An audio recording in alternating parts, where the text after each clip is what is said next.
throbbing headache and overwhelming fatigue enveloped Gao Yuan as he awoke, his body feeling as if struck by a severe cold, leaving him disoriented and reluctant to rise. Squinting his eyes, Gao Yuan pondered in confusion. He had scarcely indulged in drink the previous night. Why then did he feel so wretched? A slight shift in his position caused him to lose balance, and in an instant gravity took hold. The fall was brief, yet the surface he encountered was anything but smooth. A recliner toppled over as Gao Yuan crashed down, intensifying his already profound discomfort. The sharp pain jolted his hazy consciousness into full awareness. To his astonishment, he realized he was not upon a bed but rather sprawled across a narrow office desk. Where am I? He wondered, surveying the unfamiliar officea cramped, dimly lit space adorned with an antiquated television set perched on a cabinet. In the center lay a worn wooden coffee table surrounded by a shabby sofa, while an ajar wooden door on the side wall led to a bedroom. Struggling to rise, Gao Yuan's gaze was drawn to the scattered Japanese newspapers and magazines strewn across the floor, evidently items that had fallen from the desk while he lay atop them. But why did he possess no recollection of this? His memory suggested that he had celebrated his successful graduate defense and subsequent job offer from a Japanese company with friends from the university's reasoning club, indulging in a few drinks before returning to his dormitory, where he had succumbed to slumber while engaged in a mobile game. How had he awakened in such a strange place? Curiosity piqued, Gao Yuan bent down to examine the newspapers. Most were from the 4 prefectures, and as he flipped through them, several editions from the Tokyo area caught his eye. After 8 years, Phantom Thief Kid returns, and Shinichi Kudo, the rising fame of the high school detective. Shinichi Kudo, Phantom Thief Kid. Were these not characters from Detective Conan and Magic Kaido? How could this be? In a moment of realization, he dashed into the adjoining bedroom to find a mirror. Reflected back was a young man, perhaps in his 20s, with stylish hair and a strikingly handsome face, yet he was undeniably not himself. Have I crossed over? After pinching his own face, feeling the unmistakable pain and confirming that this was no mere disguise, Gao Yuan arrived at a startling conclusion. He had indeed traversed into the realm of Detective Conan. If the newspapers were recent, then according to the timeline, this was a year prior to Conan's transformation, a time when Kaido Kuroba had just assumed the mantle of Phantom Thief Kid. How could this happen? Who was he now? Where was he? Why had he inexplicably crossed over? A barrage of questions left Gao Yuan in a state of shock, yet he remained resolute in his actions. Setting the mirror aside and confirming that his pockets held no belongings, he began rummaging through the bedroom, ultimately discovering a trove of documents hidden within a concealed compartment of a wardrobe. Among these papers was the university diploma of the original owner of this body, Kyosuke Maedahara, a graduate in electrical engineering from an American university. The newspapers were recent, then his graduation was 4 years prior. Gazing at the photograph on the diploma and comparing it with his reflection, he confirmed they were indeed the same individual, albeit the diploma's image seemed far too youthful. The visage in the mirror appeared to be in his 20s, while 4 years ago, he would have been merely 16 or 17. A university graduation at such a tender age. What manner of person was the original owner? Yet, among the remaining documents, Gao Yuan could uncover no further useful clues, and the bedroom seemed devoid of anything else of significance. Returning to the office, he continued to gather the scattered newspapers and magazines, noting that the majority had fallen from the side of the chair, with only a few scattered in other directions. Upon collecting everything, he scrutinized the publication dates, discovering they were all closely dated, with no gaps exceeding a month, and the paper felt remarkably fresh, some even lacking creases. Logically, these were evidently recent publications, thus allowing him to ascertain the current date. After tidying the office and placing the items back onto the desk, Gao Yuan resolved to delve deeper, seeking more clues. As he settled into the upright chair, ready to peruse the stack of newspapers and magazines, an unsettling chill coursed through him. Why had the original owner been lying on this desk? If he had been merely resting, it would not have been alarming. However, lying there with the bedroom so nearby raised troubling questions. Reflecting on the quantity of fallen items, he glanced at the door and considered a possibility. Perhaps someone had entered, prompting the original owner to rise in greeting, only to be forcefully pushed onto the desk. This scenario would explain the disarray of the papers and magazines, and the original owner would have remained pinned to the desk, motionless until his own arrival. Wait, a thought struck him. If this line of reasoning held true, the original owner must be deceased. Indeed, he should have anticipated this. Narratives often unfold in such a manner. The original owner had perished, allowing his soul to inhabit this body. Moreover, it seemed he had been murdered. If that were the case, his current predicament was perilous. The rightful heir of Kyosuke Maedahara, who should have perished, still lived, and he was utterly unaware of the identity of the murderer. All memories of the original owner were absent from his mind. Based on the scene's evidence, it was evident that the killer had targeted the original owner, leaving the scene undisturbed. Yet if the original owner had been slain, what was the cause of death? He bore no external injuries, no signs of a blow to the head, nor any marks around his neck. It was all so peculiar. The only certainty was that he must swiftly gather more information. With this thought, Gao Yuan began rifling through the desk drawers, discovering a few notebooks and a set of keys. The notebooks could wait, but where did these keys lead?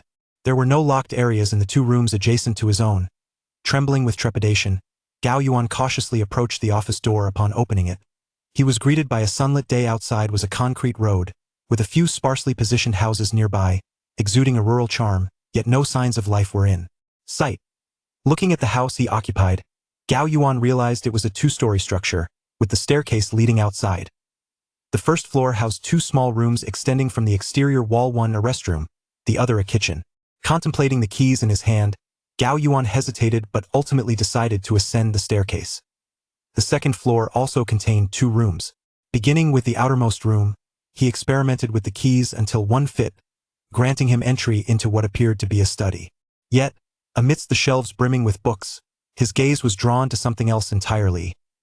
There, on the desk, sat a picture frame, housing a photograph of the original Kyosuke Maedahara alongside a girl with chestnut hair, reminiscent of a mixed heritage. Stunning beauty, though appearing only 13 or 14, she radiated a chillingly mature aura.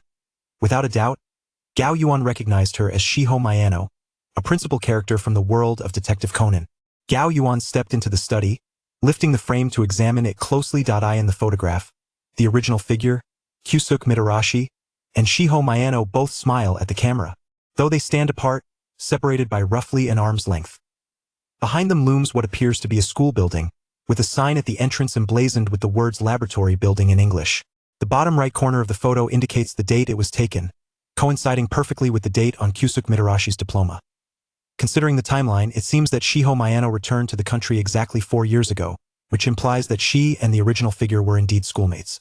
However, this is not the primary concern at present. If the original figure was acquainted with Shiho Miyano, it is entirely possible that I am now faced with the most dreadful of scenarios.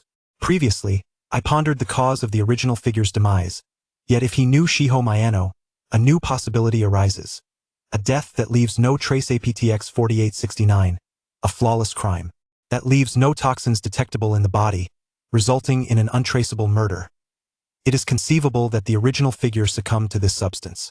This revelation provides an explanation for the original figure's death. After all, knowing a member of the Black organization is inherently perilous.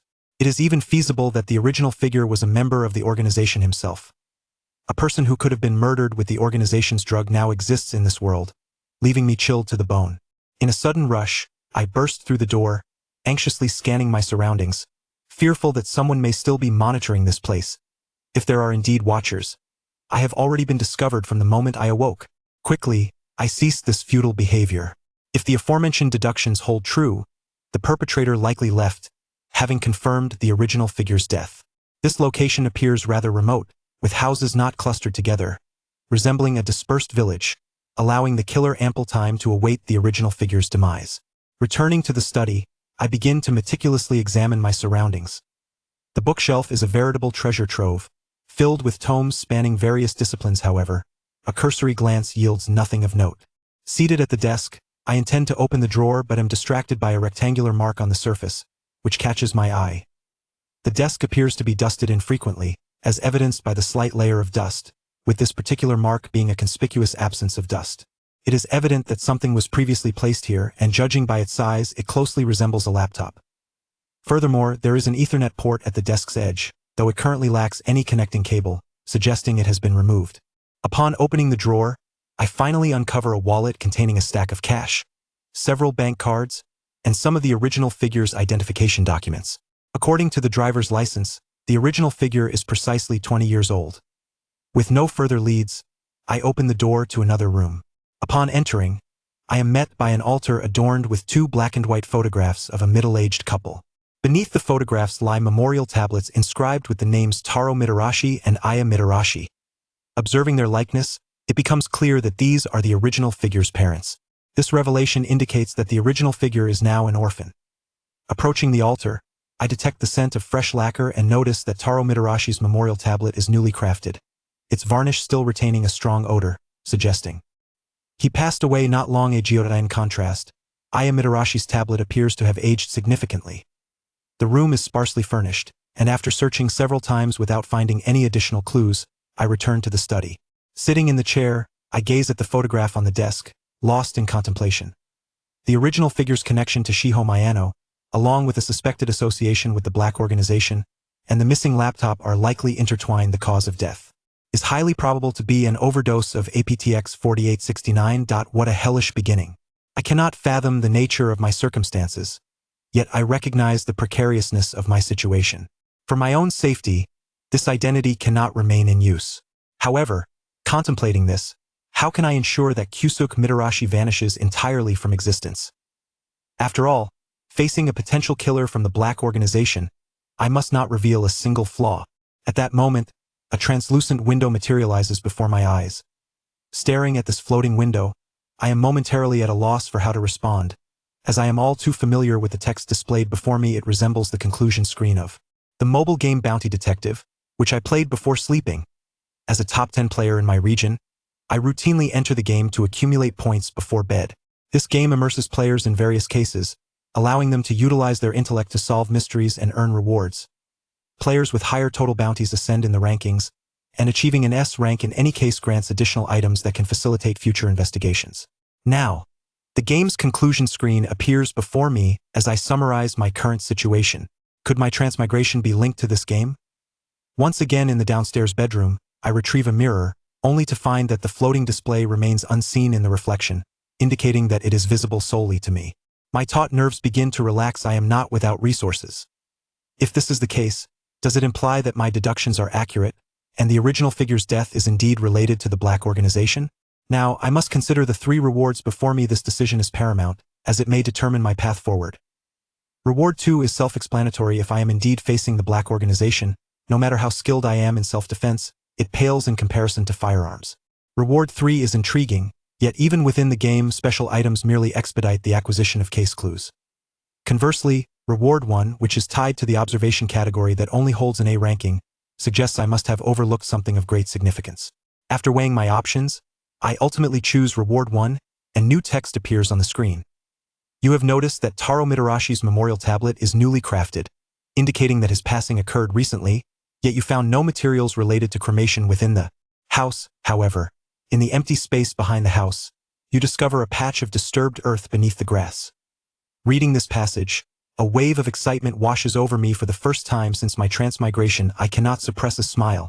Truly, there is always a glimmer of hope. In the early hours, the kitchen's gas pipes emit a hissing sound. The television in the office displays static, and the candles before the altar burn steadily. Suddenly, a deafening explosion reverberates through the remote village of Mitarashi. The two-story Mitarashi residence is instantly engulfed in flames. Due to the houses not being closely situated, the fire does not spread to neighboring homes. The following day, within the secluded village of Shikoku, when the Mitarashi residence is discovered, nothing remains. Upon the arrival of the police, they find a charred male corpse among the ruins. As the elders of the Mitarashi family have long since passed, local authorities do not pursue a deeper investigation, and the body is identified as Kyusuke Mitarashi, the sole heir still residing in the house. 03 Lavender Villa on the rural road of Shikoku Island. An aging bus carried only one passenger aside from the driver. Perhaps it was the workday that rendered this bus route nearly devoid of travelers at this hour, making the solitary passenger in this desolate area catch the driver's attention. The passenger's accent suggested he was not a local, likely a lost backpacker wandering in these remote parts.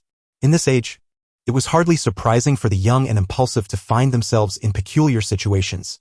The passenger, however, showed no intent to disguise his appearance, implying he was not a dangerous criminal. This traveler was, in fact, Takayama, who had recently departed from the village. Last night, guided by hidden clues, Takayama unearthed a corpse buried beneath the grassy expanse behind the house. The face, remarkably well-preserved, confirmed it to be that of Taro Mitsuhashi. Along with the body, he discovered a death notification from the hospital and an autopsy report declaring natural causes, dated within the last month. But natural causes? Or was there more to the story? Akin to the original body, it appeared that for some reason, the original owner had opted not to dispose of Taro Mitsuhashi's remains. Given the original's possible connections to an organization, such a scenario was not unfathomable, yet it raised significant suspicions.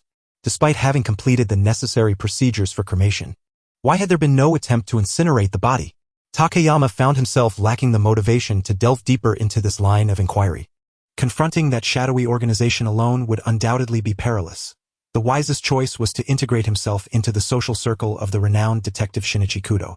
In due course, all forces opposing the organization would converge around that young man. What Takayama needed now was to shed the identity of the original owner and live anew in this world. Initially, he had struggled to escape the original identity, but the discovery of the concealed body of Taro Mitsuhashi sparked a plan. A great fire would obliterate everything belonging to the Mitsuhashi family, disguising Taro's corpse as Kyosuke Mitsuhashi and reducing it to ashes. That was the initial plan.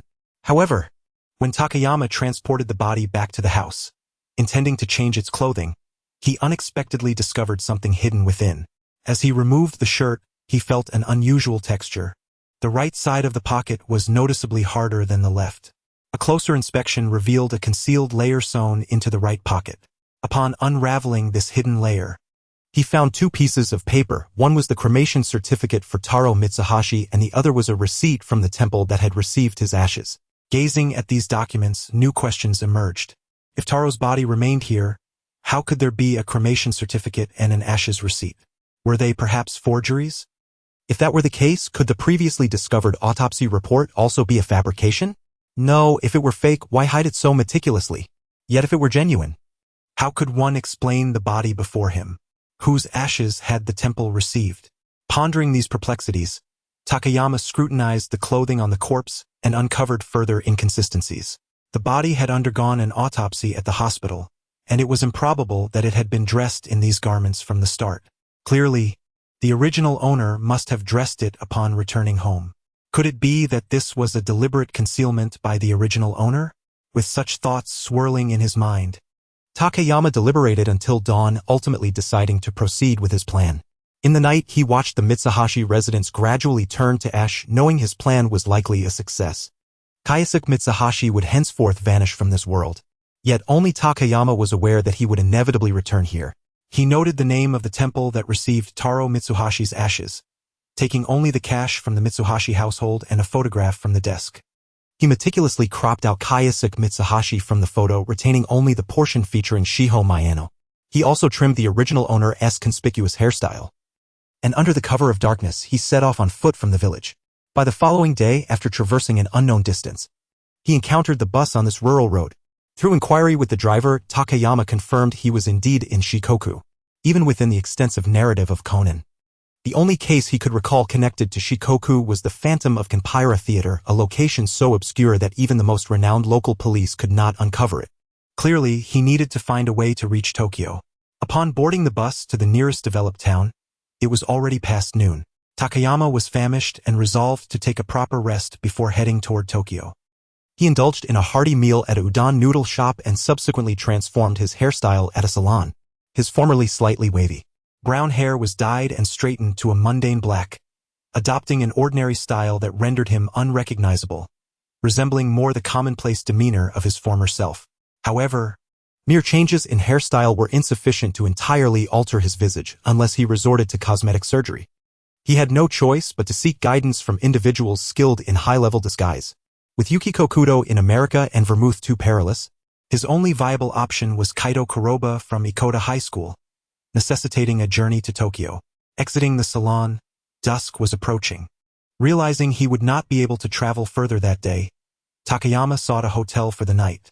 As he prepared to check in, he suddenly remembered he possessed no form of identification. Having buried the identity of Kyosuke Mitsuhashi himself, Takayama was essentially a phantom in this world. Although in Japan both locals and foreigners with long-term visas typically do not need to present identification when checking into hotels, this was contingent upon possessing adequate Japanese language skills. However, he had discovered from his interaction with the bus driver that his accent did not reflect that of the original owner. He spoke with the accent he had previously self-taught. Such a clumsy accent would hardly convince anyone of his Japanese identity. Reluctantly, Takayama sought alternative solutions. He entered a 24-hour convenience store, intending to purchase a Japanese railway guide to study the routes to Tokyo. While reaching for the guide, he noticed a newspaper on a nearby rack that caught his eye. New developments in the Lavender Villa locked room murder case. High school detective discovers hidden clue. 04 at the cliff's edge. Upon seeing this headline, Takayama felt a sense of familiarity and set aside his plans to buy the railway guide, picking up the newspaper instead to read. This was a local Shikoku publication detailing the events of the Lavender Villa locked room murder case that had transpired 6 months prior. The scene of the crime was a sealed room, and the victim was the daughter of the villa's owners, suspected to have hanged herself. The article elaborated on the police's extensive investigations, which ultimately led them to conclude suicide as the only plausible explanation. However, a recent twist had emerged. A traveling high school detective had uncovered the method behind the locked room, solving a mystery that had perplexed the police for half a year. This revelation was communicated to the authorities and media by the high school detective, culminating in this article. The report employed a tone steeped in irony to critique the local police's ineptitude, allowing a potential murderer to roam free for a full 6 months. It also unjustly vilified the sole suspect's maid, who was employed by the family present at the villa during the incident, condemning her for her heinous actions against her employer and her apparent lack of remorse over the past half-year. The article culminated in a laudatory acknowledgement of an unnamed high school detective attributing the breakthrough in the case, which initially appeared to be a suicide, to his efforts. It noted that the police were now conducting an urgent interrogation of the suspect due to new evidence and highlighted the media's positive influence in ensuring that wrongdoers would not evade justice. Upon reading the extensive report, Takayama quickly understood the source of his fascination. As someone who had thoroughly consumed all the narratives of Detective Conan, he could not forget this particular case as it involved the immensely popular character Nanaki Yojui. In this Lavender Room murder case, the high school detective Tsujin Junius' misjudgment led to the death of Yojui's friend Mizuko Akana, ultimately prompting Yojui to orchestrate the Detective Koshian incident for revenge, which ended tragically. Wait, did this incident occur in Shikoku? Wasn't Yojui originally from Fukuoka? No, that was not the matter at hand. If left unchecked, Mizuko Akana would, according to the plot, be driven to commit suicide by jumping into the sea, and he had fortuitously traversed into this time frame with the ability to prevent such a tragedy. Moreover, investigating the case would likely earn him the rewards from the bounty detective game, which were his sole source of support. Given that he was aware of the solution to the case, achieving a high rating would seem effortlessly attainable. However, time was of the essence. The report had already been published, and Mizuko Akana must have already faced intense police questioning. If he did not act swiftly, she might jump into the sea before he could clarify the truth. With that thought, he set the newspaper down, acquired a transit guide, and resolved to rush to the Lavender Villa overnight. To his dismay, the location was quite distant from where he currently resided. Takayama swiftly took action, determining his travel route via the transit guide. Upon arriving at the train station, he realized he had arrived too early. The next train would not arrive for several hours. Though he considered taking a taxi, the exorbitant fare in Japan and his dwindling cash compelled him to reluctantly abandon that option. It was frustrating that the primary reward from the bounty detective game had not been credited in monetary form during yesterday's settlement, and he wondered if his special abilities only granted him additional rewards upon reaching a certain level. Sighing, he concluded that he would need to devise a means of earning money after resolving the Lavender Villa incident. Seated in the waiting area of the station, he anxiously watched the clock, unable to dare take a moment's rest for fear of missing his train. Unlike before his traversal, he had no mobile alarm to remind him of the time, so he was left to endure the wait in silence. It was at this moment that he felt utterly exhausted, realizing he had not slept since yesterday. Perhaps the shock of his traversal or the unsettling discoveries he had made had kept his nerves taut. He pondered the fate of his family and friends in his original world, unaware of their current circumstances. As he reflected on this familiar yet alien world, recalling various stories from Detective Conan, he finally found a measure of relaxation. Once he boarded the train, he gradually succumbed to sleep. The following day, he was awakened by a conductor at his destination station. After transferring through several subway lines, he finally arrived at the Lavender Villa around noon. The residence was a two-story villa adorned with lavender, which, if counting the slanted roof, could be considered 3 stories. The exterior paint had largely peeled away, revealing an aged structure. At the iron gate outside the villa's walls, Takayama pressed the doorbell. After a moment, an elderly man dressed in a black suit and glasses with a square face emerged to open the door. Recognizing this somewhat familiar figure, Takayama knew he was the butler of the Lavender Villa, who, despite knowing the truth behind the young lady's suicide, chose to remain silent to protect her reputation, allowing Kana to be unjustly suspected, a crucial player in the ensuing tragedy. What was his name again? Hello? Whom are you looking for? The elderly man inquired, eyeing the young visitor. Apologies for the intrusion. Is Mizukawa-san home? I am her friend, Takayama tentatively asked. Oh, you are looking for Mizukawa Kana. She was taken away by the police early yesterday morning. The butler's impatience was evident upon hearing Takayama's words. Early yesterday morning? Takayama began to contemplate. The police typically held suspects for about 24 hours. If they had not obtained conclusive evidence by then, they would be required to release her.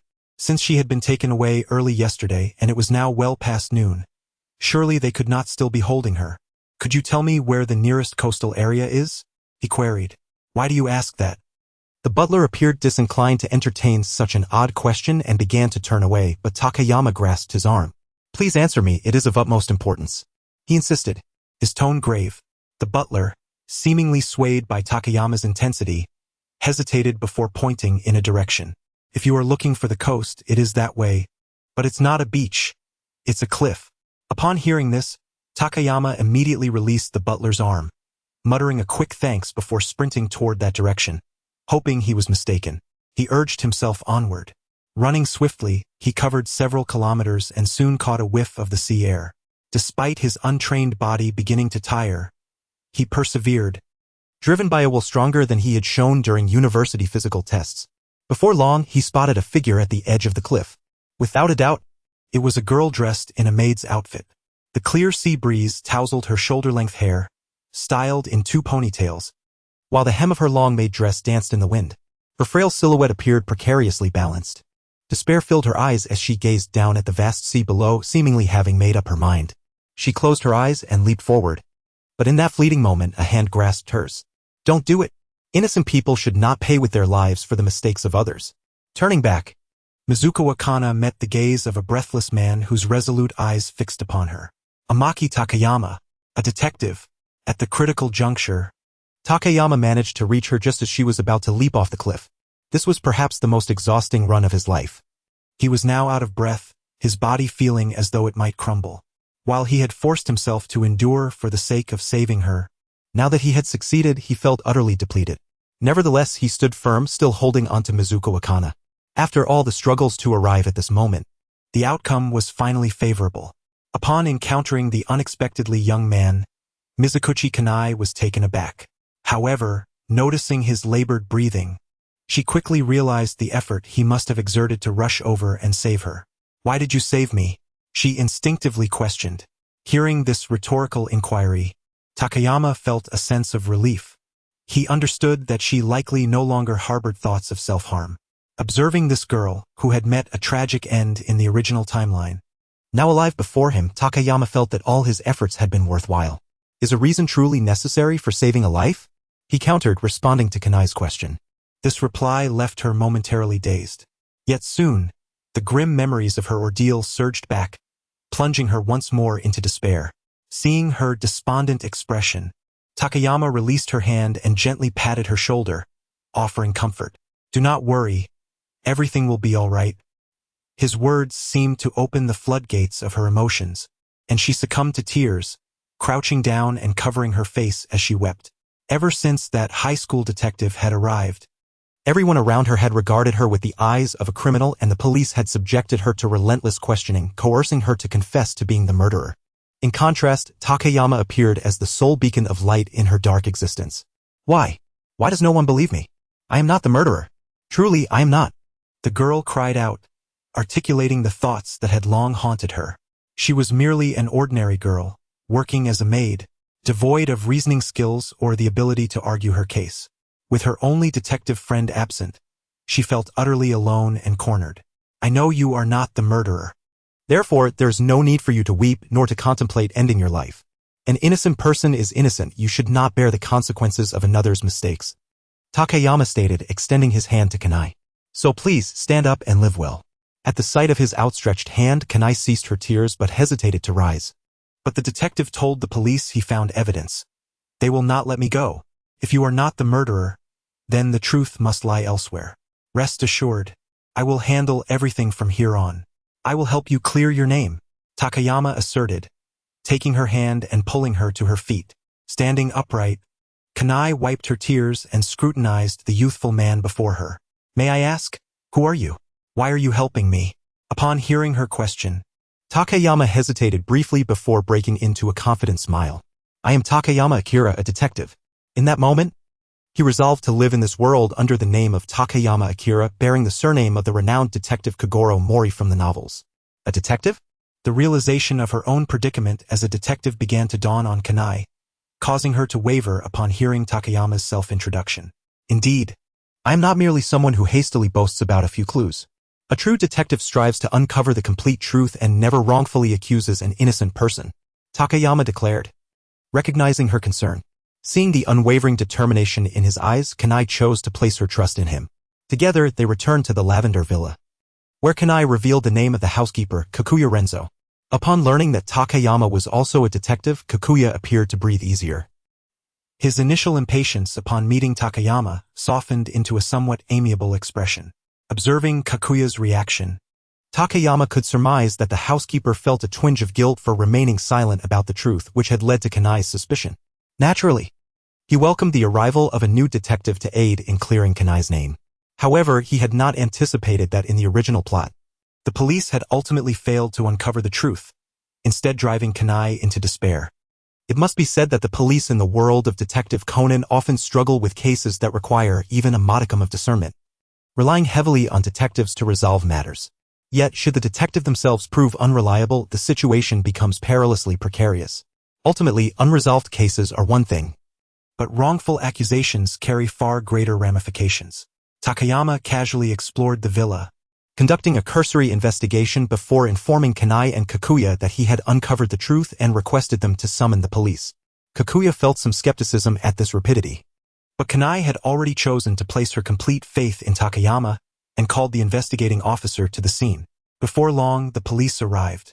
Upon seeing the newcomers, Takayama confirmed that he was entirely unfamiliar with the officers from Shikoku. None of their names rang a bell, but that was of little consequence. The lead officer entered the villa, surveying the three individuals present before turning to Kanai. Did you call us over for something to convey? No. It is this detective who has uncovered the truth behind the young lady's death and specifically requested that I inform you, Kanai replied, still somewhat fearful. Another detective? What purpose does his presence serve? The officer regarded Takayama with skepticism, recalling that the previous detective had already identified decisive evidence. Is that truly decisive evidence? Takayama challenged, adopting a provocative tone. What did you say? The officer's patience began to wane. Do you know why I made a special trip to this lavender villa? Takayama explained. I read the reports on the case. The police conducted a thorough investigation around the locked room 6 months ago and found no clues. How is it that a passing detective has uncovered evidence half a year later? As he spoke, Takayama produced a severed screw that had fallen outside the locked room's window and presented it to the officer. This is the evidence the detective discovered, is it not? The officer examined the severed screw, nodded, and affirmed, indeed, it is. Because of this, we discovered that the screws securing the window in the locked room had been cut. The window was actually adhered to the frame with glue, rendering the locked room itself a fabrication. Is there an issue with that? Of course, there is an issue. Takayama raised his voice deliberately. Why did your police force fail to uncover this at the time? He glanced around at the assembled officers before fixing his gaze on the lead officer. Is it due to your incompetence?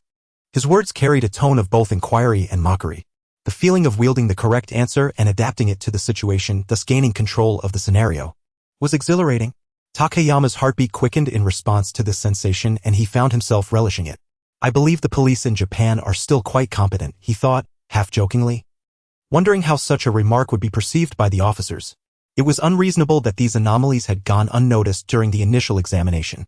Furthermore, given the elapsed 6 months, Even if the perpetrator had utilized this method, there was no reason for the physical evidence to remain at the scene after such a long interval. This was patently problematic.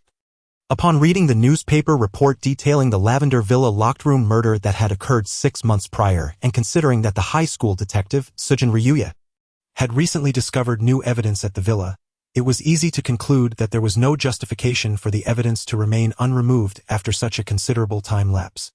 Thus, solely based on the newspaper's report, Takayama sensed the inconsistencies present, and his hurried arrival today was to clarify these issues. He articulated his intent with perfect clarity. The leading officer, upon hearing this, exchanged a glance with his seemingly subordinate companion. Indeed, we had thoroughly investigated every possible lead related to the villa at that time, yet found nothing. However, as this assistant spoke, he paused momentarily. When the high school detective presented the evidence he had discovered, we genuinely considered the possibility of oversight during our initial investigation, especially since the detective held a notable reputation within the police circle. Furthermore, upon reopening the investigation, we indeed found that the windows at the scene had been tampered with. So, do you believe you were mistaken? Gao Yuan smiled wryly. Officer, please take a closer look at this severed screw, as well as the physical evidence in your possession. Examine it closely. Gao Yuan emphasized. Does this look like something that has been lying outside for 6 months, subjected to rain and dew? The degree of rust on this screw is rather shallow. Wouldn't you agree? The officer scrutinized the screw in his hand, his brow furrowing slightly. Are you suggesting that this must have appeared recently? In other words, whether it be the disassembly of the window or the cutting of the screw, or even reattaching the window with adhesive, all of this must have occurred recently, unrelated to the murder case from 6 months ago.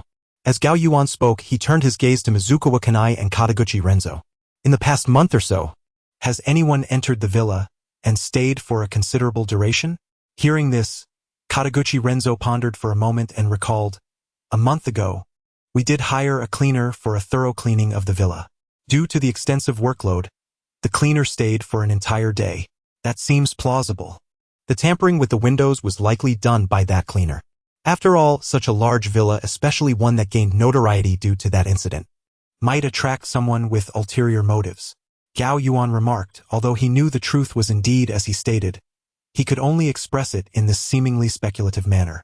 The officer contemplated Gao Yuan's words deeply for a moment before continuing to inquire, if none of this relates to the murder case, then how do you explain the locked room murder?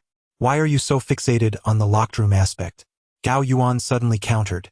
Why not simplify matters? This could actually be a case of suicide. Huh?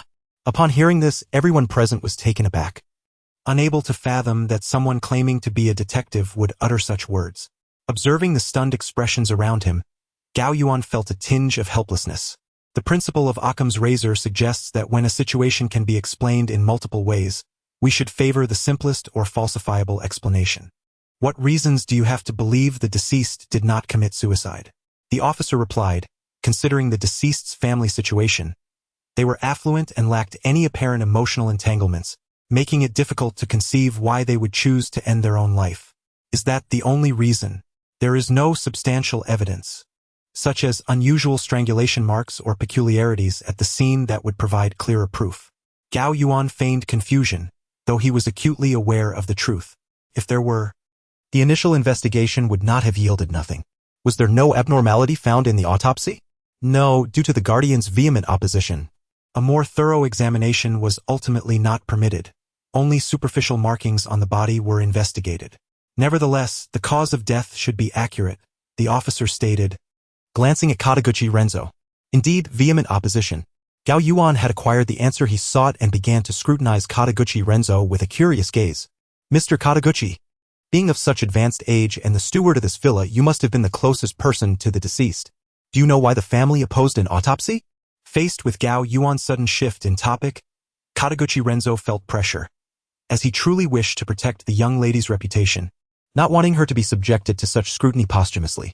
Stammering, Kataguchi Renzo's voice began to falter, and it was precisely this that caught the keen attention of the officer, who scrutinized the elderly steward with a fierce gaze. Do you not wish to know the truth behind your mistress's death? After all, the police have stated that they could not find a reason for her to commit suicide, which raises the possibility of homicide. Do you not wish to uncover the truth and restore your mistress's honor? As Gao Yuan continued, he leaned closer to Kataguchi Renzo, creating a sense of pressure that compelled Kataguchi Renzo to instinctively want to retreat. At that moment, the leading officer stepped forward, grasping Kataguchi Renzo, and spoke in an exceedingly serious tone. "Mr. Kataguchi, it seems we need to have a thorough discussion." "No." Trembling, Kataguchi Renzo spoke with a quivering voice, as if in a struggle. "Mr. Kataguchi." Beside them, Mizukawa Kanai gasped in surprise at Kataguchi Renzo's demeanor, covering her mouth. Despite the officer holding his shoulder, Kataguchi Renzo continued to tremble, remaining silent. "Mr. Kataguchi, do you know where I found Miss Mizukawa just now?" Gao Yuan stepped forward, gazing at Kataguchi Renzo with a calm expression. "On the cliff by the seaside. Had I arrived even a moment later, Miss Mizukawa might no longer be with us." The statement weighed heavily on the struggling Kataguchi Renzo's heart, akin to the final straw that broke the camel's back. In that instant, Kataguchi Renzo surrendered his resistance entirely. "There is no need to go to the police station." The officer, noticing Kataguchi Renzo had begun to speak, released him while the companion officer discreetly took out his notebook. It was a simple truth. The young lady committed suicide. What should have been a matter easily resolved with a single statement had led the police to investigate for half a year, nearly wrongfully accusing Mizukawa Kanai. Kataguchi Renzo quickly explained the reason behind the young lady's suicide. Having unexpectedly discovered that she was using addictive substances, he burned all the medications in an effort to prevent her from consuming such drugs. However, he did not anticipate that she would choose to end her life due to her inability to endure life without the substances. To protect her reputation after death, Kataguchi Renzo chose to remain silent. Upon receiving this outcome, the officers present found it hard to believe that a case they had worked on for half a year was truly just a suicide. Nevertheless, it wasn't entirely fruitless. The cleaner who had disassembled the windows a month prior would still require further investigation. With the case satisfactorily resolved, Gao Yuan awaited the reappearance of the reward panel after Kataguchi Renzo revealed the truth. Reasoning complete, beginning case closure. 07 Scoring mechanism. Reasoning complete, beginning case closure. Case closure. Comprehensive evaluation. Knowledge, courage, social skills. Settlement complete. Overall score is no additional rewards. Please strive harder next time. Upon seeing this panel, Gao Yuan's composure shattered. Is it truly the case that without reaching a certain level, no rewards are granted? No. Why is this score so low? He had hoped to quickly rack up points simply by knowing the correct answer. He initially thought that, with so many cases in the world of Detective Conan, solving a few would easily earn him a level up. This settlement panel offers no opportunities whatsoever. At that moment, Mizukawa Kanai approached, bowing deeply to Gao Yuan, completely oblivious to his current despondent state. "Mr. Akechi, I truly cannot thank you enough. If it weren't for you, I would not have known what to do."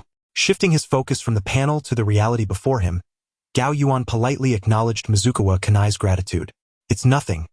After all, uncovering the truth is the detective's duty. I merely did what I was meant to do. And now that the matter is resolved, I shall take my leave." At present, he merely wished to quickly depart and examine the settlement panel. "Oh, Mr. Akechi, are you really leaving? But I have yet to properly repay your life-saving grace." Shuka Kanai wished for Takayama to stay. "Indeed, wise detective, you have journeyed far and wide. It would be wise to rest here for the night before departing, especially as the hour grows late." At that moment, Kagawa Renzo, having finished his questioning with the police, approached and added, "Miss Kanai, my words may not suffice to mend what has transpired, but I sincerely apologize for the distress my silence has caused you." Unbeknownst to them, Takayama had only just begun to notice the passage of time since he had rescued Shuku Kanai and engaged in a superficial investigation at the Lavender Villa, culminating in the summoning of the police for deductions. The evening sky was darkening and the thought of searching for a lodging outside was daunting, especially with the prospect of being scrutinized upon checking into a hotel. Thus, staying the night at the Lavender Villa seemed a prudent choice. Moreover, he yearned for a moment of tranquility to contemplate the information presented on the rewards panel of the Bounty Detective game, prompting him to remain unabashedly. Upon receiving his decision, Shuka Kanai appeared elated and promptly prepared a room for Takayama. Reclining on the bed in the villa's guest room, Takayama began to meticulously ponder the rewards panel of the Bounty Detective. Thus far, he had ostensibly solved 2 cases, yet the categories for evaluation differed. In the first deduction, upon the original's demise, the attributes of logic, knowledge, and observation emerged. However, This time, the panel reflected knowledge, social skills, and courage. Apart from knowledge, which remained constant, the other two attributes varied entirely. If memory served him correctly, logic, knowledge, observation, social skills, and courage were precisely the 5 dimensions used to assess a player's proficiency in the bounty detective game, with only the top 3 scores from these 5 being considered during case evaluations. In simpler terms, observation gauges the detective's ability to discern and grasp the minutiae of a case.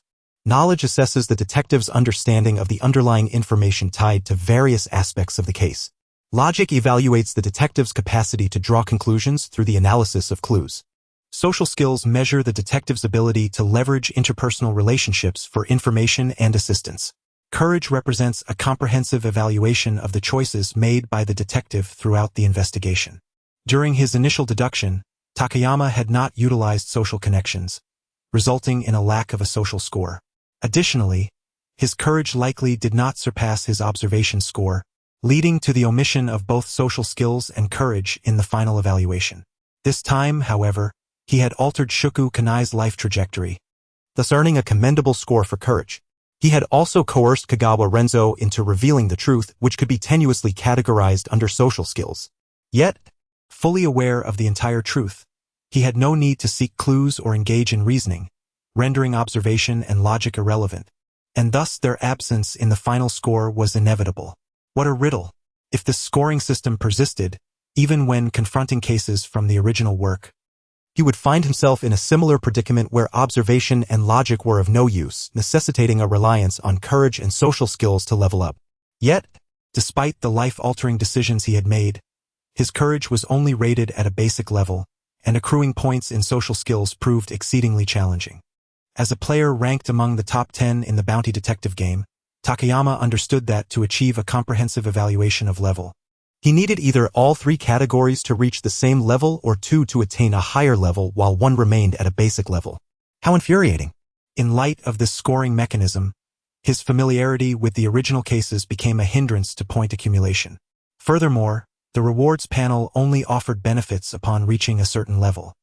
Thus, the limitations of this enhancement were rather significant. If this were the case, it would be more advantageous to tackle other cases rather than those from the original work. Reflecting on this, Takayama felt a sense of helplessness. He had initially believed that he could easily leverage this enhancement for assistance, yet it seemed he still had a long road ahead. Nevertheless, due to the potential connections between the original and the organization, his primary objective remained to journey to Tokyo to meet Kudo Shinichi.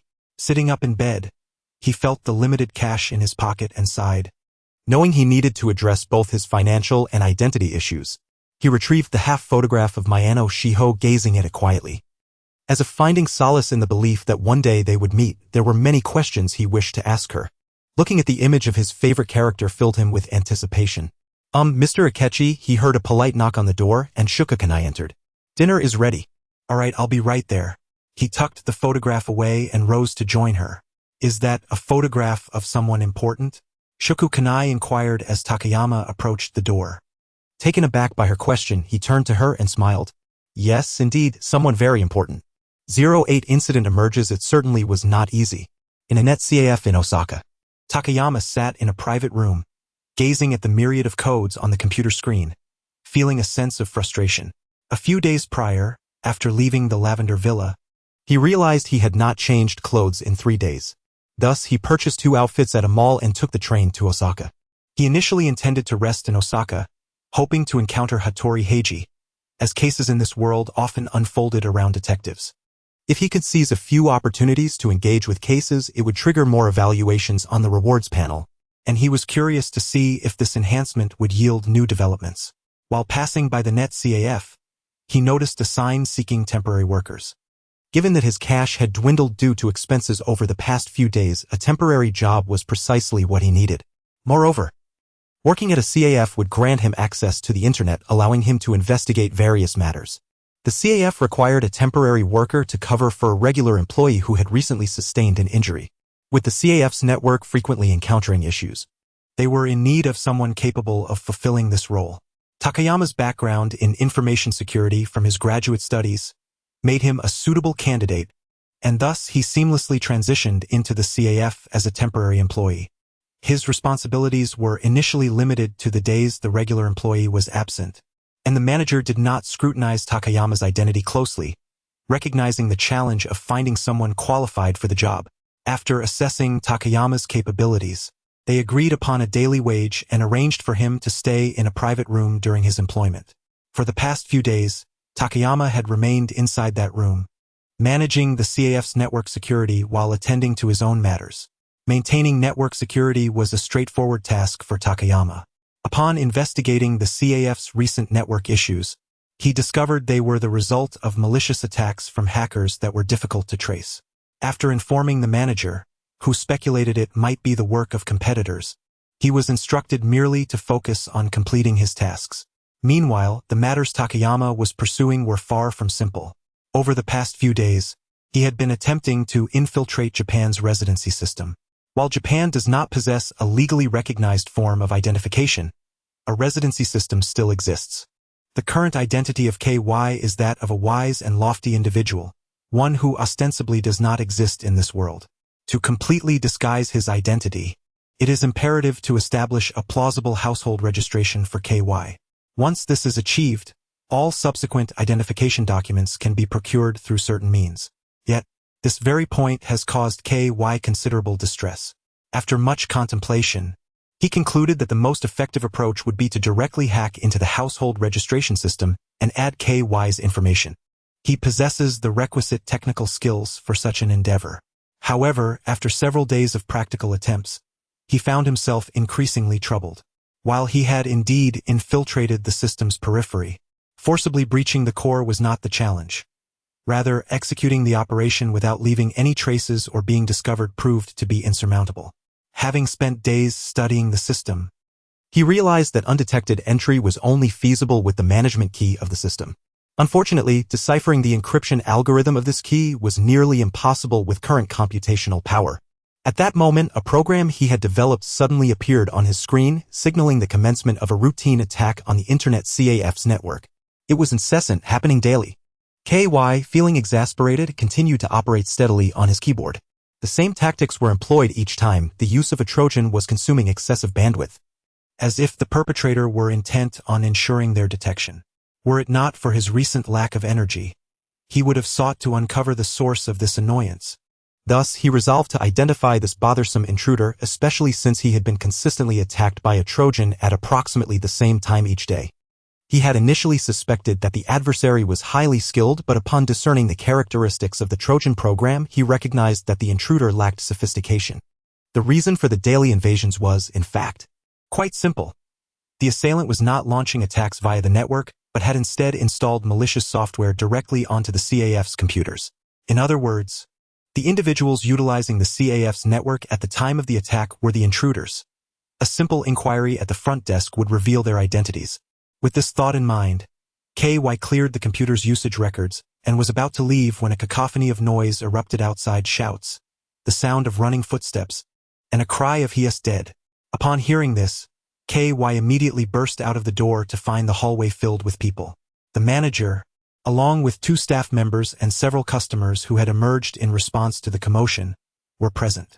After issuing a command to one of the staff members, the manager hurried toward the front desk, seemingly to make a phone call. At that moment, a burly middle-aged man rushed into the CAF from outside, traversing past KY to the door of the private room. Glancing inside, he waved aside the crowd surrounding the area and shouted, "Step back. Do not approach. Preserve the scene. No one is allowed to leave." His commanding presence immediately silenced everyone present. Recognizing the man's stature and appearance, KY approached slowly, eager to ascertain what had transpired within the room. "Excuse me, are you?" the intimidated manager inquired softly. "I am G.R. Taki from the Osaka Prefectural Police Headquarters," he announced while displaying his police identification. "No one has entered the scene, correct?" "Indeed. Our staff only opened the room after noticing the excessive blood at the entrance. Upon witnessing this, no one dared to enter, so I sent someone to call the police." "I never expected you to arrive so quickly, officer," the manager explained. "I happened to be in the vicinity on official duty and heard the commotion," Taki replied, stepping into the room to conduct a preliminary examination of the scene.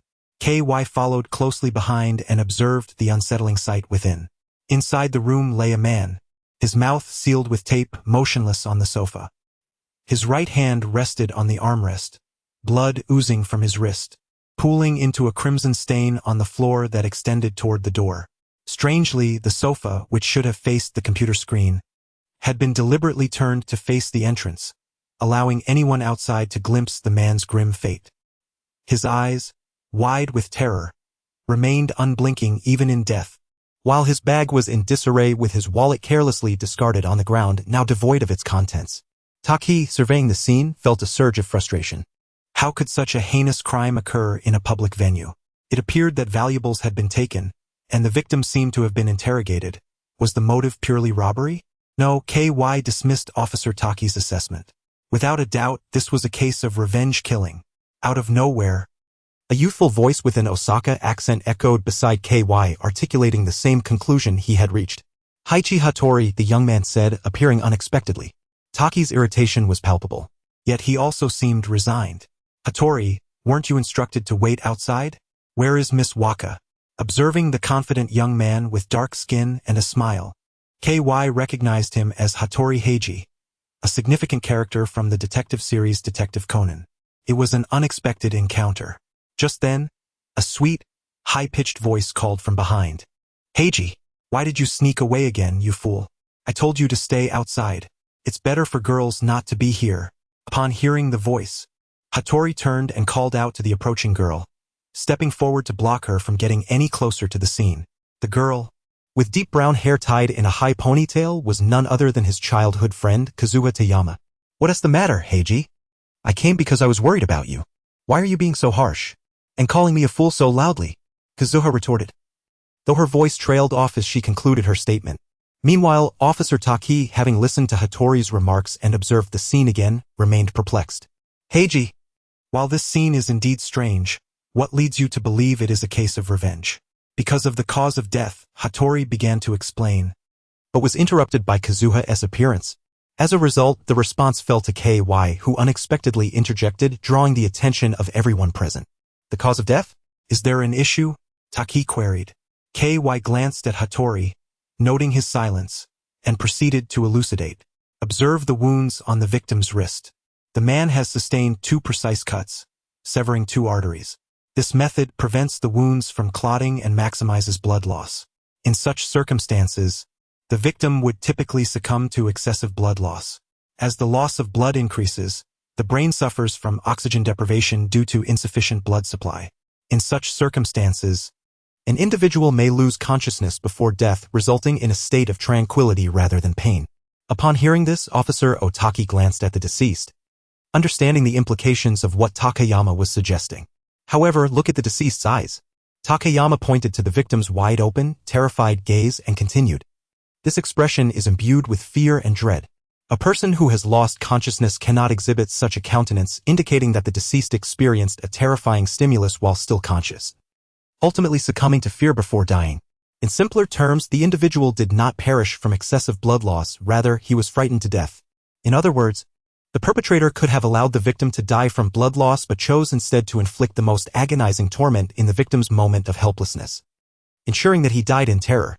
Such actions suggest that the killer's motives extend beyond mere financial gain. There is an intense emotional release tied to the act of killing, which leads me to surmise that this is a case of revenge and egregious vendetta. Listening to Takayama's deductions, Hattori Heiji could not help but interject to complete the final logical thread, turning to Takayama with admiration. To arrive at such a flawless deduction so swiftly upon witnessing the scene, you must be no ordinary individual. Might you introduce yourself?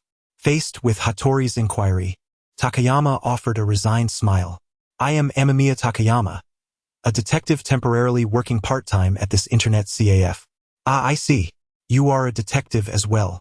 Pleased to make your acquaintance. My name is Hattori Heiji, a high school detective. Hattori stepped forward, extending his hand for a handshake.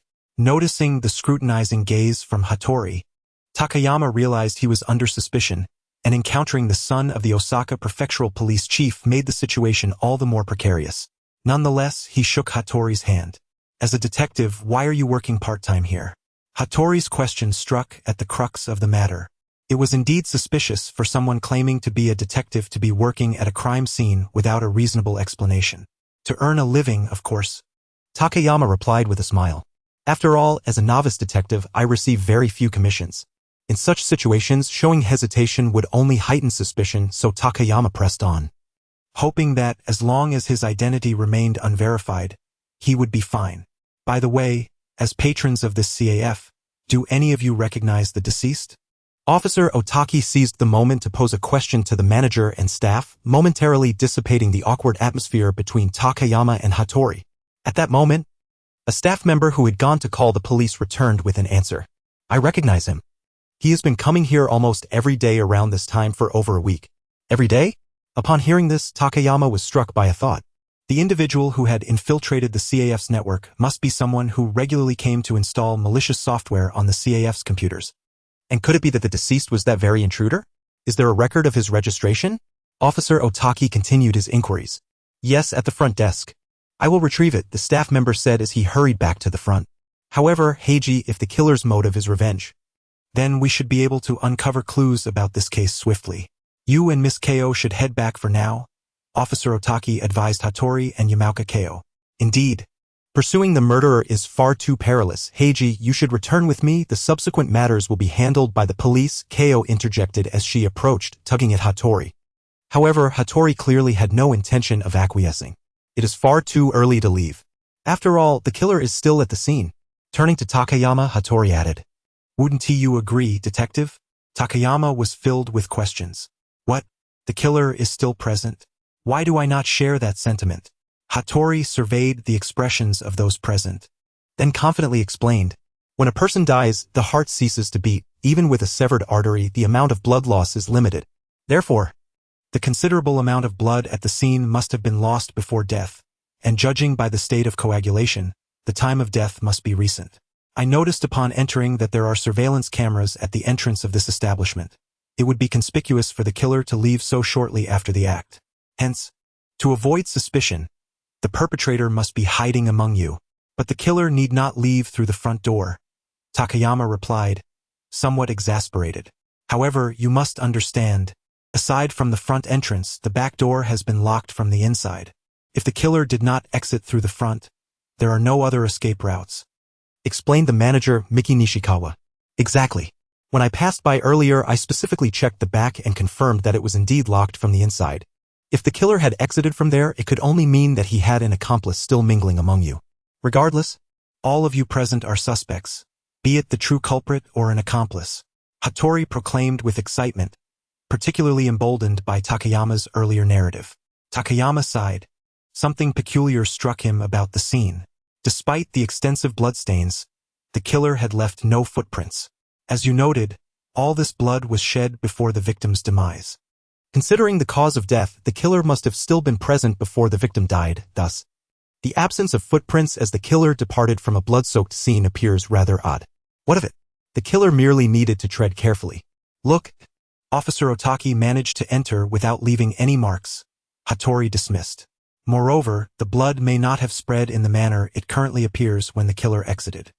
Realizing he had not made his point effectively, Takayama continued. Do you not find it suspicious that the killer would have to be exceedingly cautious when leaving through the door of the booth? If you were the perpetrator wanting to avoid detection, what would you do? Needless to say, you would ensure that the corridor was clear, Hattori replied, suddenly realizing what Takayama was implying. If the killer exited through the door, they would need to verify that the corridor was unoccupied. However, to do so, they must approach the door to listen for any sounds outside, or ideally, to visually confirm the situation outside. Yet, the booth space is quite limited, and to perform such actions would necessitate moving closer to the door, where the blood must have already pooled. In that case, it would be exceedingly difficult for the killer to ascertain whether the corridor was free of witnesses. Unless, of course, the killer did not check at all and simply opened the door to leave. But would the killer truly be so audacious as to risk being seen? Looking at Takayama, Hattori understood that this was the very point Takayama had alluded to earlier. Yet it raised the question, how did the killer manage to depart? Glancing again at the conditions within the booth, Hattori noticed the vent above. Are you suggesting that the killer entered through that ventilation duct? Surely that is implausible. The design of that vent is secured with screws, and even if the killer did manage to enter through it, they would have to remove the screws. A noise the deceased certainly would not have overlooked, unless the killer was acquainted with the victim and was entirely unperturbed by their appearance. But this does not fit. The killer should harbor a deep-seated grudge. After much contemplation, Hattori felt overwhelmed, as though he had been ensnared in a web of complexity. It may not be as convoluted as it seems. However, to discern the truth, we must examine the condition of the ventilation duct. Officer Otaki, could you kindly check the edges of the ventilation duct for any residue of adhesive substances? Gao Yuan inquired. Do you suspect that this ventilation duct was initially disassembled and then secured with glue, allowing the perpetrator to simply push it aside to enter? Upon hearing the mention of glue, Hattori Heiji grasped the implication. Gao Yuan acknowledged with a hum, which made Hattori feel slightly underestimated the self-proclaimed detective. Of course, this deduction was not particularly remarkable. It merely stemmed from the similar tactics employed in the Lavender Villa incident, leading Gao Yuan to naturally suspect that the assailant may have accessed the premises through the ventilation duct. Officer Otaki promptly took action, climbing onto a table to carefully inspect the edges of the duct. Indeed, he felt a sticky residue, confirming their suspicions. If this were the case, it was evident that the assailant had tampered with the booth beforehand. However, Hattori questioned, how could the perpetrator be so certain that the victim would choose this particular booth? Before addressing that, I have a question. Gao Yuan directed his gaze towards the employee who had just returned from the front desk with the registration materials.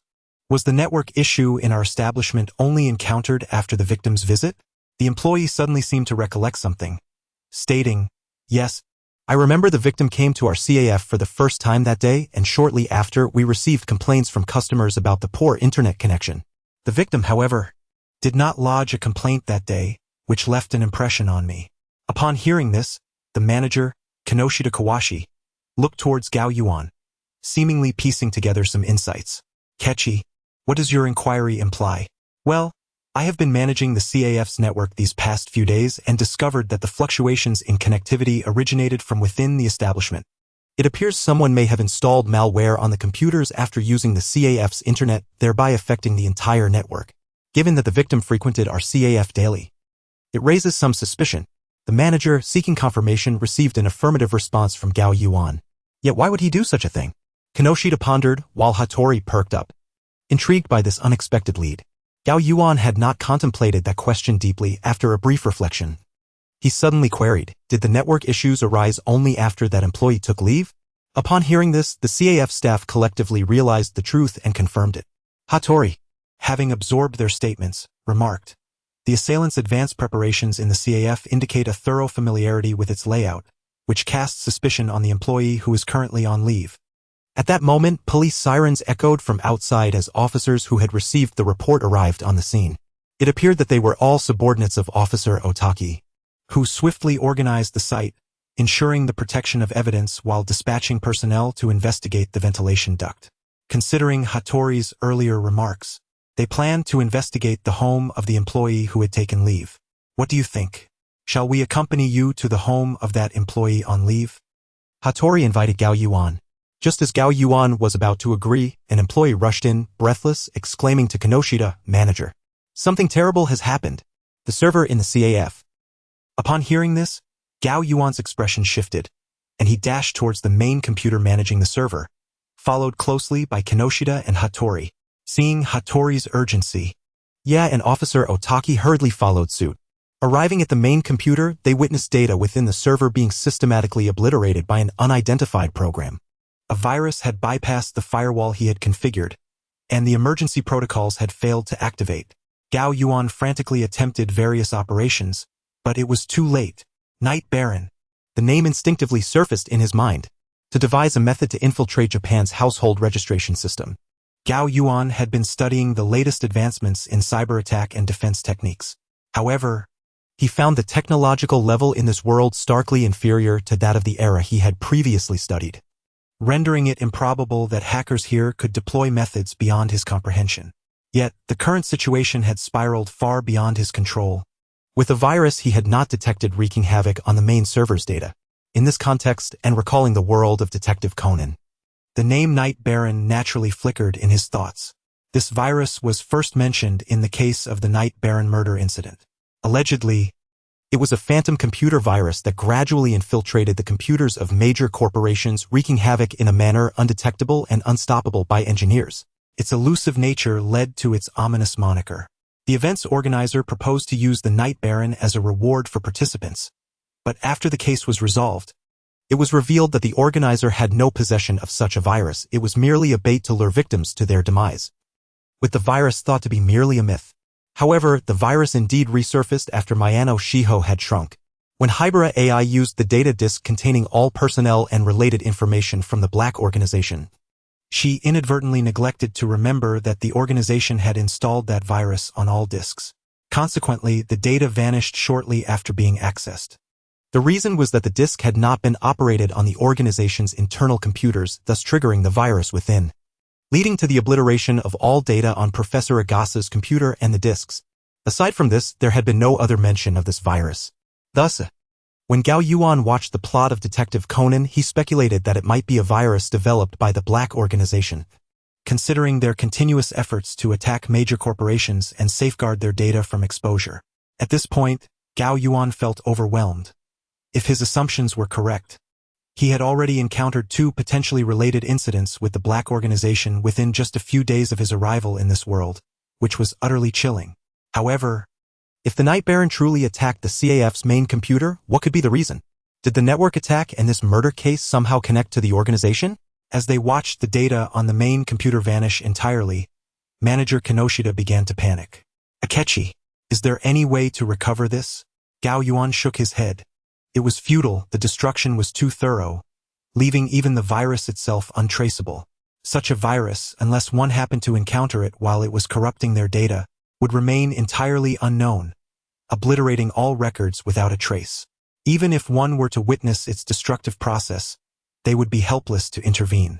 However, the discrepancy between this virus and the previous Trojan attacks was stark. One siphoned off vast amounts of bandwidth to steal data, while the other silently annihilated all information. Was there any connection between the two? Meanwhile, Hattori turned to the manager, inquiring, "Manager, does the server store any critical information? It wouldn't be entirely accurate to say it is crucial. Our server contains some materials from the headquarters and also hosts important data for some key clients. If all that were to be destroyed, how could I possibly explain it to the headquarters and our clients?" The manager was left utterly flustered. Headquarters? Gao Yuan found it curious. Was this CAF part of a chain?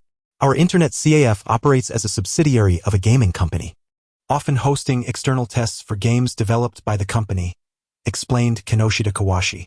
Upon hearing the mention of the gaming company, Takayama was immediately reminded of the black-clad organization that extensively sought information on programmers. It was evident that the company housed a multitude of such individuals, establishing a connection between the two.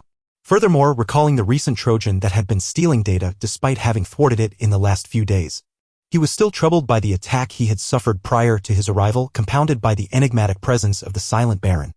Who could say what information had been leaked? Regardless, regarding the earlier murder case, the employee who had taken leave appeared highly suspicious. Thus, it would be prudent not to squander too much time on the computer virus matter, Hattori Heiji suggested after analyzing the current situation. Moreover, the time elapsed since the incident was quite brief, and it was possible that the murderer had yet to dispose of any evidence. We must act swiftly, manager. Do you know where this employee resides? Officer Otaki inquired promptly. The manager, after considering, indicated that personnel records should contain that information and proceeded to fetch it from his office. At that moment, the police investigating the victim's identity approached Officer Otaki to report that they had been unable to ascertain the true identity of the deceased, only discovering that he was suspected to be linked to several extortion cases. However, due to a lack of evidence, those cases had ultimately been dismissed, rendering such information of little value. Officer Otaki instructed them to continue their investigation. Meanwhile, Manager Kinoshita Kawashi returned with the records. Kita Island Satoru. He resides in a nearby rental apartment. Here is the address, he said, handing the personnel file to Officer Otaki. Upon hearing the name, the recently reported officer halted abruptly. What is it? Officer Otaki asked, noticing his subordinate's reaction. One of the complainants in those extortion cases is named Kita Island Satoru. With this revelation, Hattori Heiji After glancing at Kita Island, Satoru's address dashed out immediately, leaving Officer Otaki momentarily taken aback. Heiji! Wait! Officer Otaki called out, unable to catch him, and beckoned his colleague to follow. Nearby, Yamaoka Keo expressed irritation at Hattori Heiji's abrupt departure. Did we not agree to treat him to dinner? The reservation time is nearly up. Observing the frustrated high school girl, Takayama sighed. Why not just follow him to see what's going on? He suggested. Worried? That guy can't focus on anything once a case arises. I'm not worried at all. Keo retorted, though Takayama recognized her words belied her true feelings. You're quite impressive. You were thinking more than Heiji just now, perhaps to temper that guy's enthusiasm. Am I really? Takayama felt a bit bashful, considering if the case truly involved the black-clad organization, his previous deductions might be flawed, much like his conjectures regarding the motive for revenge. He sensed that something was amiss, yet he couldn't articulate it clearly. He needed to meet the suspected perpetrator, Kita Island Satoru, to ascertain the reality. Thus, Takayama hastily followed suit. And after much internal conflict, Keo also trailed behind. However, upon arriving at Kita Island Satoru's residence, they were met with an unexpected sight. Kita Island Satoru confessing to the police. Kita Island Satoru had not anticipated the police's swift arrival. He had yet to dispose of the evidence of his crime when they came to investigate. In such circumstances, any attempts at denial seemed futile, and he opted for a confession. At this point, there is nothing left to hide. I did indeed kill that man. Hattori Heiji, taken aback by the ease with which the suspect admitted his guilt, had initially hoped to engage with the suspect to uncover any inconsistencies in his story and turn the tide in their favor. However, it now appeared that such an opportunity had slipped away. Officer Otaki entered the suspect's room and discovered the knife used to sever the victim's wrist, instructing the accompanying officers to secure it and summon a team to the scene. Why did you kill that man? Is it related to the extortion case you reported? Hattori Heiji inquired. Indeed. I thought I would never see that man again, yet fate allowed our paths to cross once more. Kita Island Satoru grew increasingly agitated as he spoke, and the gathered crowd refrained from interrupting, permitting him to calm before resuming the inquiry. What transpired during that extortion case? Hattori Heiji asked. The victim of that extortion was my girlfriend, Kita Island Satoru recounted, sharing the events as he remembered them. The tale unfolded during his university years, where he was in a relationship with a junior named Keiko. Their romance flourished like that of any couple in their youth, filled with dreams of the future. Their bond stable and unwavering. However, misfortune struck in his senior year as the pressures of graduation and job hunting diminished their time together, coinciding with a troubling incident involving Keiko. At the time, Kita Island Satoru was oblivious to the turmoil affecting her. Each meeting revealed Keiko's distracted demeanor, but when he inquired, she remained tight-lipped about her troubles.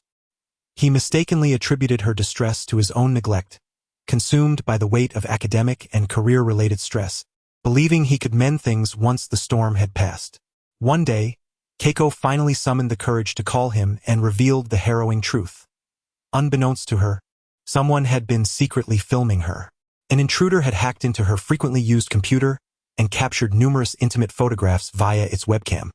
The stalker used these images to extort Keiko, meticulously avoiding leaving any tangible evidence and only contacting her through emails. To prevent the photos from being disseminated, she was compelled to comply with their demands, depositing cash in designated locations. This torment persisted for an extended period. Keiko attempted to report the crime, but the emails vanished post facto and the police's investigations yielded no results. Following her report, the threats intensified. Eventually, overwhelmed by the situation, Keiko confided in Kita Island Satoru. Understanding the gravity of her plight, he assured her not to fear, even if they could not find evidence against the extortionist. He reasoned that the perpetrator would eventually come to collect the cash. Thus, he devised a plan to draw the extortionist out. Unfortunately, the scheme failed. A suspect did emerge during their efforts, the very individual now deceased, yet when Kita Island Satoru brought him to the police station, the authorities ultimately found no evidence and had to release him. This action, however, incited the wrath of the extortionist, leading to the dissemination of Keiko's photos, and ultimately, unable to withstand the pressure, she took her own life. So, when you encountered that man again, you chose to kill him? Hattori Heiji remarked after hearing Kita Island Satoru's account. Indeed, I am certain he was the extortionist. After Keiko's death, I reflected on the entire sequence of events and concluded that he was undoubtedly a technical expert, capable of erasing all traces of his online activity, leaving the police with no evidence. Such a person would not limit his extortion to just Keiko. From that moment on, I began to teach myself about computers, hoping one day to cross paths with him again.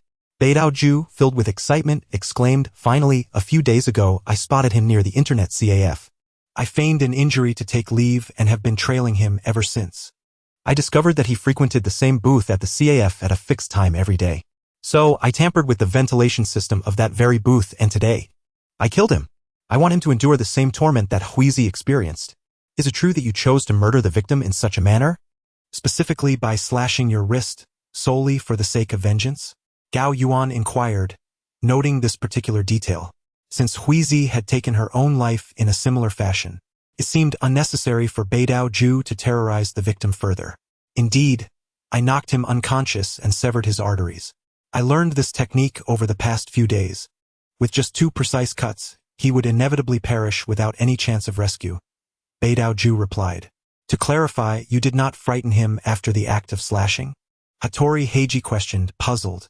"After slashing, I simply took his belongings and departed. Why would I frighten him?" Beidao-ju failed to grasp the essence of Hattori's inquiry. "What did you take from him?" Gao Yuan pondered, asking, "Perhaps a disc?" "Yes, there was a disc, but when I opened it on my computer, I inadvertently triggered a program that resulted in the destruction of both my data and that of the disc." Beidao-ju expressed his frustration. Before long, the police, dispatched by Officer Otaki, arrived at the scene and took Beidao-ju into custody. The subsequent events fell under the purview of the police investigation. However, for Gao Yuan, this matter was far from resolved. There were 2 instances of triggering the settlement panel, one after Gao Yuan summarized the events, and another when he believed the case was resolved. At present, Gao Yuan did not consider the matter settled, nor had he reached a conclusion. Thus, the settlement panel remained dormant. Upon reflection, if Beidao-ju's words held truth, then the reasoning behind the victim's demise as an act of revenge, while accurate in outcome, was flawed in process. What then was the true nature of the case? Considering the possibility that the victim was linked to an underground organization, the full truth remained elusive to Gao Yuan. He could only contemplate the potentialities surrounding the case. If the victim were indeed a member of this organization, it would explain why they had extensively gathered information on programmers. Aware that the Internet CAF's database housed critical data from the main company, the organization dispatched the victim, skilled in hacking, to extract sensitive information. However, overwhelmed by the sheer volume of data, the victim could not discern which information was useful and resorted to deploying a Trojan to extract everything. This excessive data transfer consumed too much bandwidth, alerting Gao Yuan, who worked part-time at the CAF. On the day of the data theft, the victim met his end at Beidao-ju's hands. Perhaps due to a programmatic response, the victim, having not operated for an extended period, triggered an emergency protocol that activated the Night Baron virus, erasing all traces of the incident, leading to the obliteration of the CAF server data. This line of reasoning made sense to Gao Yuan, prompting him to delve deeper. Regarding the victim's murder, it was conceivable that after being knocked unconscious and slashed, the victim regained consciousness only to succumb to panic and despair, ultimately leading to his demise. However, the victim's expression conveyed more than mere despair. It was a profound terror. Yet, this terror did not stem from the assailant, but rather from the organization itself. This realization tied everything together. Reasoning complete, case closure initiated. Just as this thought crossed his mind, the settlement panel activated. As night fell, a sleek black Porsche 356 roared to life on a dark street outside the Osaka police headquarters. In the passenger seat, a burly man clad in black sunglasses concluded a phone call and turned to the silver-haired driver, stating, "Boss, I've uncovered the truth. That fellow was merely killed by a friend of someone he blackmailed years ago. The motive was solely revenge for the blackmailed individual." "Is that so? That's a relief," the silver-haired man replied coolly, his eyes partially obscured by his bangs. "After all, the Night Baron is flawless and leaves no evidence behind. A nameless individual perishes without consequence. But what about his death? What shall we do about it? Rest assured, the next steps will be handled by Tequila. Bounty system. Detective rating reasoning complete. Case closure initiated. Case closure comprehensive evaluation, knowledge, observation, logic, settlement complete. Comprehensive score achieved, additional rewards issued. Please select Reward 1, Self-Defense Techniques Reward 2, Special Item Reward 3, Virus Infiltration Algorithm. Upon reading the comprehensive evaluation and the announcement of additional rewards, Gao Yuan felt a rush of exhilaration, reminiscent of his first experience. The 3 reward options presented themselves, but self-defense techniques and special items mirrored the choices he had previously overlooked. Why had they reappeared? Moreover, their positions in the list had ascended by 1 rank. However, compared to these, Reward 3 undeniably captured Gao Yuan's attention. A discrete program algorithm capable of infiltrating without detection by programmers was precisely what he needed.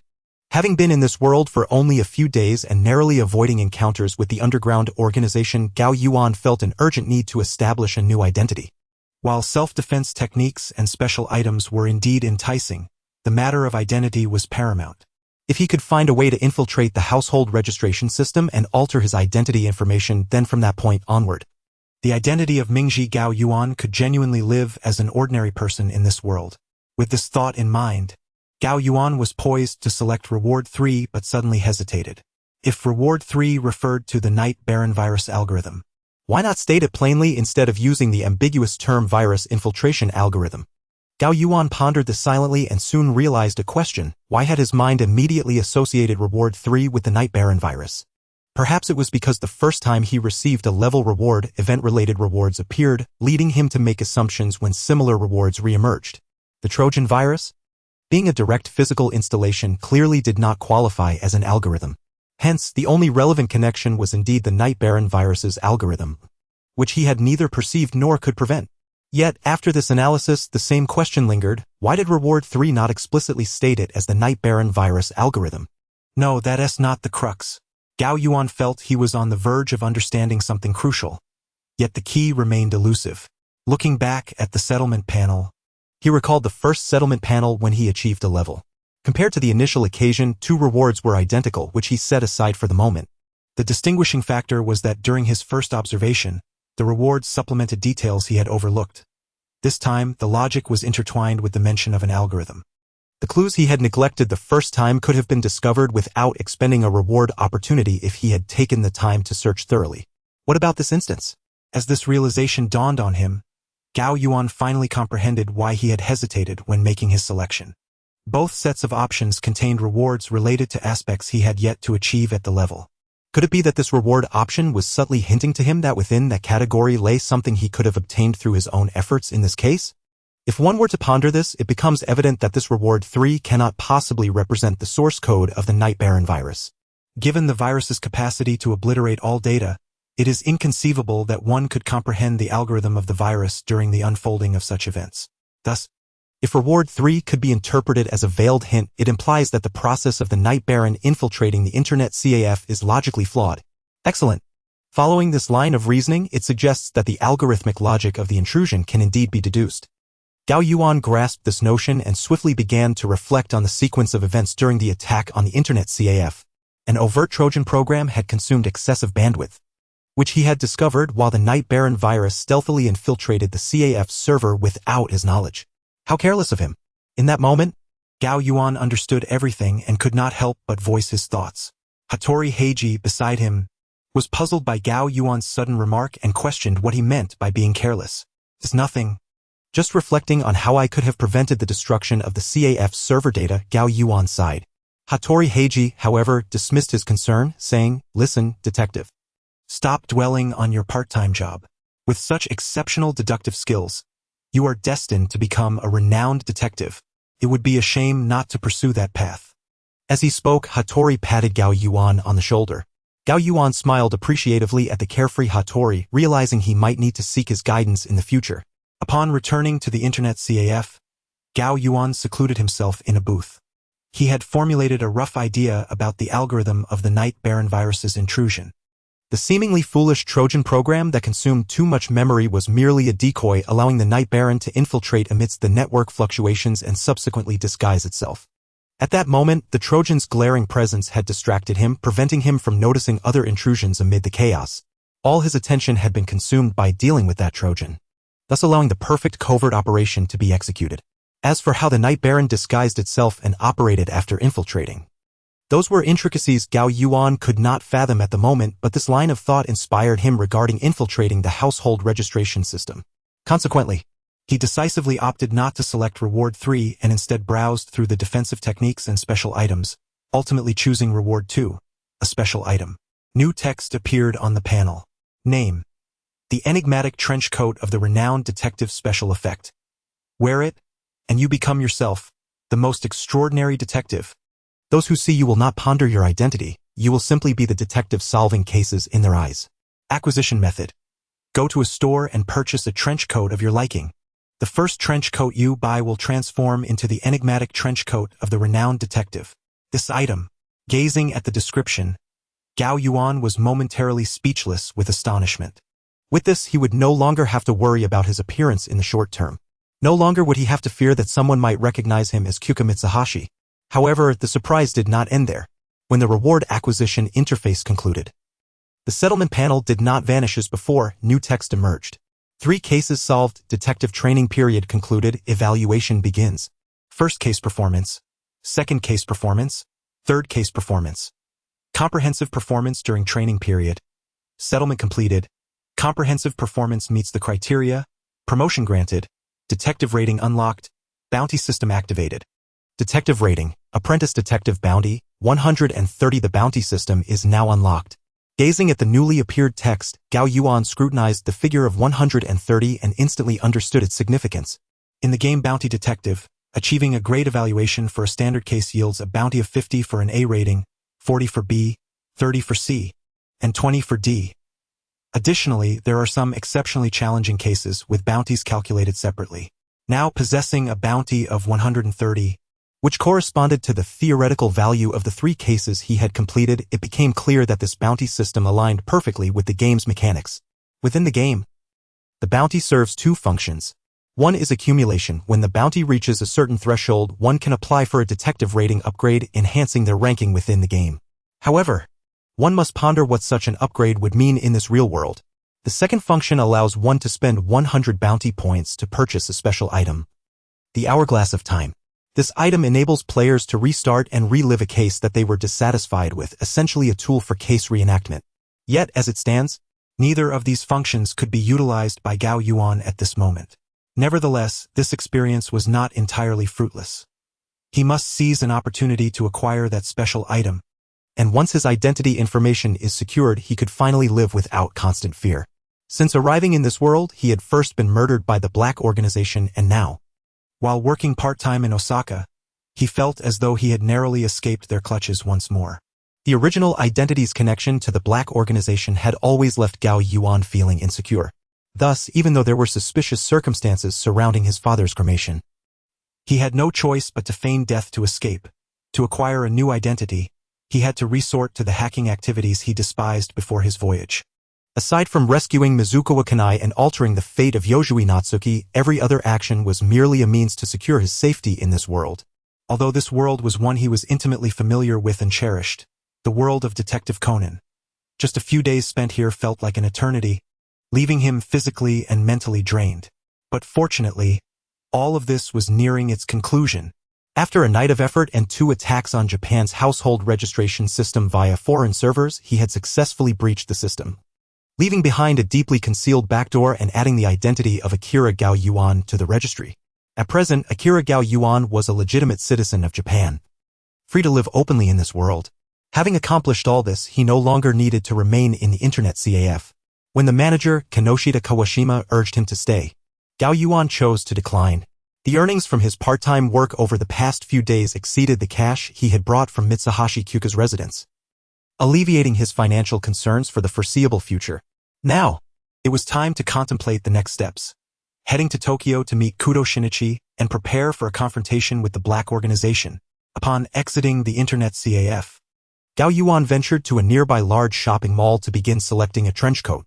After all, the first trench coat he purchased would transform into one with special effects, so it was essential to choose a quality one that he could wear frequently. After much deliberation, he ultimately purchased a deep blue long trench coat, made of a lightweight material suitable for all but the hottest days. After completing the transaction and receiving the coat, Gao Yuan noticed a brief glimmer of light as the trench coat passed into his hands, before returning to its ordinary appearance. At that moment, the settlement panel conveniently displayed new text. Special item. The enigmatic trench coat of the renowned detective acquired. That previous scene was visible only to Gao Yuan.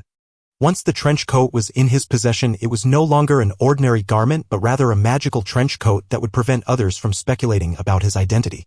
With the identity of the presumed deceased original perfectly added to the household registration system coupled with this coat, Gao Yuan felt a sense of unprecedented relief. If only a high school detective with an Osaka accent wouldn't suddenly appear. Hey, detective! As Gao Yuan donned his trench coat and exited the shopping mall, he unexpectedly encountered Heiji Hattori and Kazuha Toyama. Heiji, how rude of you to call me that. After all, Mr. Shinichi is older than you. Kazuha expressed her discontent with Hattori's behavior. What a coincidence to see you, Hattori and Miss Toyama. What brings you here? Gao Yuan initially intended to address Kazuha directly, but upon reflection, he realized it would be inappropriate since they were not particularly close. I don't mind being called Detective Kid, he added, noticing that Hattori was already responding to Kazuha's earlier comment. By the way, I went to the internet cafe looking for you and learned that you just resigned today. Have you reconsidered? Wouldn't it be better to remain a detective? Hattori said with a hint of pride, glancing at Gao Yuan's new attire. That outfit is quite impressive. It really does resemble that of a famous detective. Of course, that's because it's called the magical trench coat of the famous detective, Gao Yuan thought to himself before inquiring. So, what is it that you need to discuss with me? I'd like to talk about yesterday's case. It's almost mealtime and I've reserved a great spot. Let's go have a meal together, Hattori proposed. Upon hearing this, Kazuha leaned in closer to Hattori and whispered, the place you're talking about isn't the same restaurant where you plan to treat me, is it? Of course, adding one more person shouldn't be an issue, Hattori replied, somewhat confused by Kazuha's implication. Kazuha retreated, her cheeks flushed, responding, then it's not a problem. Observing their conversation, Gao Yuan recalled that during their investigation yesterday, they had mentioned that the reservation time was approaching, making it unlikely for them to dine there. Was today also the same restaurant? Gao Yuan found the situation somewhat exasperating. Hattori truly was oblivious to Kazuha's intentions, which were clearly to have a meal alone with him. No wonder they had remained in the friend zone for 20 years outside of the play. However, considering Hattori's insistence and Gao Yuan's genuine curiosity about any new developments in the case, he reasoned that it wouldn't hurt to join them since their relationship status was still undefined. Upon arriving at the restaurant, a uniquely themed crab cuisine establishment, the trio settled into their seats amidst a bustling crowd, making it evident that securing a table without a reservation was quite a challenge. A massive television screen in the hall was broadcasting a live program titled New Sensation Investigation. Speaking of which, the deceased definitely did not act alone. Hattori began discussing the case as soon as they were seated. From what you described about the internet cafe, it's clear someone was attempting to erase evidence. The deceased must have had an accomplice. I agree, but with the person deceased and all data erased, there are no clues left, Gao Yuan echoed, realizing that the police had not uncovered any deeper insights either. Today's showdown will be between a psychic and a high school detective. One is the naturally gifted psychic Jiro Watanabe, who will demonstrate the genuine existence of supernatural abilities. The other is the renowned detective with extraordinary reasoning and insight, Shinichi Kudo. Will he unveil the truth? Initially engrossed in their discussion, Hattori and Gao Yuan were suddenly captivated by the host's words on the television, turning their attention to the screen. My supernatural abilities harbor no secrets, tricks, or mechanisms. This is not magic. Excuse me, Mr. Watanabe, but I remain skeptical about supernatural abilities. What are your thoughts, Kudo? If you ask me whether I believe in supernatural abilities, I must say I do not. A young high school student appeared on the screen, with the caption prominently displaying his name, Shinichi Kudo. Is that really Shinichi Kudo? Hattori murmured, captivated by the live broadcast. Allow me to correct your viewpoint. I will have you apologize on air for your errors. The psychic Jiro Watanabe responded forcefully to Kudo's statement, appearing somewhat rotund and naive due to technical limitations. Gao Yuan found the clarity of the broadcast lacking compared to the ultra-high-definition images he was accustomed to prior to his arrival in this world. But he could still discern that the individual on-screen was indeed clad in the school uniform of Shinichi Kudo.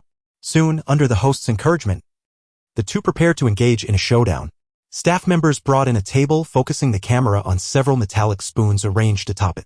The host, a tall, Slender middle-aged man in a white suit paired with a pink shirt donned a white scarf with black polka dots, resembling a comedic performer. The host picked up one of the spoons and struck it against the table, confirming its authenticity as an ordinary metal spoon. Indeed, it is a regular spoon. He held it up to the camera before handing it to Jiro Watanabe. Please go ahead. Receiving the spoon, Watanabe displayed it to the camera. I will bend the spoon using my supernatural powers. He placed the spoon face down on his left palm, gently pressing it with his right thumb. Soon, the spoon's handle began to curve, eliciting gasps of astonishment from the audience. Releasing his grip, he compared it to another spoon on the table, showcasing the evident bend. This is the difference, Watanabe declared with a proud expression.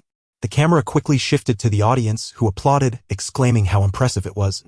Pausing momentarily to capture the expression of a beautiful high school girl, Gao Yuan was taken aback. That iconic hairstyle belonged to Ran Muri. Isn't this just magic? Hattori remarked impatiently while watching the broadcast. My psychokinesis ranks among the highest in the world, Watanabe boasted, while Kudo, sitting nearby, shook his head in resignation and approached the table. The camera shifted its focus from Watanabe to Kudo, capturing him lifting the spoon. Following the host's earlier actions, he struck the spoon against the table with force, then pinched the handle, giving it a slight shake. To everyone's astonishment, the spoon began to bend at the point he held. Kudo then blew gently on the area he grasped and, upon releasing his grip, the spoon snapped cleanly in two, prompting an even more enthusiastic round of applause and gasps from the audience. How could this be? Incredible! The host exclaimed while the camera quickly captured Watanabe's stunned expression. Anyone can do this as long as their fingers are agile and with practice, Kudo explained, and the camera returned to the audience, once again pausing on Ran, who now wore an expression of admiration, clapping fervently. What you did is merely magic. I bend it using psychokinesis. This is a genuine spoon-bending technique, Watanabe retorted. His face flushed with indignation, his expression revealing his frustration. Why can't you just believe me? It's astonishing that such trivial magic can be deemed a supernatural ability, Hattori lamented, watching Kudo steal the spotlight on television. If the Osaka television station hosted such a program, the guest would surely be me. Kudo, one day I shall challenge you to a true showdown. Wait, is that magic? Kazuha, utterly perplexed, began to inquire. That spoon is a specially designed magic prop. Gao Yuan elaborated, stating that most of the seemingly ordinary objects in the magician's hands are likely specially crafted props. Mr. Jujian, did you never learn as a child the principle that one should not lie? At that moment, the host suddenly stepped forward during the live broadcast, adopting a mocking tone. I have always believed that deception is unforgivable. Do you even know what shame is? His outburst shattered Jujian Jiro's pride. Are you insulting me? Jujian Jiro questioned the host with a look of wounded dignity. Even if he was insulted, there was little he could do. After all, who caused the deceit? The host showed no intention of stopping. Rather, he escalated his remarks. This host is utterly outrageous.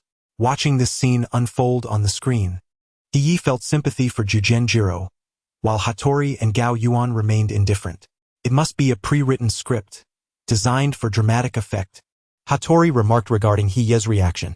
Gao Yuan concurred, noting that most live performances are scripted. Otherwise, spontaneous improvisation could easily lead to awkward moments and broadcasting mishaps. However, Gao Yuan was now puzzled as to why he was encountering Kudo Shinichi in such a manner. Had such a scene occurred in the original plot? Why did it feel vaguely familiar, yet he could not recall it? The debate continued on television, with Jujian Jiro shouting, I possess a unique ability that you all lack since childhood. The host dismissed Jujian's attitude with contempt. I see, since you say that, why not demonstrate it for us here? What does everyone think? Can you show us? Sensing the atmosphere heating up, the host approached the front of the stage and addressed the audience. When the camera focused on Ran Muri, she did not exhibit excitement. Instead, she appeared somewhat bewildered, prompting the camera to swiftly shift to the more animated audience members. A staff member quickly brought a chair for the host to sit down. Observing this development, Gao Yuan and Hattori exchanged knowing glances. It was clearly a scripted scenario designed to energize the audience, with the two main guests likely unaware of the arrangement. Use your superpower to kill me, the host declared in a nonchalant tone, uttering a shocking statement. This left Gao Yuan momentarily dumbfounded. Was Japanese variety television truly this extreme? And in front of Kudo Shinichi, no less? This was a path to ruin. The audience reacted with gasps while Jiao Jian wore a calm expression. A silence born from fury poised to erupt. You will regret this. Regret? Let me see you regret it, the host retorted dismissively. We are all eager to witness your superpower. Not just me, but everyone present here, as well as the viewers at home, are keen to see it. The camera panned to Kudo Shinichi, who shook his head repeatedly. You look down on me and believe my superpower is a fabrication. Go on. Slowly regret it in another world. As you wish, I shall kill you. Everyone else, step aside. The stage lights dimmed appropriately and the crowd parted, leaving only the host and Zhu Jian. Accompanied by eerie music, Zhu Jian positioned himself behind the host, beginning to make strange gestures as if exerting pressure from afar, eliciting laughter from the audience. Initially, the host wore a jovial expression, but soon, the scarf around his neck began to rise as if being tugged by an unseen force, and he displayed a look of anguish. He struggled to tear the scarf from his neck, but it seemed to be held by a greater force, slowly lifting him from his chair, bending his knees. With his neck arched back as if that force continued to pull at his scarf, the host exhibited a choking expression. Struggled for a moment and then collapsed, motionless. The scene erupted into chaos as the lights came back on. Staff members rushed to the stage, calling out to Mr. Harada, shaking him incessantly. Meanwhile, Gao Yuan noticed that Ranmori had dashed from the audience to Kudo Shinichi's side. On stage, the host, Harada Takashi, emitted a hoarse cry amid the staff's calls, struggling to clutch his chest, but before he could complete the motion, he completely lost strength and fell silent. Are you satisfied now? I did this all because of you foolish ones who refuse to believe in superpowers, Jugenjiro proclaimed, casting a glance at the now frantic Kudo Shinichi, brimming with self-satisfaction. Hey PG, that superpower user really killed the host, he exclaimed in terror while watching the live broadcast. No matter how one looked at it, the host Harada Takashi was indeed dead. However, the broadcast continued and the camera revealed that during his struggle, the scarf had been pulled away, exposing marks on his neck that resembled strangulation. How could this be possible? Hattori also found it hard to believe. There can't be such a thing as superpowers. It must have been some technique. But we just saw that host being strangled by the scarf controlled by that superpower user, he insisted, glancing at Gao Yuan. Mr. Akechi must have seen it too. Yet Gao Yuan remained unresponsive, his gaze fixed on the television, lost in thought. Even with such a dramatic incident, the broadcast continued? Did the television station and director truly have such audacity? You speak nonsense. I do not believe in any superpowers. The camera shifted back to Kudo Shinichi, who, facing Jiao Jianjiro, countered, Do you wish to insult me too? This is a murder case. A crime cannot occur in front of the cameras without some technique at play. I shall uncover the truth. There is only one truth. Kudo Shinichi made this declaration. Indeed, this is undoubtedly a case of murder by some technique, and the murderer must be one of the 5 people present at that moment. Hattori Heiji echoed Kudo Shinichi's words. Not 5 but 4, Gao Yuan interjected, realizing that Hattori was referring to the 4 staff members who rushed to the stage and the superpower user Jugenjiro.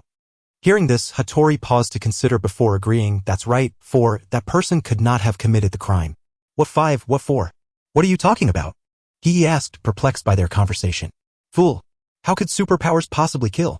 The deceased was killed by other means, Hattori clarified. But we saw that host being strangled by the scarf and then collapsing dead. He pressed on. That was an act, Gao Yuan explained. The host's painful expression and his feigned collapse were all part of a performance. But what about the scarf? Wasn't it being pulled by some force? He inquired. That's magic, Gao Yuan continued. Do you remember the spoon trick from the beginning of the show? Yes. You mentioned that the spoon was a special prop. That spoon was made from memory metal, Hattori elaborated. Memory metal is significantly affected by temperature. It exists in one state at a certain temperature, and changing that temperature alters its form. However, when the temperature returns to its original state, it reverts back. The spoon was originally bent but was straightened before the performance. During the act, the heat generated by the fingers causes the spoon to return to its bent shape. This scarf operates on the same principle. I believe the silk scarf must have contained memory metal. The host feigned being choked by the scarf, utilizing the temperature of his hands and neck to induce a transformation in the memory metal, creating the illusion that the scarf was being pulled by an invisible force. Takayama elucidated the technique behind the scarf. As for the marks on his neck, it sufficed to have the makeup artist create such traces in advance, subsequently concealing them with the scarf. However, if everything you claim is merely an act, then the host should still be alive, right? He, along with he, was still rife with questions. The crux lay in the moment he collapsed, when the 4 staff members rushed onto the stage to check on him. You should recall. After those 4 rushed in, the host suddenly emitted a cry of anguish before collapsing, motionless. Hattori elucidated. Indeed, what of it? He inquired. It was at that moment he met his demise, poisoned by one of those 4 staff members who rushed onto the stage. Hattori Heiji declared, asserting that the murderer could only be among those 4. Given the rapidity of the fatality, it was likely potassium chloride, leading to cardiac arrest due to excessive intravenous injection, a method frequently employed in capital punishment. Takayama added, casting a glance at the screen, from the existing clues, it appears the culprit must be that individual. To their astonishment, the live broadcast continued, with Kudo Shinichi articulating the same reasoning as Takayama and Hattori, directing suspicion towards the 4 staff members, highlighting their grudges against the deceased, Mr. Oda Hiroshi, the assistant director, and Mr. Nakamura, a protege, both of whom Kudo Shinichi witnessed being reprimanded by the deceased for mistakenly switching drinks. Ms. Mizutani Asako, the assistant whom Kudo Shinichi inadvertently observed being harassed by the deceased. Ms. Hayashi Seiko, the deceased's aide, who received a harsh scolding from the deceased when she failed to bring a pen during a signature request by Mori Ran. Such revelations surely render the identity of the murderer unsurprising. After listening to Kudo Shinichi's account, Hattori Heiji remarked, however, at this moment, Takayama, having synthesized Kudo Shinichi's narrative regarding the grudges held by the 4 against the deceased, has come to a definitive realization: the murderer is indeed that person. Observing the enlightened expression on Takayama's face, Hattori could not help but comment, Detective, it seems you have discerned the identity of the culprit. Haven to you? Takayama took a sip of water, exuding an air of calm. There are 2 hints: the order in which the 4 ascended the stage and the nature of the weapon. Upon receiving this hint, Hattori contemplated briefly before breaking into a smile. So that is how it is. Well done, my friend. Meanwhile, on the screen, Kudo Shinichi had yet to ascertain the murderer's identity, and instead continued to argue with the alleged psychic. In admitting his involvement in the death of the host Harada Takashi, Takaomi Jiro insisted it was his psychic abilities that caused the murder, while Kudo Shinichi reiterated that he was not even a suspect. In a fit of rage, Takaomi Jiro demanded a reenactment, this time targeting Mori Ran, who had been closely following Kudo Shinichi since earlier. The same scene unfolded, the same scarf, the same appearance of being ensnared, the same expression of suffocation, followed by a collapse. This time, as Mori Ran fell, a figure dashed out from backstage. It was a middle-aged man sporting a pair of small mustaches. Recognizing him immediately, Takayama identified him as Mori Kagoro, Mori Ran's father. He rushed to Kudo Shinichi, shouting why he hadn't intervened, while Takaomi Jiro wore a smug expression, demonstrating that his psychic abilities were indeed real. Yet this time Mori Ran revived. Hence, Kudo Shinichi began to elucidate the earlier performance and the magical secrets of the scarf, transforming the live broadcast into a deductive showdown between the detective and the psychic. Kudo Shinichi asserted that the true purpose of this live confrontation was to play a prank on Mr. Takaomi according to the script, with no relation to the murder case. Ultimately, his deduction aligned with Takayama and Hattori's thoughts. The true murderer was indeed assistant Ms. Hayashi Seiko. She was the first to rush onto the stage, and the weapon was the pen she carried. When Mori Ran sought a signature from the deceased, Ms. Hayashi, who had been nearby, failed to bring forth a pen. How could an assistant not carry one? The reason was that what she had on her was the injection pen used as the murder weapon, rendering her unable to produce it. Kudo Shinichi was not as remarkable as he seemed. It took him until now to uncover the murderer's identity. Hattori remarked, if you were to become a detective in Tokyo, you would surely eclipse him in fame. Takayama made no reply, for the conclusion panel had appeared before him. Deduction complete. Case closure initiated. Observing this interface, Takayama felt perplexed. He had long since deduced the outcome, so why was it appearing only now? Could it be that his deductions, made outside the scene, had no bearing on the progression of the case, thus necessitating the on-site deduction by Kudo Shinichi to conclude the matter? Deduction complete. Case closure initiated. Comprehensive evaluation of the case closure. Knowledge, logic, observation.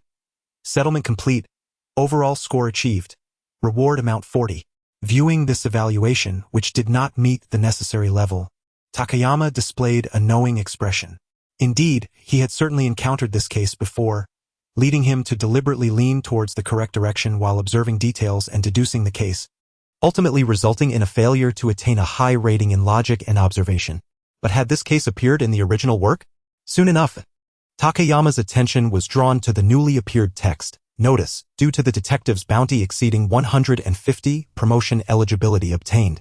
Would you like to initiate the challenge? Promotion challenge? If memory serves, in the bounty detective game, a promotion challenge is triggered once the bounty reaches a certain threshold, consisting of a series of case deductions. Generally, this involves a series of cases and players must complete the deductions for all cases within the series, achieving an average score above a certain level to successfully advance to the next detective rating. Failure in the challenge results in a deduction of a certain amount of bounty, with higher ranks incurring greater deductions.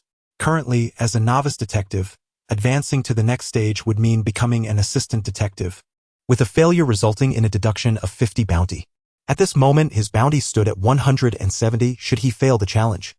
He would have to complete another case to regain eligibility for the promotion challenge. So, should he accept? Indeed, prior to his crossing over, some players in Bounty Detective opted to accumulate sufficient bounty before embarking on a challenge, allowing them to continue challenging even after a setback. However, Takayama, ranked among the top 10 players in the region, would not play in such a manner, as higher detective ratings lead to encounters with increasingly challenging cases. Deducing these cases, even if ultimately yielding a lower score, would still reward substantial bounty. To aim for a higher rank, one must engage in such cases to accrue greater bounty. Otherwise, achieving the initial level merely equates to 50 bounty, leaving the thousands required for subsequent promotion eligibility a distant goal. Yet now, in this realm of reality, what influence does the detective rating on this panel hold for him? Just then, Hattori Heiji inquired, "Detective, what are you pondering?" Takayama pulled from his reverie. Returned to the present. "No, I was merely contemplating how impressive you high school detectives truly are." "Indeed," Hattori replied, a hint of pride swelling within him upon hearing Takayama's commendation. Despite having lost to the detective on 2 occasions, he vowed, "But I shall triumph over you next time. However, I do wish to meet the renowned detective of Tokyo, Shinichi, sooner rather than later." As he gazed at the concluding scene of the program on television, Takayama expressed his thoughts. "What's this? Mr. Akechi intends to travel to Tokyo?" Hattori inquired, catching on to Takayama's meaning. "Yes, I plan to depart for Tokyo in a couple of days," Takayama affirmed. "How fortuitous. I will be attending a kendo competition at Titan High School in Tokyo in half a month. You can come watch my match." Hattori extended an invitation, hoping to encounter the illustrious Kudo Shinichi as well. "Hey Heiji, your competition is on a weekend, and he won TB in school that day," Takayama reminded him. "Oh, we might just cross paths," Hattori countered. Observing the playful banter between the two, Takayama took a sip of water, reflecting on the original narrative, noting that they likely had not met. Yet, he pondered if his presence might alter that fate. Turning his gaze back to the screen, he wondered how this advancement challenge could manifest in reality. It was unlikely to function like a game where one draws questions from a pool of cases. After a moment of contemplation, Takayama resolved to accept the challenge, recalling that each successful promotion would yield several unique tools to aid in solving cases. Thus, a new text appeared on the screen: Assistant Detective Advancement Challenge. Please select the case you wish to challenge. Case 1, the wealthy man's anxiety, reward, wealth. Case 2, the tragedy from 20 years ago, reward, fame. Gazing at the newly presented text, Takayama felt a twinge of curiosity. Although advancement challenges in the game typically offered a selection of questions based on difficulty, what could the text in parentheses imply? Could it be that solving this case might grant him actual wealth or fame? That would be truly astonishing. Without hesitation, he selected Case 1, prompting the following text to appear. Case 1. The wealthy man's anxiety, reward, wealth. Stage 1. Today, Yamakeo purchased a fashion magazine featuring a peculiar series of numbers on its cover. Unravel the mystery and swiftly identify who left the sequence. Taken aback, Takayama realized that he was to solve a case directly in reality. This suggested that Case 2 also existed in the real world. Thus, his choice essentially provided a clue on how to approach the case. As it happened, Ko indeed had a fashion magazine in her bag. Due to the small size of her purse, part of the rolled-up magazine was visible. "Yama-san, may I see that magazine?" Takayama began, but then hesitated, unsure of how to ask to borrow it.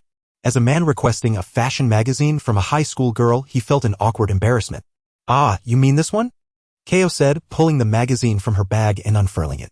"Actually, when I first saw Mr. Akechi today, I wanted to mention that the outfit worn by the model on the back cover resembles yours quite a bit. I momentarily forgot because of Heiji's presence. But I didn't expect Mr. Akechi to notice it himself." What had initially been an awkward topic became reasonable through Ko's explanation, and Takayama let out a sigh of relief. Yet, he was actually interested in the cover while Ko had shown him the back. "Could I take a look at the cover?"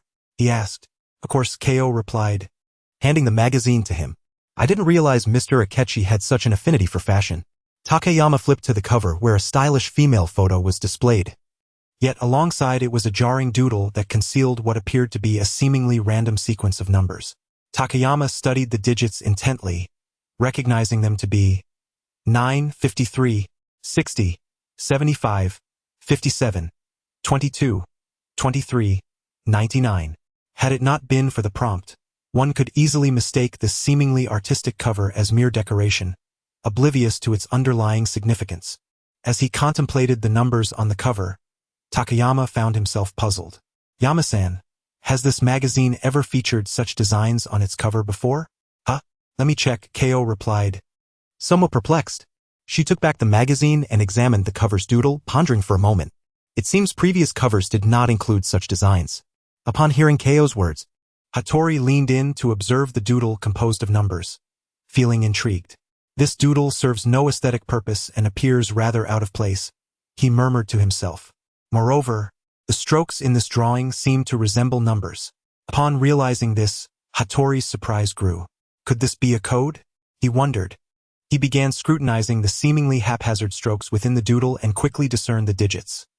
9, 53, 60, 75, 57, 22, 23, 99. While recognizing the numbers, Hattori still found himself puzzled, unable to ascertain their meaning. "Numbers? What do they signify?" Ko asked, glancing at the doodle and quickly identifying the numbers Hattori had mentioned. "Indeed, they are numbers. But what could they represent?" This sequence of random digits might simply be the doodler's whimsical addition, she speculated. "Fool! What fashion editor would include such nonsensical designs on a stylish cover? The disparity with the cover model's style is far too great," Hattori retorted. Thus, it seemed implausible that this image was placed without purpose. It must hold some special significance. Moreover, as Yama-san pointed out, the magazine had never featured doodles on its covers before, making this sudden inclusion all the more suspect. This might be a contest designed by the fashion magazine," Ko exclaimed, her excitement evident. "I remember that the magazine previously collaborated on a similar project with Fusey. That's different. In that previous project, the puzzle was explicitly stated in the magazine's content, whereas this..." Hattori recalled the earlier project and began flipping through the magazine, pondering if there were any hints within its pages. However, after thoroughly examining the magazine twice, he failed to uncover any desired content. Frustrated, he set the magazine down, scratching his head in contemplation. If this is indeed a riddle, then this doodle serves as the entirety of the puzzle, doesn't it? But what could this random sequence signify? Takayama, sharing Hattori's confusion, reflected on the notion of numerical codes, which often involve converting them into other formats. For example, numbers below 26 could be correlated with the English alphabet. Yet, several of these numbers clearly exceeded that range. Hattori muttered to himself, "Perhaps we could search for a pattern among these numbers to convert them into values below 26. Yet, regardless of how we attempt to adjust the numbers, it seems unfeasible," Hattori dismissed. "It might require a key for an encryption algorithm. For instance, there is a stark anomaly with the single-digit number 9 amidst the others, which are all two-digit numbers," Takayama remarked, casting another glance at the digits, intrigued by the solitary single-digit 9. Even if one considers the number 9 as a key, without knowing the actual encryption algorithm it employs, the possibilities remain countless. Hattori pondered for a moment, then felt a wave of helplessness wash over him. How infuriating. Is there no hint at all? Without a single clue, it is utterly impossible to decipher this. Beside him, Hiei observed Hattori, who, along with Takayama, was grappling with the numbers scrawled on the magazine cover, lost in thought and hardly touching their meal. Watching their intense concentration, he couldn't help but feel exasperated. What was supposed to be a simple dinner at a renowned restaurant with Hattori had unexpectedly turned into a live murder event broadcast on television. Finally, the show had concluded, and now they were engrossed in the magazine's scribbles. Feeling somewhat disheartened, he picked up the magazine and gazed at the graffiti. Do you truly believe this grotesque doodle resembles some sort of code? It could merely be an eccentric creation by the editor. The mere fact that it seems unrecognizable is why one might consider it a cipher. As an outsider, I find this graffiti entirely inappropriate for the cover. How could a professional art and design editor possibly produce such a thing? Listening to the conversation between Hattori and Hiei, Takayama seemed to have an epiphany. Art? Monster? Earlier, Hiei had used the term instead of the transliterated English term or the Chinese characters for monster. For someone whose native language is Chinese, the term naturally drew his attention to the characters for and, faced with these two characters, Takayama's first thoughts were chemistry and physics. As he contemplated chemistry and looked back at the numbers, an idea suddenly struck him. Continue eating, I'll make a quick trip to the bookstore. Takayama exclaimed excitedly before darting out of the restaurant. Hattori watched Takayama's departure, realizing he had cracked the code, and then resignedly slumped back in his chair, letting out a sigh. Defeated again. At the nearest bookstore, Takayama flipped through a supplementary textbook that included the periodic table of elements.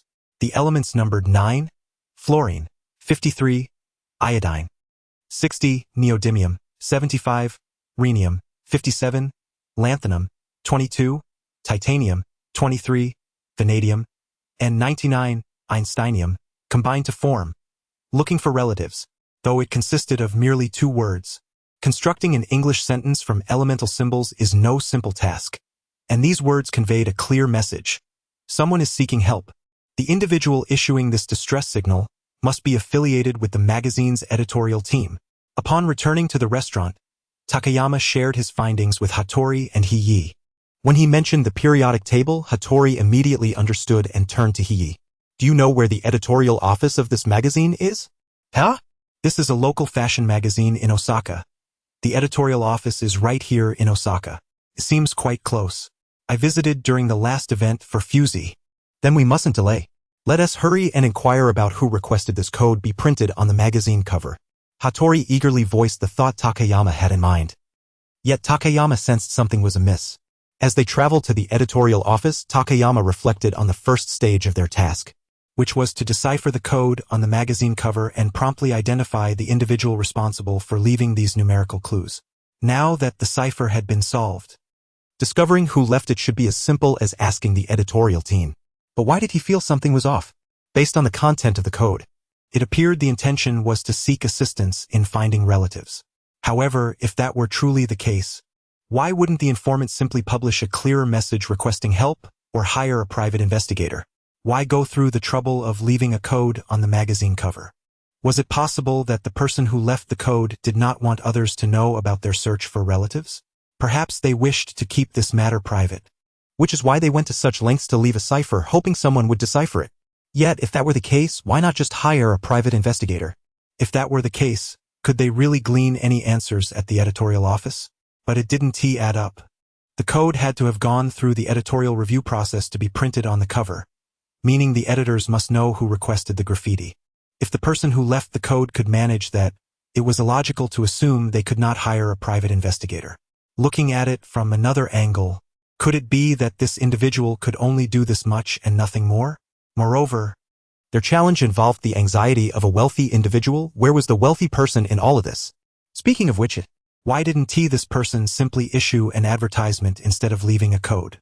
Hattori articulated the very question Takayama had been mulling over. Isn't this some sort of test? He ventured, somewhat perplexed. If I wanted to request assistance, wouldn't that person lack the means to help? I certainly considered that. But if it were simply a matter of locating a missing relative, contacting the police would be far simpler, Hattori noted. In other words, the reason for seeking relatives might not be something that could be reported to the police? He posed this query, prompting deep contemplation. However, if a relative goes missing, there should be no reason for the police not to take the case, Hiei countered. Could it be that the person they are searching for might not even exist?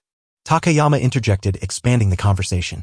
For instance, what if your parents told you when you were young that you had a brother you had never met? After your parents passed away, you suddenly recalled their words about having a brother and felt compelled to find him. If the situation were akin to that, it would indeed explain why the individual chose not to report it to the police. Yet, it still didn't clarify why they opted to leave this code on the magazine cover instead of simply writing a request. Precisely, Hattori added. If they had written it directly, they might have garnered numerous leads. Why complicate matters with a code that obscures the intent? Perhaps they intended for it to be inconspicuous. He suggested. Suddenly, Hattori had a realization. It's akin to someone held captive trying to convey a message. They certainly cannot overtly write about their plight for fear of being discovered by their captors. Perhaps the person who left the code is in a similar predicament. Who is this individual guarding against? He inquired. The editors. Takayama and Hattori exclaimed in unison. Because that person understood that if the editors discovered their intentions, their message would never reach the outside world, Hattori elaborated. But why would they need to guard against the editors? Even if the person leaving the code did not want this particular editorial team to find out, they could easily approach another media outlet, he questioned. Perhaps it is because any exposure to the editors would be utterly unacceptable to them. Therefore, even if they approached another media outlet, as long as the editors catch wind of it, all their efforts would be in vain, Hattori speculated. However, if this is the case, our inquiry at the editorial office about the source of the graffiti may indeed be a misstep. If that is true, the person who left the code may not be guarding against the editors at all. They simply do not want someone reading the magazine to know they are searching for relatives, Takayama countered, overturning his earlier assumption. Moreover, the reason for publishing in this magazine may be that it is the only media outlet they could access, Takayama suddenly proposed. Even if they wanted to leave a code, they could have done so in other media. Placing it in a fashion magazine is indeed peculiar. If they had no other options, that would certainly explain it. Hattori concluded. In summary, the individual who leaves a coded message can only do so in a magazine, with the intent of locating a possibly existing relative. However, this desire must remain a secret from certain individuals. What circumstances might arise from such a scenario? Hayuan pondered, as a vague notion began to form in his mind, for this series of events could be described as the anxiety of the affluent. In that case, let us gather some information, Hattori concluded.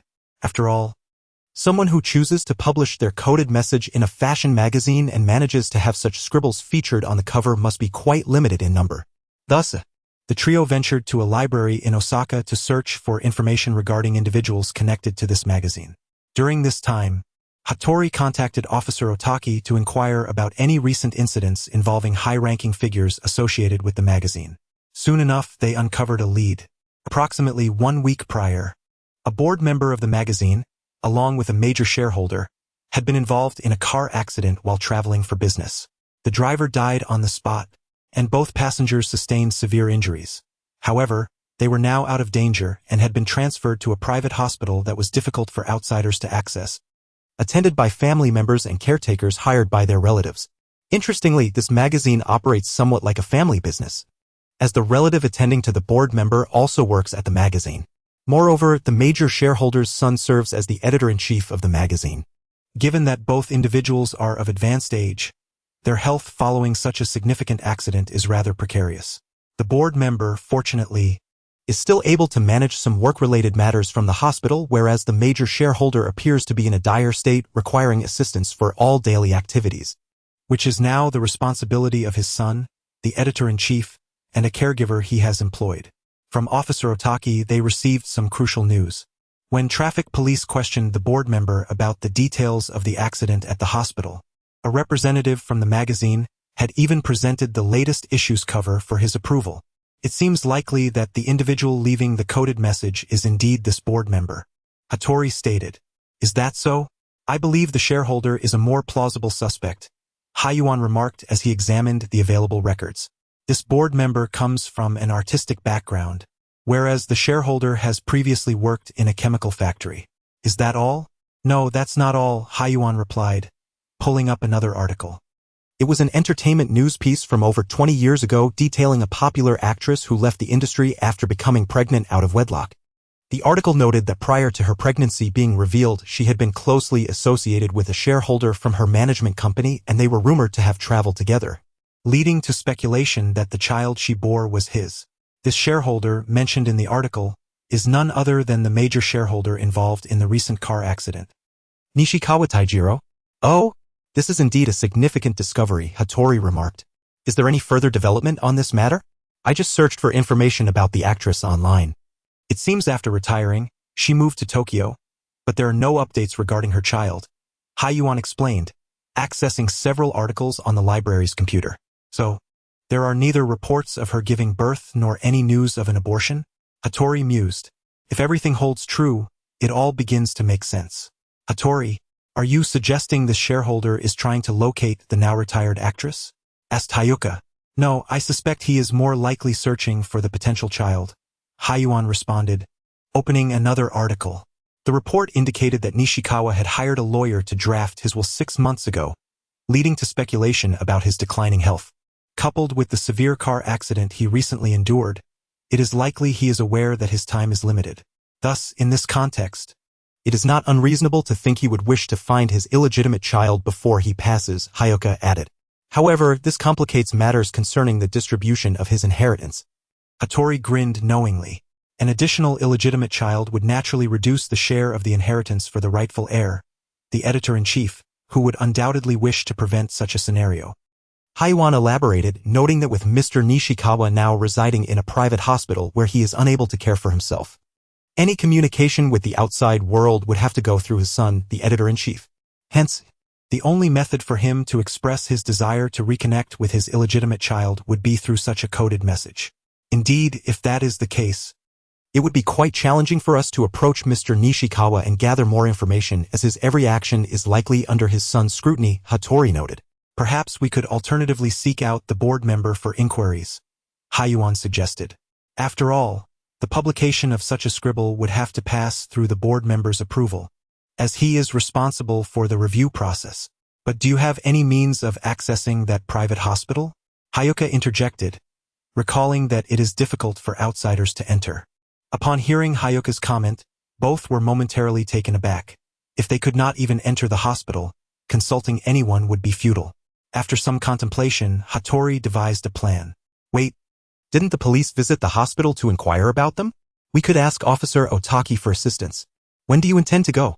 It's almost evening, and we have school tomorrow. Besides, the report mentioned the actress went to Tokyo afterward. Are you suggesting we travel there to investigate? Hayuka countered Hattori's proposal. That is a valid point, Hattori conceded. However, if it is merely a matter of finding someone, I believe it would be better for you, detective, to take the lead on this. I'm more intrigued by the murder case, Haiyuan agreed, nearly forgetting they were still high school students. Given that this case is essentially a challenge for his advancement, relying too heavily on others could lead to failure, so he resolved to tackle the matter independently. As they left the library, night had already fallen.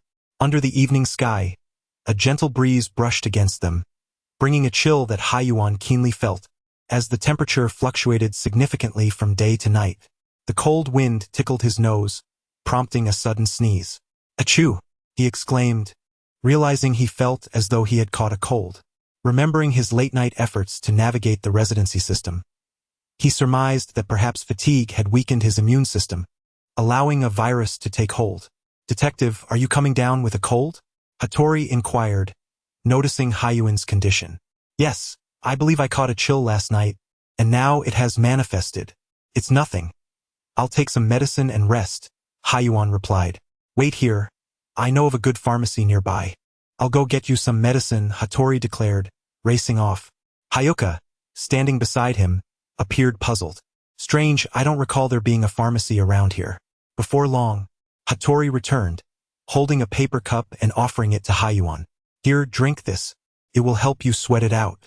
Grateful for Hattori's kindness, Haiyuan accepted the cup and took a sip, only to be met with a burning sensation. Could it be? Is this sake? Suddenly, Haiyuan recalled that in the original story, Hattori had also given Conan a drink when he first encountered him with a cold. Surely this fellow cannot genuinely believe that consuming alcohol will induce warmth and perspiration sufficient to cure a cold. What a predicament, now I cannot even take medicine. Wait a moment, Heiji, what exactly did you give Mr. Akechi? Kazuha inquired, detecting an odd aroma emanating from the liquid in the cup. Oh, I procured it from a nearby tavern. It's a Chinese liquor known as baijiu. It works wonders for colds. Hattori replied. What? How could you give alcohol to someone suffering from a cold? Kazuha exclaimed, her voice tinged with irritation. It's fine. I'll find an inn to rest for a while. Colds are fleeting ailments. Besides, I don't feel too uncomfortable at the moment, Takaguchi said, feeling somewhat at a loss regarding Hattori's actions. Anyway, there's no time limit for the advancement challenge, so I'll rest for today. Are you really all right? Shouldn't we go to the hospital? Kazuha asked, her concern evident as she glanced at the culprit, Hattori. Don't be so dramatic, I'm not a child. If it gets to that extent, I'll go to the hospital myself. After reassuring both Hattori and Kazuha not to worry, Takaguchi bid them farewell and sought out a nearby inn to prepare for rest. As he lay on the bed, he recalled how Conan briefly reverted to Shinichi Kudo after consuming baijiu, and he felt a strange sense of gratitude towards Hattori. However, as he contemplated, he noticed an intensifying heat within his body and an ache began to spread throughout him. Suddenly, his entire being jolted violently. This heart-wrenching sensation. In that moment, Takaguchi found himself bewildered. Indeed, his original self had succumbed to the effects of 4,869. Before the mirror in the inn's room, Takaguchi gazed at his still youthful visage, lost in profound thought. Just moments ago, over the span of 2 hours, he had experienced his body shrinking to that of a 7- or 8-year-old, only to rapidly return to its original state. During this time, he had endured excruciating pain yet refrained from voicing his discomfort to attract attention. Now, as everything seemed to have passed, it felt as if the transformations of those 2 hours had been mere illusions. In comparison to his former self, after merely sweating profusely twice, his cold appeared to have subsided. The previous agony had hindered his ability to think clearly, but now, with the pain dissipated, he began to ponder. His recent transformations validated one point: his initial deductions upon crossing over had been correct. The original self had indeed perished due to the consumption of 4,869. Yet, due to his arrival from another realm, the body that should have perished had been revived. However, one question lingered, one he had not previously considered. The body remained that of the original self, which implied that the effects of 4,869 were still present in his system. If memory serves, in the original narrative, AI Hybra had mentioned that this drug induced programmed cell death while simultaneously enhancing telomerase activity, thereby increasing cellular proliferation capabilities. Typically, this would lead to the demise of the user, but in rare instances, due to the fortuitous effects of cellular self-destruction, all cells except for those in the nervous system could regress to childhood or adolescence. In other words, those who ingested 4,869 faced only 2 outcomes: death or diminishment. Yet now, a third scenario had emerged.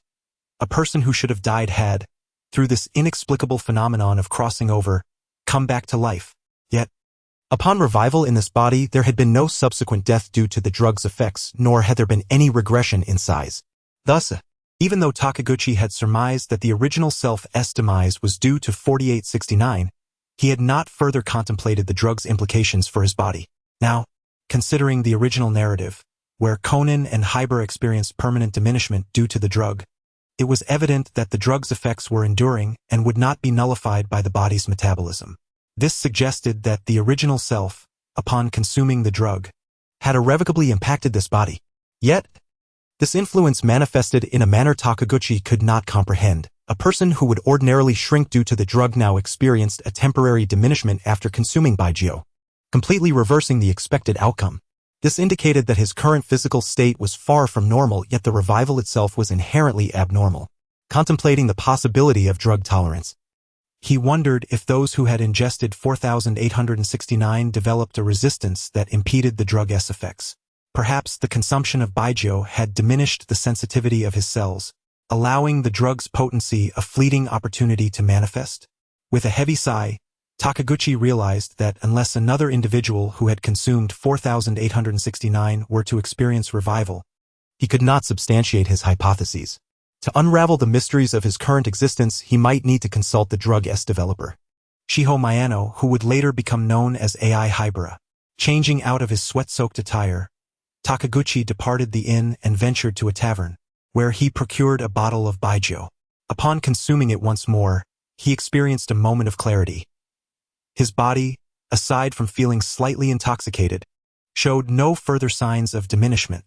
This body had begun to develop an immunity to this condition. In summary, his situation stood in stark contrast to that of Conan and Hibara. They would revert to their original forms upon consuming the antidote, while he risked further diminishment. Was this due to his physical constitution, or was it a consequence of the panel that facilitated his crossing over? There were no answers. All he could do was await future revelations, just as he pondered why the original's father had not been cremated. For now, while still retaining an adult physique, he would focus on his advancement challenge. If all went well, his next destination would be Tokyo. Glancing at a photograph of Shiho Miyano, Takaguchi mused. The following day, in Osaka, at the Shimada law firm, Takaguchi donned his blue trench coat and arrived at the attorney's office, coincidentally on a Monday, the firm's regular working day. Upon reaching the reception desk, a staff member promptly approached him, a lady clad in a black business suit. "Good day, sir. Whom may I assist you in finding?" she inquired. "I would like to know if Attorney Shimada is available," Takaguchi responded. "I'm sorry, sir. Do you have an appointment?" Takaguchi glanced at the office occupancy chart on the wall, noting that the attorney at the top, Kaoru Shimada, was marked as present. "Oh, I do not have an appointment, but if Attorney Shimada is available, I would appreciate it if you could inform him. I have an urgent matter," Takaguchi stated. "Certainly. May I ask what the urgent matter pertains to?" the receptionist inquired politely. Takaguchi pondered for a moment. "Just say it's regarding Mr. Nishikawa." "Understood. Please hold for a moment," the receptionist said, proceeding to her desk, picking up the internal phone, and dialing a number. The call was promptly answered. The lady succinctly conveyed Takaguchi's purpose, and after relaying instructions from the other end, she turned to Takaguchi with a question. "May I have your surname, sir?" "Oh, my surname is Akechi." "Thank you." The receptionist communicated his surname to Attorney Shimada on the line, after which a brief silence was palpable before the attorney provided further instructions.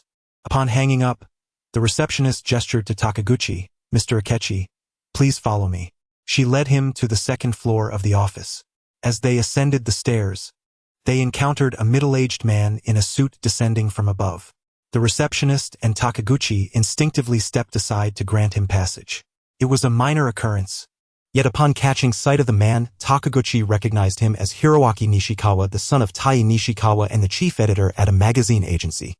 Upon arriving at the office of lawyer Kaoru Shimada, the receptionist knocked softly on the door. After receiving an affirmative response, she opened the door for Takayuki and gestured for him to enter. Once Takayuki stepped into the spacious office, the receptionist kindly closed the door behind him. As he surveyed the expansive office and the middle-aged lawyer sitting at the desk, adorned with thick black-rimmed glasses, exuding an air of authority yet remaining approachable, Takayuki found himself momentarily at a loss for words.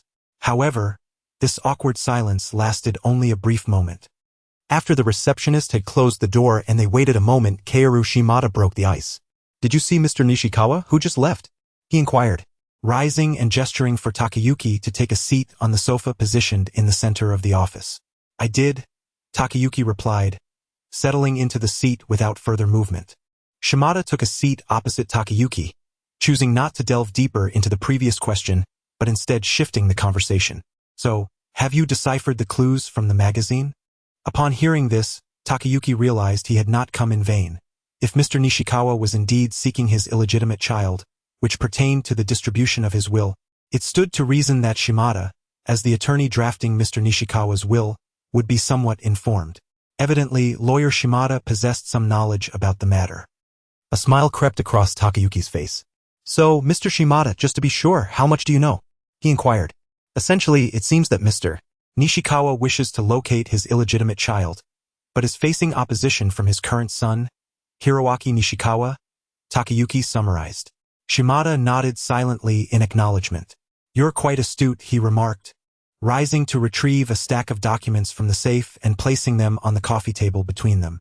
However, rather than being entirely opposed by Hiroaki Nishikawa, it might be more accurate to say that Mr. Nishikawa himself has yet to make a definitive decision. Shimada selected 2 documents from the stack, laying them open before Takayuki, revealing 2 wills. In fact, Mr. Nishikawa drafted 2 wills, one designating his entire estate to Hiroaki Nishikawa, and another equally dividing his estate between Hiroaki and the potentially existing illegitimate child. If that is the case, what is Mr. Nishikawa's intention in revealing these clues? Listening to Shimada's explanation, Takayuki felt a shift in his understanding. His previous assumptions seemed misaligned with reality. This notion was proposed by Mr. Nishikawa when I was drafting his will. He was still grappling with the decision of whether to seek out his illegitimate child, especially since his current son Hiroaki has harbored resentment over his father's affair with a celebrity 20 years ago. Perhaps, compared to a possibly non-existent illegitimate child, the son he has lived with for nearly 40 years holds more emotional significance. Shimada reflected, adding, however, he did mention that once he decided to search for this illegitimate child, he would leave clues in the magazine he invested in. If anyone could decipher these clues and find me, he would entrust that person with the task of locating his child. As he spoke, Shimada retrieved a contract from the pile of documents and placed it before Takayuki. However, the condition is that Mr. Hiroaki must not be informed of this investigation until a definitive conclusion is reached. Takayuki pondered the implications of the contract before him. What if it turned out that this illegitimate child did not exist? According to the contract, as long as you uncover definitive information regarding Mr. Nishikawa's illegitimate child before his passing, the remuneration stipulated in the agreement will be granted to you, Shimada clarified, adding, if the child exists and is alive, you must locate him. If he has passed, you must provide proof of his death. And if he was never born, you must find corroborating evidence. After considering this, Takayuki asked, so, I must thoroughly investigate the matter of Mr. Nishikawa's illegitimate child before his demise? Precisely. If you, Mr. Akira, wish to accept this commission, please sign the agreement, Shimada replied. Takayuki scrutinized the contract and inquired, may I ask what would happen if I fail to fulfill the commission? There would be no consequences, Shimada answered nonchalantly. And what is the remuneration for successfully completing the commission? Takayuki flipped to the end of the contract and glanced at Shimada. Recalling that the challenge had mentioned potential wealth, which had been a motivating factor in his decision to pursue this challenge. Shimada placed the remaining documents on the table. If you successfully complete the commission, this property will be yours. It is a residence Mr. Nishikawa purchased in Tokyo years ago. But since he has spent most of his time developing his career in Osaka, the property has remained abandoned for many years. Takayuki examined the document, noting it referred to a villa located at 2-20 Mihinok, Tokyo. Mihinok? That name sounds somewhat familiar. I have one final question. Are there any clues regarding the search for Mr. Nishikawa's illegitimate child? Takayuki, clearly intrigued by the potential reward, still wished to clarify all his inquiries. Years ago, Mr. Nishikawa gifted a 6-carat blue diamond to that actress. This is the only clue he mentioned, Shimada replied. However, since the actress left, there has been no further information regarding the blue diamond. Takayuki, not surprised by this outcome, realized that if there were any significant leads, 2 decades would have provided ample time to uncover them. With these thoughts in mind, he ultimately signed the contract. As he completed the signing, Shimada cautioned, Mr. Akira, I must reiterate, you must find a conclusion before Mr. Nishikawa's passing, and during this time, Hiroaki must not be informed, or the commission will fail. Of course, even if it fails, it will not result in any loss for you, as Mr. Nishikawa himself approached this matter with a sense of trial and error. Takayuki nodded in understanding and prepared to leave. What is your perspective on Mr. Nishikawa's accident? He abruptly asked, turning back toward Shimada as he reached the door. One can only consider it an unfortunate accident. After the police investigation, it was deemed an ordinary traffic incident, Shimada answered. Very well, I shall take my leave, Takayuki said, exiting the office and departing from Shimada Law Firm. A wealthy individual, who had long been conflicted about searching for his illegitimate child, had suddenly embarked on this quest following a car accident. Takayuki couldn't shake the feeling that there was more to this situation than met the eye. Seated on the train bound for Tokyo, he contemplated the urgency of expediting the search for the illegitimate child. However, was the only clue truly that 6-carat blue diamond? Speaking of gems, wasn't he there a gem expert in Tokyo within the realm of Detective Conan? While he knew the expert's whereabouts, how to approach him remained a conundrum. Moreover, why had no new phase of the challenge task emerged? According to the game, a new phase would typically present itself immediately upon completing a previous one. Was he perhaps not considered finished yet? But after locating lawyer Shimada, it was evident that the individual responsible for leaving the clues was indeed Mr. Nishikawa. Or was it that one must meet the person in question to count as complete? Pondering these matters, Takayuki shook his head. The text had merely stated to identify the individual who left the clues. It had not stipulated a personal meeting. It seemed likely that due to the nature of real-life events, the game mechanics differed, not allowing for a straightforward transition from one phase to the next. Thus, with nothing else to occupy his time on the train, Takayuki began perusing the newspaper he had purchased before boarding, seeking to pass the time. However, soon a report caught Takayama's attention. The Phantom Thief Kid returns. Collector Masaru Seki receives a mysterious forewarning letter. Within the article, the contents of the forewarning letter were fully disclosed. It is now spring, and time flies swiftly. In summer, tears are the only source of water across the vast continent. When the dew glistens like white light upon the grass as the expelled divine hero passes his zenith, I shall seize the tear of moonlight. The Phantom Thief Kid has arrived. Upon finishing the report, Takayama found the panel reappearing before him. Phase 2, seek the illegitimate child of a wealthy man. The only clue is a gemstone, so why not consult a gem expert? Decipher the Phantom Thief's code and attempt to establish contact, to see if any rewards may arise. In Tokyo, in a certain pharmaceutical company's independent laboratory, a young girl with chestnut wavy hair and striking features, after passing a series of verifications, entered the lab. Once inside, she donned a white coat hanging on a rack by the door, brewed a cup of coffee, and sat down at the laboratory's computer. Initially, she performed a routine check of the experimental records, but soon an updated message popped up in the lower right corner of the desktop. The girl sighed softly, seemingly accustomed to such occurrences, as this information was always subject to frequent updates. Though she understood the significance of the update, she felt powerless, confined as a mere caged bird with a name. It was a pity that yet another unfortunate soul had met their demise, though she did not recognize any of the names listed. Instinctively, she clicked on the message, revealing a table filled with names, each followed by the stark notation of deceased. She quickly skimmed through the list. The entries were never recorded in order and the additions were inconsequential to her. However, just as she was about to close the table, a familiar name caught her eye. Kaisuk Mitarai, deceased. Amidst the unfamiliar names, this one stood out glaringly. In an instant, her eyes widened, and she froze, unable to move. Then, as if recalling something, she began to think silently. It can't be him. No, it can't be him. Repeating this phrase several times, she suddenly leaned back in her chair, her right arm shielding her eyes as she quietly wiped away tears from the corners of her eyes as if having realized something. Relinquishing her previous fantasies. Why can't they even spare him? In the laboratory, the girl remained in that posture for a long while, until the ringing of the phone shattered the silence. Hello? Shiho, are you free at noon? It's been a while since we last met. How about lunch together? Lewis will be joining us as well. A gentle voice floated through the receiver. The girl remained silent, stifling a sob, unsure of how to respond, but her distress was palpable to the caller.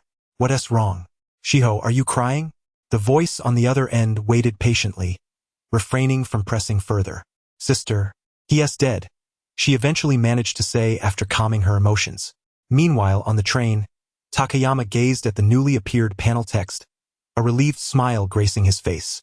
Phase 1 is finally complete. Phase 2 has commenced, and the settlement of Phase 1 begins. Observation, knowledge, logic, comprehensive evaluation of Phase 1. Seeing the phase evaluation appear, Takayama exhaled, relieved that he had at least scored above the passing line. He had been somewhat worried about not fully deducing the code left by Mr. Nishikawa, fearing it might lead to a low evaluation for this phase, thus increasing pressure for the subsequent phases. Fortunately, observations indicated that he had grasped all the clues necessary for this stage. Now he needed to contemplate the forewarning letter. He truly wished to contact the Phantom Thief Kid, known in the real world as Kaido Kuroba, a student at Igoda High School. However, he had struggled to find a suitable reason to approach him. It wouldn't do to simply confront him with, "I know you are the Phantom Thief Kid," would it? Hakuba, too, was aware of this, but what did it matter? Now, with the emergence of this phase's task, it presented a perfect opportunity. Yet, after several readings of the forewarning letter, a frown crossed Takayama's face. What could it possibly mean? The final sentence explicitly indicated what he intended to steal, requiring no further explanation. Thus, the preceding text must pertain to the time and location. With this in mind, he scrutinized the words, pondering which ones hinted at the time. The first sentence seemed peculiar. It is now spring? But it was clearly September. Should be autumn. Autumn? He then focused on the third sentence. When the dew glistens like white light upon the grass. Could this reference autumn and dew point to the White Dew Festival? If so, this phrase practically inscribed white dew in clear terms. Furthermore, white dew typically falls in the first half of September, aligning perfectly with the timeline. Convinced he was on the right track, Takayama continued reading. Since the third sentence indicated a date, the fourth should specify the exact time. As the expelled divine hero passes his zenith. The term expelled divine hero could not be mistaken. It referred to Perseus from Greek mythology. But how to deduce a time from the celestial Perseus? Greek mythology? After a moment's contemplation, Takayama arrived at an answer and redirected his attention to the first two sentences, which were the most challenging to decipher. After a lengthy consideration, he ultimately found no clarity, prompting him to read the entire article from the beginning. Masaru Seki, a well-known collector in Tokyo, possessed numerous art collections and real estate under his name. His collection included many artworks gathered over the years, some of which were publicly exhibited while others remained private. The gemstone referred to as the Tear of Moonlight in the Phantom Thief Kid's forewarning letter belonged to his private collection. Public records indicated that this gem was acquired by Seki at a public auction in America 5 or 6 years ago, with no further news on the gem since. Legend has it that the Tear of Moonlight is a breathtaking gem featuring a white diamond resembling a tear, set within a naturally formed crescent-shaped yellow jade. The gem's name derives from its enchanting appearance. However, because this gemstone first surfaced during that auction and subsequently entered private hands, there are no actual photographs available to the public, which has led many curious media outlets to speculate on its whereabouts. As a result, when Takayama came across the name of one of Seki's properties, a look of realization crossed his face. At this moment, in the vicinity of Masaru Seki's residence in Tokyo, numerous police officers surrounded the area. The head of the Criminal Investigation Division's second section, Inspector Ginzo Nakamori, was leading an inquiry into Seki's residence. In the living room, Nakamori Ginzo stood before the floor-to-ceiling window, observing the police's arrangements outside. He then turned to the middle-aged man seated in the center of the sofa, addressing him. Mr. Seki, might you divulge the location where the Tears of the Moon is being kept? Without precise knowledge of its whereabouts, it becomes exceedingly challenging for us to allocate our forces for its protection. There is no necessity for that, Seki replied leisurely, taking a sip from his tea. Having reviewed the previous exploits of that phantom thief, I noted that despite the layers of police protection, the gem was still snatched away. Therefore, I have no intention of revealing its location this time. After all, if even the police are unaware of where it lies, that thief would certainly be at a loss to find it. What if that individual is already aware of its location? He has sent a notice, after all. Nakamori Ginzo retorted, visibly irate with Seki's nonchalant demeanor. Has the police deciphered the contents of the notice? Seki countered. Does it specify where the thief will make his appearance? No, Nakamori admitted, somewhat at a loss for words.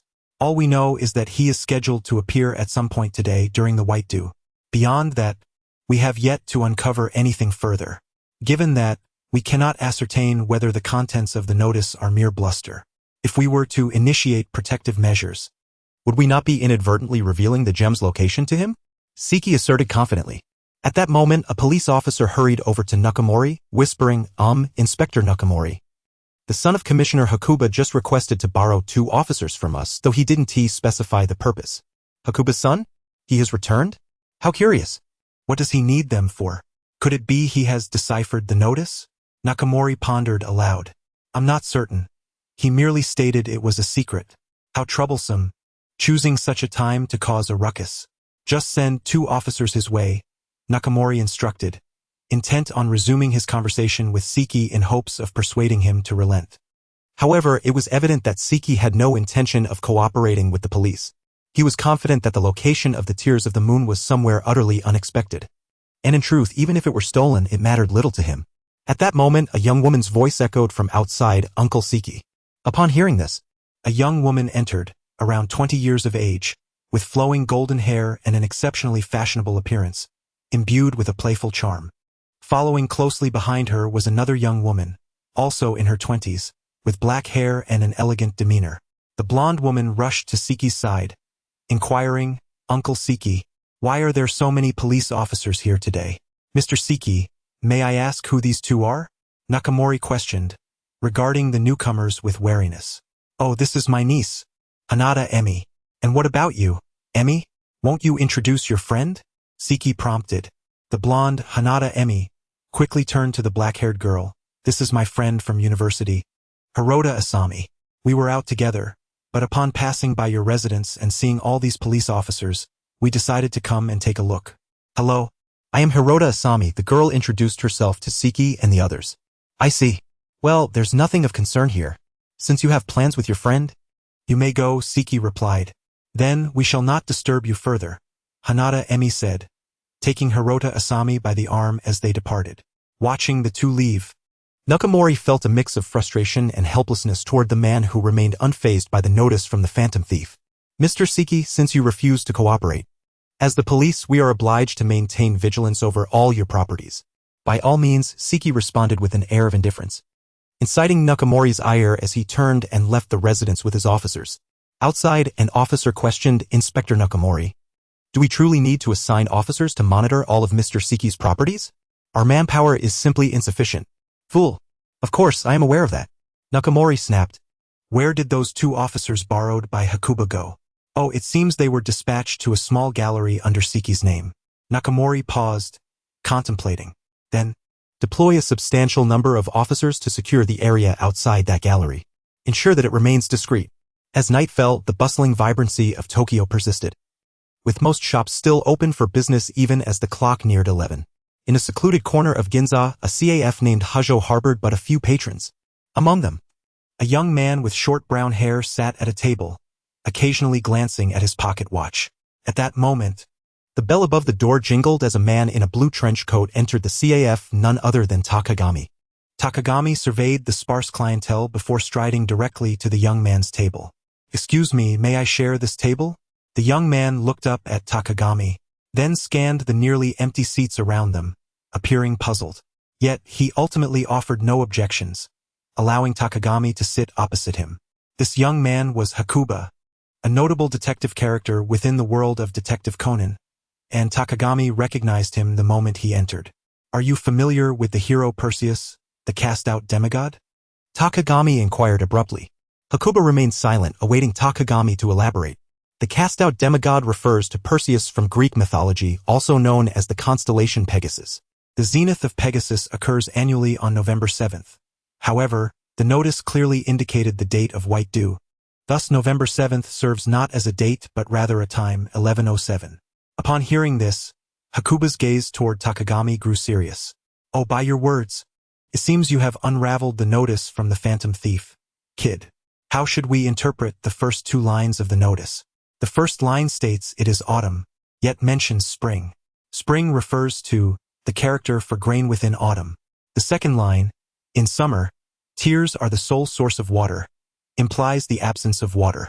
The expansive continent where lacks water leads us to conclude that the gem resides in this CAF named Hajo, owned by collector Siki. Takagami presented his findings, fixing his gaze upon the young detective. Am I mistaken, Hakuba? Or should I say, Kid the Phantom Thief? Hakuba regarded Takagami with a look of profound intrigue. Sir, what prompts such a declaration? Takagami lightly tapped his fingers on the table, speaking in a measured tone. It struck me as strange that upon my arrival in Tokyo today, there was not a single police officer visible outside this Hajo CAF. Is that problematic? Hakuba inquired, his curiosity piqued. While this notice is somewhat cryptic, a collector like Siki, who knows precisely where the tears of the moon is kept, should certainly be able to decipher its riddles regarding location. Though Takagami conveyed this outwardly, he internally reflected that it was only after examining the names of all properties under Siki's ownership that he managed to deduce the riddle.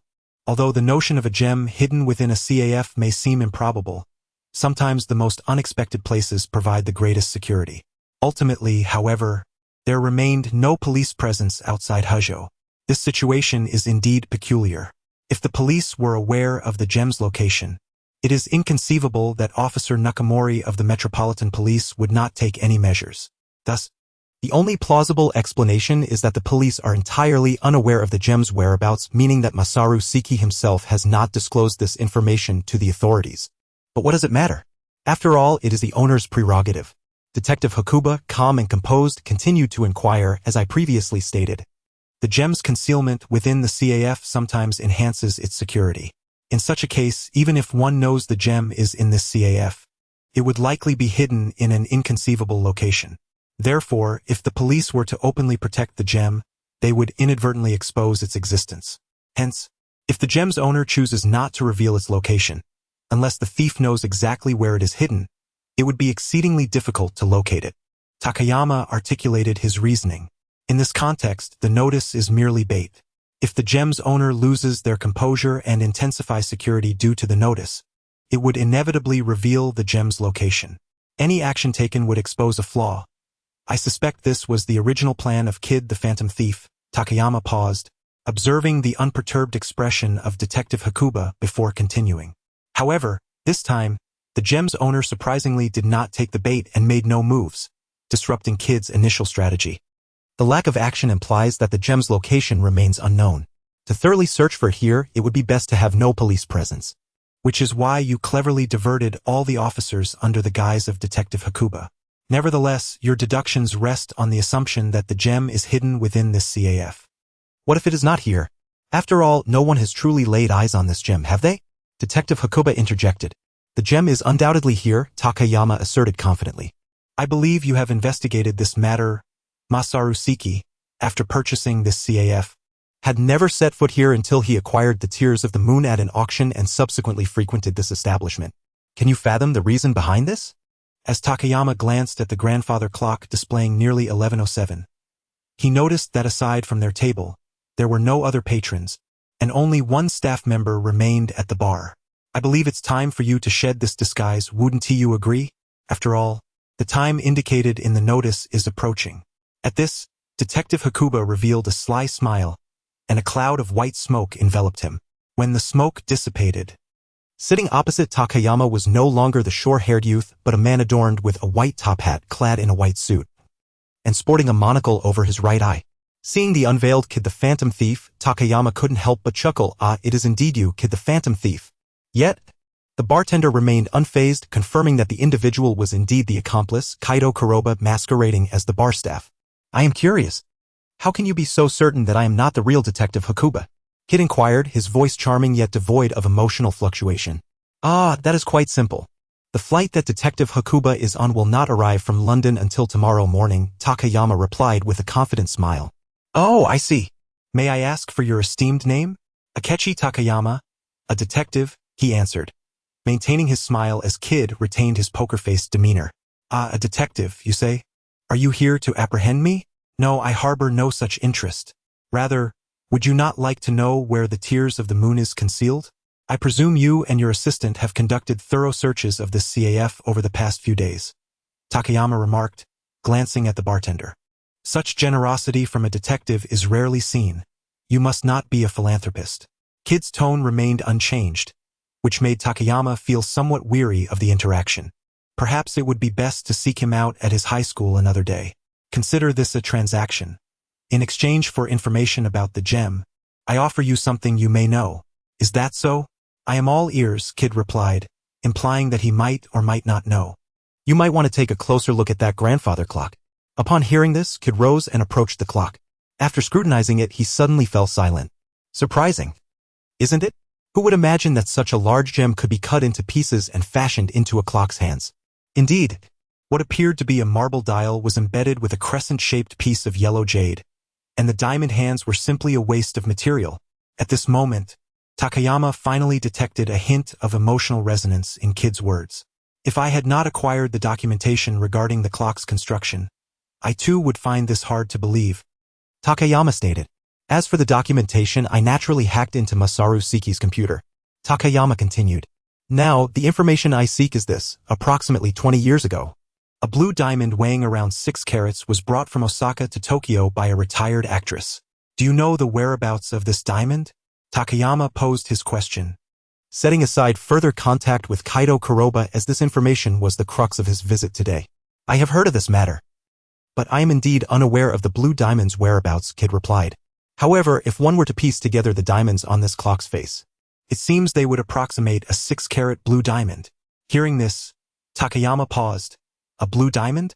Was it not stated in the records that the tears of the moon was adorned with white diamonds? Are you wondering why I would claim these clearly white diamonds are blue? Kid discerned Takayama's confusion and spoke up. Indeed, they appear white regardless of perspective, Takayama agreed, stepping closer to examine the diamonds on the clock's face. Are you aware of the concept of complementary colors? Kid inquired. Defined in optical terms, two color lights mixed in the right proportions produce white light. Simply put, when two colors of light are blended, white light is achieved. Yellow and blue, in particular, are complementary colors. Are you suggesting that, due to the yellow jade's coloration, the blue diamond appears white under the principle of complementary colors? Takayama grasped Kid's meaning. Precisely, that's the essence of it, Kid affirmed, as he opened the glass cover of the clock's face and removed the entire dial, examining the diamond hands from various angles. When the yellow jade background was obscured, it became evident that the diamonds possessed a hint of blue. Indeed, it is a blue diamond, Takayama concluded. After scrutinizing the diamonds, Kid suddenly displayed an understanding smile. I think I now comprehend why someone would cut such a large diamond into so many pieces and embed them in the clock's hands. He then presented the dial to Takayama. Observe the shapes of the diamonds, they do not appear to have been cut at all. Upon hearing this, Takayama examined the diamonds set in the clock's hands and understood Kid's implication. You mean to say this blue diamond was shattered? Looking at the somewhat irregularly shaped diamonds, albeit polished, Takayama deduced this conclusion. I believe this is also why Masaru Seki transformed the tears of the moon into a clock face, Kid remarked. For an unknown reason, the diamond embedded in the yellow jadeite shattered, leaving no choice but to transform it into another form. Higashi revealed the cause of this incident. However, if that is the case, it is evident that this is not the gemstone I desired. As Kid spoke, he reattached the watch face and affixed a card bearing the label of the Phantom Thief Kid onto the surface of the grandfather clock, indicating his presence. Well then, detective, I shall take my leave. Thank you for the information. 8 years ago, the Phantom Thief Kid vanished from the public eye. Coincidentally, it was the same year that the illustrious magician Kaito Kuroba met his demise during a performance. Before Kid could depart, Higashi uttered these words, causing both Kid and his assistant to halt their actions. They understood the implication of Higashi's statement. You needn't be alarmed. I am not your adversary. Higashi seized the opportunity, taking the lead in the conversation. Oh, but that hardly sounds like the words of a friend, Kid retorted. A singular magician can often find himself at a disadvantage, unable to manage multiple tasks alone. If among the pursuing detectives there were a confidant of the thief, would it not facilitate matters? Higashi proposed. That sounds promising, but surely it is not without cost. Moreover, wise Higashi, I have yet to hear of such a detective, Kid replied.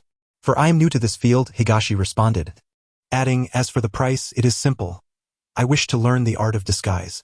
A fledgling detective capturing a world-renowned thief presents an unparalleled opportunity for fame. How can I be certain you will not betray me afterward? Kid queried. I shall attain fame in due time. And the Phantom Thief Kid is not a villain of the most heinous sort, Higashi asserted confidently as he exited the CAF. Once Higashi departed, his assistant, Kei Nosuk Terai, inquired, Young master, are you truly considering agreeing to him? He is quite an unexpected individual. As for what follows, we can only take it one step at a time. And will he truly achieve fame? Watching Higashi leave, Kid displayed a glimmer of anticipation. After leaving the CAF and strolling through the streets of Ginza, Higashi sighed deeply, reflecting on his first encounter with the Phantom Thief Kid, an encounter he deemed relatively successful. He had likely obtained the answers he sought, leaving a profound impression on Kaito Kuroba, the identity behind the Phantom Thief Kid.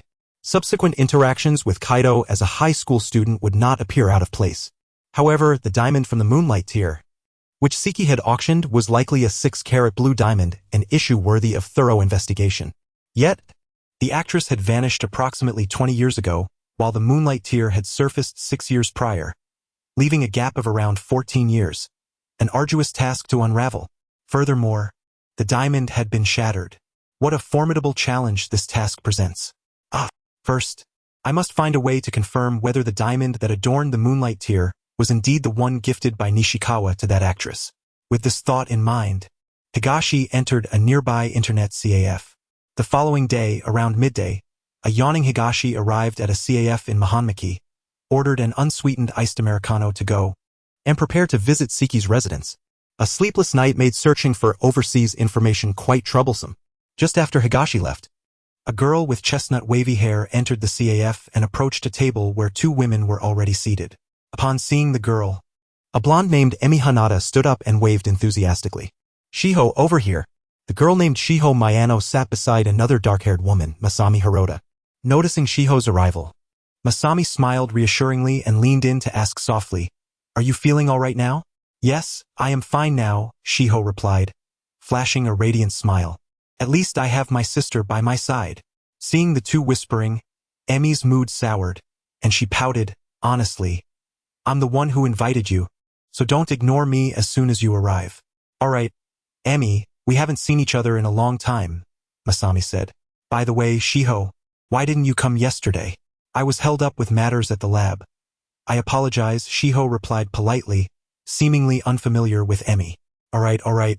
Since Emi needs to leave for a while, we should focus on enjoying our time together instead of discussing other matters," Masami suggested, and the girls' tea party commenced. Meanwhile, at Siki's residence, Higashi, visiting in his capacity as a detective, presented a photocopy of a newspaper to Siki, placing it before him. The article was headlined, "Famed Actress Emi Hanada Confirms Retirement." Observing this self-proclaimed detective presenting such material, Siki remained calm, casually setting the photocopy on the coffee table. "What does this mean, Mr. Higashi?" he inquired politely. "Do you truly not know the actress named Emi Hanada?" Higashi retrieved the photocopy and began, "Allow me to recount the entire matter from the beginning." Siki made no objections and listened attentively.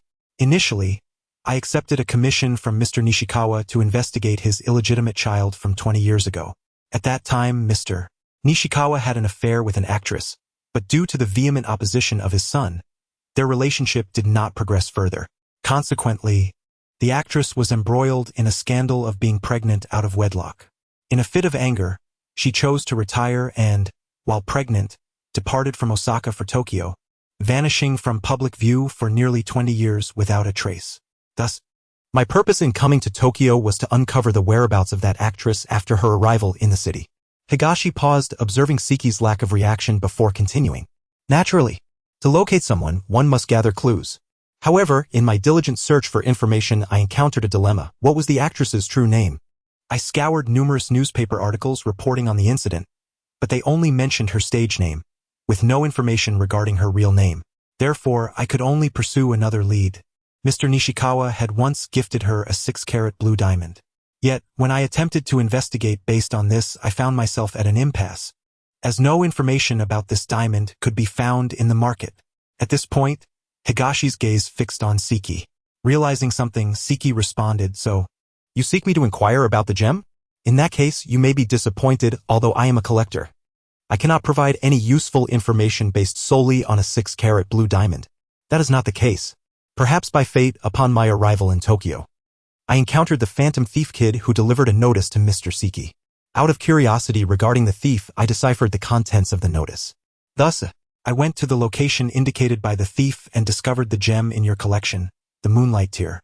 Upon hearing this, Siki finally exhibited a flicker of interest, though he still hesitated to speak. "After seeing the Moonlight Tear, I understood at last why you have kept it hidden for 6 years without displaying it. Have you discerned its significance?" Upon hearing such words from Takayama, Siki Masaru finally relented. Indeed, the tears of moonlight can no longer be displayed, for the diamonds embedded within it have shattered. A smile graced Takayama's face. Originally, this was merely a minor episode since my arrival in Tokyo. Yet upon closer inspection of the broken diamonds, I suddenly realized that if these diamonds were restored into a single stone, it would roughly amount to 6 carats, and moreover, it happens to be a blue diamond. Do you believe this diamond is the one you wish to investigate? Siki Masaru inquired. Indeed, that was precisely my line of thought at the time. Mr. Akechi shall be disappointed, for I merely acquired it at an auction and was unaware of its origins, Siki Masaru remarked. Takayama remained composed. After all, from the very beginning, his words had been half-truths, a mere prelude for the final inquiry. Let us return to our previous topic regarding the true name of that actress. I expended considerable effort and ultimately uncovered her real name, which is written as Hanada Koji on this photocopied report. Takayama had nearly exhausted himself in his search last night, The internet from 20 years ago was an advanced technology, and many companies lacked any server data. His hacking skills proved futile in this context. Moreover, the talent agency from that era had long since collapsed, leaving no traces online unless he could find someone from that circle, a world of which he was entirely ignorant. However, a turning point emerged while perusing the television dramas in which the actress had previously starred. It was a 20-year-old series about Sakamoto Ryoma, and within it, Takayama astonishingly recognized a familiar character. Indeed, 20 years ago in the film industry, how could one forget this character in the realm of Detective Conan? She is the mother of the protagonist, Edogawa Conan, Kudo Yukiko. Furthermore, Kudo Yukiko currently resides in America, a renowned detective known as the Baroness of the Night. Finding contact information for such a prominent figure online would be a simple task. Coincidentally, he had this realization late at night, while it happened to be daytime in America. Thus, Takayama, harboring a sense of trial and error, called the Kudo household across the ocean, and to his surprise, the matter unfolded unexpectedly smoothly. After briefly explaining the purpose of his call, Kudo Yukiko generously provided a crucial lead, the true name of the actress she had collaborated with long ago, which she clearly remembered as Koji, though she could not recall the surname. Grateful for Kudo Yukiko's assistance, Takayama found himself with a clear direction for his investigation, ultimately presenting the photocopied report to Seki Masaru. However, this experience exceeded Takayama's expectations. He had initially intended to complete his challenge and then reach out to Kudo Shinichi, only to find himself connecting with his parents first. At this moment, upon hearing Takayama utter the name Hanada Koji, Seki Masaru exhibited no immediate reaction, prompting Takayama to continue. Mr. Seki, during my investigation of the diamond, I inadvertently came across your information and discovered that your surname was changed after marriage. Your original surname should be Hanada. Upon reaching this point, Takayama smiled, for all his previous words were a preparation for this moment. The two lines of inquiry I pursued have converged at this juncture. No matter how I ponder it, I cannot regard this as mere coincidence. Therefore, Mr. Seki, could you provide me with an answer? With that, Takayama adjusted his posture, gazing intently at Seki Masaru, awaiting his response. Uncle Seki? Just then, Hanada Emi entered from outside, perceiving the peculiar atmosphere between Takayama and Seki Masaru in the living room. Seeing the 20-year-old Hanada Emi address Seki Masaru as uncle, Takayama momentarily froze, pondering whether this individual could indeed be the illegitimate child of Mr. Nishikawa.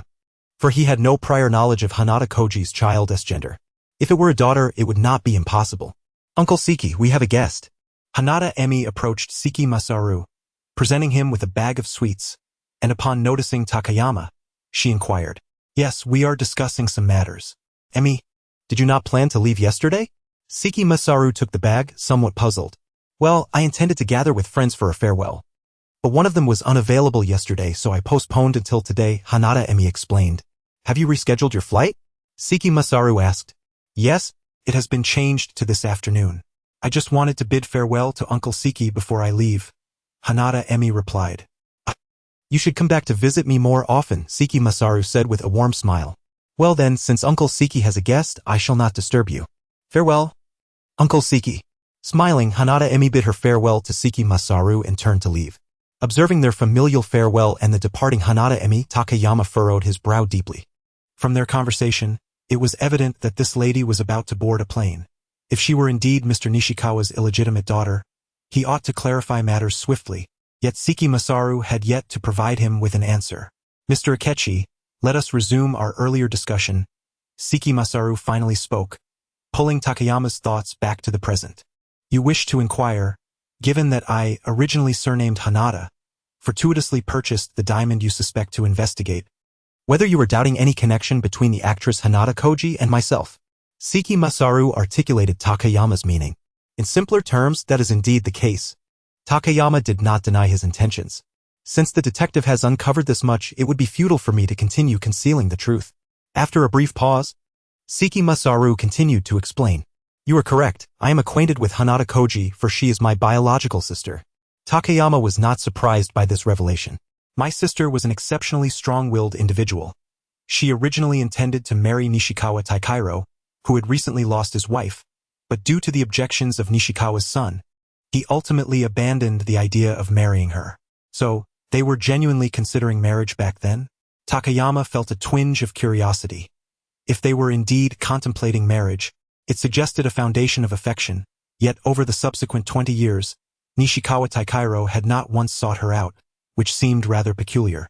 Yes, the blue diamond Nishikawa bestowed upon my sister was their token of love, Seki Masaru clarified. Did Nishikawa ever contact your sister afterward? Takayama posed his query.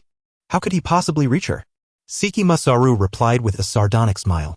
My sister could not accept being cast aside by Nishikawa, and in a fit of anger, she fled to America. Even we could not contact her at that time.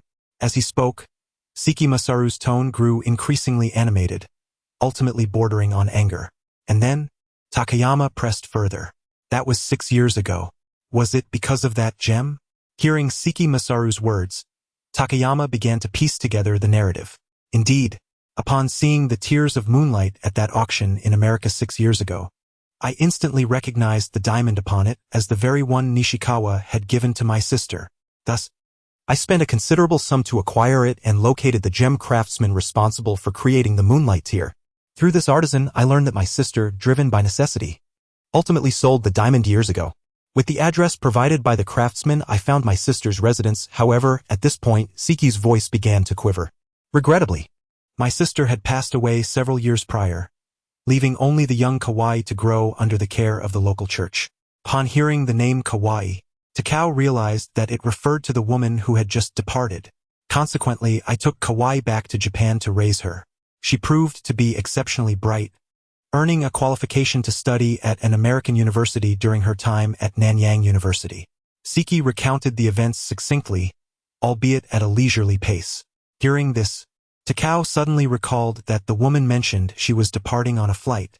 Connecting this with Seki's remark about her qualification to study in America, could it be that he was deliberately withholding information? With this thought, Takao abruptly stood up, while Seki remained unfazed. Years ago, Nishikawa Takeiro abandoned my sister, neglecting her and her daughter for 2 decades, only to seek them out now. How ironic. Seki chose not to elaborate further, and Takao understood that there was no need for him to stay. After bidding farewell, he turned to leave, racing towards the airport. Yet which airport? At that moment, a notification appeared. Stage 3. Through the clues from the gemstone, you have identified a potential illegitimate daughter of Nishikawa Takeiro. Please procure the crucial evidence and return for your report. Additionally, you may wish to investigate the car accident incident. Stage 3 has commenced, and the evaluation of Stage 2 is now underway. Observations, knowledge, logic, comprehensive assessment of Stage 2, upon reviewing the contents of Stage 3. Takao understood precisely what critical evidence he needed to obtain. What could be more persuasive than seeking out an illegitimate daughter? Although he need not directly find her, the task was far from simple. After walking a few steps into the bustling district, Takao passed the trash can where he had discarded his finished coffee cup and suddenly remembered the dessert bag the woman had carried upon her arrival. It was from the very CAF he had visited earlier. With this realization, Takao felt a glimmer of hope and hurried back to the CAF where he had purchased his coffee. By inquiring with the staff, he learned that the blonde woman named Kawai had indeed consumed a beverage there, specifically a cup of tea garnished with lemon slices. Since the CAF exclusively used disposable cups, even when dining in, the empty cups would eventually be collected and disposed of in the trash outside the back door. Thus, Takao made his way to the dumpster, commencing his search among the refuse. Meanwhile, outside Tokyo Haneda International Airport, Haneda Kawai had just exited a taxi when she received a phone call. Hello? You've met with the detective who sought Seki, haven't you? A cold male voice echoed from the other end. Yes, as per your instructions. I appeared before him at the opportune moment, allowing him to know I am Seki's niece. Very well. However, is there nothing else you require of me? Is this all there is to it? No, the more you do, the more mistakes you will make. I have other arrangements in place. After some time, Takao successfully unearthed the cup he had been searching for, a vessel still containing remnants of lemon slices. Fortunately, no other cups contained lemon within, or he would have had to devise a means to retrieve them all. He purchased a small sealed box to preserve the empty cup. As for what followed, extracting evidence from it was beyond his concern. Having secured the potential evidence, he aimed to return to Osaka as swiftly as possible, to hand it over to the responsible lawyer, Shimada. Should the evidence prove irretrievable, a trip to America would be unavoidable. Nevertheless, before heading back to Osaka, he decided to complete an errand he had in mind. In the afternoon at Igoda High School, Takao arrived to find that classes had yet to be dismissed. After greeting the gatekeeper, he confidently walked inside. If memory served him correctly, Kaito Kuroba was in the same year as Shinichi Kudo at T10 High School. Both were second-year students. At that moment, in the second-year classroom at Igoda High School, Kaito Kuroba, seated by the window, noticed a man clad in a blue trench coat entering through the school gate, causing him to gasp in shock and rise from his seat. Kaito Kuroba, it's class time. The teacher, witnessing Kaito's behavior, reprimanded him loudly. Kaito, what are you doing? Focus on your lesson. A nearby girl with black hair, Akiko Nakamori, whispered to Kaito, hey, what's going on? Ah, teacher. I suddenly remembered something at home. I must leave. Ignoring the teacher's and Akiko's remarks, Kaito hastily made his exit from the classroom. Observing this scene, the teacher sighed in exasperation, unable to intervene, and resumed the lesson. In the front row, a girl with crimson medium-length hair, Akiko Koizumi, found Kaito's abrupt departure curious. After noticing that he had seemed startled and looked out the window, she turned to see Takao entering through the gate. However, after a mere glance, Akiko Koizumi lost interest and returned her attention to the classroom. What a bore. Just an ordinary person, she mused, preparing to refocus on the lesson. Yet, a fleeting sense of unease washed over her because of her heightened intuition. The feeling she had experienced moments ago was no mere illusion. Teacher. Akiko Koizumi promptly stood up. I also have something to attend to, may I leave? Without waiting for the teacher's approval, she dashed out of the classroom. What's with her? Akiko Nakamori muttered in confusion, unable to comprehend the situation. Downstairs in the teaching building, as Takao stepped into the corridor, he spotted Kaito Kuroba rushing towards him in a frenzy. Before he could react, Kaito seized his arm and pulled him towards the school gate. Who exactly are you? Kaito inquired as they reached outside. That's precisely what I wish to ask, came a slightly haughty voice from a nearby girl. Takao turned to see a striking young woman with crimson hair and a tall, graceful figure. Akiko Koizumi. To his surprise, Takao had not anticipated encountering her. Wait, she had also followed him outside. Why? This character, primarily featured in the Magic Kaito narrative, was indeed a witch possessing various magical abilities. Could it be that his unique existence had been uncovered? Which, after a moment of contemplation, Takao echoed her term, hoping to elicit more from her with that word. Clearly, Akiko Koizumi reacted to it. You know of me? She asked, her confusion evident. Yet aside from occasional flashes of insight in divination, a somewhat sensitive intuition, and some illusions, I hardly deserve the title. She continued, in comparison, you. After explaining briefly, she stepped closer to Takao, scrutinizing him intently. Under the gaze of such a beautiful girl, Takao felt a twinge of awkwardness. However, from her previous response, he gathered that in this world, Akiko Koizumi was merely someone with slightly unusual abilities.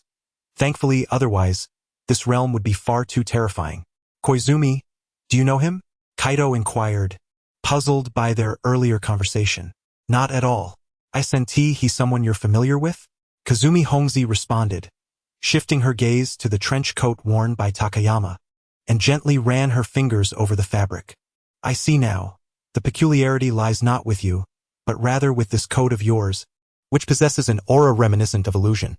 Her words startled Takayama. Indeed, the trench coat was unusual. It was a magical garment, a special prop for the renowned detective. When donned, it allowed the wearer to be perceived as the wise Takayama, evading any inquiry into his true identity.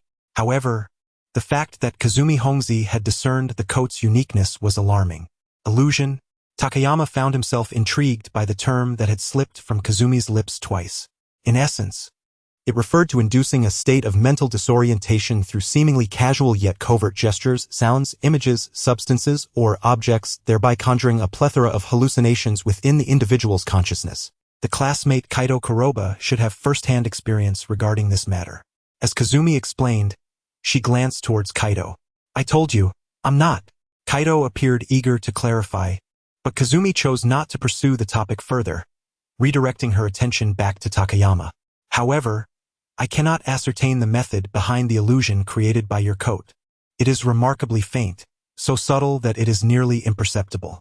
Were it not for my sixth sense, I might not have noticed it at all. Would you be interested in lending me this coat for further study? Kazumi inquired. Takayama hesitated, perhaps another time.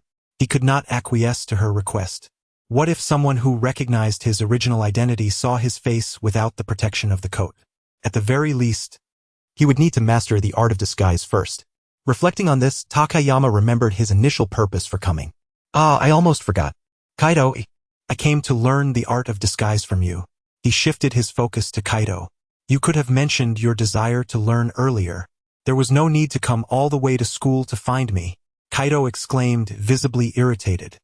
He had initially assumed that this self-identified detective Takayama had come to intimidate him in front of others, causing him to skip class in fright. Give me your email address, and I will compile the materials and send them to you. However, I cannot guarantee you'll master it, Kaido replied. That evening, aboard a train from Tokyo to Osaka, Takayama carried a sealed box with him, staring pensively at the latest newspaper headlines detailing Nishikawa's critical condition. Upon arriving in Osaka, it was already nighttime. However, since he had contacted Kaoru Shimada in advance, Takayama went directly to the Shimada law firm upon his arrival. Inside the office, lawyer Shimada had made arrangements, and upon Takayama's arrival, he was escorted to Shimada's office. Mr. Akechi, your efficiency is impressive. Kaoru greeted with a warm smile. At this stage, it remains merely a suspicion. We will need to wait for the information to be corroborated, Takayama remarked, handing over the sealed box containing an empty cup. Kaoru accepted the box, setting it aside, and expressed regret. However, the pressing issue is that we cannot obtain Mr. Nishikawa's sample for comparison. That's easily resolved. We can use his son Hiroaki Nishikawa's sample instead, Takayama suggested. Kaoru's eyes lit up at Takayama's words. That makes sense. He stood up and went to a nearby conference room, returning shortly with a cigarette butt. Just a little while ago, Mr. Hiroaki Nishikawa visited me to discuss the will. This is the cigarette he smoked, combined with the item you brought back. I will arrange for the identification process tomorrow. At this juncture, Kaoru suddenly hesitated. However, the most challenging issue at present is Mr. Nishikawa's critical condition. We cannot be certain he will survive long enough to see the results. After all, whether to amend the will must ultimately be confirmed by Mr. Nishikawa upon reviewing the evidence. Why has Mr. Nishikawa suddenly fallen gravely ill? Takayama pondered the news he had read in the newspaper, especially since he still needed to investigate the accident for his Phase 3 task. That remains unclear. It seems age has caught up with him, and after sustaining such severe injuries, his body may not withstand it. However, it was precisely due to Mr. Nishikawa's sudden critical condition that Mr. Hiroaki Nishikawa was so eager to inquire about the will today, Kaoru explained. But I am merely a lawyer, bound to follow my client's directives. If Mr. Nishikawa does not pull through, it would mean your trip was in vain, Mr. Akechi. Very well, I shall take my leave, Takayama responded, sensing that Kaoru was not inclined to delve into other matters. The search for Mr. Nishikawa's illegitimate child had likely been a prior agreement, and thus he was willing to cooperate with Takayama's progress. Realizing there was no further purpose in lingering, Takayama prepared to depart. Apologies, I almost forgot to ask. What is the name of the woman suspected of being Mr. Nishikawa's illegitimate daughter? Kaoru called out to Takayama, posing the question. Hanada Megumi, Takayama replied, revealing the name he had uncovered by infiltrating the database of Nanyang University, where he found the recent list of students studying abroad in America and identified the blonde woman's name. After leaving the Shimada law firm, Takayama found himself in a CAF, seated quietly by the window, seemingly awaiting someone. Soon enough, the person he had been waiting for arrived. The dark-skinned high school detective Heiji Hattori entered the CAF, took a seat opposite Takayama and placed a file folder on the table. Your speed astounds me. You've already located Mr. Nishikawa's illegitimate child in just 2 days. Heiji expressed his admiration sincerely. It was merely luck, Takayama replied modestly. If I hadn't stumbled upon the gem that Kid the Phantom Thief was attempting to steal, which happened to be the very one I was investigating, I cannot fathom how many detours I would have had to take. Furthermore, despite my swift actions, Mr. Nishikawa's situation has still taken a turn for the worse.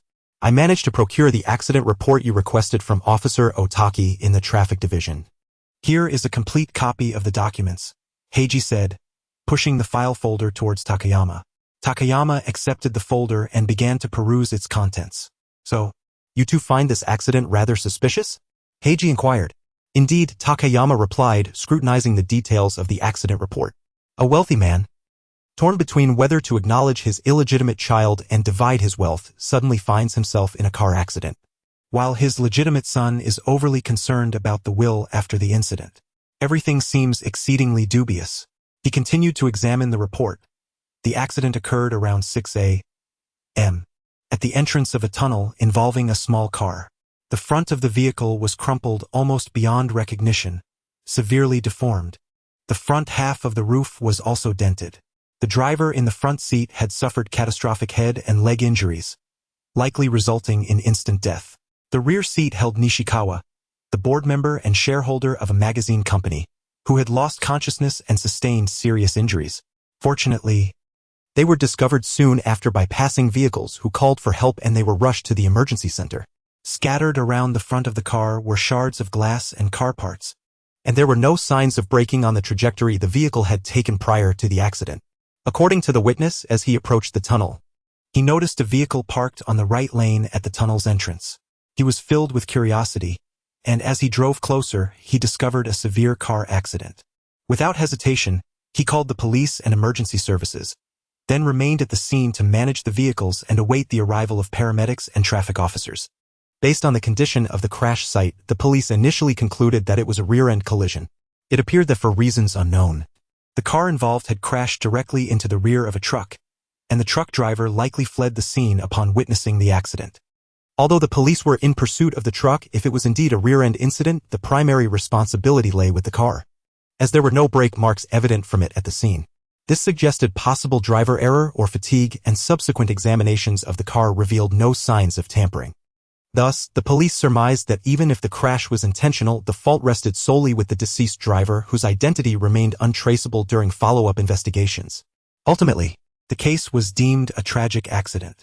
As Gao Yuan turned to the last page of the documents, Heiji Hattori spoke up, asking, "So, Detective, have you found any discrepancies in this matter?" Despite the truck's suspicious escape, the evidence clearly indicated that the car bore the responsibility. The driver had neither braked nor attempted to swerve to avoid the truck, leading to the conclusion that the accident was a result of the driver's mishandling. Gao Yuan had to concede that based on the available information, no inconsistencies could be identified. The only individual who could have intentionally caused the accident was the driver.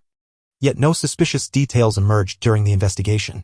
It was perplexing. Could it be that this accident was genuinely just an unfortunate incident? Moreover, during the subsequent inquiries, Mr. Nishikawa mentioned that he had been asleep prior to the crash and was entirely unaware of the events. When questioned about the circumstances leading up to the accident, the director recounted a rather peculiar observation. Heiji paused, aware that the crux of the matter was about to unfold. At the tunnel entrance, he had been dozing in the back seat and vaguely recalled glancing at the tunnel entrance as they approached. There seemed to be no vehicles present. As he prepared to drift off again, the accident occurred in an instant. After a brief pause, Heiji continued. However, he was uncertain if his observation was accurate, as he was not fully awake at the time, leading the police to omit this detail from their report. Upon hearing this, Gao Yuan frowned, sensing a potential issue. If the director's account was truthful, then the driver also would not have seen any vehicles at the tunnel entrance before entering. This would explain why the driver did not slow down or maneuver away. Yet, could such a scenario really occur? Setting down the documents, Gao Yuan pondered for a moment before stating, "We must visit the scene." "Wait, you want to see the site? I will contact Officer Otaki to take us there," Heiji exclaimed with excitement. "Not so fast, we won't go right now," Gao Yuan quickly interjected, noting Heiji's enthusiasm. "I plan to go tomorrow, by 6 in the morning. It will be around the time of the accident, and we can observe what the visibility was like at the tunnel entrance then." "Oh, so you wish to reenact the incident?" Heiji interpreted. "It's not that complicated. I simply want to see if any external factors could have influenced the driver's line of sight at the time of the event. After all, the director's statements might hold some truth," Gao Yuan explained. "All right, I will have Officer Otaki pick you up. Since it's before school hours at 6, I can join you as well," Heiji replied, concluding their meeting for the evening. The following morning, shortly after 5, Officer Otaki arrived in a police car, picking up Heiji before heading to Gao Yuan's lodging to proceed to the accident site. By the time they reached the location, it was just past 6, and the dim light of dawn had gradually brightened. The police car, initially using its lights, no longer required them as they approached the tunnel entrance.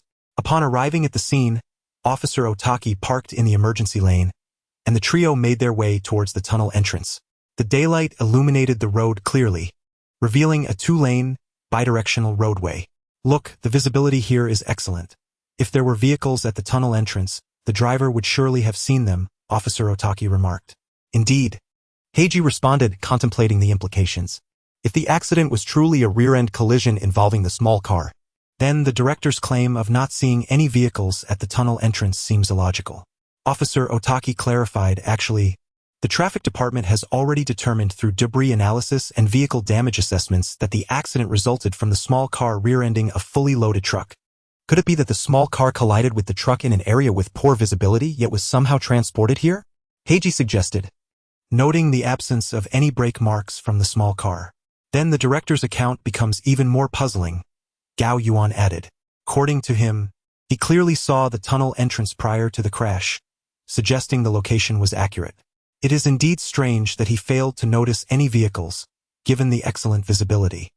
Conversely, if visibility was so clear, how could the director have missed seeing any vehicles at the tunnel entrance? Gao Yuan remarked, a hint of a smile playing on his lips. Hey, detective, have you had an epiphany? Heiji asked, surprised by Gao Yuan's expression. It is too early to say, Gao Yuan replied, turning to Officer Otaki and inquiring, did the police later seek out drivers who passed through this area on the day of the accident? We indeed spoke to several drivers, but they either passed through the tunnel before dawn or after the accident. We couldn't find anyone who witnessed the incident. Moreover, traffic was light at that hour, with only a few delivery vehicles typically traversing the route, Officer Otaki explained. So, there were certain vehicles that regularly passed through the tunnel at that time? Gao Yuan asked. Yes, considering the truck that fled the scene was large. We investigated the delivery vehicles that often passed through there, but none had seen the accident occur, Officer Otaki confirmed. After a moment of reflection, Gao Yuan asked, were there any drivers who usually traveled that route but did not do so on the day of the accident? Actually, there might be some, Officer Otaki replied, recalling. What was their reason for avoiding that tunnel on that day? Gao Yuan pressed. I'm not sure, Officer Otaki admitted, pulling out his phone. Let me check on that. With that, he stepped aside to make a call. Meanwhile, Heiji fell into thought, contemplating Gao Yuan's earlier questions. Before long, Officer Otaki returned after completing his call. After consulting with colleagues from the traffic department, they mentioned that since the focus was on finding witnesses to the accident, they did not conduct thorough inquiries with the drivers who had not taken the tunnel that day. Consequently, the reasons behind their route choices remain unclear. Upon hearing Officer Otaki's account, Takayama let out a sigh, feeling somewhat exasperated. It would be prudent for the police to further interrogate these drivers regarding their decision to avoid the tunnel they usually traverse. This is of utmost importance, Takayama suggested, prompting Officer Otaki to immediately place a call to dispatch officers to address the matter. By this time, nearly an hour had elapsed since their arrival at the scene. Remaining here serves no purpose. Let us return, Takayama declared, as Hattori Heiji needed to attend school. The three of them then got into the car and departed. During the ride, Hattori Heiji continued to ponder the situation and could no longer restrain his curiosity, directing his question to Takayama. Hey, detective. You must have grasped the essence of this incident by now. Indeed, I have formed some hypotheses, Takayama replied. If the results from the police inquiries align with my expectations, this will undoubtedly be a fabricated accident, a grand conspiracy. While en route to the Osaka metropolitan area, Officer Otaki received a phone call. On the line, the investigating officer relayed the findings from the inquiries that Takayama had suggested. After hanging up, Officer Otaki shared the results. The officers had questioned the drivers who had not taken the tunnel on the day of the incident, and they provided a unanimous response. That morning, as they approached within 1,000 meters of the tunnel entrance, they encountered a large sign stating construction ahead, no entry, which compelled them to turn back and take an alternate route. Upon hearing this, Takayama's expression shifted to one of realization. As I suspected, it is indeed as I thought. Meanwhile, Hattori Heiji seemed to have a revelation from this clue. After a moment of contemplation, he suddenly appeared astonished and looked at Takayama, visibly incredulous. Hey, detective, surely you jest. If that is the case, how many individuals would be required to orchestrate such an accident? The number of people is not the issue. Given the nature of the entire event, the police's initial direction in searching for the fleeing truck was misguided, Takayama explained. Exactly. If the police initially believed the truck had fled, they would typically assume that the driver concealed the vehicle and sought repairs for the collision damage. However, now that we ascertain this incident to be a deliberate conspiracy, it is highly probable that the truck was destroyed, Hattori Heiji interjected, leaving Officer Otaki bewildered. Heiji, do you comprehend the intricacies of this incident? Officer Otaki inquired. Yes. If our deductions are accurate, Hattori Heiji replied. The pressing concern now is to locate the fleeing truck. Officer Otaki, do you have a map? Only a traffic map of Osaka, Officer Otaki responded, retrieving a map from the car's armrest and handing it to Hattori Heiji in the back seat. Thank you, Hattori Heiji said, taking the map and reviewing it alongside Takayama. However, the police have searched extensively without locating the truck. Do you believe you can find a clue solely from the map? Officer Otaki questioned, puzzled. That is due to the police's initial investigative direction being flawed. If this was a premeditated crime, it is likely that the vehicle was disposed of nearby, Hattori Heiji explained, pinpointing the location of the tunnel on the map and tracing its direction. They went to great lengths to disguise this accident as a mere mishap and deployed numerous personnel. If they lingered on the main road for too long, passing vehicles would risk exposing their ruse, Takayama remarked, shifting the route from the main road to a smaller path leading toward a lake. Do you believe they submerged the vehicle in the lake? Hattori Heiji asked, surprised. While this method indeed expedites vehicle disposal, the area, though sparsely populated, still has residences nearby. Wouldn't the locals notice such a substantial action? Did you not inquire how many individuals were necessary to orchestrate this accident? Look at the number of people residing in the nearby homes, Takayama countered. This cannot be. Hattori Heiji found Takayama's conclusion hard to believe, yet upon further reflection, he struggled to formulate a rebuttal. Excuse me for interrupting, but how do you deduce that this accident was contrived? Officer Otaki interjected, unable to contain his curiosity as Takayama and Hattori's dialogue was predicated on this conclusion, yet he could not fathom how the accident could be artificially created. Two prerequisites must be met to execute this scheme. First, one must ascertain when the sedan would pass through the tunnel. Second, the sedan must arrive at the tunnel entrance after dawn, Hattori Heiji began to elucidate. It is essential to know approximately when the sedan would traverse the tunnel to prepare accordingly. Furthermore, it must be light enough for the sedan to enter the tunnel without headlights. And why is that? Officer Otaki inquired, more perplexed than before. Recall the words of that executive.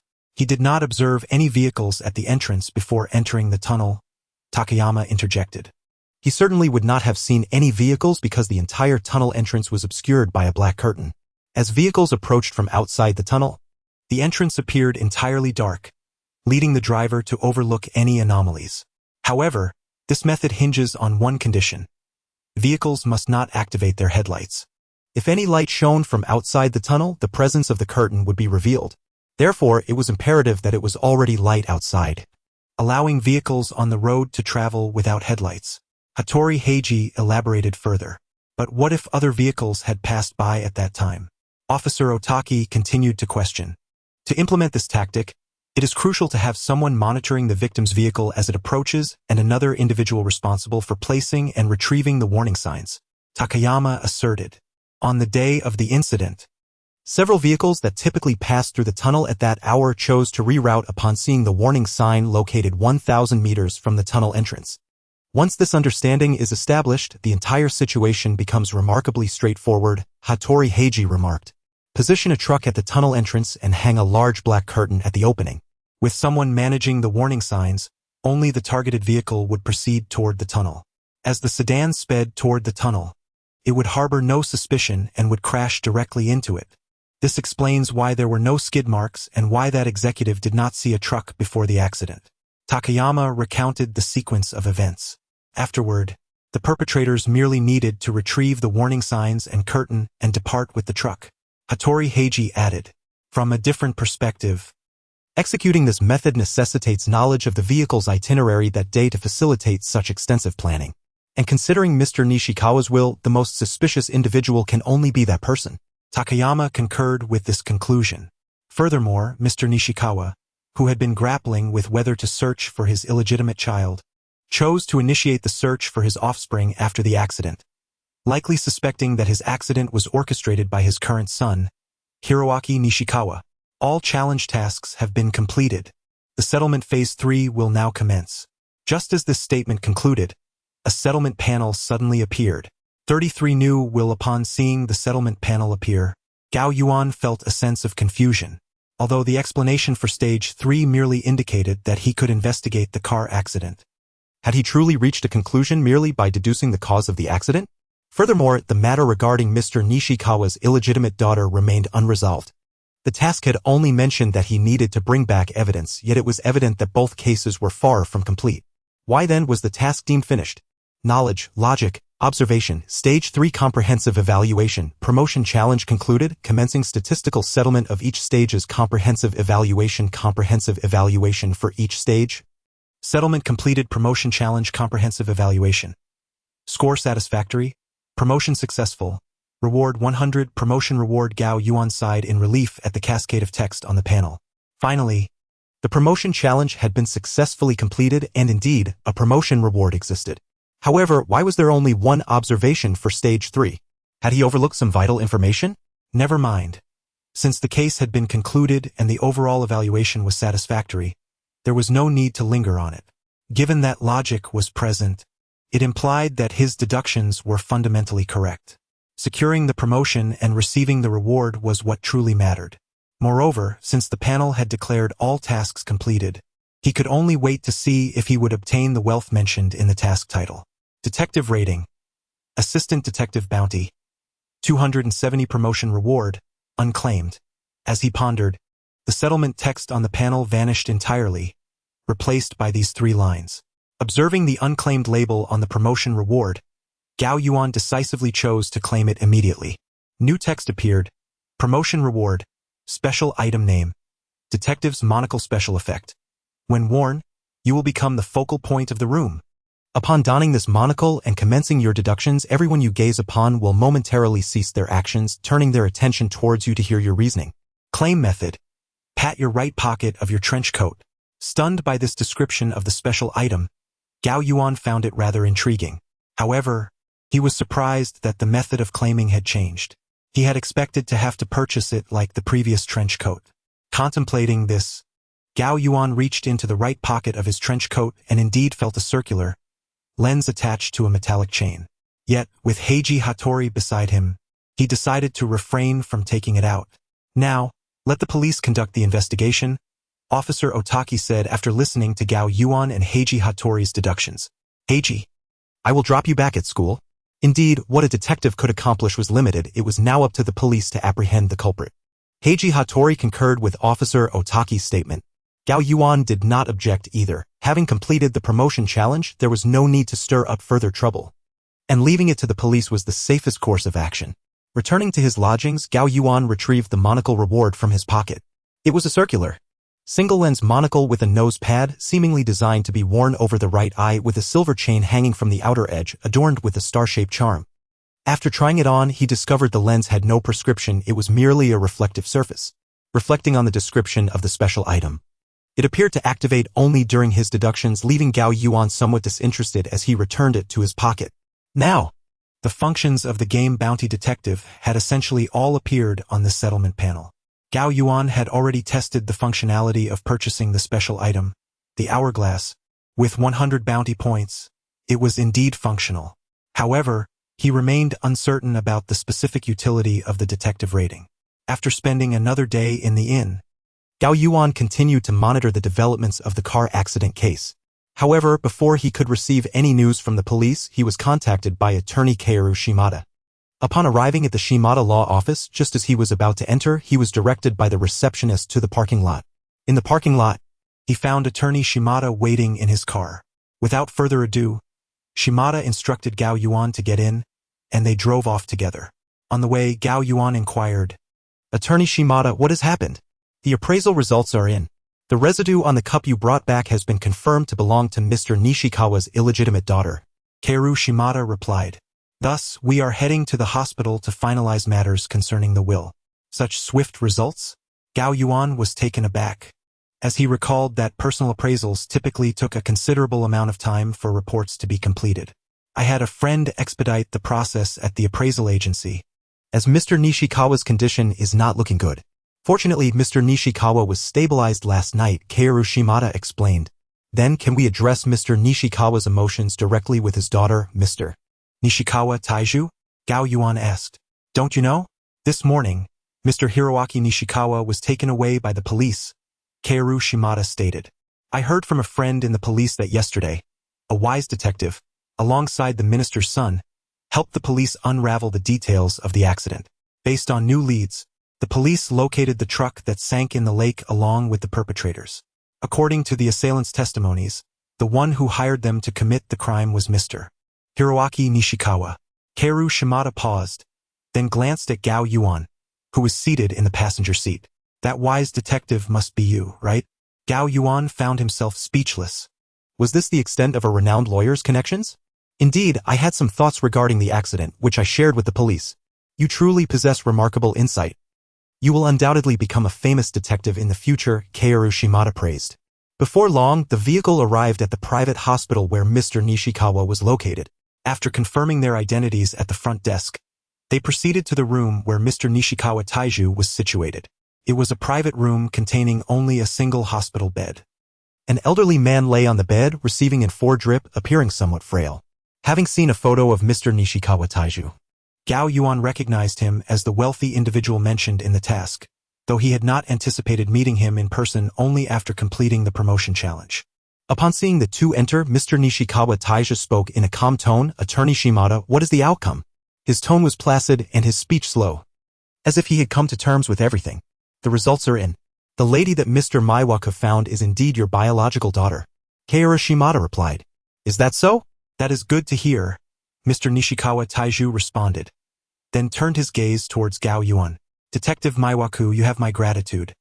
The compensation we initially agreed upon will be handed to you in full.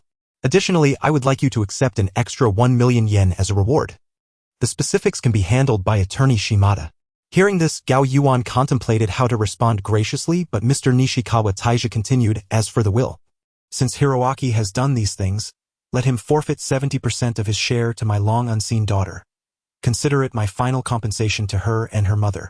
34 Lewis. After Mr. Nishikawa Taiju finalized the new will, Gao Yuan had initially intended to promptly collect the remuneration mentioned in the commission and head to Tokyo. However, due to the lengthy property transfer procedures, he had no choice but to prolong his stay in Osaka for a while longer. Fortunately, the additional remuneration of 1 million yen provided by Mr. Nishikawa Taiju has already been received. With this financial support, Takayoshi need not worry about monetary concerns in the short term. It is an opportune moment for him to attend to some necessary documentation and swiftly obtain a Japanese driver's license. Both the written and practical examinations posed no challenges. He had already acquired the skill of driving prior to his time travel, requiring only familiarization with certain traffic regulations and the habit of driving on the left. Thus, after approximately a week, under the guidance of lawyer Shimada, the transfer of property was finally completed. However, on this very day, an unfortunate piece of news arrived.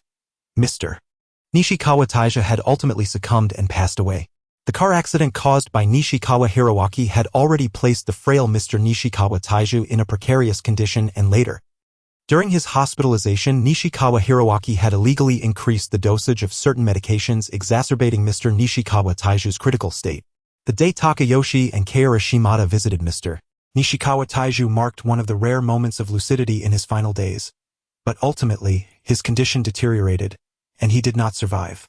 Due to Takayoshi's assistance in locating Mr. Nishikawa Taiju's illegitimate daughter, he was invited to the memorial service for Mr. Nishikawa Taiju. On a Monday afternoon, under the guidance of lawyer Shimada, Takayoshi arrived at the memorial service, only to unexpectedly encounter Hananada Emi. Wasn't she supposed to be in America? Takayoshi inquired, puzzled. To Kaoru Shimada. Due to Mr. Nishikawa's sudden passing, I contacted her in America to return and claim her inheritance. After all, you had already verified her school in the States, Shimada explained. But when I previously interacted with his uncle, Seki Tadashi, it seemed their family was quite resentful towards Mr. Nishikawa. How did you convince her to return? Takayoshi questioned, bewildered.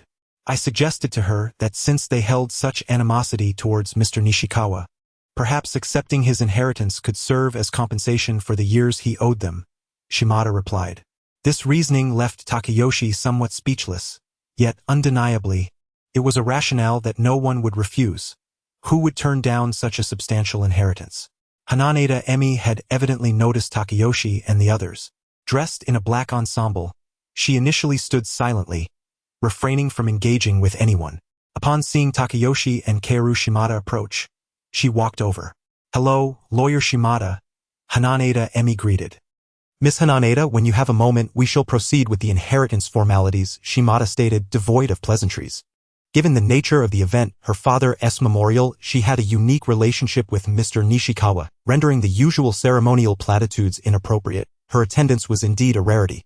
"All right," Hananeda Emi replied, glancing at Takayoshi and offering a subtle smile. "You must be Detective Akechi, correct? We met briefly at Uncle Siki's place. I had no idea that your visit to him was in pursuit of my investigation." "Miss Hananeda, greetings.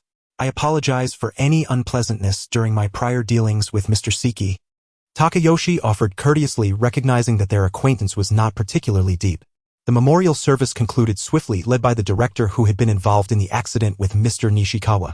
In just over a week, the two who had experienced the same calamity now stood on opposite sides of life and death. During the memorial, Kaoru Shimada and Hananeda Emi completed the necessary inheritance transfer procedures. Mr. Nishikawa Taiju's considerable cash asset of approximately 17 billion yen was now under Hananeda Emi's name, leaving Mr. Nishikawa Hiroaki with about 3 billion yen in assets. However, for him to accept this inheritance, he would likely need to wait until after his release from prison. Upon reaching the parking lot, Hananeda Emi bid farewell to Takayoshi and Kaoru Shimada, stating that someone was there to pick her up, and she stepped inside. "What are your plans next, Detective Akechi?" Kaoru Shimada inquired politely. "I will be taking the Shinkansen to Tokyo shortly," Takayoshi replied, feeling the key to his Tokyo property in his pocket. "Allow me to drive you," Shimada offered. "No, it would be too much trouble. You have already been quite accommodating." Lawyer Shimada, Takayoshi declined, and Shimada did not press further. Thus, Takayoshi made his way on foot towards the nearby subway station. As he walked a short distance, a black car, having just exited the parking lot, sped past him, and in the back seat sat the golden-haired Hananeda Emi. That was a Porsche 356. Just as he was anticipating his journey to Tokyo, Takayoshi froze in place. A sudden chill enveloped his heart. Was this some kind of jest? That vintage Porsche. Moreover, seated within it was none other than Hananeda Emi. In this world, the only individuals capable of driving such a vehicle would be significant members of the Black Organization, such as Jin. The possibility he had never entertained exploded in Takayoshi's mind. His previously normal gait felt as if his limbs had turned to ice, rendering him powerless to move. In that instant, the details of the entire affair flashed through his mind. Siki's residence. Siki Tadashi had mentioned that his sister had passed away many years prior. He had located Hananeda Emi at a local church, the CAF. He had retrieved that cup from the trash bin based on the staff's advice. If everything was meticulously orchestrated. At that moment, Takayoshi suddenly understood why the third phase of this promotion challenge merely required him to retrieve potential evidence. Why the investigation into the accident only required him to deduce the method. Why the third phase's evaluation was solely observational. Now everything made sense. If from the onset this was the Black Organization's conspiracy, then indeed the entire matter was beyond his current capacity to uncover. Thus, the promotion challenge had simplified the task requirements. But if that were the case, it meant that since he accepted Mr. Nishikawa's commission, his actions had been entirely under the surveillance of the Black Organization. This was infuriating. How could this be happening? Frantically, Takayoshi returned to the Shimada law firm. If it were true that he had been under the scrutiny of the Black Organization since accepting the commission, the most likely place for this information to have leaked would be here. Upon entering the firm, a receptionist greeted him. "Mr. Akechi, are you looking for Lawyer Shimada?" Takayoshi, intending to respond, suddenly realized this receptionist was not the same one who had greeted him previously. "Where is the previous receptionist, Kurokawa Yuki?" he asked urgently. "Are you referring to the one who assisted you, Kurokawa Yuki? She resigned a few days ago." Upon hearing this response, Takayoshi connected the dots, but it was too late. One thing was certain. The Black Organization undoubtedly knew the whereabouts of Mr. Nishikawa's true illegitimate daughter. Meanwhile, within the Porsche 356, Hananeda Emi concealed her usual lively demeanor, revealing a haughty smile. "I never imagined things would unfold so smoothly. Just by appearing before that detective, this inheritance has been secured, Hananeda Emi remarked pensively. Then turned to the silver-haired man seated in the front. Jin, how did you manage this? I cannot fathom how you deceived that detective. Was it all part of the plan when you rescued me from the slums and disguised me as Siki Tadashi's niece? You need not concern yourself with that. Just focus on what you must do, Lewis, the silver-haired man replied coolly, displaying a cunning smile. In the bustling town of Tokyo, at the esteemed Titan High School, Shinichi Kudo accompanied Ran Mori as they exited the school gates at the end of the day. Hey, Shinichi, let us buy some gifts, Ran suggested with a bright smile, while Shinichi appeared somewhat reluctant. What prompted you to think of buying gifts at this hour? He questioned. Isn't it true that someone moved into the house next door, which has been vacant until now? We should bring some gifts to welcome them, Ran explained. Typically, it is the visitors who should bring gifts when they come to call upon us. Is it necessary for us to take the initiative? Shinichi replied with a hint of resistance, yet Ran seemed to perceive his underlying thoughts. Weren't you just curious about the ghostly rumors surrounding that house? You always wanted to go in and catch a ghost. Now that someone has moved in, isn't it fortuitous for you? She teased. Fool. That is not it at all. Ghosts are merely the product of exaggerated tales? Shinichi retorted loudly, although internally he recognized the truth in her words. Just then, a high school girl wearing a headband approached from behind and playfully patted their shoulders. What are you two whispering about? She chimed in. Yoko, what do you mean by couple? Ran rebuffed, slightly annoyed by the term used by Suzuki Sonoko. Shinichi, witnessing Sonoko's sudden appearance, expressed a sense of helplessness. The three had been friends since kindergarten, and such banter was nothing new to them. By the way, Sonoko, did you hear that a new neighbor has moved into the house next to Shinichi's? We were just about to pay them a visit, Ran informed Sonoko. What? The dull inventor next door has finally moved out? Sonoko asked, puzzled. No, it's the other side. The house that has been empty for so long, Ran clarified. Oh, you mean that large mansion? It hasn't had any occupants for years, and there have been rumors about it being haunted. Can you believe someone actually moved in? Sonoko remarked with curiosity. Exactly. So we plan to buy some gifts to welcome our new neighbor, Ran replied, while Shinichi, though still outwardly unwilling, made no objection. Really? I'd like to join you. Sonoko eagerly agreed with Ran's suggestion. Meanwhile, in the villa at 2-20 Mihan Town, Takato gazed at the newly arranged furniture in the living room and sank into a chair to rest. Although he had acquired this property, the villa was devoid of any furnishings save for the built-in cabinets fixed to the walls during renovations. Having arrived the previous day, he discovered there was not even a bed, forcing him to spend the night in a nearby hotel. Fortunately, the furniture he purchased earlier had finally been delivered. However, contemplating the costs of furnishing the entire villa with his budget of 1 million yen seemed daunting, and he still needed to acquire appliances. There was truly nothing in the house. Yet, these trivial matters could be addressed gradually. Having secured the basic furniture for the living and bedroom, he felt sufficiently settled.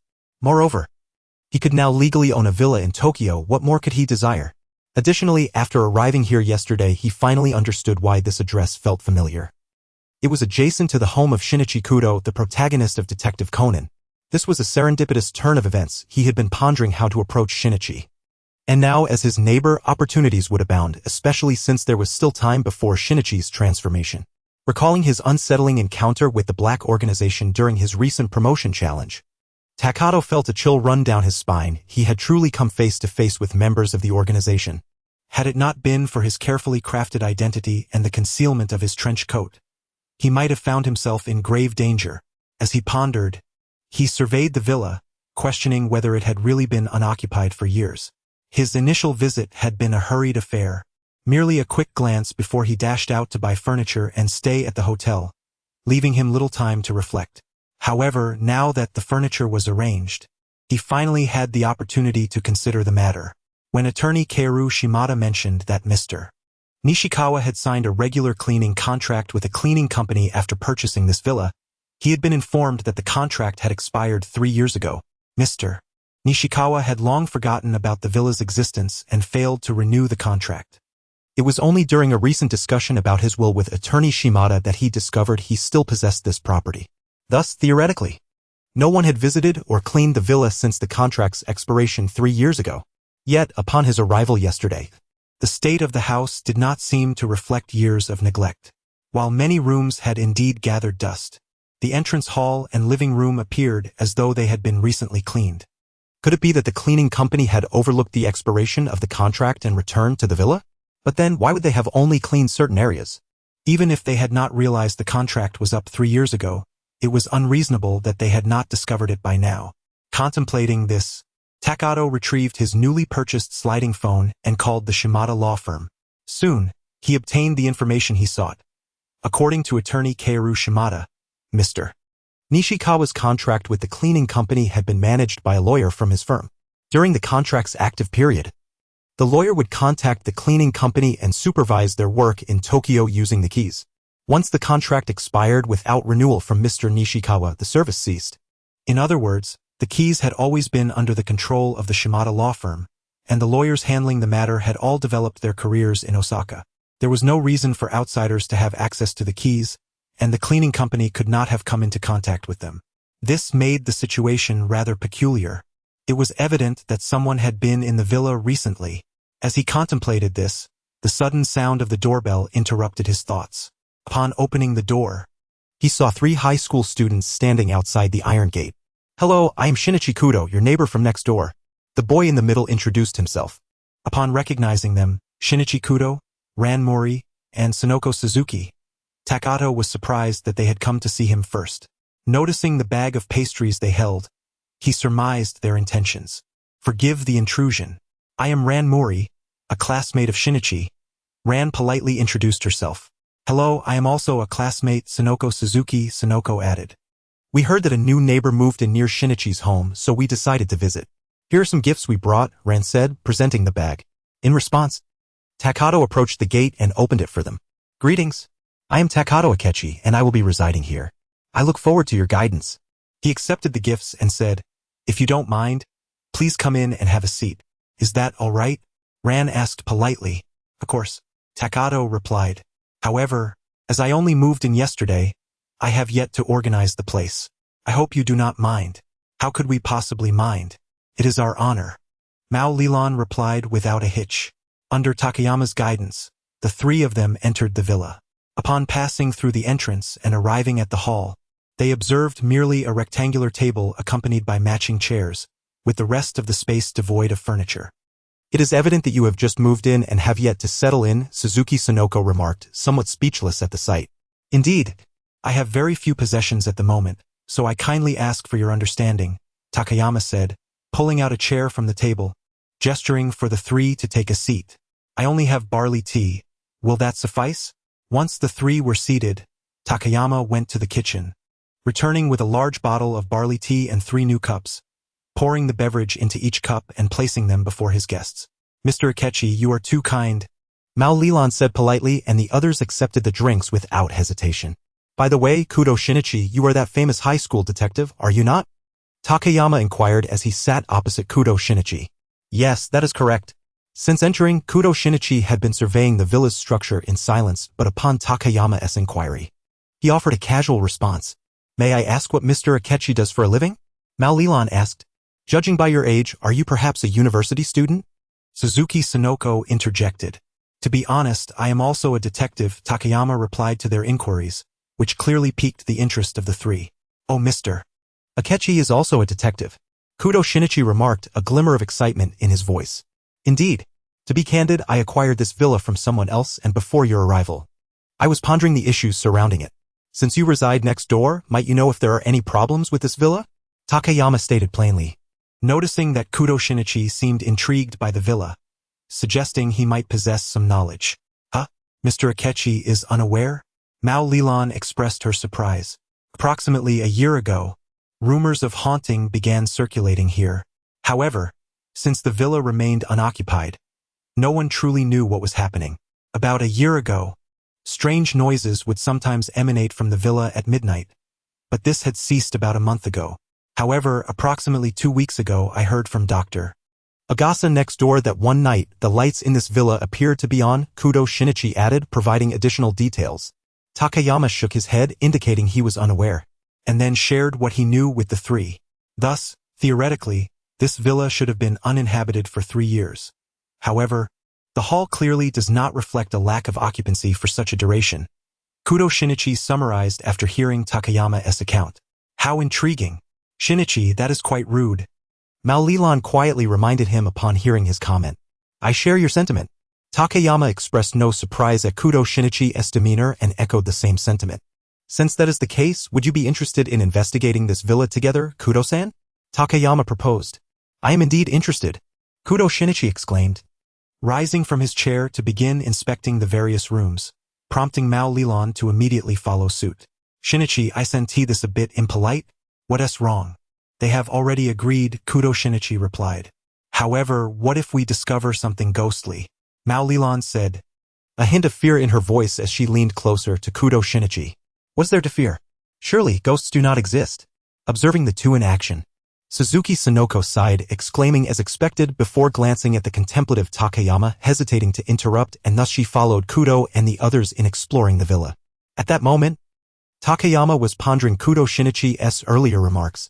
Regardless of the strange noises, the fact that someone had seen the villa illuminated at night a fortnight ago clearly indicated that someone had entered.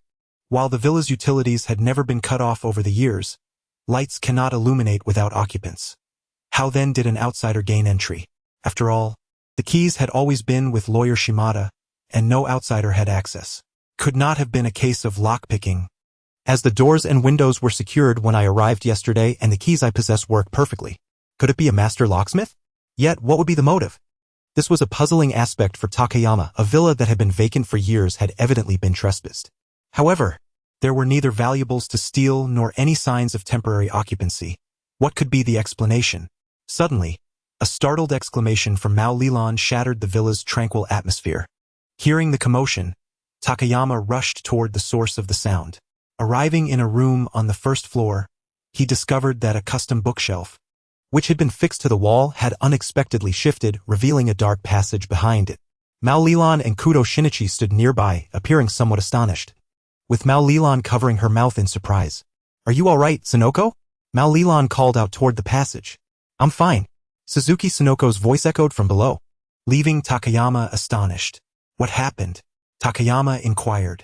While we were inspecting this room, Sonoko accidentally triggered the bookshelf to move, causing her to fall into the passage. Mao Lilan explained. Kudo, Lilan, this is a basement. Suzuki Sonoko seemed to regain her composure from her initial shock. However, there is no mention of a basement in the villa's blueprint. Takayama responded with astonishment to Sonoko's revelation.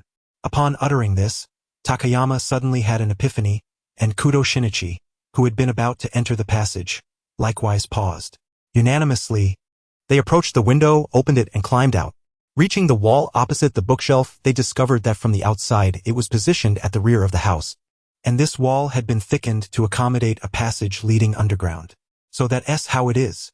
Takayama and Kudo Shinichi simultaneously articulated their realization, sharing a knowing smile before quickly falling back into contemplation. Upon returning to the room, Suzuki Sonoko had emerged from the basement, prompting Takayama and Kudo Shinichi to venture into the passage. The space left by the moved bookshelf was large enough for a door, revealing wooden stairs leading downward. Descending, the two found the basement to be modest in size, approximately a dozen square meters with a height of less than 2 meters. An almost entirely empty room except for a single bed. Strikingly, within this basement was a bed. How did you discover this room? Takayama inquired of Kudo Shinichi beside him. It is quite evident, aside from the bedroom upstairs that you have furnished, this is the only room that appears to have been cleaned, Kudo Shinichi noted. Takayama realized he had not examined that detail closely, as he had just intended to conduct a thorough investigation of the villa when Kudo and the others arrived. It seems there are no further clues. Perhaps we should head back upstairs, Takayama suggested. It appears so. Let us return and analyze the current clues, Kudo Shinichi agreed. Back in the hall, resuming their previous seats, Mao Lilan asked, Do you understand what is happening now, Shinichi? Indeed. Why would there be a secret underground chamber in that place? Caused me to trip, Suzuki Sonoko lamented. After a year of strange noises emanating from the villa, Kudo Shinichi had come to some understanding of how outsiders were able to enter and exit. However, the purpose behind these actions remains elusive, he added. Kaido agreed, while Mori Ran and Suzuki Sonoko exchanged puzzled glances at their conversation. Then what do you think? Why has this villa been producing strange sounds for a year? Mori-ran inquired. This matter is actually quite simple. Upon hearing Detective Akechi mention that the floor plan of the villa does not include the underground chamber, it all became clear to me, Kudo Shinichi replied, turning to Kaido. Indeed, since the floor plan does not show it, yet it exists, it is evident that someone has deliberately excavated it. Hence, it is easy to comprehend why strange noises have been emanating from here for the past year. They are simply the sounds of digging, Kaido explained. With this realization, understanding how outsiders could access the villa became more straightforward. Kudo Shinichi paused, displaying a look of confusion. But with this understanding, the entire situation becomes rather perplexing. Yes, secretly excavating an underground chamber in someone else's villa is indeed difficult to fathom, Suzuki Sonoko agreed. But what does that have to do with how outsiders manage to enter? After all, Mr. Akechi's key can open the door normally, suggesting the locks were not changed. So how did they get in? Mori-ran echoed her confusion. Fool! Given that outsiders dug the underground chamber, why would we need to ponder how they entered? Kudo Shinichi explained, somewhat exasperated. They must have simply broken through the wall. This conclusion left both young women astonished. Break through the wall? Yes. Considering the entrance to the underground chamber is located in the outer wall of the house. The only way to construct such an entrance after the villa was built is to demolish the wall. Once the wall is breached, it is no surprise that outsiders could enter. After the underground chamber was completed, they could simply repair the wall, Kaido remarked. Moreover, the wall's location was at the back of the villa, surrounded by a fence, making it invisible to outsiders during construction. Coupled with the fact that the strange noises only occurred at night, it indicated that the excavation work was done under the cover of darkness, thus avoiding detection. Kudo Shinichi added. However, what could be the motive behind secretly demolishing someone else's villa wall to excavate an underground chamber and then repairing the wall? Mori-ran pondered aloud. Indeed, this is something we cannot comprehend. Such a significant undertaking, spending nearly a year excavating an underground chamber in an unoccupied villa, must hold some profound significance. Kudo Shinichi mused. The only clue seems to be the bed placed in the underground chamber, Kaido pointed out. So what if there's a bed? It must have been for the person who dug the underground chamber to rest, Suzuki Sonoko remarked. But don't you find it curious? If one needs to sleep, why place the bed in the underground chamber? The entire villa is accessible, wouldn't it be more convenient to place the bed inside the villa? Kudo Shinichi countered, noting that the bed was clearly introduced after the underground chamber was completed. Kaido added something further, and upon hearing their discussion, Suzuki Sonoko felt a wave of embarrassment for her previous remarks. If that's the case, it does seem quite odd. However, it was evident that the bed was not placed there without reason. Kudo Shinichi shook his head vigorously.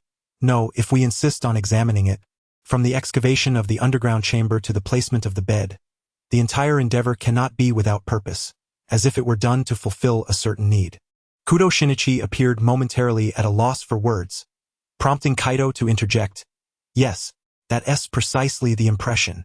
But this doesn't seem to clarify matters. Mori-ran chuckled helplessly. After all, no one would be so idle as to undertake such a meaningless task. In other words, the act itself must have significant meaning, substantial enough to warrant nearly a year of time and considerable resources. Kudo Shinichi shifted his thoughts due to Mori-ran's words, while Kaido continued to contemplate. Suddenly, he seemed to have an epiphany and spoke up, setting aside the underground chamber for now, let us focus on the bed. Who do you think this bed was prepared for? Mori-ran and Suzuki Sonoko displayed confusion, but Kudo Shinichi seemed to have been enlightened. Exactly. Leaving aside the purpose of the underground chamber, this bed is clearly intended for someone. Are you suggesting that the bed in the underground chamber is meant for someone to sleep there? Mori-ran began to grasp their implication. Could it be that someone intends to imprison someone there? Suzuki Sonoko suddenly exclaimed, sensing she had struck upon something crucial. How could that be? If the intent were to imprison someone, any part of this empty villa would suffice. Why go to the trouble of excavating an underground chamber? Kudo Shinichi countered. Then the question circles back to the underground chamber. Kaido shook his head. Let us put aside the underground chamber for now and discuss the person who would sleep on the bed. Consider this. If someone prepared a bed for someone to sleep there, how do you think that individual got in? That person must have been brought in. Given that this is an uninhabited villa, no one would venture here voluntarily, Mori-ran speculated. Meanwhile, Kudo Shinichi wore a knowing smile and asked Kaido, has Mr. Akechi purchased any beer here in the last few days? No, Kaido replied, somewhat perplexed. However, bringing someone in just to have them sleep in the underground chamber? Suzuki Sonoko could not comprehend. Do you remember half a month ago when Dr. Agasa mentioned that the lights were on in this villa one night? Kudo Shinichi prompted. That must have been the day when the person digging the underground chamber brought someone to this villa. But what could they possibly do in this empty villa? Mori-ran questioned. There are plenty of things they could do, such as drinking beer, Kudo Shinichi replied with a triumphant smile. In fact, I discovered an empty beer can in the corner earlier which appears to have been discarded recently. Since it was tea consumed by Mr. Akechi, it must have been left by an outsider. Hearing Kudo Shinichi's words, Kaido furrowed his brow and began to ponder. So, you're suggesting that on that night half a month ago someone brought a person here to drink beer and after they had their fill, the guest was led into the underground chamber to sleep? Precisely, Kudo Shinichi concurred with this notion, which only deepened Kaido's confusion.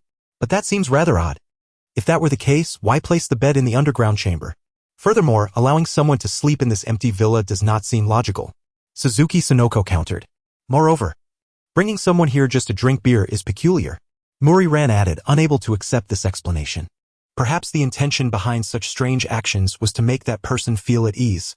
Kaido speculated, though uncertainty lingered in his voice. After pondering for a moment, a look of realization washed over him, only to be replaced by sheer astonishment. No way.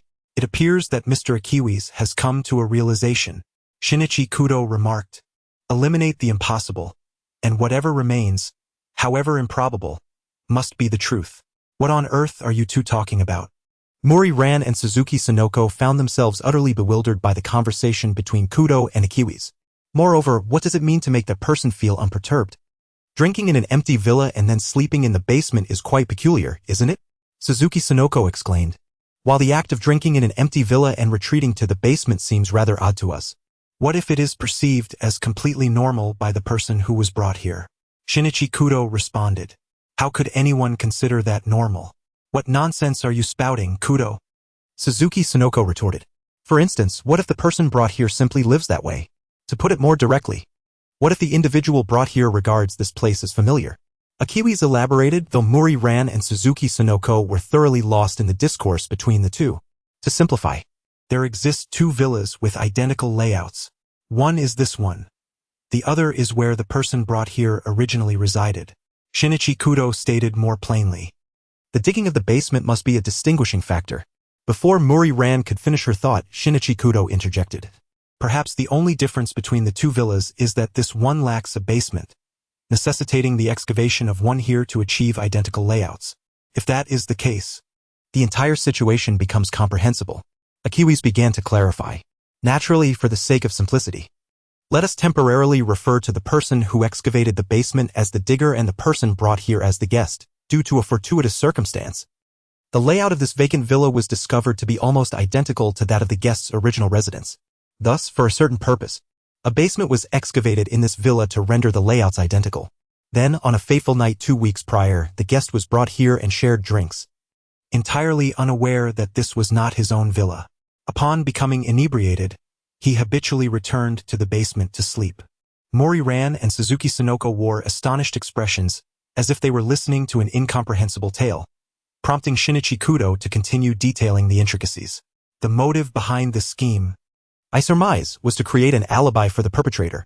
The meticulous excavation of the basement indicates that the intended action was of considerable gravity. Indeed, it is highly probable that the aim was to harm someone nearby.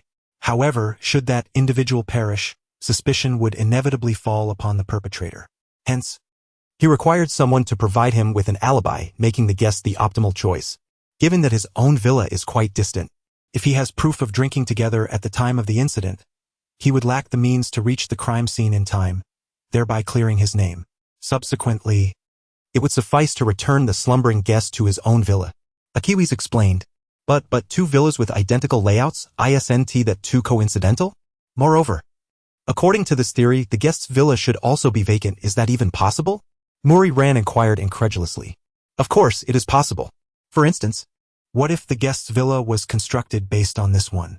As for its emptiness, it is easily understood, as the villa was recently completed, and the furniture has yet to be moved in, Shinichi Kudo remarked, leaving Mori Ran and Suzuki Sonoko utterly confounded. Having previously seen this villa, the guest, when planning to build his own, utilized this knowledge and directly entrusted the design of this villa to the builder, resulting in the creation of a replica. However, due to the insistence of the builder, a basement was newly constructed in the guest's villa. Since the villa was just completed and the furniture has not yet been moved in, he has no choice but to temporarily sleep in the basement. Akiwi's added, "Wait, are you suggesting that, in order to kill someone, the perpetrator had long ago utilized the plan to build a new villa to create an alibi for himself 2 weeks prior?" Mori Ran gasped, nearly standing up in shock, while Suzuki Sonoko stared incredulously at the two who had drawn such a conclusion. To kill someone and specifically construct a house for that purpose. Akiwi's quoted a famous line from The Slanting Roof Crime, summarizing their deduction. "In light of this, shall we confirm our findings?" Shinichi Kudo declared as he retrieved his phone and dialed Officer Magyar of the Tokyo Metropolitan Police Department's Investigation Division. Before long, Officer Magyar arrived at the villa where Akiwi's and the others were gathered. The amiable officer, who was somewhat portly and donned in bright orange attire, was instantly recognized by Akiwi's. "Kudo, my boy, you've worked hard," Officer Magyar greeted warmly upon entering. "The clues you provided are of immense importance. They bear significant implications for the murder case that transpired 2 weeks ago." Officer Magyar's words confirmed that the conclusions drawn by Akiwi's and Shinichi Kudo were indeed valid. "It's nothing, Officer Magyar. This deduction was a collaborative effort between myself and the owner of this villa, Detective Akiwi's," Shinichi Kudo replied. "Ah, so you are Detective Akiwi's?" Officer Magyar approached Akiwi's with enthusiasm. "I truly appreciate your assistance." Akiwi's politely acknowledged the gratitude, then suggested, "Officer Magyar, perhaps we should first examine the layout of this villa." "Indeed, you are right," Officer Magyar concurred as he followed Akiwi's and the others to investigate the villa with the accompanying police officers trailing behind them. After a cursory examination of the villa's layout, Officer Magyar confirmed, "Indeed, it is nearly identical to the other villa." "So, Officer Magyar, what kind of case are we dealing with?" Mori Ran inquired. The particulars align closely with what Kudo has surmised. Approximately 2 weeks ago, the president of the Mihoka Cleaning Company, Nishino Yasuhiko, was murdered in his home, with the time of death estimated to be between midnight and 1 in the morning. Through interviews with Nishino's acquaintances, we identified an individual who bore a grudge against him. This person was also an employee of the Mihoka Cleaning Company, a capable subordinate of Nishino, named Takemura Kengo. However, he was dismissed 2 years prior due to a work-related accident, which led to his resentment towards Nishino. Upon the police locating him, he claimed to possess an alibi, stating that he had been drinking with his friend Uchiyumi Asahi in a newly constructed villa in Shizuoka Prefecture until the early morning, with photographic evidence to substantiate his claim. Moreover, the travel time from the villa to the scene of Nishino's murder exceeds 3 hours, making it improbable for Takemura to have committed the crime. Mihoka Cleaning Company? Akiwi's reacted upon hearing the name, realizing it was the very company that had previously cleaned this villa. Thus, as an employee of that company, he would have had the opportunity to become acquainted with the villa's layout, Shinichi Kudo remarked. "Excellent. Given this information, I now have a new direction for my investigation." "I truly appreciate your help," Officer Magyar said as he instructed the officers to photograph the villa's layout before departing. "It seems our deductions were largely accurate. Mr. Akiwi's, I look forward to your continued guidance," Shinichi Kudo remarked to Akiwi's after Officer Magyar and his team had left. Likewise, Akiwi's responded courteously, though he found himself perplexed as to why the results panel had yet to appear. Did it require the police to apprehend the perpetrator fully? However, as night fell, Shinichi Kudo and his companions decided to take their leave. After 2 days, Gao Yuan finally acquired all the furniture and essential appliances for the villa, and he also set up the computer and internet connection. Now, he no longer needed to venture outside to search for information online. Opening the computer, he browsed recent news articles, and one titled "New Developments in the Murder Case of the President of a Cleaning Company." High school detective Shinichi Kudo solves another mystery caught his attention. Upon clicking, he read the following report. Recently, the murder case of the president of the Mikihira Cleaning Company was finally solved after days of police investigation. However, this case unexpectedly unveiled a years-long illegal drug trafficking and human trafficking operation spanning from Tokyo to Shizuoka. It is reported that high school detective Shinichi Kudo played a crucial role in cracking the case. After reading this, the settlement panel finally appeared. Reasoning completed, beginning case closure. Case closure comprehensive evaluation. Logic, observation, social skills. Settlement completed, comprehensive score reached, reward 10. Due to the high difficulty of this case, an additional reward of 100 is granted. With the comprehensive score achieved, an extra bonus of 20 is awarded. Detective rating, assistant detective. Reward, 300. Gazing at this familiar yet strange news and evaluation, Gao Yuan was taken aback, especially as the additional reward for the case was a staggering 100. This was nearly the highest difficulty level an assistant detective could encounter in the game. He immediately stood up and headed to the door of Shinichi Kudo's house next door, pressing the doorbell. It was the weekend, so he should be home soon. A yawning Shinichi Kudo opened the door for him.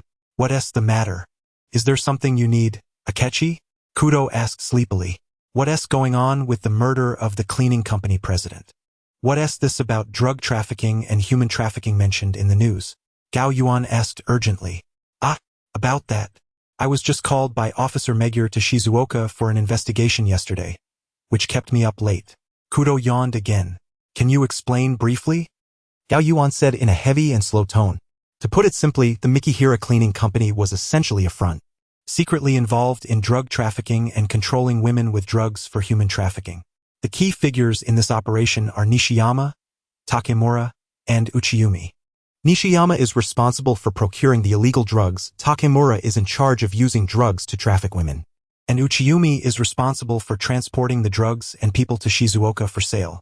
What about the identical villa? They needed a concealed location to store the illegal drugs and house the trafficked women. The original owner of your villa happened to hire this cleaning company for annual cleaning services, and they discovered that the villa was unoccupied. Thus, they turned it into their criminal base. However, since the original owner would send someone to supervise the cleaning every year, they dug out a basement to avoid detection. As Kudo continued, he no longer felt sleepy and elaborated further. As for the identical villa, it's simpler. Uchiyumi, who was responsible for the Shizuoka area, developed a fondness for the villa's structure and built an identical one there. And why the murders? Because of unequal distribution of loot. Nishiyama, in charge of drug procurement, monopolized the illegal profits, which caused dissatisfaction among Takemura and Uchiyumi. They utilized the two identical villas they had just constructed to create alibis and carried out the murders. But if that's the case, why did rumors of hauntings emerge from this villa only a year ago? Prior to that, they primarily focused on drug trafficking. But recently they became bolder and began trafficking women. Hence, the disturbances became more pronounced than before. I must admit, it's quite a blunder on my part not to have noticed such a criminal organization right next door, Kudo said with a hint of self-reproach. Returning to the villa, Gao Yuan reflected on the entire situation, realizing that there were still many details and clues he was completely unaware of. Encountering such a case right after meeting Shinichi Kudo made him exclaim, "What a challenge!" Invitation to Shinichi Kudo. 01 The first encounter of the Eastern detective on a weekend morning at Titan High School in Mikihara Town. Many students were engaged in various sports activities on the outdoor playground.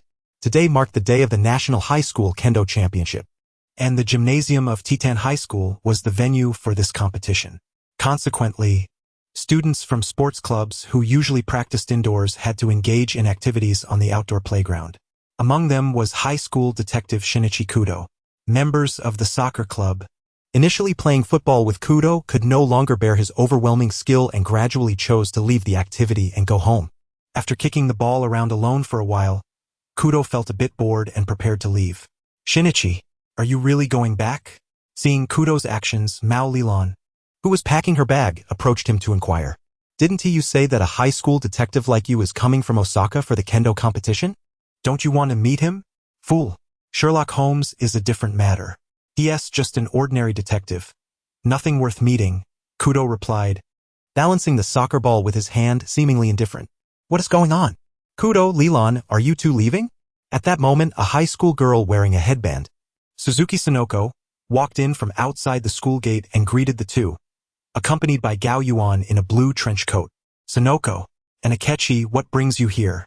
Lilan asked upon seeing them. I came to check out the kendo competition. I heard there are quite a few handsome boys among the contestants from across the country. Maybe I'll find my prince charming, Sonoko said with a hint of infatuation. I came because a friend asked me to watch him compete. I happened to run into Sonoko at the entrance, so I came along, Gao Yuan explained, somewhat speechless at Sonoko's behavior. The friend he referred to was, of course, Hattori Heiji, whom he met in Osaka. He had mentioned this day while watching the live broadcast of a murder mystery. Meanwhile, on a street in Mikihara town, a similar conversation unfolded between two high school students. Not interested, Hattori Heiji replied to his companion, Yamauka Keo, while carrying a bamboo sword bag and a backpack. You say that again. You're clearly concerned, Keo retorted as she walked beside him. I don't care what he looks like. Heiji quickened his pace, brushing off Keo and walking ahead. By the way, where is the bus to T10 High School? But everyone has been saying, East Kudo, West Hattori. Huh? Before Keo could finish her sentence, Heiji suddenly stopped as if triggered and turned back to face her, exclaiming loudly, It's East Kudo, West Hattori. Do you get it? It's the order that's wrong. See? You're clearly concerned. Keo shot back, not backing down. I'm not. You idiot. Heiji feigned indifference and continued walking ahead.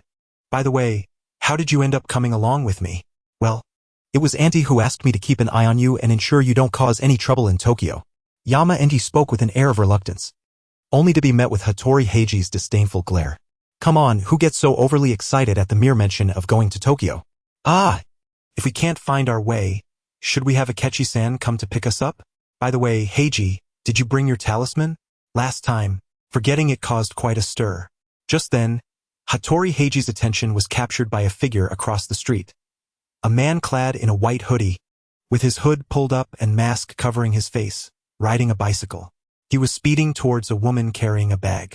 In an instant, as he whizzed past her, the man snatched the bag from her hands and sped away. Hold this for me, Hattori exclaimed, astonished by the scene. Ignoring Ye's words, he tossed his backpack and sword bag to her and dashed off in pursuit. Reluctantly picking up the items he had thrown, shouted after him. Following the bicycle through a maze of alleyways, the man rode into a residential area, while Hattori poured all his energy into the chase, yelling, Stop, despicable thief. At that moment, Kudo Shinichi and Muri Ran happened to pass by, witnessing the bicycle whizzing by and hearing Hattori's shouts. In such times, what would a good citizen do? Kudo began, but he abruptly halted, launching the soccer ball in his hands towards the fleeing man. The ball struck true, knocking the man off his bicycle, where he was promptly apprehended by the pursuing Hattori. Well done, Kudo reveled in his contribution, though the soccer ball unexpectedly veered off course, crashing into the window of a nearby house. Oh no! Kudo felt a twinge of regret for the trouble he had caused. Ah! What would a good citizen do in this situation? Muri Ran observed the scene with a tone of gleeful mischief. Fool! Of course, I know that, Kudo retorted, striding towards the house just as another loud crash of breaking glass resonated from within, followed by a woman's piercing scream. Meanwhile, at the T10 High School gymnasium, Takayama and Suzuki Sonoko sat in the stands watching the match. However, Sonoko appeared disinterested, her face devoid of expression. What a bore. Where are all the handsome guys? Takayama, accustomed to Sonoko's demeanor, found her attitude unsurprising considering her privileged background. Yet he wondered why Hattori had not yet arrived despite the match being underway for quite some time. Sonoko, do you have a moment? The art club is short on hands, could you come help if it's convenient? At that moment, a high school girl wearing black-rimmed glasses and twin ponytails approached Sonoko, whispering her inquiry. Seizing what seemed like a lifeline, Sonoko readily agreed and departed from the dull match. After a considerable amount of time passed without Sonoko's return, Takayama grew anxious, especially when the girl who had come to find Sonoko rushed back, speaking urgently with a teacher overseeing the event. Takayama, not far away, clearly heard her distressed words. Something's wrong. Sonoko is missing. Hearing this, Takayama immediately got up and approached the anxious girl. Excuse me, I'm a friend of Suzuki Sonoko and also a detective. Could you explain what you meant by Sonoko being missing? The girl recognized him as the one who had sat beside Sonoko and recounted her earlier conversation with the teacher. I asked Sonoko to help in the art room, but when I briefly stepped out and returned, she was gone. The girl spoke in a flurry, her anxiety causing her to repeat herself. I told you, Sonoko might have just stepped out, there's no need to panic. The teacher, growing impatient, interjected. However, Takayama sensed the girl's genuine concern and took her aside. Where's the art room? Please lead me there. Upon exiting the gym, Takayama urged her. And though momentarily startled, she quickly guided him towards the old-school building housing the art club's classroom. Now, please recount the events from the beginning, Takayama prompted. The girl had merely reiterated Sunoko's disappearance without detailing the events leading to her conclusion, so Takayama began to inquire about the entire situation. However, the girl, flustered and disorganized in her thoughts, struggled to articulate clearly. Takayama paused their walk, allowing her a moment to collect herself. Earlier, I asked Sunoko to assist in the art classroom. I stepped out with another art club member, Nakagawa Mo, to use the restroom. When we returned, we found the art room door locked from the inside. Sunoko should have been the only one there. We knocked, but there was no response. So Mo suggested I get the key from the gatekeeper. However, when I unlocked the door, Sunoko was nowhere to be found. So you concluded that Suzuki-san has gone missing? Yes. But based on your account, it seems more accurate to say that Suzuki-san vanished from a sealed room. Takayama analyzed the girl's narrative and reached this conclusion. Are you certain that Sunoko was still in the classroom when you and Nakagawa left? Absolutely. We even exchanged greetings with her before leaving. And she promised not to leave until we returned. Moreover, there was only one key kept by the gatekeeper. Without it, the door could only be locked from inside. The girl insisted resolutely. Having grasped the situation, they continued towards the art room. Throughout the journey, Takayama refrained from asking too many questions, as the scene would ultimately provide clarity. Meanwhile, following the woman's scream, the loud music from the house abruptly ceased. Is anyone there? Hello, Kudo shouted, hands resting on the gate of the property, calling out to the inside. The commotion had evidently drawn the attention of Hattori, who had just subdued the bicycle thief. There you are. Heiji, I'm exhausted. Yamayi, breathless and laden with bags, rushed to Hattori's side and dropped her burdens to the ground. Yi, I'm counting on you for this. Hattori, seeing her arrive, released the subdued thief and sprinted towards the house. Seizing the opportunity, the thief attempted to flee but was quickly tackled back to the ground by Yi, who employed her Aikido techniques. With the thief pinned down, he called out to Mori-ran, who stood at the door of the house in a daze. Hey, don't just stand there. Can you help me call the police? Mori, momentarily taken aback, confirmed that there were no others around, questioning, Me? Hurry, call the police. Yi urged again, noticing Ran still frozen in place. On the other side, Shinichi Kudo incessantly pressed the doorbell of a certain household, calling out to inquire if anyone was home. After several attempts without receiving any response from inside, he gazed at the tall door that barely reached his neck, muttering in frustration, Damn it, and resolved to climb over it. At that moment, Heiji Hattori arrived, halting Shinichi's intentions to scale the door. Leave the next steps to me, he declared. Huh? What did you say? Shinichi responded, bewildered by Heiji's request. All right, just watch. Heiji replied, disregarding Shinichi's confusion. With his hands resting on the doorframe, he exerted force and swiftly climbed over the door. May I ask what brings you to our home? A woman's voice called from behind them. Turning around, they saw a lady wearing frameless glasses, carrying a bag, and looking at them with a puzzled expression. You must be the resident here, Shinichi stated, stepping forward to inquire. I just heard a woman scream. As he began to elaborate, Heiji quickly interjected. Something must have happened inside. Please open the door. Recognizing the seriousness of the situation reflected in the young men's earnest expressions, the woman promptly approached and opened the door. The nameplate on the residence read Fujimaru family. The trio traversed the courtyard and stood before the main entrance, where the woman anxiously pressed the doorbell repeatedly. Honey, are you inside? Honey, she called out. Besides your husband, who else is there? Heiji suddenly asked, listening to the woman's words. Miss Hinatsuki, the assistant. Mrs. Fujimaru replied, then appeared to realize something. Could it be that both of them are injured and unable to respond? With this thought, Mrs. Fujimaru became increasingly anxious, prompting Heiji to declare, All right, let's kick the door down. He stepped back to gain momentum.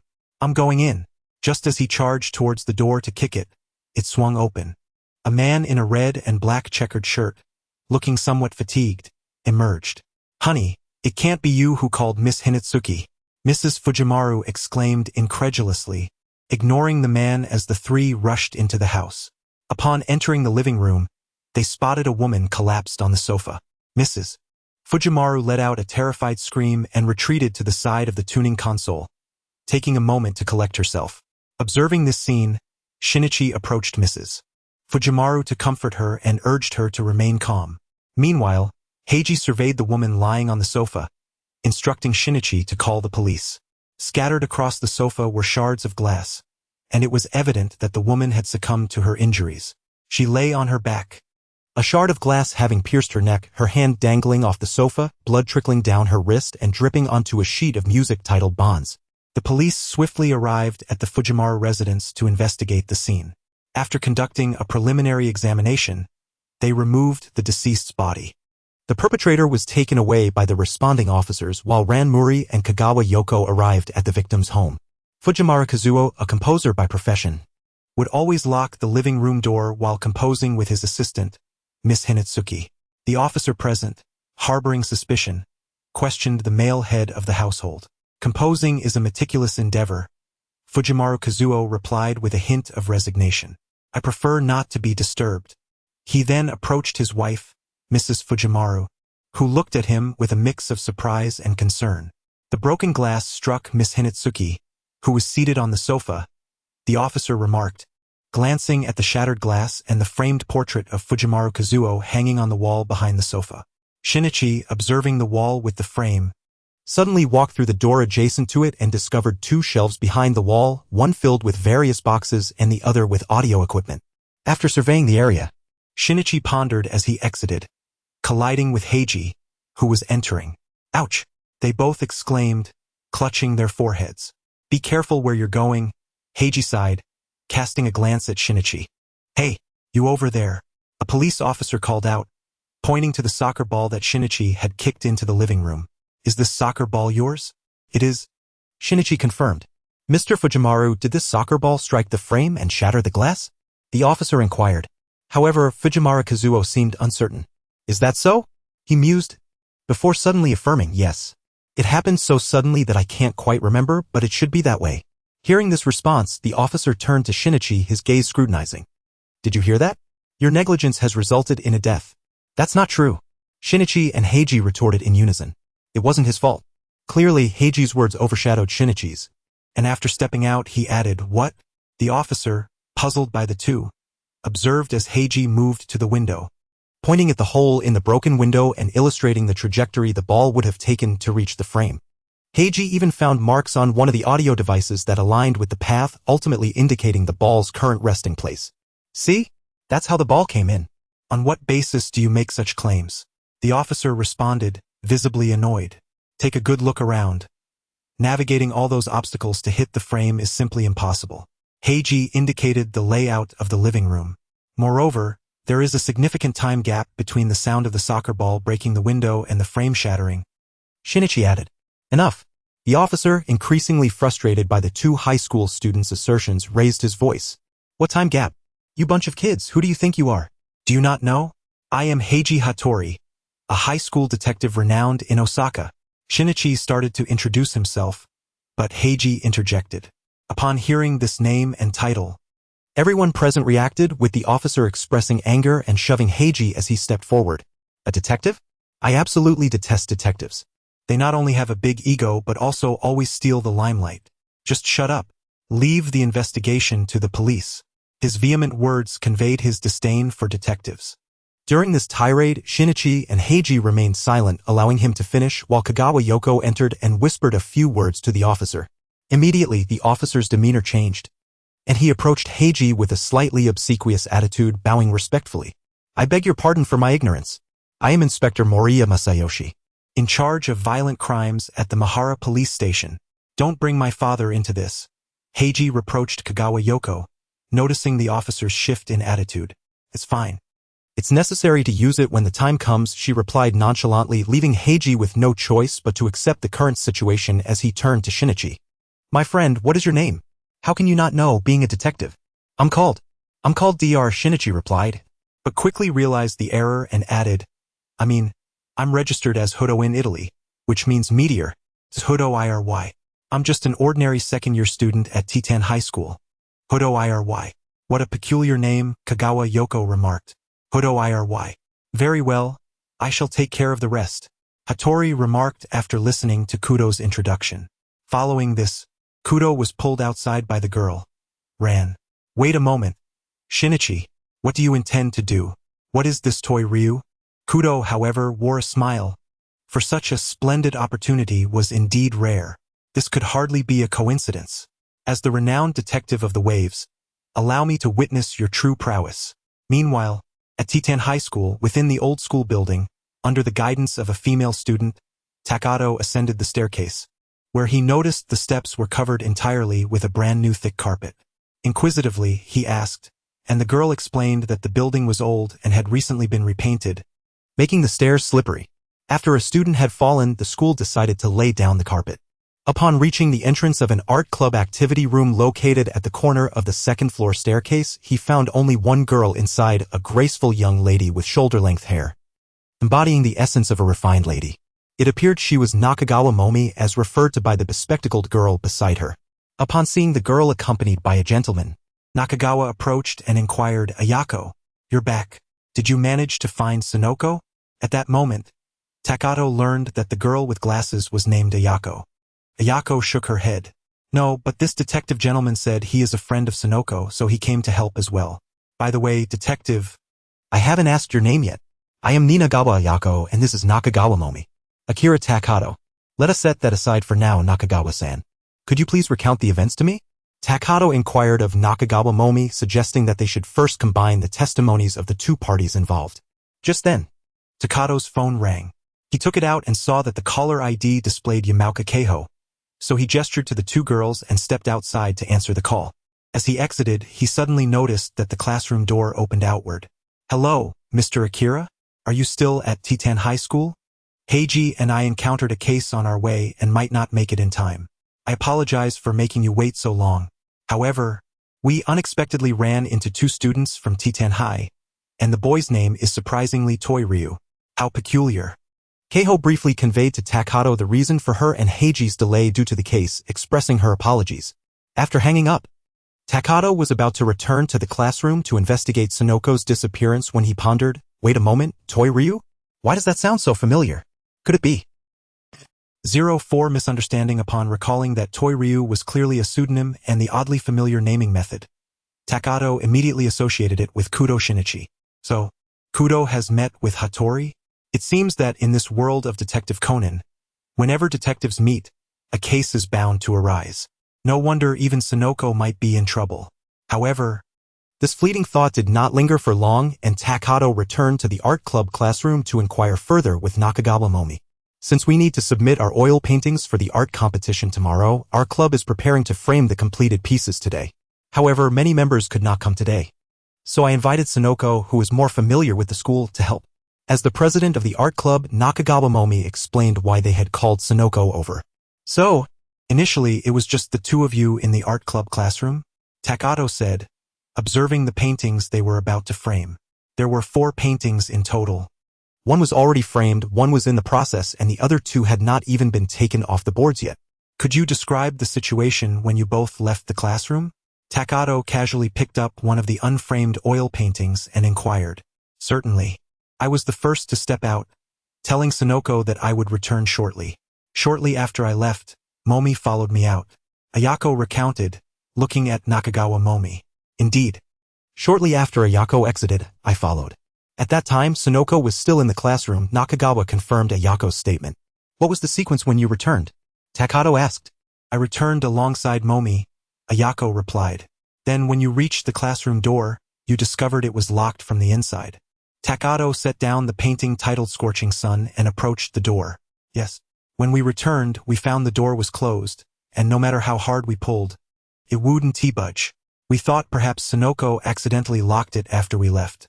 Thus, we knocked repeatedly, but received no response.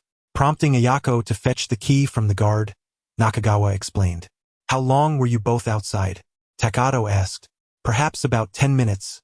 Ayako pondered, glancing at Momi, who nodded in affirmation. Listening attentively, Takato examined the lock on the door, trying to turn the outer handle. It rotated normally, indicating that the locking mechanism functioned properly. Since they claimed the door was locked upon their return, it meant the door had indeed been secured. The design of this lock was antiquated. It could only be locked from the outside with a key, unlike modern locks that can be locked from within by pressing a button before closing the door. Are you certain that only the guard has access to the key? Takato inquired. Yes. The keys for this old-school building's activity rooms are kept in the guardhouse. Typically, a security guard opens the classrooms each day, and another locks them at night. Generally, no one else has access to the keys, Nakagawa clarified. So, aside from the guard and the security personnel, is it correct that no one else typically has access to the keys? Takato remarked, instructing the two to remain in the classroom while he exited to close the door, then reopened it. Despite the thick carpet on the stairs causing the door to occasionally catch, it opened smoothly. Returning to the classroom, Takato surveyed the room filled with easels and paintings, then suddenly turned back to close and reopen the door again. Ah, I see. So that is how the locked room scenario unfolds. Gazing at the two girls, who now wore expressions of curiosity, Takato furrowed his brow deeply. Does this imply that she is an accomplice? Yet the pressing question remains, where's Suzuki Sonoko? Simultaneously, at the Fujimaru residence, Officer Moriya began to ponder. The football did not strike, so how did the glass in the picture frame shatter? The issue lies in why both the entrance and windows were locked, making it an absolute locked room. Perhaps someone is attempting to disguise it as an accident. After asserting his identity, Hattori appeared to take charge of the atmosphere at the crime scene. Following his earlier remarks, he deliberately cast a glance at Fujimaru Kazuhiko. Faced with such a situation, Fujimaru initially chuckled, but then abruptly approached Hattori with a serious demeanor, questioning, "What do you mean by that? Mr. Fujimaru, upon our arrival, why did you not immediately come to open the door? And why did you not respond to your wife? What is the reason for this?" Hattori pressed. Fujimaru, taken aback by the inquiry, awkwardly laughed it off, stating he was startled by the sudden occurrence. However, after hearing his explanation, Hattori added, "But you had time to pause the music." Thus, Hattori began to outline the sequence of events. First, toy Ryu's ball shattered the window glass, and loud music could be heard from within the room. Shortly thereafter, the sound of shattering glass echoed again, followed by a scream from Miss Hinazuki, at which point the music ceased. This indicated that someone had halted the playback of the music. "Mr. Fujimaru, is it your music that has been paused?" After listening to Hattori's analysis, Officer Moriya immediately pressed on with his inquiry, leaving Fujimaru Kazuo at a loss for words, while Hattori continued his relentless questioning. "Mr. Fujimaru, is it truly possible to compose music at such a loud volume? After all, composition is a delicate endeavor, isn't it?" Echoing something Fujimaru Kazuo had previously stated, Hattori persisted. "Moreover, it seems rather peculiar for an assistant to be lounging on the sofa while at work, doesn't it? Mr. Fujimaru, are you and Miss Hinatsuko perhaps engaging in some jest on that very sofa?" At this remark, Fujimaru Kazuo became somewhat agitated, attempting to halt Hattori's line of questioning, only to be restrained by Officer Moriya. "Madam, you must have mentioned something upon seeing your husband. Could it be that you were referring to Miss Hinatsuko? Could you elucidate the meaning of that statement for us?" Hattori deftly shifted the focus to Fujimaru Yoshino, further inciting Fujimaru Kazuo's agitation. "Silence," he exclaimed, clutching Fujimaru Yoshino. "Yoshino, don't say anything. There is no need to." However, such words seemed to backfire, prompting Fujimaru Yoshino to flee towards the main house. Despite the pursuit by Kudo, Hattori, and the others, Fujimaru Yoshino ultimately divulged the truth regarding her husband's infidelity with assistant Hinatsuko. Witnessing Hattori's prowess from the outset, Ren found herself momentarily captivated. Reminiscent of another Kudo Shinichi. This scene caused discomfort for Kage, who subsequently pulled Ren aside, revealing a shocking statement. "Let me make this clear. If you lay a hand on Heiji, I shall not let it slide. Heiji and I have been bound together by a chain for quite some time. Even if you are beautiful, you cannot casually disrupt the bond we share." "No, that is not it at all." Ran, realizing that her previous actions had led to a misunderstanding, hurriedly clarified. "What was it then?" Kage, intrigued by the beautiful girl's words, began to question. "It's just that he feels very similar to someone I care about," Ran admitted shyly. "What? Are you saying that Heiji resembles someone you have feelings for?" Kage probed further. "Not in that way." Ran retreated to the side, blushing. "I merely meant that they share a similar penchant for deduction." Suddenly inspired, she turned to Kage earnestly, like that big idiot detective. "Huh? Big idiot detective? Kage mused, associating the description with Hattori finding it quite apartment. Thus, she comprehended Ran's sentiment, feeling a wave of regret for her earlier bluntness. Meanwhile, inside the house, Kudo engaged in conversation with Fujimaru Yoshino, discovering that she too possessed knowledge of composition, having once been Fujimaru Kazuo's assistant prior to their marriage.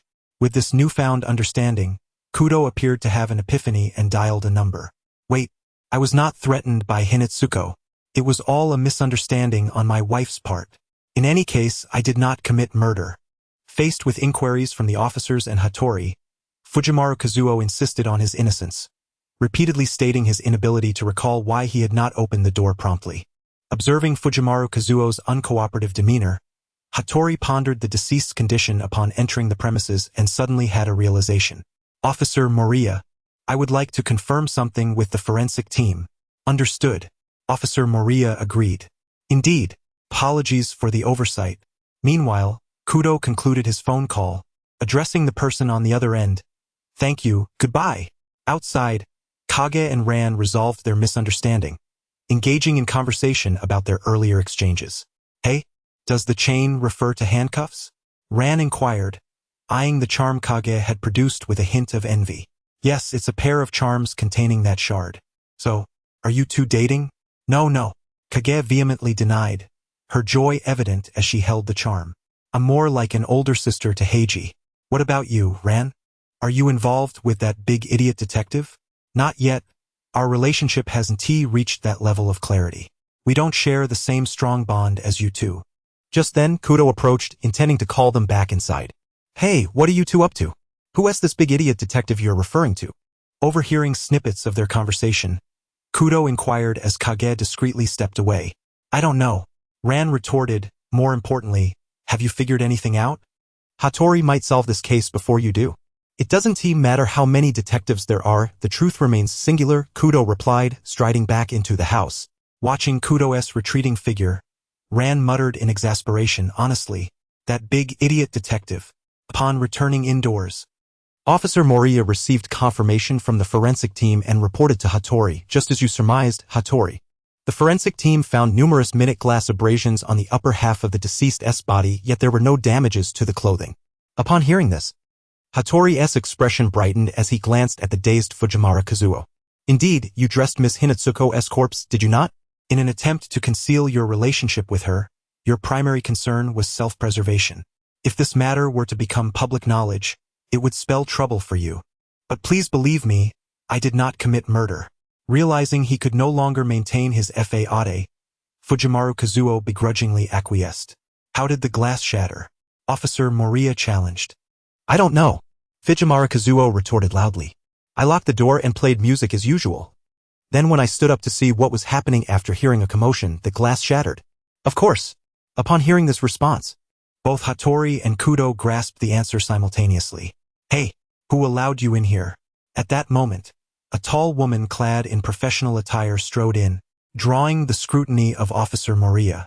I am Officer Mawako Sato from the 1st Investigation Division. My apologies. Please proceed. Officer Sato presented her credentials, leaving Officer Moriya speechless. Following her, 2 officers entered, carrying a picture frame that perfectly matched the shattered one at the scene, belonging to the deceased, Fujimaru Yoshino's artistic portrait. Upon seeing the frame at the scene, I found it peculiar, Kudo interjected. The photograph in that frame was evidently part of a set and in another room. I discovered a blank wall that seemed to have housed a matching frame, along with the receipt for it. Thus, I contacted a familiar officer. Upon hearing your description, I verified it with the store and located the frame that had been sent for repair due to the glass damage. Officer Sato concluded, then quietly informed Kudo. Officer Megure was called away on business, so I came alone. Thank you, you've been a tremendous help, Kudo whispered in response. Impressive, Kudo. As Kudo instructed the officers to bring in the other frame, Hattori recognized his intention and couldn't help but commend him. With this, the mystery of the case is unveiled. Meanwhile, within the halls of T and High School, Takayama wandered aimlessly, having circled the old school building several times while 2 bewildered girls followed him. Due to the weekend, only the art club was present within the old building, and after his rounds, Takayama confirmed that there were merely 2 entrances, one back door, secured by an antiquated, rusted lock, and a front door that stood open. The back door could not have been used, Thus, the only option was the front door. However, stepping outside would lead directly to an outdoor playground where activities were ongoing. Was it feasible to lead someone out through the front? As he glanced toward the gymnasium hosting a kendo competition, a text message arrived on his phone, its sender being Officer Magyar, containing a succinct message, "Ready." Upon reading this, Takayama finally exhaled in relief. Upon grasping the mechanics of the locked room, Takayama realized that the disappearance of Sonoko Suzuki was not merely a simple case of being lost. It was far more likely that she had been kidnapped. If it were just a disappearance, notifying the police at this early stage would likely result in it being taken lightly. But a kidnapping changed the nature of the situation entirely. With this understanding, Takayama discreetly texted Officer Magyar, urging him to bring assistance quietly. Given the current circumstances, it seemed unlikely that the perpetrator had enough time to extricate Sonoko from the school, yet he remained uncertain about her hiding place. Observing the two girls from Titan High, he pondered why, if this was indeed the method employed, the act was carried out today. Moreover, it was a weekend. How could the assailant be certain Sonoko would be at school? Suddenly, Takayama recalled encountering Sonoko at the school gate, where she had expressed interest in attending the kendo competition, eager to see handsome boys. Coincidentally, shortly after her arrival, Shinichi Kudo had left. Wait, yes, Shinichi Kudo had indeed departed. The most significant difference today was that he had gone. In the case of a premeditated kidnapping, particularly targeting a friend of a renowned detective, the planner would certainly wish to avoid the presence of said detective. However, should Sonoko be kidnapped, it would inevitably come to Shinichi's attention, meaning his absence could only assist in the initial operation. Could this detail be of paramount importance? In other words, did the plan not dare to unfold while Shinichi was present, fearing it would be discovered? If it were uncovered, the entire scheme would falter? If so, now that he comprehended the trickery of the locked room, should he not simplify his thoughts regarding the entire affair?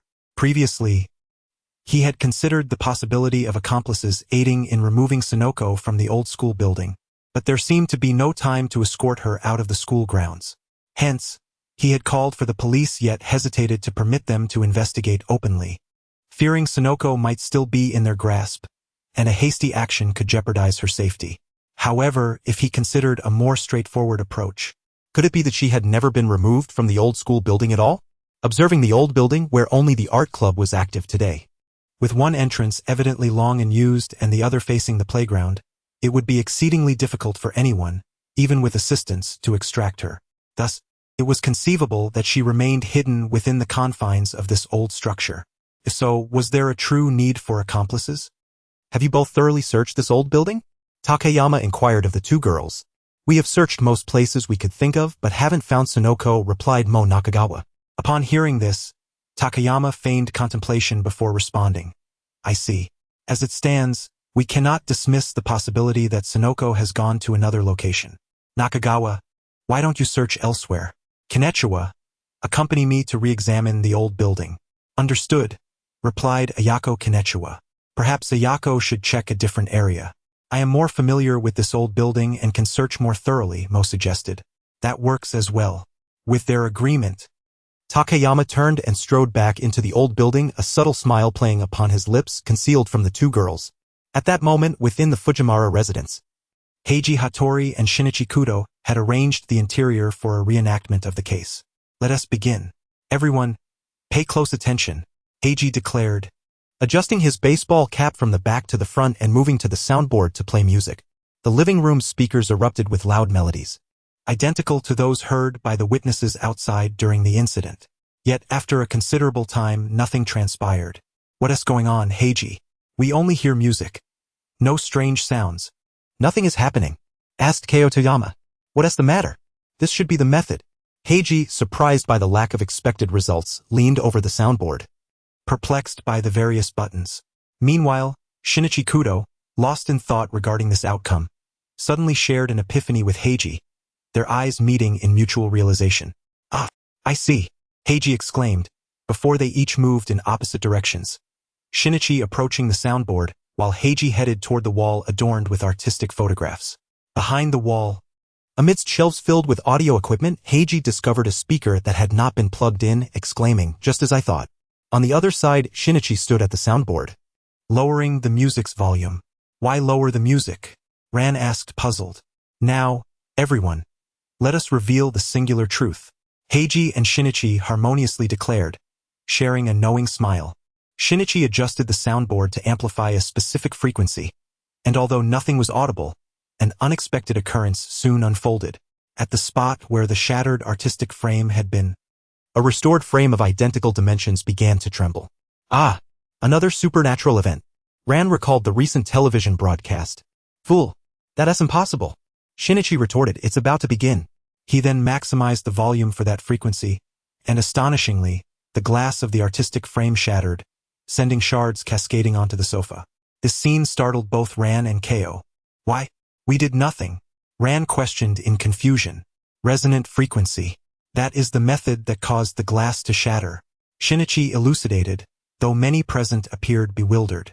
However, Officer Mawako Sato, upon grasping the concept, recognized the crux of the matter. Resonant frequency? Could it be resonance? She inquired. Precisely. Everything possesses its own unique frequency at which it vibrates easily. The music played in this room included a frequency that would induce specific vibrations in the frame. To achieve this, the speaker behind the frame had been tampered with.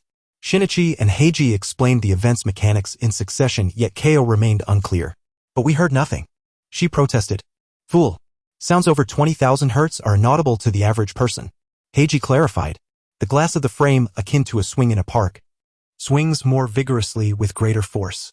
Similarly, at the correct frequency, the glass's vibrations would intensify until it could no longer withstand them, resulting in shattering.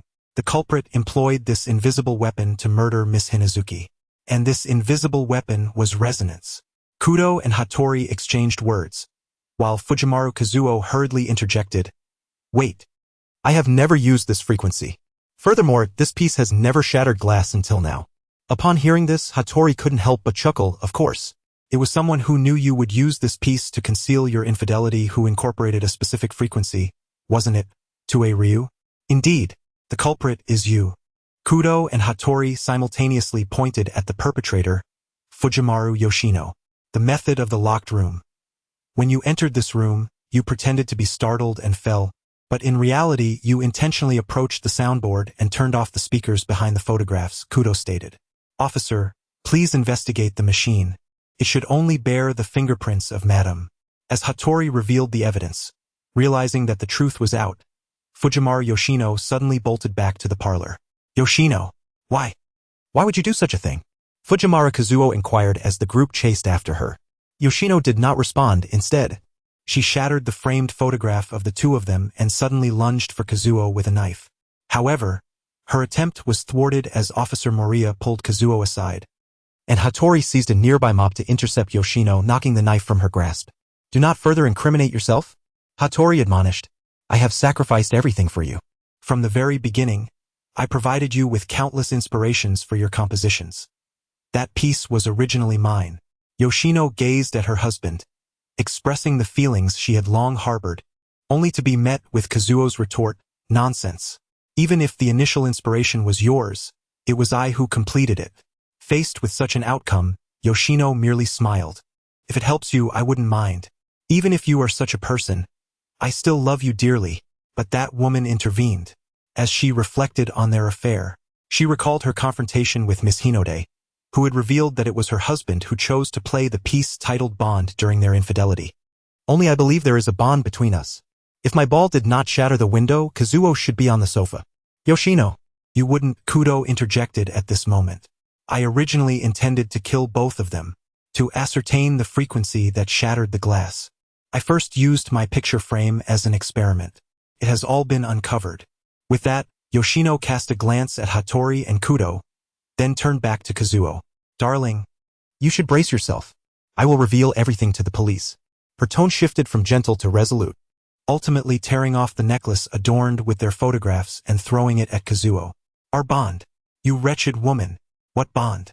Enraged by such treatment and his wife's words, Kazuo shouted, preparing to strike Yoshino. Unexpectedly, Keiho and Ran intervened, stopping Kazuo and knocking him back onto the sofa. Disdain for bonds? I shall not forgive you. I will not let you off lightly, Keiho and Ran declared. This scene startled Kudo and Hattori, while Officer Sato chuckled at the two detectives. You must be cautious as well. With the case concluded, Hattori, Kudo, and the others exited the Fujimaru residence. Tue Ryu, when did you begin to suspect your wife? Hattori asked Kudo on their way. When she returned, she let slip that she seemed to know what had transpired between the two. Kudo replied. Ah, it seems we cannot underestimate the people of Tokyo. Besides Kudo, there are those like you.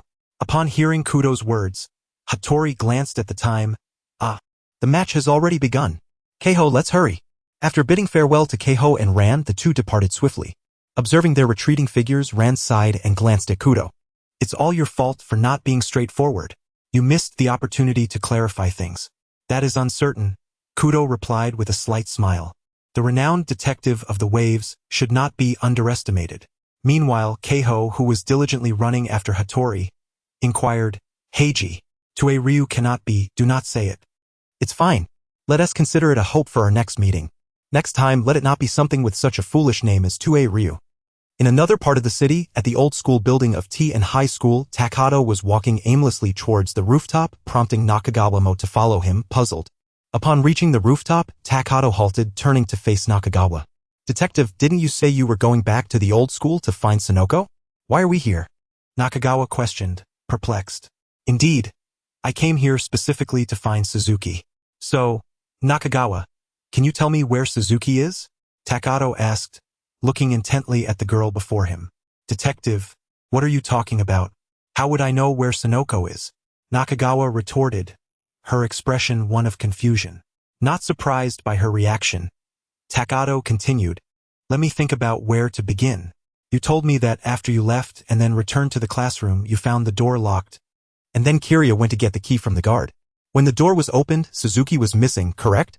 Yes, she confirmed, and because there was no key, the door couldn't be locked from the outside at first, so you thought Suzuki accidentally locked it inside. After getting the key and finding Suzuki missing, you began searching for her. Yes, that's right.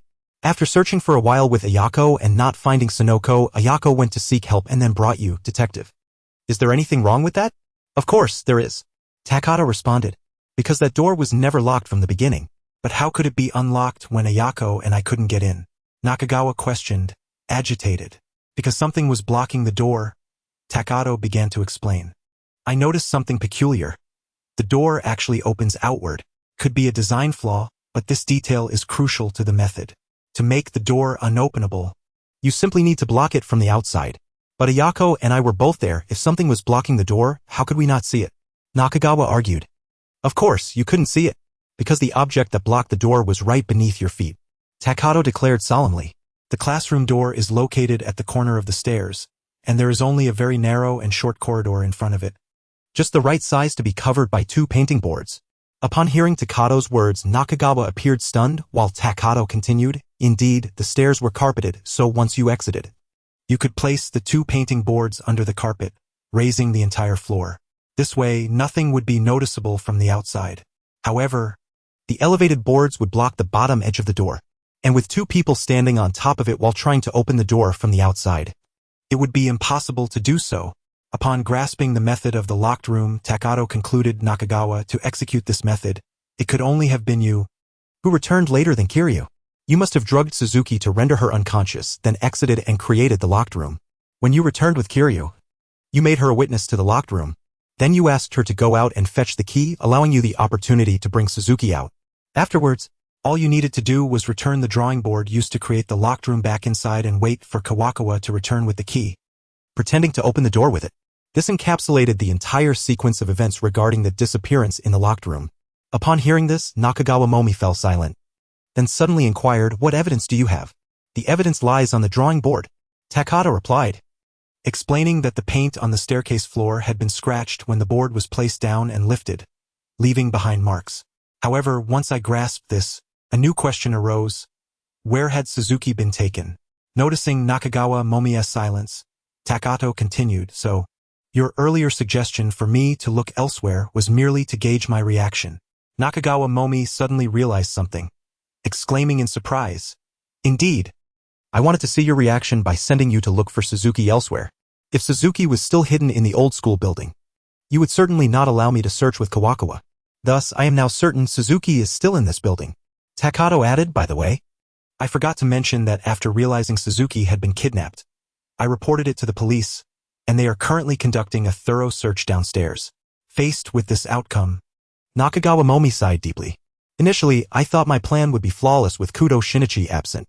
I never anticipated there would be another detective. Observing the young woman before him, Takato asked, "Actually, I have another question. Was your plan from the outset to kidnap Suzuki Sonoko?" After reviewing the entire situation, Takato harbored some doubts. To execute a locked room kidnapping, someone must testify that it was indeed a locked room at that moment, but today there were only 2 members in the art club. Kawakawa Ayako was the one who called Sonoko to help, not Nakagawa Momi. Thinking along those lines, it seemed rather peculiar that the ultimate aim was to kidnap Sonoko. Conversely, if the intention was to abduct Kawakawa Ayako from the start and then find another person as a witness, that would make much more sense. Upon hearing Takato's inquiry, Nakagawa Momi smiled calmly. "Detective, you are quite perceptive. Indeed, my initial intention was to kidnap Kawakawa Ayako, as she is the daughter of the director of the Mahokawa General Hospital. I simply did not expect that the person she brought to assist her would be the second daughter of the Suzuki conglomerate. So, the motive behind the kidnapping was undoubtedly money?" Upon hearing this response, Takato reached that conclusion, but it no longer mattered, as Officer Magyar had already arrived with the police on the rooftop and was taking Nakagawa Momi away. "Ah, Akechi, you truly are impressive." Officer Magyar greeted Takato, stating, "Miss Suzuki has been found hidden in a cabinet in the warehouse downstairs and she is not in any danger." "Is that so?" "That is a relief," Takato replied. At that moment, a summary panel appeared before him. Reasoning completed, beginning closure. Closure comprehensive evaluation. Logic, knowledge, observation. Closure completed, comprehensive score achieved. Reward of 50. Additional rewards available for selection. Reward 1. Self-defense techniques. Reward 2. Driving skills. Reward 3. Specialized knowledge. Observing the long-awaited evaluation of his level, along with the ever-present option of self-defense techniques, Takato furrowed his brow. Initially, self-defense was an option in Reward 2, but since he discarded the hidden clue in Reward 1 during that instance, self-defense had consistently occupied the position of Reward 1. Takato began to harbor a vague suspicion regarding this situation. After bidding farewell to Officer Magyar, he walked outside to find that the kendo competition had already concluded, while Hattori and Kazuha had just arrived. Damn, was this trip a complete waste? Hattori lamented, gazing at the already dispersed event. Not entirely, Takato replied with a hint of a smile as he approached. Didn't you run into him? Akechi. Kazuha greeted Takato as he approached. So, since you're in Tokyo, why not have dinner before heading back? This time it's on me, Takato suggested. No, I think I'll pass. We have school tomorrow, Hattori declined, noting that encountering Kudo Shinichi during this trip to Tokyo was already worthwhile. By the way, how did Akechi know I met him? Because Kazuha mentioned the name of the boy you encountered on the phone, Takato explained. That's impressive, Akechi, to recognize someone solely from a name, Hattori remarked in admiration. Subsequently, Takato shared the events he had encountered that day with Hattori and Kazuha. After seeing them off at the Shinkansen, he returned home, now able to make his choice with peace of mind. This time, after careful contemplation, Takato opted for Reward 1. Self-defense techniques. Name, wrestling techniques. Due to completing 3 evaluations for the first time, reward elevated, unlocking the illustrated guide. Name, the hanging man, wrestling techniques. Special effect, you can throw down any object weighing no more than 200 kilograms that touches the hermit, the mysterious trench coat of the renowned detective. This effect cannot be used again for 24 hours. Detective rating, assistant detective. Bounty, 350. Staring at the description of the self-defense technique he received due to the reward elevation, Takato was momentarily taken aback. Although the game Bounty Detective offers a special reward for completing 3 evaluations for the first time, it merely unlocks the full illustrated guide of special items. How should this current situation be interpreted? There was no similar illustrated guide interface. The so-called unlocking of the full illustrated guide of special items in the game implies that it allows you to view all the special items present in the game. Could this signify a form of unlocking an illustrated guide? Now, the self-defense technique he acquired along with the special item seemed to carry new names. The self-defense reward of wrestling techniques transformed into the hanging man, while the renowned detective's mysterious trench coat became the hermit. Surely, this cannot be named after tarot cards. If this is understood as unlocking an illustrated guide, does it mean that all special rewards fall within this tarot card-themed illustrated guide? In that case, what would the renowned detective's monocle signify? With this thought, Takato retrieved the monocle from his pocket, observing its star-shaped ornament hanging from the metal chain. Surely, it must refer to a star. To further validate his hypothesis, Takato mentally selected an option, and a new field appeared before him. Would you like to spend 100 bounty to exchange for the special item Wheel of Fortune? Witnessing the transformation of what should have been a time sandglass into this, Takato suddenly displayed a seemingly manic smile. The time sandglass is the Wheel of Fortune. The renowned detective's mysterious trench coat is the hermit, and the renowned detective's monocle might represent a star. Even the self-defense technique has become the hanging man with special effects. Therefore, can it be understood that aside from the clue-related rewards, all other rewards with special effects are included? In that case, rewards such as specialized knowledge and driving skills are certainly worth anticipating. He had underestimated the summary panel. 09 Unexpected visitor in the basement of the villa. Takato pondered his current special rewards, each seemingly useful yet also appearing somewhat useless. So far, aside from the trench coat named the hermit which genuinely aided him, he had not utilized any of the other items. Leaving aside the monocle named the star, the self-defense technique of the hanging man could only throw down those who touched his trench coat, and it had such a long usage interval. Compared to using this for self-defense, wouldn't it be more prudent to learn something more conventional, like karate? Alas, he should look forward to what rewards he might acquire in the future. The next day, Monday, Takato dragged his weary body into the coffee shop. Last night, Kaido Kuroba finally transmitted all the information regarding disguise techniques to himself. After waiting for so many days, had he not delivered it, he would have planned another visit to his school. However, the content on disguise techniques was overwhelmingly vast and complex, rendering him nearly incomprehensible after perusing it late into the night. After some contemplation, he decided it would be more prudent to purchase some materials today and learn bit by bit. Thus, early in the morning, Kaido arrived at the CAF, intending to sip a cup of coffee to invigorate himself. Yet, he harbored another motive for visiting this establishment. It was here that he had rummaged through the trash to discover that Megumi Hanada was indeed Mr. Nishikawa's illegitimate daughter. However, subsequent revelations confirmed that this was likely a scheme orchestrated by the Black Organization. How had he been deceived? While conversing with Masaru Seki, Megumi had entered, and through the familial relationship between Seki and Hanada, he had only vaguely inferred the possibility. Moreover, since Megumi had been holding a dessert from the CAF, it was conceivable that she had visited the CAF prior, thus potentially having had coffee here. Holding onto this slender thread of possibility, he had inquired with the staff at the time before digging through the refuse for the empty cup. But how had the Black Organization manipulated the situation? Could they have been monitoring his every move, thus enabling them to preemptively replace the very cup he sought? Was such a scenario plausible? To achieve this would imply that the Black Organization possessed knowledge of the true identity of Mr. Nishikawa's illegitimate daughter.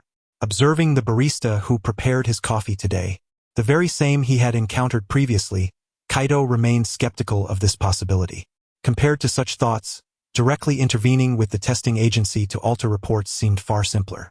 At the office of lawyer Shimada, the receptionist named Yuki Furukawa could confirm the identity of the person tasked with locating Mr. Nishikawa's illegitimate child. Then, at a critical juncture, Hanada could appear before this individual, arousing suspicion. Subsequently, it would suffice for the individual to return with anything bearing Hanada's name, and the testing agency would undoubtedly provide a report affirming the parent-child relationship. Thus, it would seamlessly follow that Megumi Hanada would ultimately inherit Mr. Nishikawa's estate, signifying that such a substantial sum would fall into the hands of the Black Organization legally. Yes, it must be so. This would render the entire affair exceedingly simple. According to Occam's razor, when faced with two possibilities, one should consider the simpler explanation. Having clarified these thoughts, Kaido finished his coffee and departed the CAF, intending to set aside the matter of purchasing materials for learning disguise techniques as it pertained to the Black Organization. After all, the die was cast and Mr. Nishikawa had already passed away. Shortly after Kaido's departure, the CAF welcomed two young ladies. One was Masami Hirota, with long black hair cascading over her shoulders, while the other was a girl with chestnut short hair clad in a white coat. After ordering their drinks, the two casually chose a table and began a conversation. However, it seemed that Masami was doing most of the talking, while the girl merely sat there, listening leisurely and occasionally responding. This dynamic left Masami feeling slightly disheartened. I say, Shiho, you can't keep this up. Staying cooped up in the lab all day will drive you mad. You could at least find yourself a boyfriend. The girl remained silent, smiling in response, before seemingly recalling something. She teased back, "What about you, sister?" In the face of such a question, Masami found herself momentarily at a loss for words, as if reminiscing, a look of contentment gracing her face. "Could it be that you?" The girl observed Masami's expression, hesitating to continue. "Oh dear. It's my fault for broaching such an unpleasant topic." Masami quickly regained her composure, awkwardly laughing as she shifted the subject. "By the way, Shiho, are you really all right? Ever since Megumi left, I haven't been able to reach you." "It's nothing," the girl replied, taking a sip of her drink. "I was just caught up in a crucial stage of my experiment a few days ago, so I couldn't spare the time. You needn't worry about me, after all. We are merely acquaintances from the same school." Setting down her cup, the girl displayed a calm demeanor, murmuring to herself, "By the way, Shiho, tomorrow at the Mihan City Hall, there's a new product launch by Fushi. Shall we go together if you have time?" Upon seeing the girl's expression, Masami swiftly changed the topic and the girl clearly perked up. "Tomorrow, huh? I can carve out some time." After pondering for a moment, she happily agreed. Then it's settled. "Tomorrow, do wear something less plain. Let's have a proper outing as sisters," Masami exclaimed, thrilled, as they hadn't had a chance to enjoy themselves since the girl returned from studying abroad. In the evening, Kaido returned home with a multitude of materials, ready to delve into the intricacies of disguise techniques. As for the aspect of crafting a highly realistic mask capable of completely impersonating another person, he felt utterly ill-equipped. If the disguise merely required some makeup skills, he could manage that, but the mask-making portion seemed like an insurmountable challenge. He could vaguely comprehend the method mentioned at the end, involving creating a plaster cast of a face before sculpting the mask. Yet such sculpting proficiency could not be acquired in a short span. Did he truly need to invest in a 3D printing setup? Such expenses were far beyond his current means. "Forget it. I'll start with the makeup techniques." Regrettably, the identity of Akira Kaido had already established a basic appearance in others' minds, making significant alterations unfeasible. With this thought, Kaido began to attempt some modifications to the contours of his face. After experimenting with his eyebrows, he felt a wave of frustration wash over him. It was far too challenging. Just then, the doorbell rang. After hastily cleaning his face, Kaido curiously walked to the door, wondering who might be visiting at this hour. To his surprise, the figure standing outside the iron gate was entirely unexpected. It was a lady who appeared to be in her 30s or even younger, with long, brown, curly hair and an angelic visage. Recognizing the prominent curls in her bangs and at her temples, Kaido realized it was Yukiko Kudo. "Miss Kudo." Kaido approached the door to welcome her in. "Indeed. It is I," Yukiko replied with a warm smile. "From your voice, it must be you, the Detective Akechi Kaido, who called me the other day inquiring about Megumi." "Yes, that was me. I had my reasons and felt somewhat awkward at the time," Kaido admitted bashfully. "When my son Shinichi mentioned that a detective named Akechi Kaido had moved in next door, I couldn't resist coming to see for myself. I never expected it would actually be you." Yukiko laughed heartily. "What a coincidence." Then, with a sudden look of curiosity, she gazed at Kaido. "By the way, Mr. Akechi, don't you plan to invite me in for a seat?" Oh, my apologies. Please come in." Kaido was momentarily taken aback by Yukiko's unexpected request, but he welcomed her inside. "This villa has probably been vacant for about 10 years, hasn't it? Yet, the decor seems quite new and exquisite," Yukiko remarked as she glanced around the room. "Perhaps it's precisely because it's been unoccupied that it appears this way now," Kaido replied. "Speaking of which, is there a particular reason for your sudden return to Japan, Ms. Kudo?" "Oh, let's drop the formalities between us, just call me sister." Yukiko beamed warmly. "After all, I have been quite helpful to you, Sister Yukiko." At first, Takayama found it somewhat difficult to accept, but after a moment of contemplation he acquiesced. However, Upon finishing his statement, he suddenly realized something. Has Mr. Yusaku already been informed? Huh? Yuki was taken aback by Takayama's sudden inquiry and then chuckled softly. Indeed, after Yusaku received that call from Japan, he had a good idea of what was going on. Moreover, the villa next to our home, which once belonged to that wealthy individual, has now changed hands to the detective who made that call, making the situation rather obvious. Takayama couldn't help but admire the exceptional deductive abilities of this world's top detective.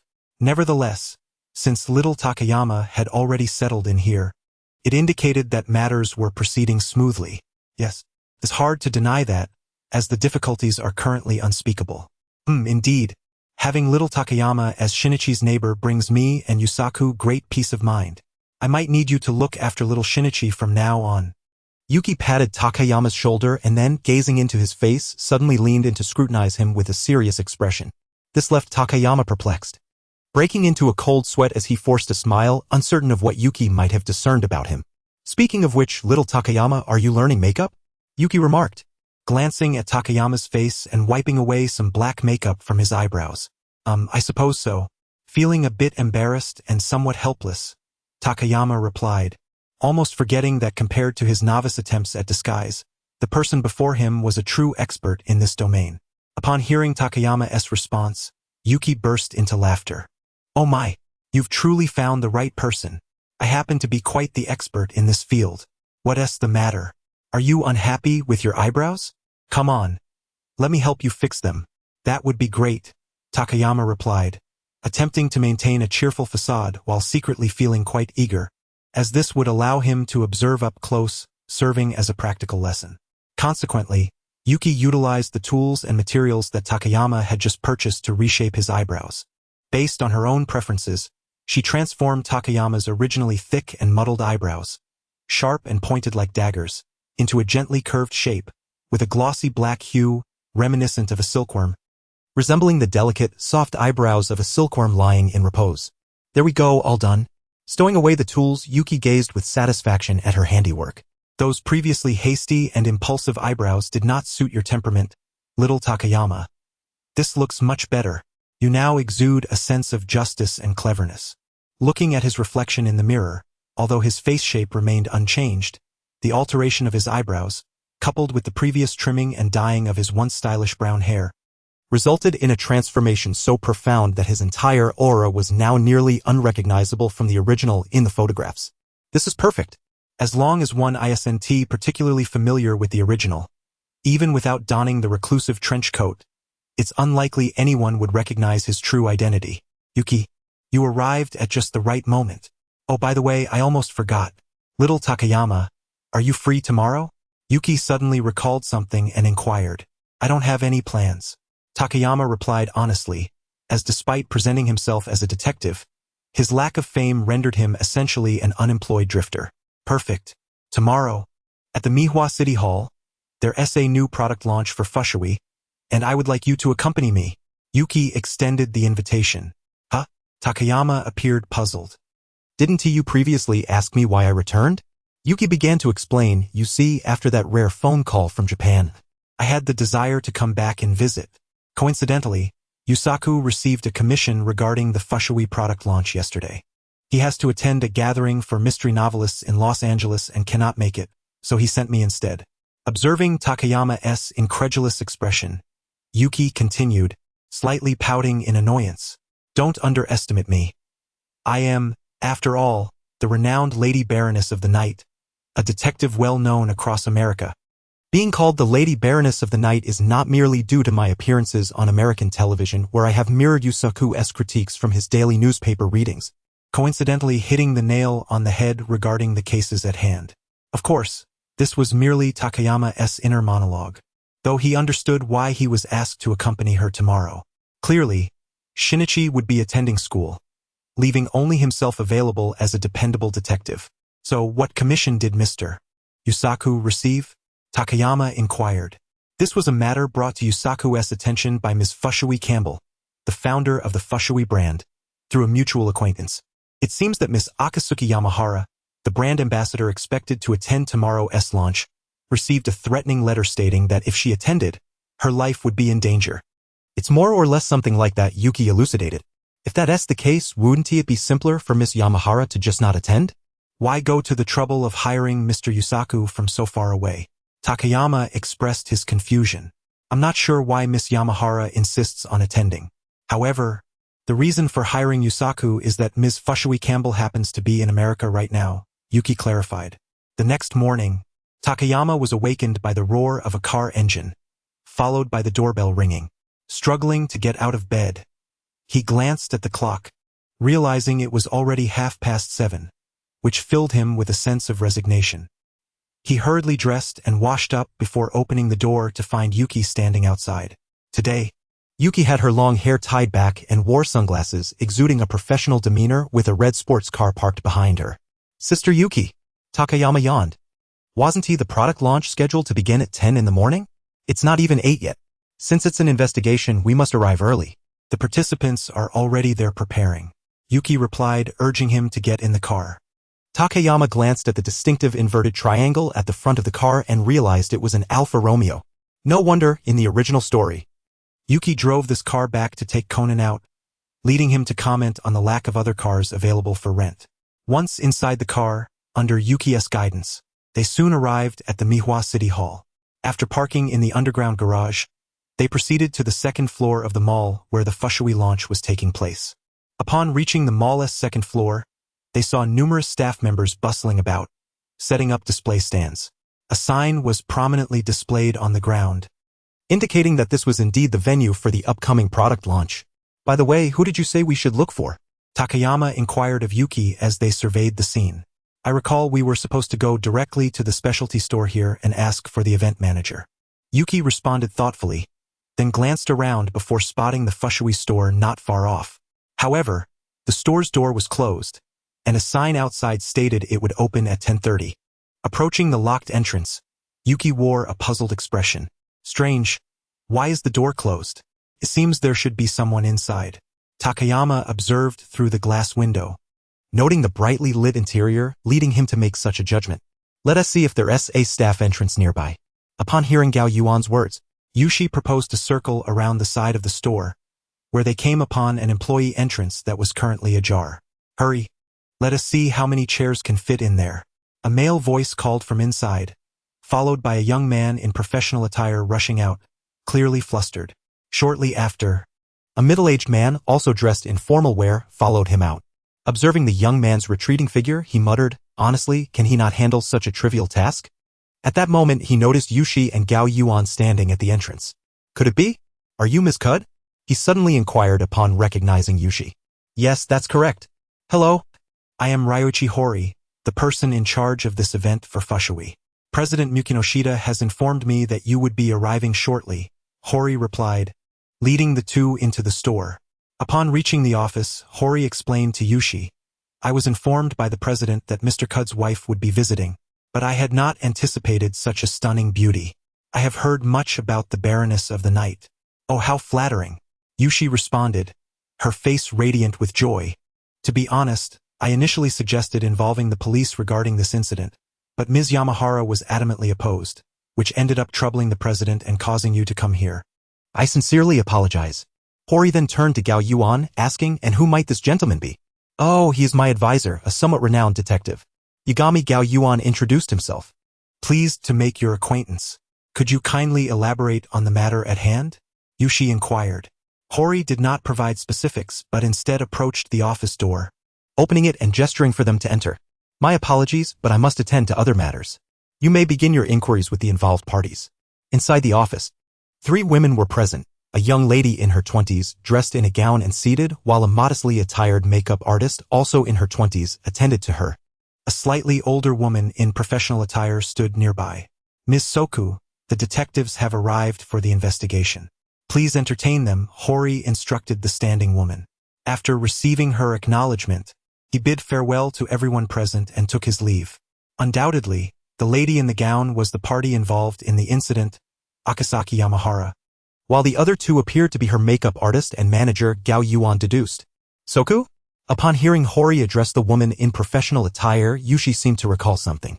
And the woman, upon noticing Yushi, exhibited a peculiar reaction. You wouldn't be the Yukiko Fujimine from back in the day, would you? The woman, identified as Soku, exclaimed in surprise. Yes, and you are? Yushi replied, intrigued. It's me. I was also an actress in the drama about Ryoma Sakamoto that you starred in. Could it be? You are Ayako Soku? Yushi pondered, recognizing the woman before her. Who is she? Akasaki Yamahara interjected sharply, her tone somewhat biting. She is the immensely popular star from 20 years ago, Yukiko Fujimine. Ayako Soku excitedly responded, seemingly unfazed by Yamahara's demeanor. 20 years ago, Yamahara muttered under her breath, choosing not to pursue the conversation further, which left Gao Yuan with a rather unfavorable impression of her. I truly did not expect to see you here. When I heard the president had entrusted Mr. Cud with this matter, I wondered if I might have the chance to see you again. I cannot believe you actually came, Ayako Soku exclaimed, her excitement palpable. I owe you so much for your guidance back then, which led to opportunities in other performances, and I have long wished to express my gratitude in person. Really? I am most honored, Yushi replied with a warm smile.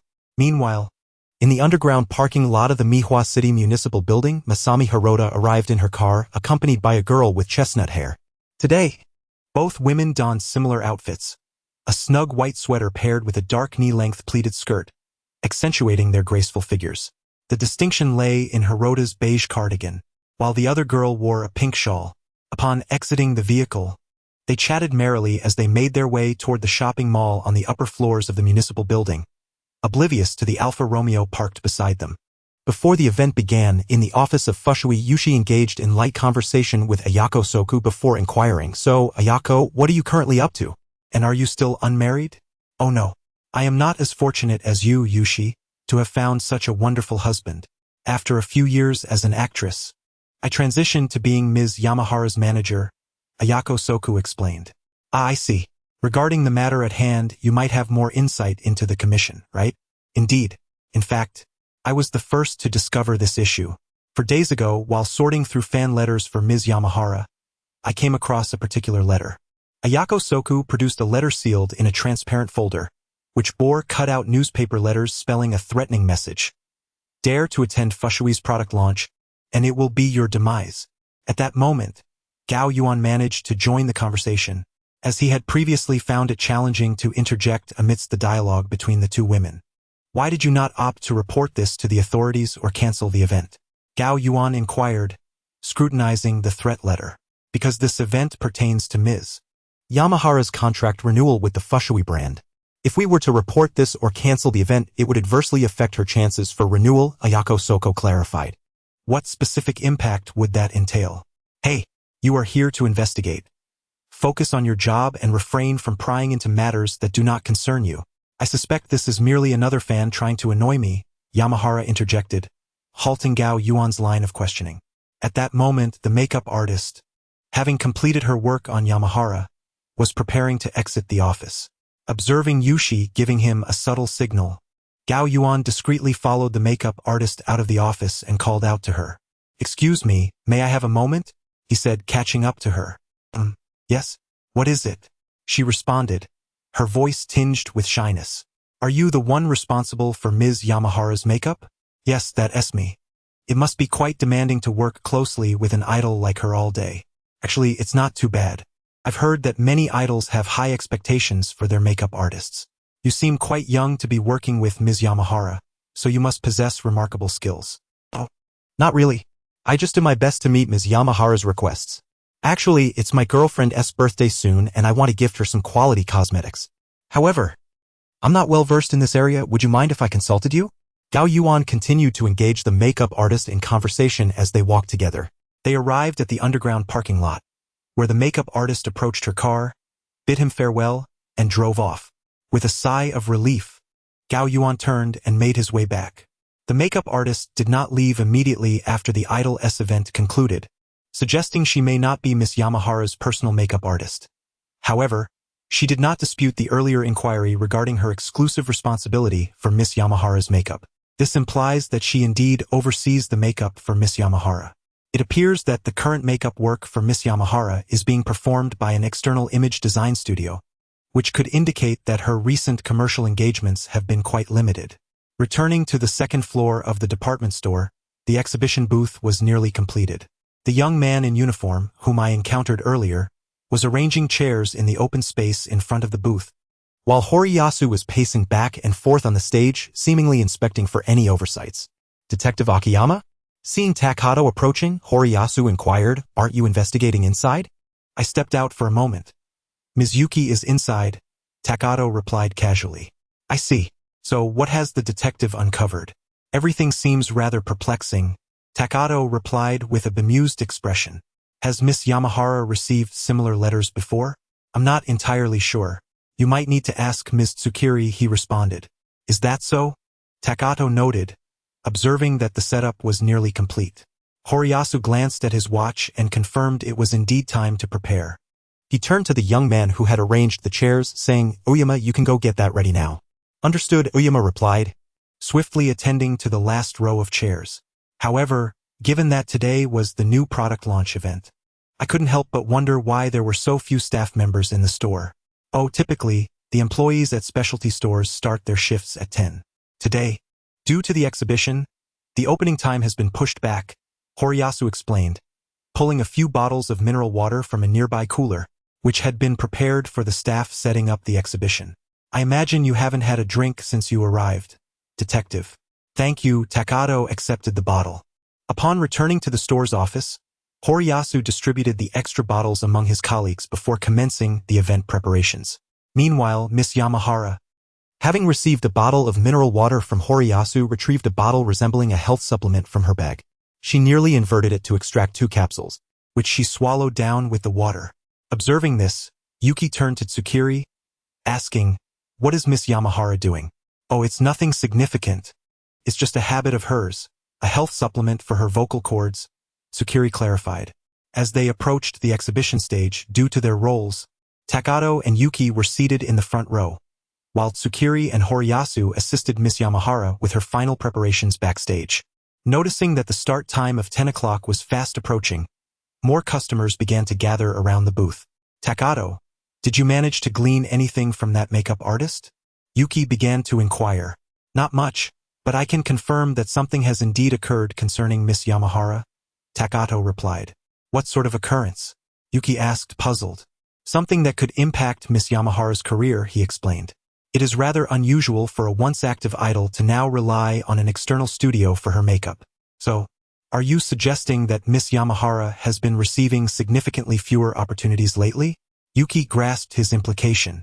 "Indeed, if my deductions are correct, she may currently have only the Furusha endorsement in her portfolio, which means she cannot afford to miss this opportunity," Takato elaborated.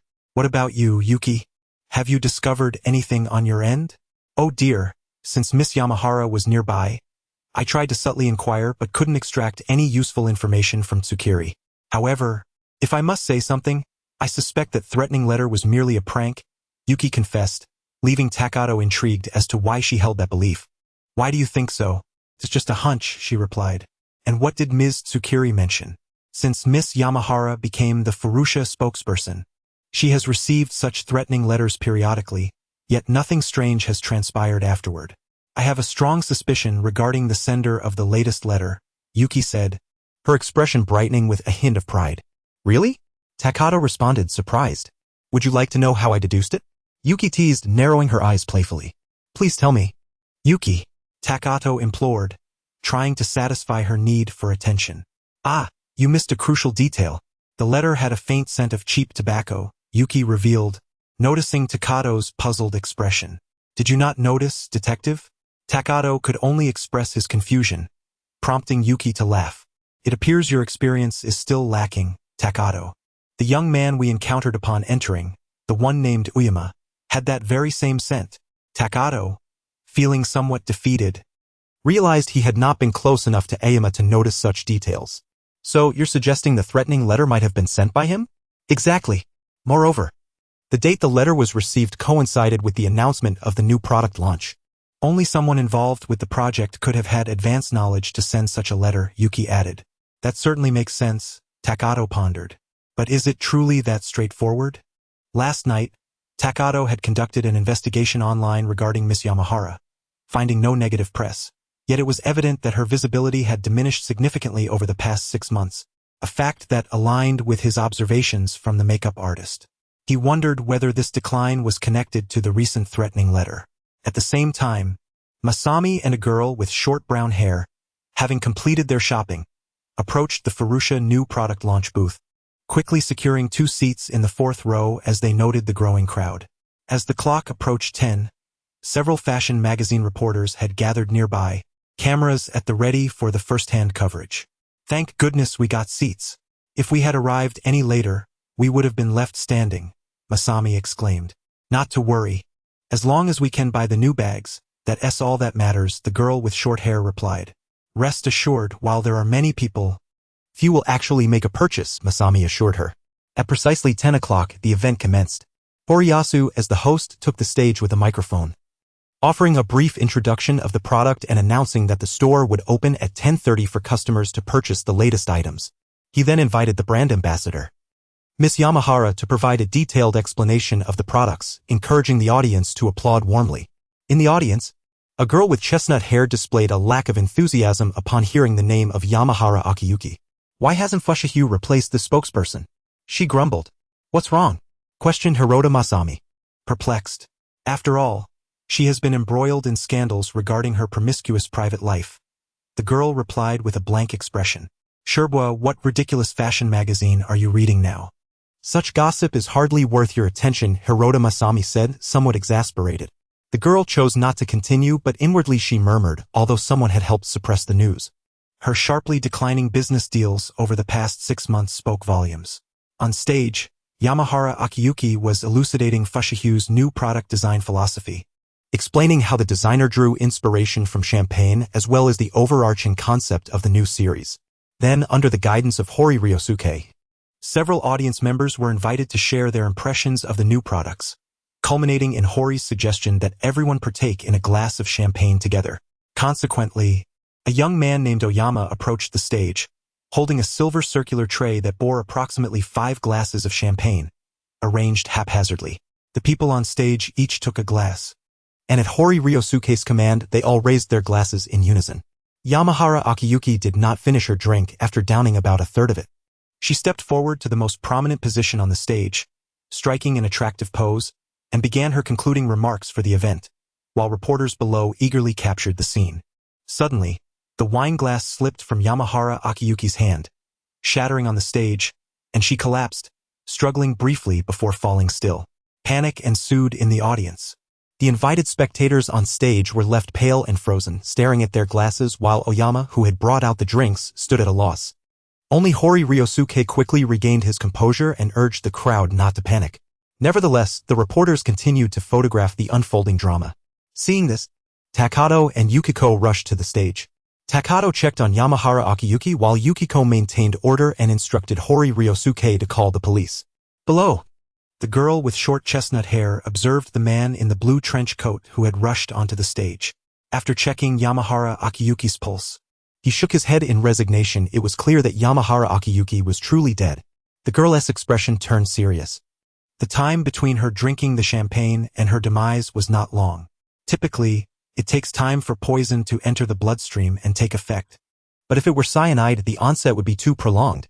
Moreover, she had merely chosen a glass at random.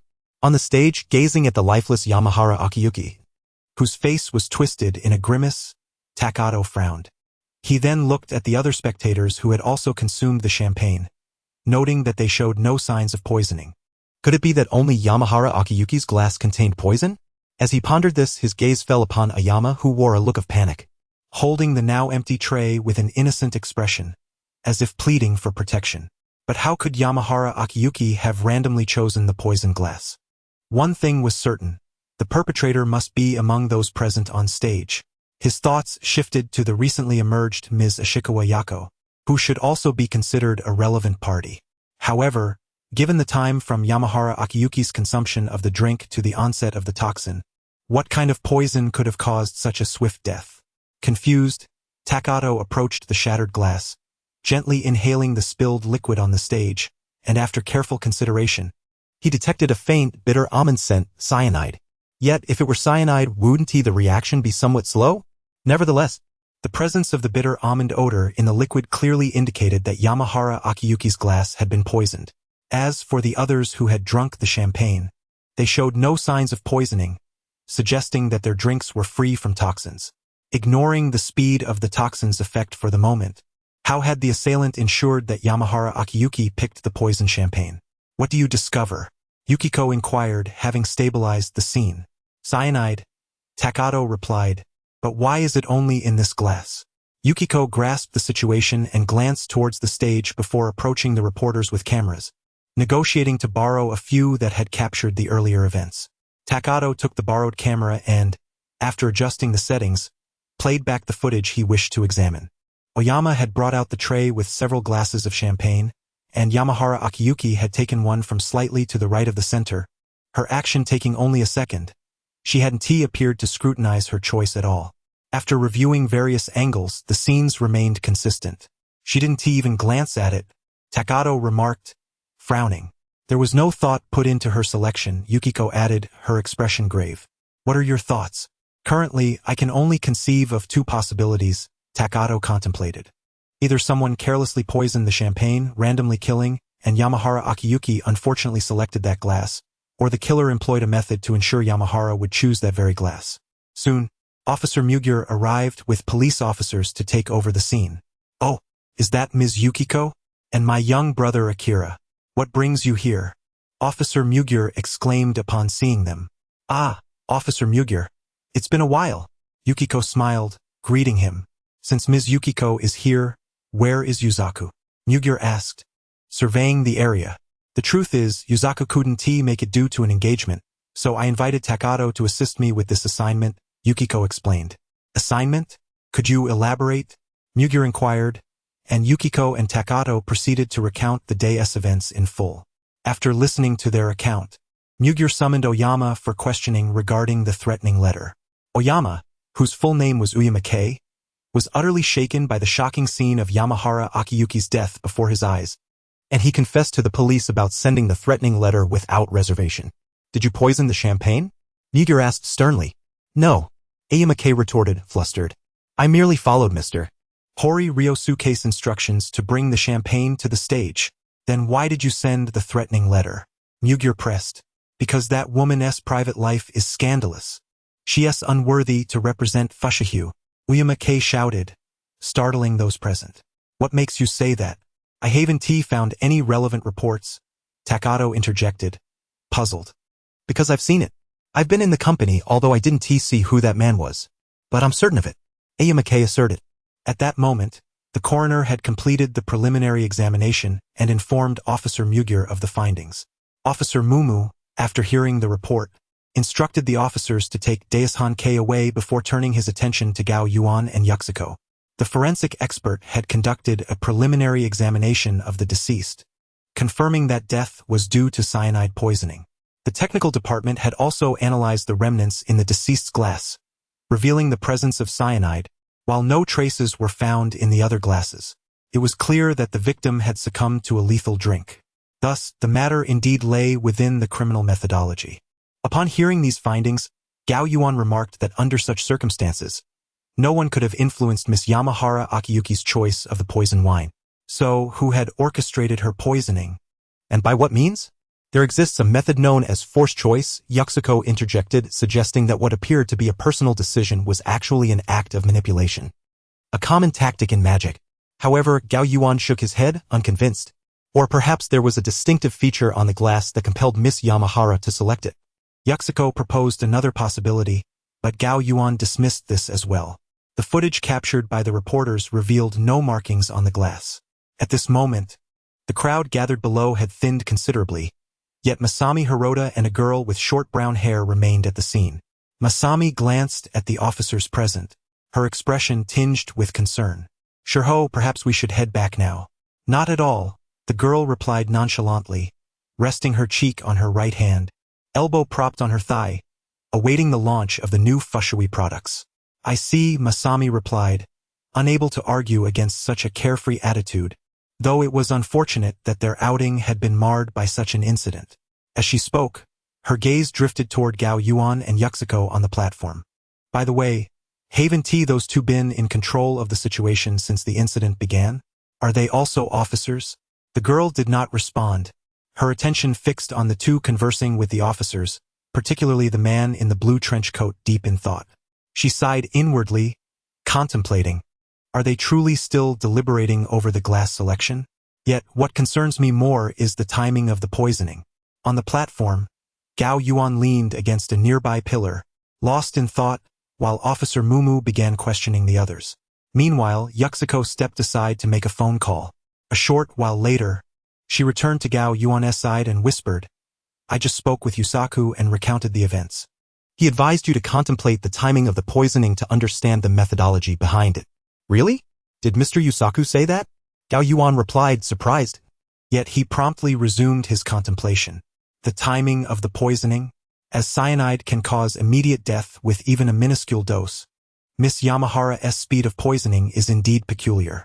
Could it be that, like in the previous live murder case, the poisoning occurred after she collapsed? But that doesn't add up, as the live murder was scripted, and the victim's fall was premeditated. Scripted? This notion sparked a realization in Gao Yuan. However, a new dilemma arose. He was the first to touch Miss Yamahara after her collapse, suggesting that the idea of a scripted design being exploited amidst the chaos was untenable. So, how should the timing of the poisoning be interpreted? Could there be a method to delay the onset of cyanide poisoning? But what significance would a brief delay have? Wait, delay? And a script? Suddenly, a knowing smile crossed Gao Yuan's face, which did not go unnoticed by Yuxiko. Hey, little Gao Yuan, you've completely grasped the situation. Haven't you? Why not share it with me? Yes, I understand now, Gao Yuan replied, leaning closer to Yuxiko to quietly share his reasoning. Below the platform, the girl with brown hair noted that only 2 minutes remained until 10:30. Her gaze shifted to the nearby Fushui specialty store, where staff members were preparing to open the doors. Determined, she intended to pull Masami along to the store. Suddenly, the lights dimmed, and the spotlight illuminated Yuxiko on the platform. Some say I am one of Japan's rare legendary actresses, while others claim I am the wife of a world-renowned mystery writer. In truth, I am the detective Baroness Dark Knight, endowed with gray cells. With a flourish, Yuxiko released her coiled hair, allowing her long locks to cascade behind her as the lights brightened. This spectacle captivated the attention of everyone present, prompting journalists to fervently capture the moment, causing the girl who had initially planned to leave to pause. Could it be that you, Ms. Yuxiko, have unraveled the truth of the case? Officer Mumu exclaimed in astonishment. Indeed, officer. Allow me, Baroness Dark Knight, to present my deductions regarding this incident. Yuxiko declared, reminiscent of a stage actress captivating her audience, eagerly anticipating the unfolding narrative. Now, how did the perpetrator ensure the victim consumed that glass of poisoned wine? Officer Mumu appropriately inquired. The poison was not mixed into the wine, officer. The murderer had been waiting for the glass to fall. Yuxiko explained. What does that imply? Officer Mumu asked, puzzled. Since it is impossible for anyone to have influenced Miss Yamahara's choice of glass, nor was it a random act of murder, there can be but one conclusion. The wine the victim drank contained no poison, Yuxiko elucidated. Upon hearing this, the girl with brown hair smiled knowingly. So, that's how it is. Sure ho. You already figured it out? Masami gasped in surprise at the girl's revelation. The girl simply nodded. Truly remarkable, this detective. Masami marveled at Yuxiko's commanding presence on the platform. It's not her who is remarkable, the girl quietly remarked, her gaze shifting to the man in the blue trench coat standing at the edge of the platform, a subtle smile gracing her lips.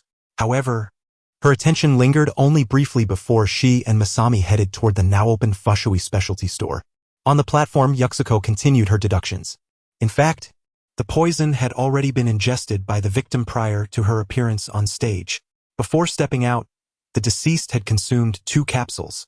True, but those were merely health supplements that Miss Yamahara frequently took, explained Azusa Ashikaga. They merely appear to be health supplements, Yuxiko smiled, continuing, the perpetrator had already replaced the capsules with something that looked identical. In reality, they were laced with deadly poison encased in edible plastic. Miss Akiyuki had ingested the poison before taking the stage, and once on stage, her stomach acid dissolved the edible plastic, releasing the fatal toxin and leading to her demise. But how do we account for the actual detection of toxins in the champagne? Officer Mumu questioned. That is quite simple, Officer Mumu, Yuxiko replied. The toxin was pre-applied to the carpet of the stage. What? Officer Mumu exclaimed in shock. Indeed, the perpetrator merely needed to coat the display stand with poison in advance. When Miss Akiyuki succumbed to the poison, the unfinished wine glass would fall to the ground, and subsequent testing would undoubtedly reveal the toxin in the spilled wine, Yukiko asserted.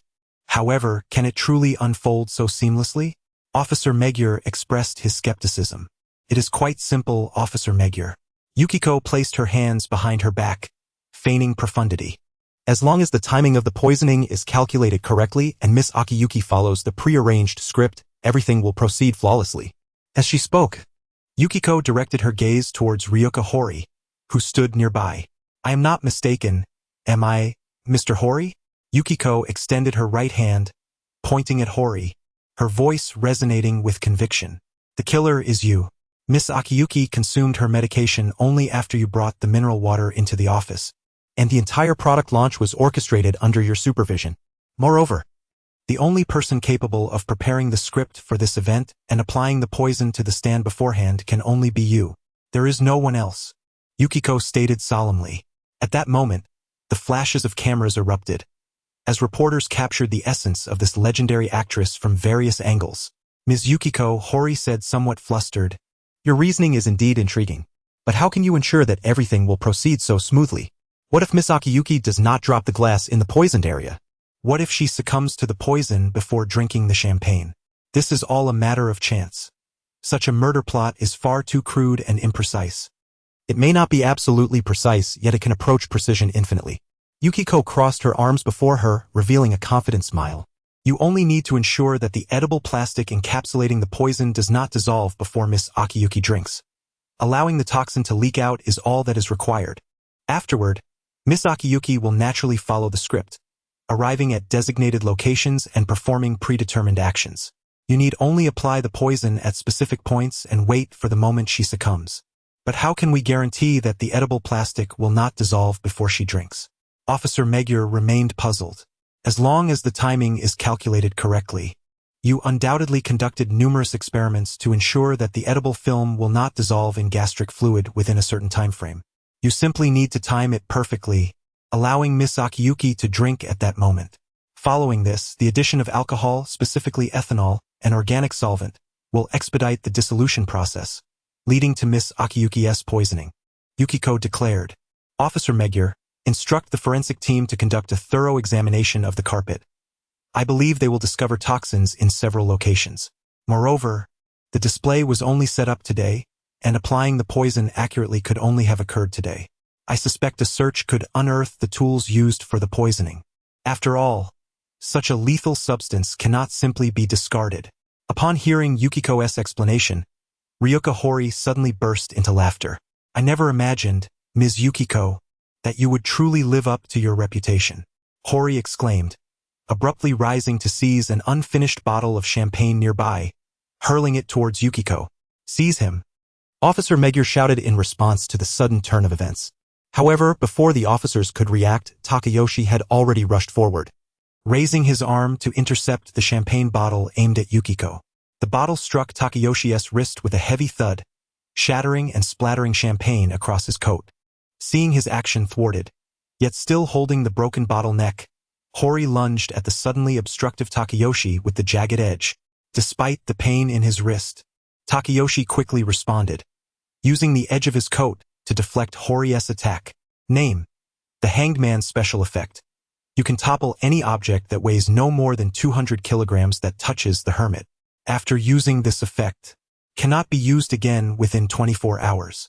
In that fleeting moment, Takayoshi activated this self-defense technique. Hori had now made contact with the garment known as the hermit, satisfying the conditions for the special effect to activate. Hori felt an indescribable force emanating from the coat, lifting him off the ground and flipping him upside down, crashing onto the floor. At that moment, the officers finally reacted, swiftly subduing Hori. Mr. Hori, please accompany us for a moment, Officer Magyar said, leading the officers to escort him away. Yukiko approached Takayoshi, her voice filled with admiration. You possess remarkable wrestling skills, Takayoshi. I would have been in danger without you. But why did he suddenly attack Ms. Yukiko? Officer Magyar inquired. He likely felt that the situation was compromised and attempted to take the nearest person. Myself, hostage, Yukiko replied. Then what could his motive for murder be? Officer Magyar asked. I suspect it pertains to the matter that Daisuke mentioned earlier, Takayoshi said. Are you implying that he is related to Miss Yamahara? It must be so, as executing such a series of maneuvers requires access to Miss Yamahara's medication and knowledge of her habits. Today, it was only after Hori brought in the water that Miss Yamahara consumed her capsule.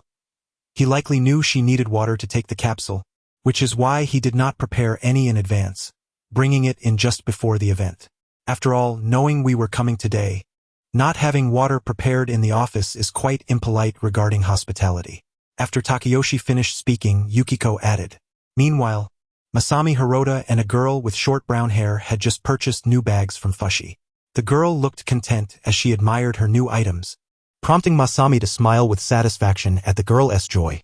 After sharing lunch, the girl glanced at the time yet said nothing. Noticing this, Masami smiled and said, Are you heading back? Sort of, I have a little time, the girl replied, somewhat reluctant. It's all right. Today has been quite enjoyable, Masami said with a smile. Hearing Masami's words, the girl ceased her insistence, and they prepared to leave. Just as they were about to descend the stairs, Masami glanced at a nearby CAF and suddenly said, Shiho, why don't you head back to the car first? I'll grab a couple of coffees. As she spoke, she handed her car keys to the girl, along with the bag containing her purchases. I appreciate it. Could you please help me carry this? The girl accepted without refusal, heading alone to the underground parking lot, placing their items in the trunk before sitting in the passenger seat, awaiting Masami. At that moment, the underground parking lot was nearly deserted, exuding an eerie silence. The girl sat in the car, feeling quite bored. Today was truly thrilling. I never expected the killer would resist under such circumstances. Takayoshi and Yukiko entered the underground parking lot. Yukiko remarked, After all, this is a shopping mall, teeming with people. He likely intended to escape amidst the chaos, Takayoshi replied.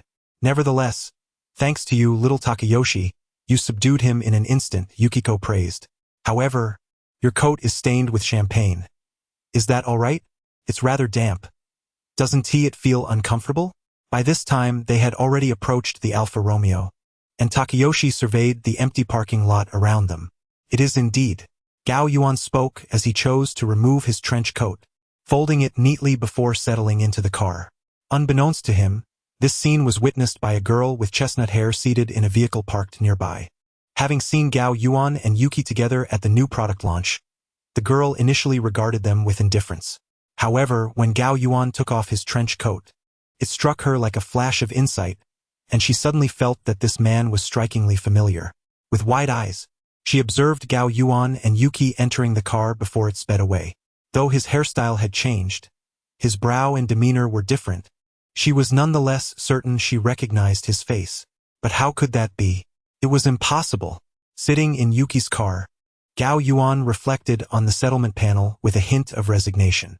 Relying on hints from Kudo Yusaku and failing to notice the lingering scent of cigarettes on Oyama K-meant, he could not achieve a higher rank. Progressing in the bounty detective game to a higher level proved to be quite challenging, independent of the case's difficulty. Often, one could deduce the truth with only a fraction of the clues, but doing so often led to the neglect of crucial details. Achieving a higher rank necessitated an acute awareness of these subtleties. However, the essence of this game was not solely about leveling up. Accumulating bounty and enhancing one's rating was paramount. Nevertheless, contemplating this was futile, as he still lacked sufficient bounty for the next promotion challenge, and the more pressing concern was his dwindling finances. The additional compensation from Nishikawa had nearly been exhausted due to the purchase of essential furniture and appliances, leaving him to ponder how to earn money. By the way, Gao Yuan, Yuki, who was driving, casually glanced at him in the passenger seat and remarked, I didn't notice before, but you actually look rather handsome. Was it your previous outfit that didn't suit you? Gao Yuan was taken aback by her comment, glancing down at the neatly folded trench coat resting on his lap. Could it really have such an effect? It must be an illusion, Yuki. I have a common face. After all, clothing doesn't affect one's appearance. Gao Yuan attempted to explain, feeling somewhat self-conscious as he regarded the coat and mused, why is there only this one piece? Yuki pondered for a moment, recalling that Gao Yuan's face had looked the same since she had helped him with his makeup yesterday. The impression she had just experienced must have been a mere trick of the light, and she chose not to delve further. By the way, there is something I forgot to mention, Yuki suddenly remembered. When I was chatting with Tsuzuri Yako earlier, we discussed Hanada Konomi. Back in the day, Hanada had a good relationship with Tsuzuri on set, so she knows some special details. Intrigued by the topic, Gao Yuan leaned in, although he was uncertain why Yuki had brought it up now. Still, acquiring more clues was beneficial, especially since the promotion challenge involved a case filled with hidden elements. Tsuzuri mentioned that when she learned Hanada Konomi had retired from acting, she reached out to her. Hanada told Tsuzuri that she intended to seek refuge with a friend in Tokyo. This friend, Tsuzuri had heard Hanada mention before, seemed to be a graduate student at Tokyo Medical University, though she couldn't recall the name. Listening intently, Gao Yuan felt a twinge of confusion, as the information he received from Seki Masaru suggested she had gone to America. Could there have been more to the story? However, since it was merely a casual mention today, it held little significance for him now, Yuki added. By this point, Yuki had driven to a corner near Gao Yuan's home and came to a stop. All right, I'll drop you off here. I have a flight to catch. Thank you very much, Gao Yuan replied as he exited the car. See you next time, and please take care of my little Shin. Yuki waved goodbye to him. All right, goodbye. Gao Yuan waved back as Yuki drove away. Watching her car gradually disappear from view, he found it curious that she hadn't taken him directly home. With that thought, Gao Yuan turned to walk towards his house. After turning a corner, he arrived at the street where he, Kudo, and Agasa resided. To his surprise, he found the entrance of Kudo's home surrounded by a throng of reporters. Ah, so that's what happened. Gao Yuan refrained from heading straight home and instead scaled the wall to sneak a peek, realizing that Yuki, the legendary actress, had drawn a crowd at the Mihua City Hall, prompting the media's swift arrival. No wonder she hadn't dropped him off at home. She likely anticipated this situation. Meanwhile, on her way to the airport, Yuki's phone rang, displaying Kudo Yusaku's name. Darling, what's up? I'm driving, Yuki answered the call. Nothing much. Just saw the news about you making quite a splash at the crime scene. Kudo's calm voice came through the line. Really? Those entertainment reporters are quick, Yuki replied, a hint of pride in her tone. So, how was your interaction with him? He's quite an interesting young man with a sharp mind. I'm relieved he's going to be our little Shin's neighbor. Is that so? You've made such a judgment. He must indeed be a good person. But why do you harbor doubts? Perhaps I'm overthinking it. After all, the wealthy Nishikawa just discovered his illegitimate daughter and then passed away. It's only natural to wonder. But since you believe he poses no threat, I'll trust your judgment. All right then. If there's nothing else, I'll hang up now. I'm still driving, Yuki concluded before ending the call. Reflecting on her first encounter with Gao Yuan yesterday, Yuki couldn't help but smile. There was no mistake. He was learning makeup techniques and materials from the same esteemed mentor as herself, the great magician Kuroba Toichi. As the day waned, the chestnut-haired girl, having been returned home by Hirota Masami, completed her experimental tasks for the day and made her way to her room. Closing the door behind her, she approached her bedroom and rummaged through a cabinet beside her bed, retrieving a picture frame. Inside the frame was a photograph set against the backdrop of a school building, with a plaque at the entrance reading "Experimental Building" in English. At the center of the photo were two smiling individuals, a girl appearing to be around 13 or 14 with chestnut hair, and a boy seemingly 15 or 16 with a strikingly fashionable hairstyle. Gazing at the boy in the photograph, the girl fell silent for a moment before heading to her computer, where she searched for news regarding the incident at Mihua City Hall that had occurred earlier that day. The appearance of the legendary actress had led to numerous photographs being taken by reporters. As she pored over the images, she finally spotted the man in the blue trench coat in one of the corner shots, magnifying it and enhancing its clarity. The girl compared the photograph of the boy in her hand with the image on her screen, her brow furrowing slightly as she struggled to form a judgment. Yet, she felt certain that her instincts in the parking lot had been correct. Contemplating deeply, the young girl disconnected the Ethernet cable from her computer and proceeded to scan the photograph she held in her hands. She meticulously cropped the image of the stylishly coiffed young man and paired it with a photo of a man clad in a blue trench coat, inputting both into a program. Facial feature alignment in progress, bone structure analysis in progress, growth change analysis in progress. With her gaze fixed intently on the progress of the program, she felt a surge of anxiety. However, the results soon materialized. Comparison complete similarity. 98 staring at the outcome, the girl was momentarily taken aback. But then, the coldness of her expression melted away like snow under the sun, revealing a radiant smile. The girl with chestnut hair sat before her computer, delighting in these results. Yet, a new wave of confusion washed over her. It seemed implausible. According to the organization's established protocols, the designation of death on the list was only inscribed after thorough confirmation. Was it conceivable that they could be deceived? Moreover, if he had truly evaded death and outsmarted them, how could he dare to appear so brazenly? Nevertheless, considering that even she struggled to recognize him from the photographs, he must be safe for the time being. Or could it be that he was merely someone who bore a striking resemblance? Gazing at the glaring similarity score of 98 on the computer screen, the girl fell into a contemplative trance. Perhaps she ought to investigate the circumstances surrounding his supposed demise. Resolving this, she typed a sequence of code, confirmed its execution, and soon her computer began formatting the data. While awaiting the completion of the format, she powered down the computer, removed the hard drive, and extracted a new hard drive from her backpack to install in its place. The removed hard drive was then disassembled, exposing the internal disk. Next, she took the exposed hard drive to the bathroom, tiled in ceramic, where she retrieved 3 tubes of powder from her backpack, mixed them, and poured the concoction over the disk. With precision, she extracted a slender metallic strip from a sealed container in her backpack and placed it atop the mixed powder. Once these preparations were complete, the girl steadied herself, struck a match, and ignited the metallic strip. In an instant, a blinding flash erupted, and a sense of relief blossomed on her lips. The thermite reaction, capable of reaching temperatures exceeding 3,000 degrees Celsius within a brief moment, was sufficient to obliterate the disk entirely. At that very moment, as school was letting out, Shinichi Kudo and Ran Mori were organizing their backpacks, preparing to exit the school gates, only to find themselves besieged by a throng of reporters brandishing cameras and microphones. Shinichi Kudo has emerged. A reporter's shout sparked a frenzy, and the crowd surged toward Shinichi, obstructing his path as cameras flashed incessantly, leaving both Shinichi and Ran momentarily bewildered. "We've heard that your mother, Ms. Yukiko, resolved an incident today as the Baroness of the Night at the Mihan City Hall. Are you aware of this?" A reporter at the forefront thrust a microphone toward Shinichi, inquiring, "Did you have any involvement in today's events?" Another reporter pushed through the throng to ask, "Reliable sources indicate that Ms. Yukiko made a phone call prior to solving the case. Was it to you?" Once more, a reporter elbowed others aside to press forward with questions. Listening to the barrage of inquiries, Shinichi finally began to grasp the situation.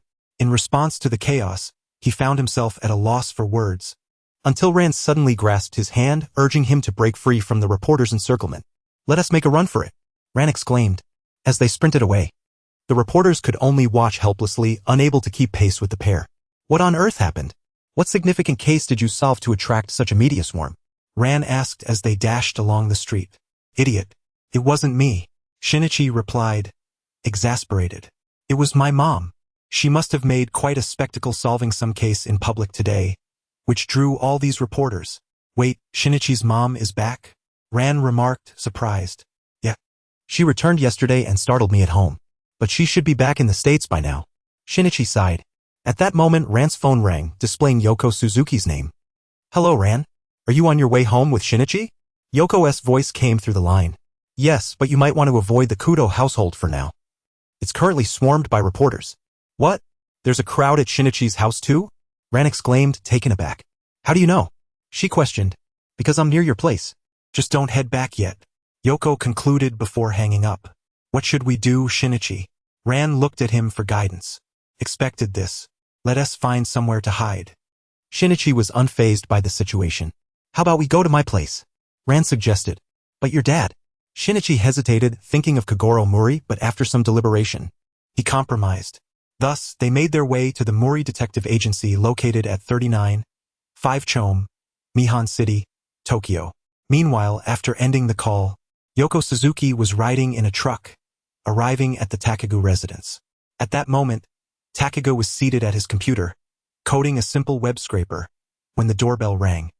He rose to the second-floor window and spotted Yoko Suzuki outside, pressing the doorbell alongside a conspicuous delivery truck behind her.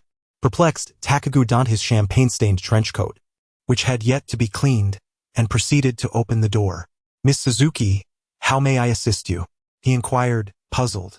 "Well, after the art club incident, I heard Officer Muger mention that it was all thanks to Mr. Akechi that I was rescued so swiftly. So I'm here to express my gratitude," Yoko said, signaling the delivery crew from the truck to bring several pieces of furniture into Takagu's home. "I noticed Mr. Akechi's place was sparsely furnished, so I randomly bought a sofa set as my token of appreciation." "This is truly too generous," Takagu replied, astonished, yet inwardly lamenting that cash would have been more practical, as he was nearly out of money. Moreover, he felt as though Yoko didn't truly consider him a friend despite her generous gesture. Before long, the delivery crew completed their task, and after Yoko signed for the items, they departed in their truck. "Well, I should be off. I have matters to attend to with Ran," Yoko said, and after exchanging pleasantries, she left on foot. Back inside, Takagu surveyed the once-empty living room now adorned with a new sofa and coffee table, reflecting on the transformation. He had to admit, the sofa Yoko chose complemented the villa's decor quite well. However, his immediate priority remained finding ways to earn money. Returning to the second floor, he resumed his work at the computer, diligently coding the nearly completed web scraper. Searching for data manually was simply too slow, and a software solution was imperative. Upon completing this, I can thoroughly investigate where to secure lucrative detective commissions. In the detective agency, Kudo Shinichi and Muri Ran arrived to find the office door firmly shut, accompanied by a note left by Muri Kagoro, Ran's father, indicating he had gone out to investigate a case. Muri Ran felt a twinge of helplessness, but suddenly a better idea struck her. She decided to take Kudo Shinichi to the legal firm of High-Rank. "Hey, Ran, this is..." Kudo Shinichi exclaimed, his voice tinged with trepidation as he gazed at the firm's name. "What's wrong, Shinichi? Have you forgotten?" "This is where my mother works," Muri Ran replied, somewhat puzzled. "It's just that." Kudo Shinichi sensed an ominous atmosphere. "Why did you suddenly think of visiting your mother? The lawyer? What's the matter, Shinichi? Do you have an objection?" Muri Ran questioned, noticing the reluctance in his tone. "Oh no, not at all," Kudo Shinichi said, slightly flustered as he quickly retracted his statement. "Really?" Muri Ran shot him a skeptical glance, while Kudo Shinichi could only respond with a resigned smile. "Honestly, it's because of your mother that I've been thinking about my own mom.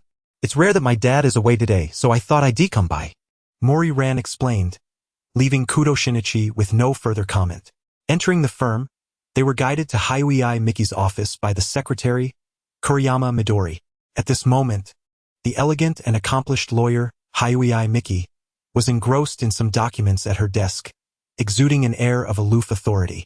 Yet, upon Muri Ran's cheerful call of mom, that demeanor swiftly transformed into a warm maternal joy, thrilled to see her daughter accompanied by a friend. Consequently, High-Rank set aside her work and invited Muri Ran and Kudo Shinichi to her home, eager to prepare a sumptuous meal for them.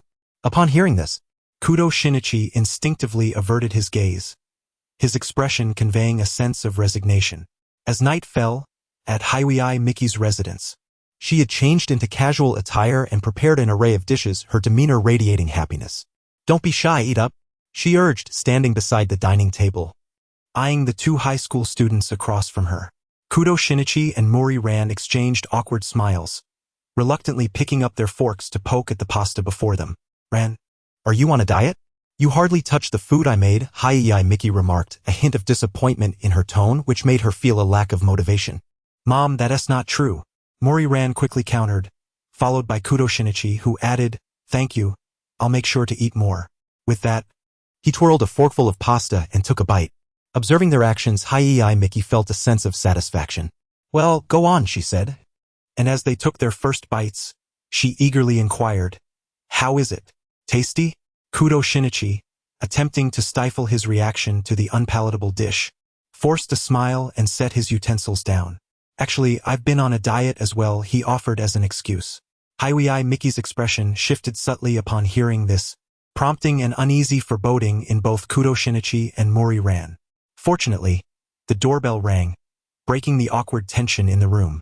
"Mom, we have a guest," Mori-ran exclaimed, eager to shift the conversation. Who could it be at this hour? High-Rank wondered aloud, heading to the door. Seizing the opportunity, Shinichi discreetly discarded his uneaten pasta into the trash, letting out a sigh of relief. At that moment, the doorbell's visitor, led in by High-Rank, turned out to be Suzuki Sonoko. "Sonoko?" Mori-ran expressed surprise. "Ran, I'm here."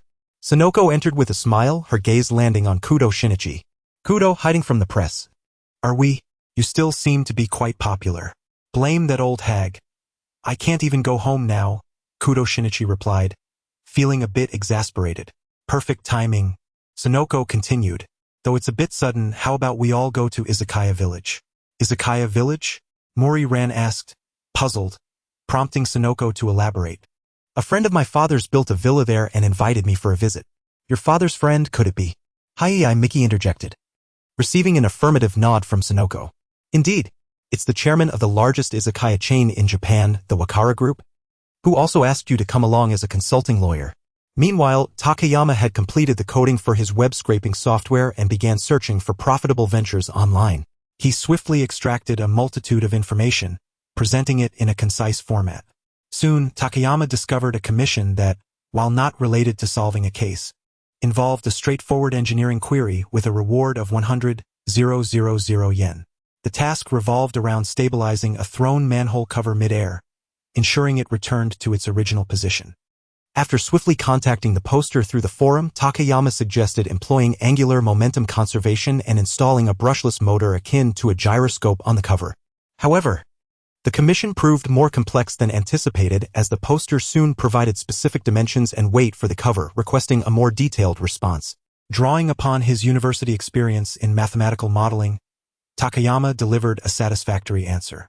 The pleased poster requested his address for the reward, and after careful consideration, Takayama provided the address of a nearby post office. By now, it was late at night, and after an extensive search, the software finally located a reputable detective agency in Tokyo that Takayama had been seeking. The following morning, in a CAF, a girl with chestnut hair ordered a black coffee, seated as if awaiting someone. Soon, Hirota Masami rushed in, glancing around before joining the girl at her table. "What's the rush, Shiho? Didn't we just meet yesterday?" Hirota Masami asked, perplexed. The girl took a sip of her coffee and cautiously retrieved a note from her pocket, handing it to Hirota Masami. Upon receiving the note, Hirota Masami read the address located on Shikoku Island. "What is this?" she inquired. "Is my hometown's address," the girl said solemnly. "Sister, could you help me investigate the cause of his death? You're the only one I can ask." "That's no problem," Hirota Masami replied, lowering her voice. "But why the sudden desire to look into this?" The young girl was just about to respond when she suddenly noticed a man in a blue trench coat approaching the CFS transparent door. In a moment of panic, she stood up and hurried into the restroom. Observing her unusual behavior, Masami Hirota found it quite peculiar. She followed the girl's gaze and turned to look at the CF entrance, where she saw the man in the blue trench coat enter, purchase an iced Americano, and then leave. Masami immediately recognized him as the same individual who had rushed onto the stage during the incident at the Fuchsia Art new product launch event the previous day. Once the man had departed, the girl returned to her seat, her expression calm. Masami, sensing something significant, leaned closer and asked curiously, "Hey, Shiho, that man was at yesterday's new product launch, wasn't he?" "You can't be, sister, don't overthink it. Don't you think he resembles that person?" The girl replied with an indifferent expression. After pondering for a moment, Masami shook her head. "Is that so?" The girl seemed relieved by Masami's reaction and took a sip of her coffee. "Could you please help me find out who that person was?" Meanwhile, the individual who had just exited the CAF was Takayuki, clad in a trench coat called the Hermit, freshly washed and ironed after a spin in the washing machine last night.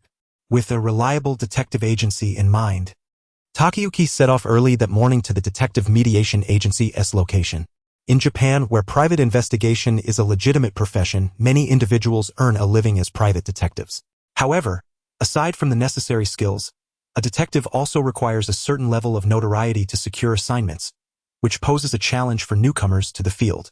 Although renowned detectives are few, requests for their services are abundant, thus giving rise to mediation agencies. In Tokyo, numerous detective mediation agencies can be found online. But considering the prevalence of shell companies and unscrupulous enterprises, Takayuki had conducted extensive screening using web-scraping software and ultimately located a relatively reputable agency. Following the address provided, Takayuki arrived at a large European-style apartment building with a sign that read Hourglass. Upon entering, the doorbell chimed melodiously. However, he quickly realized that the place resembled a CAF. The soft lighting highlighted the elegant decor, which had a hint of classic charm. Though the seating was limited, aside from the bar counter, there were only a few round tables and chairs. This made Takayuki somewhat awkward as he still held an unfinished cup of coffee from another establishment. At the bar, he noticed a man in his 30s or 40s, adorned with commonplace black-framed glasses and exuding a rather frivolous air, who seemed neither like a CAF owner nor a person associated with the detective profession. The CAF also housed a boy wearing a baseball cap and a girl dressed in a maid outfit. Due to the lack of customers, the boy aimlessly mopped the floor while the girl intently stroked a cat cradled in her arms. Apart from himself, the only other customer was a middle-aged woman seated at the bar. As Takayuki entered, the bespectacled man turned to him and naturally said, "Welcome." Feeling somewhat self-conscious, Takayuki approached the bar and quietly inquired, "Is this the detective mediation agency?" "Indeed. Allow me to introduce myself. I am Fumio Kazaki, the owner of both the CAF and the Detective Mediation Agency. How may I assist you today?" The man replied, "Actually, I'm a detective looking to accept some assignments," Takayuki stated. Upon hearing this, Fumio adjusted his glasses, regarding Takayuki with curiosity. "I apologize, but may I ask your name?" "Takayuki Akechi," he replied. After pondering for a moment, Fumio responded, That's a name I haven't heard before." Takayuki had no retort to this, acknowledging that his previous cases had not garnered any public attention, and the only instance he had encountered media coverage was when all the spotlight had been on Yukiko Kudo. "Here at our agency, we categorize detectives into 3 levels: pine, bamboo, and plum, with varying payment standards for each. At this moment, I cannot determine your specific abilities, making it impossible to assign you a level or a case," Fumio expressed with a hint of frustration. Then, as if struck by an idea, he gestured towards the woman sitting at the bar. "By the way, we have a client right here. I haven't yet decided which detective to introduce to her. Why don't you give it a try?" After glancing at the visibly anxious woman at the bar, Takayuki nodded in agreement. Fumio approached the lady and introduced them. "Ms. Hirata, this is Detective Akechi. You may share your request with him." "Hello, Ms. Hirata. How may I assist you?" Takayuki asked as he approached her. Upon seeing the detective, Ms. Hirata grasped at the opportunity like a lifeline, speaking urgently and excitedly, "Detective Akechi, please, help my husband." She stood and bowed deeply, taken aback by the gesture. Takayuki urged her to calm down and asked, "What seems to be the problem with your husband? He has been accused of murder and taken away by the police." "Ms. Hirata replied, her voice tinged with despair. "Could you elaborate on the situation?" Takayuki gently encouraged her. After regaining her composure, Ms. Hirata began to recount her tale. "My full name is Naoko Hirata, and my husband is Yashiharu Hirata, a financial officer at the main branch of a izakaya brand under the Wakura Group located in Ginza. The incident began the night before last when a financial officer from the headquarters, Heihachi Hayes, was murdered in his home." After absorbing the fundamental details, Takayuki grasped the situation. "So, your husband, Mr. Yashiharu Hirata, is considered by the police to be the murderer of Heihachi Hayes?" "Yes," Naoko confirmed. "What evidence do the police have to support this conclusion?" Takayuki inquired. "They claim my husband has no alibi for the time of the incident, making him the prime suspect. Moreover, the murder weapon was a towel that he typically uses," Naoko added, her tone heavy with disappointment. "A towel?" Takayuki seized upon this detail and prompted her for an explanation.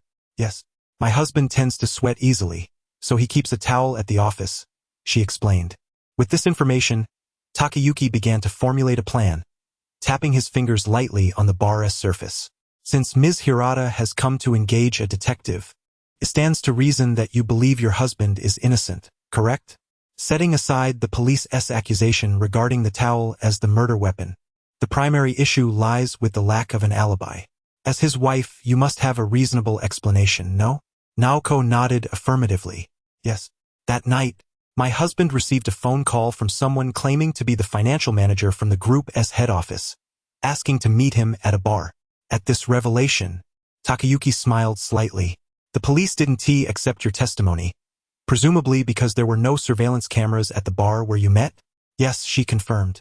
Furthermore, after my husband left, he waited for a long time, yet the other party never appeared, Nakako Hirata asserted with conviction. To this response, Takato had anticipated her answer and solemnly remarked, there must be indeed an issue with your husband's store's accounts. Correct? The deceased was sent from the group headquarters to audit the accounts, and the suspect, upon receiving a call from someone claiming to be the financial manager of the headquarters, went to the meeting without verification.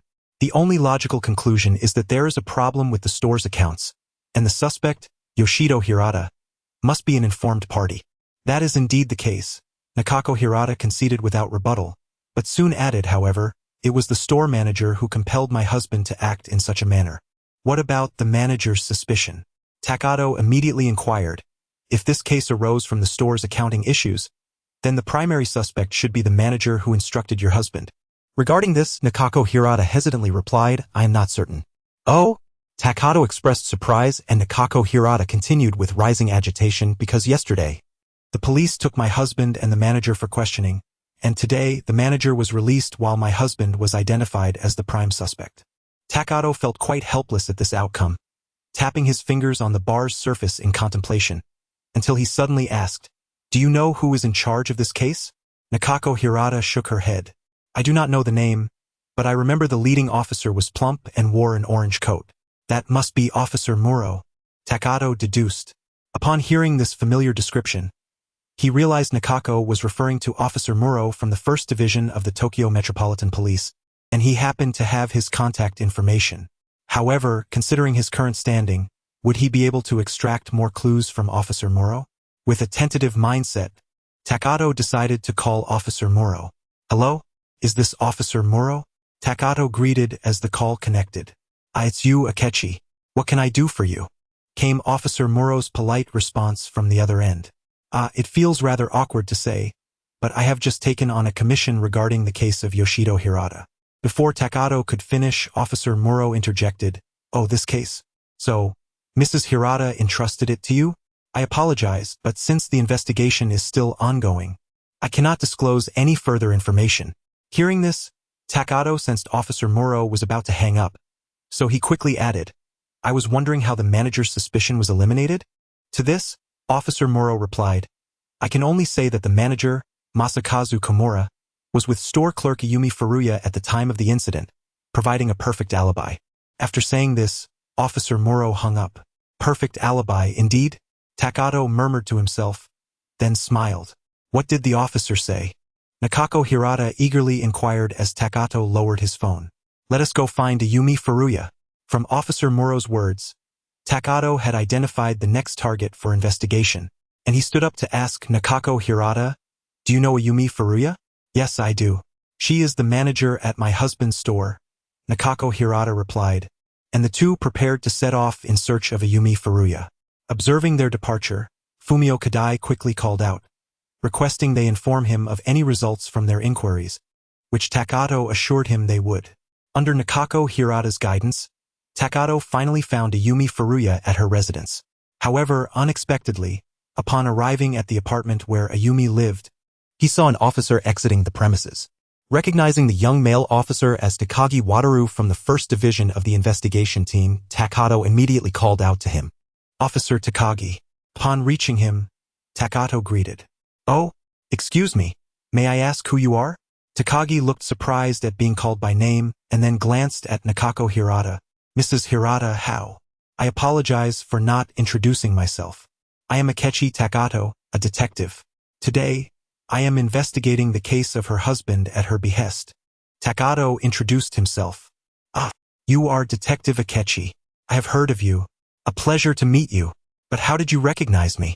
Takagi replied politely, then expressed his confusion. Oh, I've heard about you from Kudo Shinichi, Takato casually fabricated an excuse. Are you here to verify Masakazu Komura's alibi? Yes, indeed. Since there has been no breakthrough regarding Yoshido Hirata, I thought perhaps there might be a flaw in Masakazu Komura's alibi. Takagi, seemingly unguarded due to prior hearsay, casually mentioned. However, we found no issues at all. In that case, why don't you share the details? Perhaps I can be of assistance, Takato suggested regarding the so-called perfect alibi. Moreover, it was Officer Muro who requested me to assist, Takato lied. But didn't you say you accepted Mrs. Hirata's commission? Takagi asked skeptically. That is true. But after accepting the commission, I sought Officer Muro for information on the case and he directed me to Ayumi Furuya indicating I could consult with you.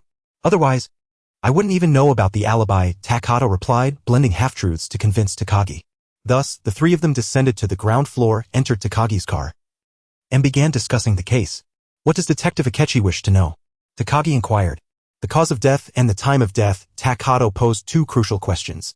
The deceased, Haisuke Hasegawa, died between 9 and 11 o'clock the night before last. The cause of death was mechanical asphyxiation due to strangulation with a towel, Takagi explained proficiently. After pondering this, Takato focused on the critical time frame and transitioned to the main topic. What about Masakazu Komura's alibi? On the night of the incident, manager Masakazu Komura and clerk Ayumi Furuya went to a public bath together after work, and around 9 o'clock, they went to Masakazu's home together, where they drank and conversed until after 11, Takagi elaborated. That timing is rather convenient, isn't it? And wouldn't there be a risk of collusion between the two? Takato remarked. There is indeed a peculiarity regarding that.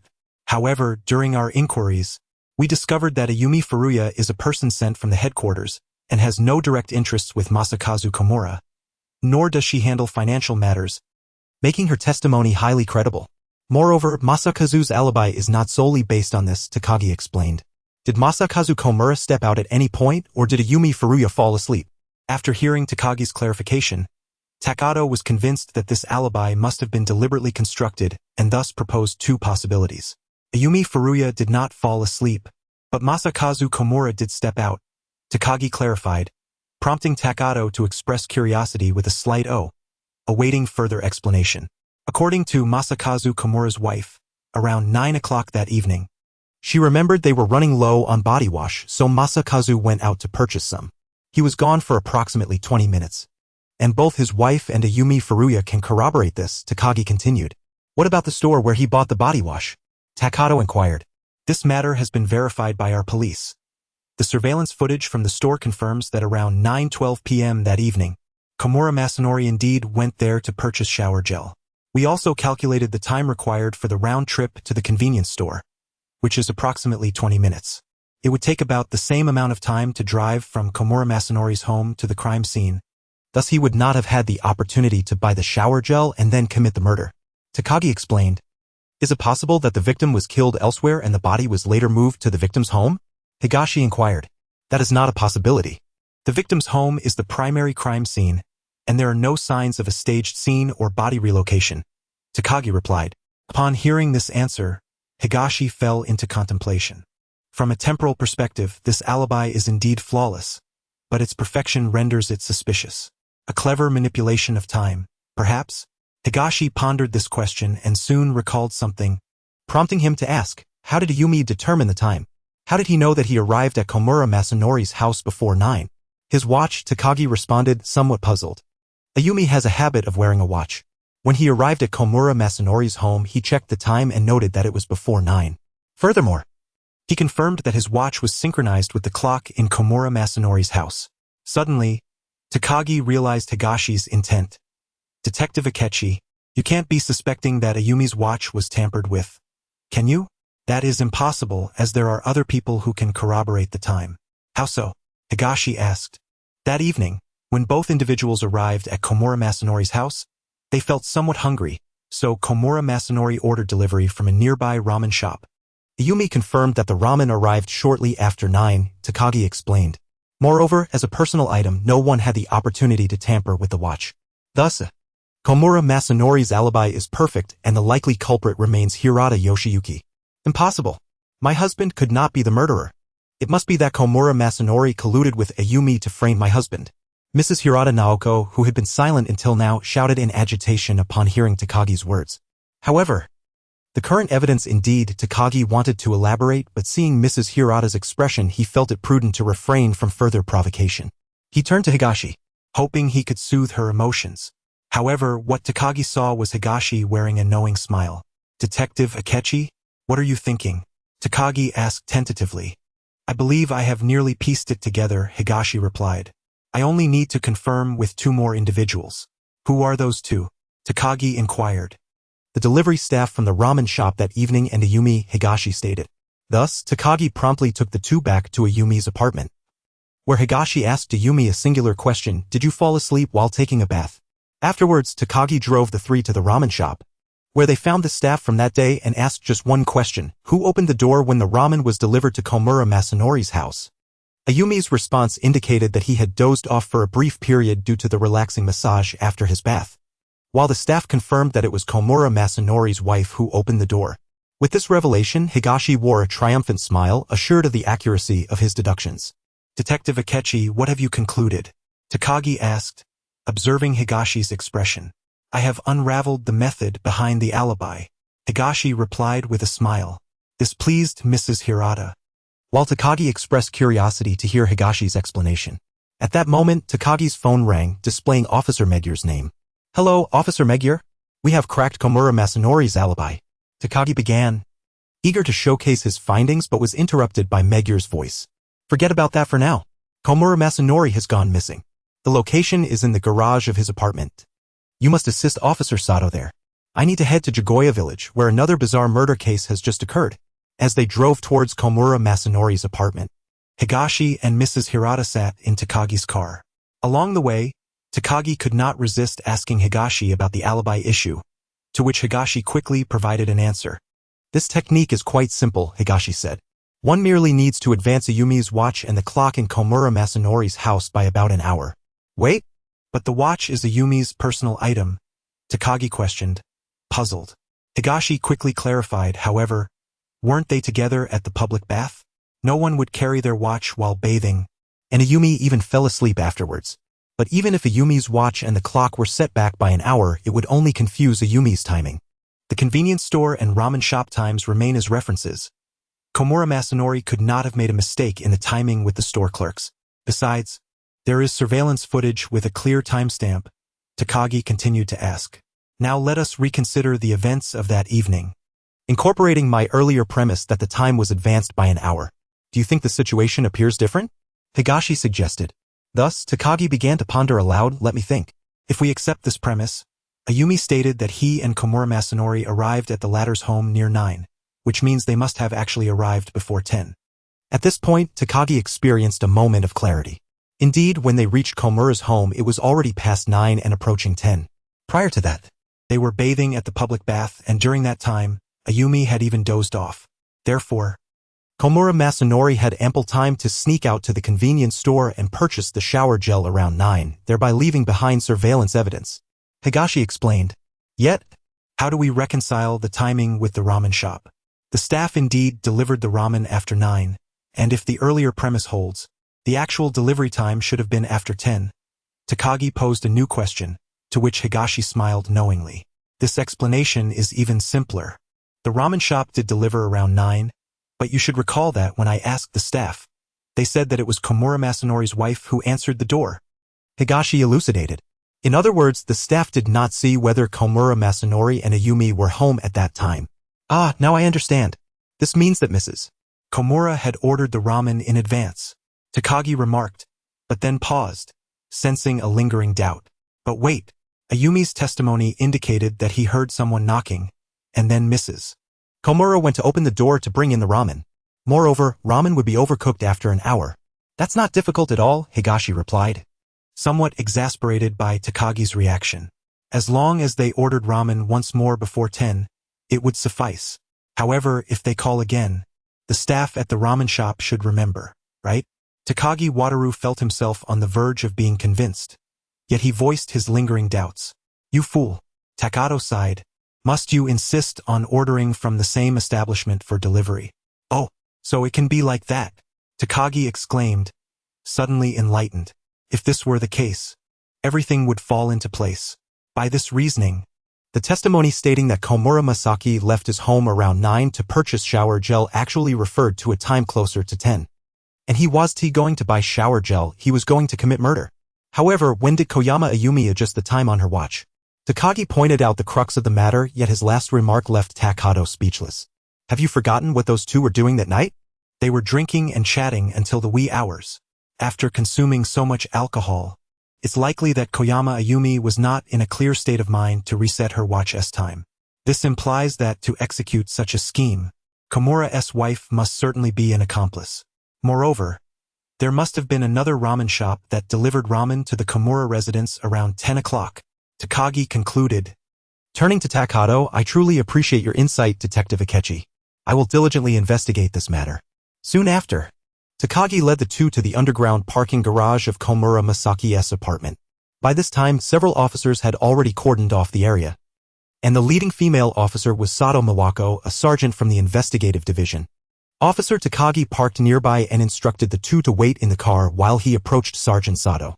However, Takato followed him out, leaving only Hirata Naoko obediently in the vehicle. Sergeant Sato, what has occurred? Officer Takagi greeted. Oh, Takagi, you've arrived. And who is this? Sato inquired, glancing at Takato standing behind Officer Takagi. Akechi detective, is it? Officer Takagi was taken aback but held his tongue, while Sergeant Sato, upon hearing the title, recognized Takato. Oh, you are the detective living next door to Kudo Shinichi, aren't you? So, Takagi, you have come to investigate alone and needed the detective's assistance? Not quite. It's actually, Officer Takagi began to explain repeatedly, appearing rather weak, while Takato focused on the area being examined by the officers. It was a parking space located in the corner, currently occupied by a black left-hand drive Audi sedan. The car was parked against the wall on the right side, and the door to the driver's seat was ajar. Takato noticed dark spots on the driver's door and the ground nearby, resembling splattered blood, as the officers collected evidence from the vicinity. At that moment, Officer Takagi finally finished explaining the situation to Sergeant Sato. After listening, she chose not to pursue the matter further but remarked, however, even if we unravel Komura Masaki's alibi, he is still missing. And judging by the evidence at the scene, he may very well have been a victim. Meanwhile, Officer Megure led a team to Jugoya village, nestled deep in the mountains, where the incident occurred at the Mazum Shrine. This shrine was constructed within a cave in the mountain, leading to an open area surrounded by peaks, with a towering ancient tree at its center. The tree had several protruding branches that had been sharpened, and on one of them, a gruesome sight awaited, a body, bloodied and pierced by the branch. Witnessing this shocking scene, Officer Megure instructed his team to commence their work, then turned to the few individuals still present at the scene, astonished to see Kudo Shinichi among them. What are you doing here? Upon encountering the familiar face of Kudo Shinichi at the crime scene, Officer Megure approached him for inquiries. We were invited by Suzuki Sonoko to spend time at a villa in this village, Kudo Shinichi replied. I see, Officer Megure responded, but what exactly transpired here? How did the body end up in this location? It is the great bird god manifesting. An elderly woman draped in a cloak woven from black feathers approached, speaking in a chilling tone. The legend of the great bird that attacks humans and uses them as sacrifices has come true. With the 300-year cycle of the offering approaching, the Wakura family is investigating and digging up relics. The great bird god is enraged. She was not mistaken. It was evident that this elder held considerable authority in the village, as the villagers who arrived upon hearing her words echoed her sentiments. Indeed, the manifestation has occurred. Faced with such a situation, Officer Megure pulled Kudo aside to question him about the events, which began this morning. Early today, Kudo Shinichi, Mori Ran, and Higurashi Eri, under the guidance of Suzuki Sonoko, arrived at the entrance of Jugoya village.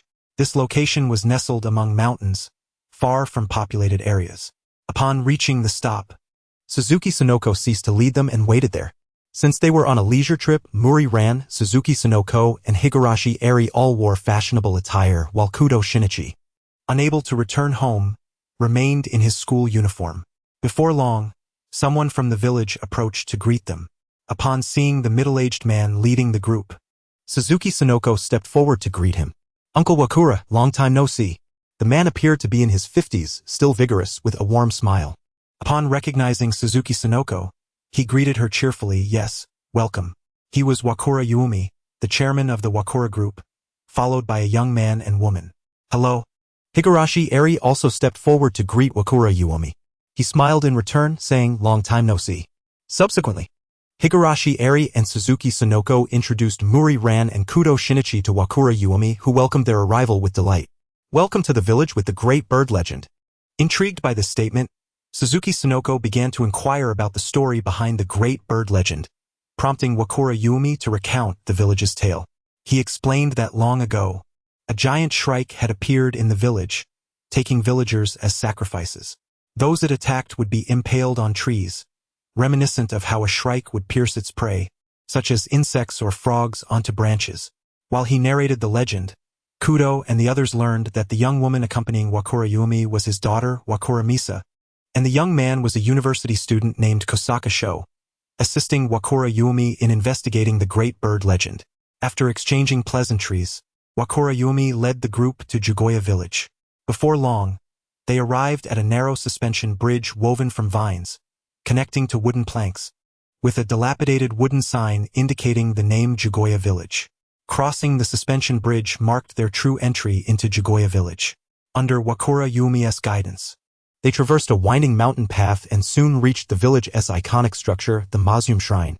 Observing the shrine's architecture, Kudo Shinichi curiously inquired, what characteristics does the great bird legend of Jugoya village possess? It bears a resemblance to the tales from the Maya civilization and the ruins of Biijina. He and Wakura Yuhei exhibited great enthusiasm for the topic raised by Kudo Shinichi, eagerly elaborating on it. During my school years, I delved into various legends of large birds and strange avian creatures from around the world, yet instances such as this remain exceedingly rare.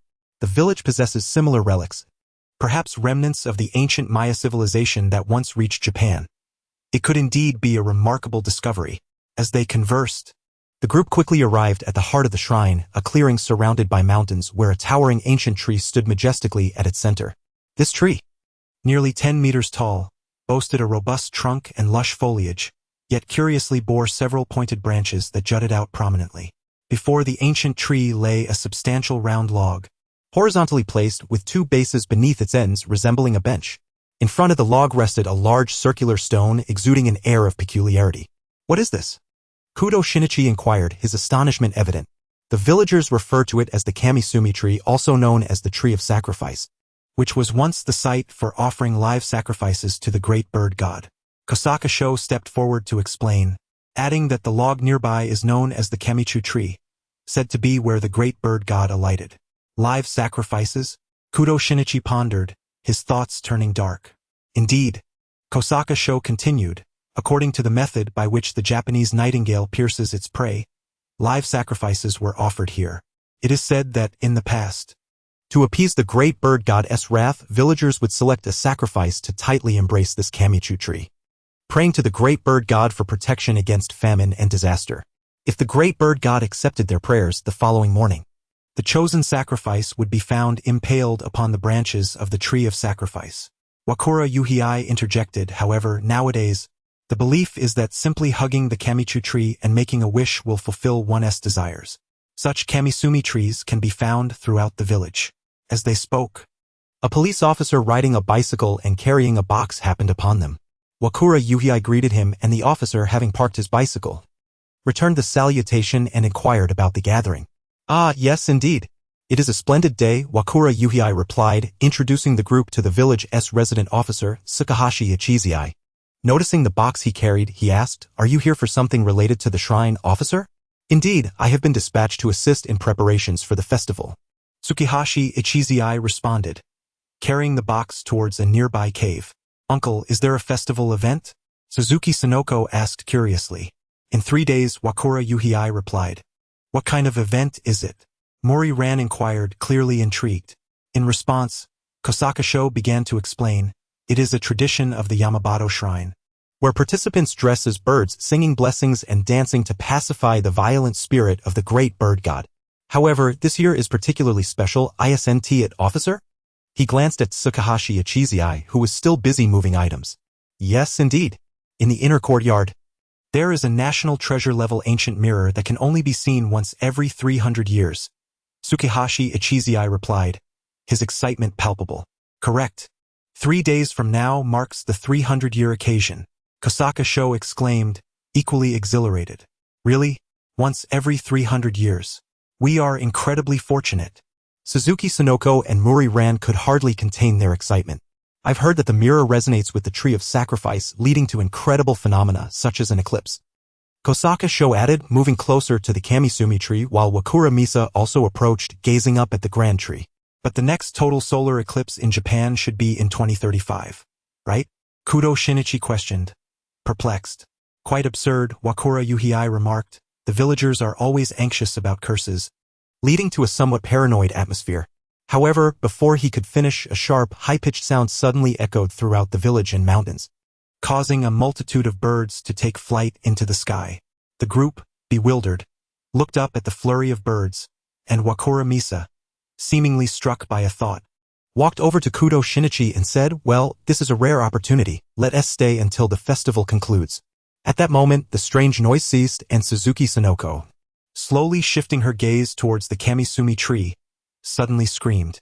The crowd turned to see the body of Kosaka Sho, gruesomely impaled on one of the pointed branches of the Kamisumi tree. Upon hearing Kudo Shinichi's account, Officer Megure felt quite overwhelmed. To think that a person could be hung so high in a tree, pierced by branches after such a bizarre sound, it truly defies belief. I cannot fathom how one could achieve such a feat even if one were to use a rope. There is no solid point to leverage in this open space. Using a helicopter would be more understandable. Impossible. If there were a helicopter, it would have been noticed immediately, Kudo Shinichi replied. Such a peculiar case could incite a stir if it were to spread. It seems I must rely on you, my young friend. If you manage to solve this case successfully, how about I treat you to a helicopter ride? Officer Megure suggested. At that moment, Wakura Yuhei's other 3 children approached. Expressing concern, the eldest, Wakura Yuichi, the second son, Wakura Ryoji, and the eldest daughter, Wakura Katomi. Father, are you all right? Wakura Yuichi asked first, followed by Wakura Katomi. What on earth has happened? I'm not certain of the details, Wakura Misa said, somewhat frightened. As they walked and conversed, the sudden calls of birds interrupted them. Looking back, they noticed Mr. Koban exclaim, what a pity, I'm not dead. Suddenly, Wakura Yuhei, lost in thought, murmured something that hinted at a troubling realization. Pressing his right hand against his chest, appearing quite distressed. Father, what is wrong? Are you feeling unwell? Wakura Misa rushed forward, concerned. I'm fine, Wakura Yuhei replied briefly, before being called over by an officer for questioning. Observing the scene, Wakura Ryoji displayed a disdainful expression and muttered under his breath, what a shame. Officer Megure surveyed the chaotic scene and approached the gathered crowd, issuing instructions. Next, we need to transport the body to the village at the foot of the mountain for an autopsy. I ask for everyone's cooperation during this inquiry. And please do not leave the village. Also, the scene must be secured. Unauthorized personnel are prohibited from entering. To facilitate the investigation, the village officer, Tsukihashi Ichizai, joined the police force in leading the investigation. Meanwhile, Kudo Shinichi stood before the Kamisumi tree, surveying the ancient tree as he pondered. Suddenly, he noticed a fragment of an object with a strange pattern lying on the ground near the tree. People do not die because of legends. This is a murder case. I shall unravel the mystery behind this incredible murder incident. With this determination, Kudo Shinichi and the others proceeded to the villa built by Wakura Yuhei in the village of Jugo. Unexpectedly, 2 visitors arrived, Sato Mawako and Takagi Wataru. Sato-san and Takagi-san? I didn't expect to see you here. Didn't Officer Megure and the others go to gather at the village at the foot of the mountain? Kudo Shinichi queried. Intrigued. Oh, we're not here about this case, Sato Mawako replied, glancing at Wakura Yuhei. Chairman Wakura, we have some questions regarding the matter of Komura Masaju. Upon hearing this, Wakura Yumi nodded in agreement and followed Officers Sato Mawako and Takagi Wataru into the study to engage in a detailed discussion. What's the matter? Have you made progress on the Hayes case? Asked Wakura Yumi. Indeed, replied Sato Mawako. After our investigation, we have confirmed that the individual responsible for the murder of Mr. Hayes Heihachi is none other than Komura Masatake. Not long ago, the duo, based on Takado's deductions, found corroborating witnesses to this theory, which led to the exoneration of Hirata Yoshimoto from suspicion of murder. If that is the case, what brings you to me? Wakura Yumi inquired, somewhat puzzled. This morning, Komura Masatake has gone missing, along with the 200 million yen embezzled from your esteemed company, Sato Mawako stated. It is said that you were the one who promoted Mr. Komura to the position of manager at the Izakaya Kai's main branch. Hence we wish to inquire about any information you might have regarding him, added Takagi Wataru. Komura Masatake, Wakura Yumi mused. I do not know him particularly well. I appointed him as the manager because of his exceptional social skills. He was adept at networking and could secure loans independently from banks without relying on our group. As you are aware, I have not been involved in company affairs lately. So, you mean to say his interpersonal relationships are quite complex? Sato Mawako summarized. Precisely. He was able to navigate various circles adeptly. Oh, by the way, it seems he had a good relationship with President Iwakura, Wakura Yumi added. President Iwakura? Takagi Wataru inquired curiously. Is he not the bank president who was recently reported missing? Indeed, that is rather peculiar. With President Iwakura missing and now Komura Masatake as well, could there be a connection? Sato Mawako pondered, receiving an affirmative nod from Wakura Yumi. The ensuing conversation did not delve further into other inquiries, and the two officers bid farewell to Wakura Yumi before departing from Jugoya village. Meanwhile, Takato and Ms. Hirata Naoko returned to their apartment, informing Kazaki Norihiro of the day's events. Thanks to Takato's deductions, Hirata Yoshimoto's murder suspicion had been cleared, marking the successful completion of this assignment. Kazaki praised Takato's performance, awarding him a rank of bamboo and recording his name in the manual titled Detective Directory. Ms. Hirata, are you satisfied with the outcome of this assignment? Kazaki inquired. Hirata Naoko responded affirmatively, and in accordance with protocol, she promptly paid the detective's fee, expressing her gratitude before leaving. Kazaki, counting the commission received from Hirata Naoko, extracted a few bills and handed the remainder to Takato. The intermediary fee is 10. The rest is your commission, Kazaki remarked with a smile. Takato accepted the money without objection and departed. On his way home, Takato reflected on the absence of the settlement panel, sensing that this case was not yet concluded. He wondered if he would have another chance to be involved, for he was not like Kudo Shinichi, who could simply call the police for participation in an investigation. Yet, he reasoned that other matters could wait. Earning money was his priority. He pondered when the payment from the individual who posted last night would arrive. With these thoughts, Takato arrived at his doorstep intending to rest. However, just as he was about to open the door, he felt an unsettling sensation of being watched. Turning around, he was greeted by a young girl with crimson hair slowly approaching him. It was Koizumi Akako. What brings you here? Takato inquired curiously. Unbeknownst to him, in the adjacent alley, Hirota Masami was hiding, quietly observing Takato before turning to leave. Surprised, are you?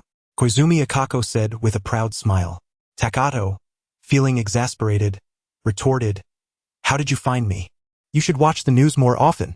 After all, you were seen with that legendary actress yesterday. Although the media hardly captured you. Your coat is far too conspicuous for me. Koizumi Akako pointed at Takato's trench coat, then leaned in closer. By the way, are you really not considering lending me that coat for research? Takato shook his head. Without his trench coat, he felt vulnerable. And it seemed Koizumi Akako was merely interested in the coat. Without its concealment, what would happen to her curiosity about his identity? Well, never mind. How stingy. She pouted, crossing her arms. You didn't come to see me just to ask about borrowing the coat again, did you?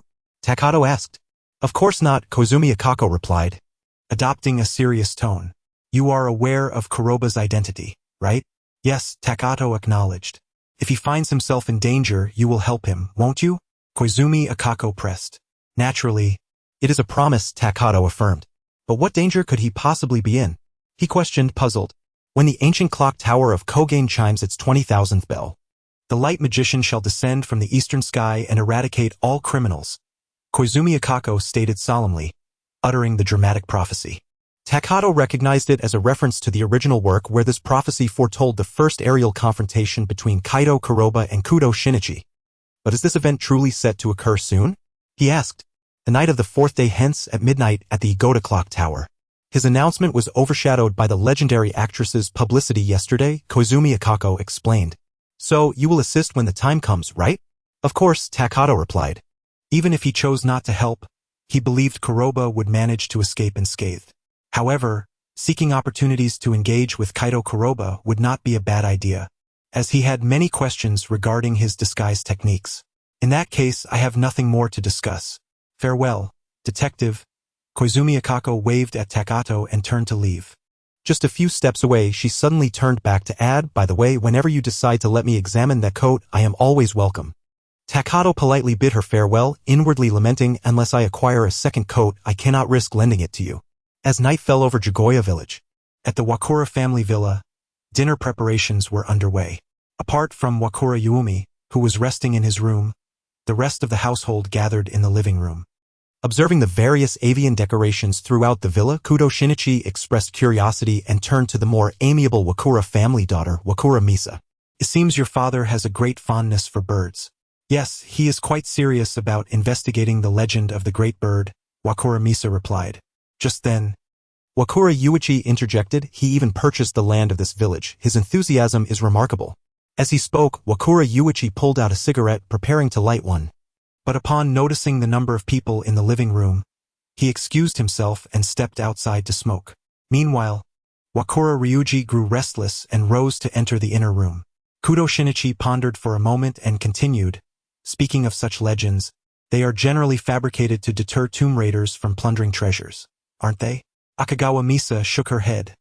I do not know if there are treasures in the village, but there is a rather romantic legend here. Oh, what is it? Please tell us. Suzuki Sonoko expressed her interest upon hearing this. Lovers who kiss beneath the divine tree will be together for eternity, never to part, Akagawa Misa shyly replied. Upon hearing this, Suzuki Sonoko turned her gaze towards her companion. Mori Ran, who seemed to be captivated by the tale, lost in thought. I suppose Ran would want to try it too, Sonoko teased, addressing the daydreaming Mori Ran. I would never. Mori Ran retorted playfully, lightly slapping Sonoko in protest. Such legends are easily believed by girls, Hyaguri Eri remarked, observing her daughter's reaction with a serious tone. What's going on? What are you discussing? At that moment, Akagawa Yumi descended from upstairs, forcing a smile on his pale face. However, he did not pursue the matter further and instead stated, dinner is ready, let us enjoy it together. He led everyone to a lavish European-style long dining table in the restaurant, sending someone to call back Akagawa Yuichi and Akagawa Ryuji. At the table, Akagawa Yumi occupied the main seat, with his 4 children seated to his right, while Kudo Shinichi and his companions sat to his left. As everyone began their meal, an eerie silence enveloped the atmosphere, no one dared to speak. From the moment he sat down, Akagawa Yumi remained silent, seemingly lost in thought, which stifled the others' voices as well. After finishing his meal, Akagawa Yuichi reached into his pocket for a cigarette, only to find the pack empty, prompting him to rise and leave.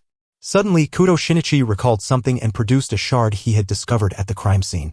By the way, I found this at the scene of the incident. Seeing the shard, Akagawa Yumi reacted, and Kudo Shinichi stepped forward to hand it to him. Do you know what this piece is from? Eagerly taking the shard, Akagawa Yumi examined it as if a memory had struck him, but then he suddenly clutched his chest, appearing quite distressed. Father, are you all right? His daughters inquired with concern. Just then, the room's lights began to flicker, and then the entire house plunged into darkness as if a power outage had occurred. It was amid this darkness that Kudo Shinichi spotted a figure outside the window, cloaked in a black feathered cape and wearing a beaked mask. Who goes there?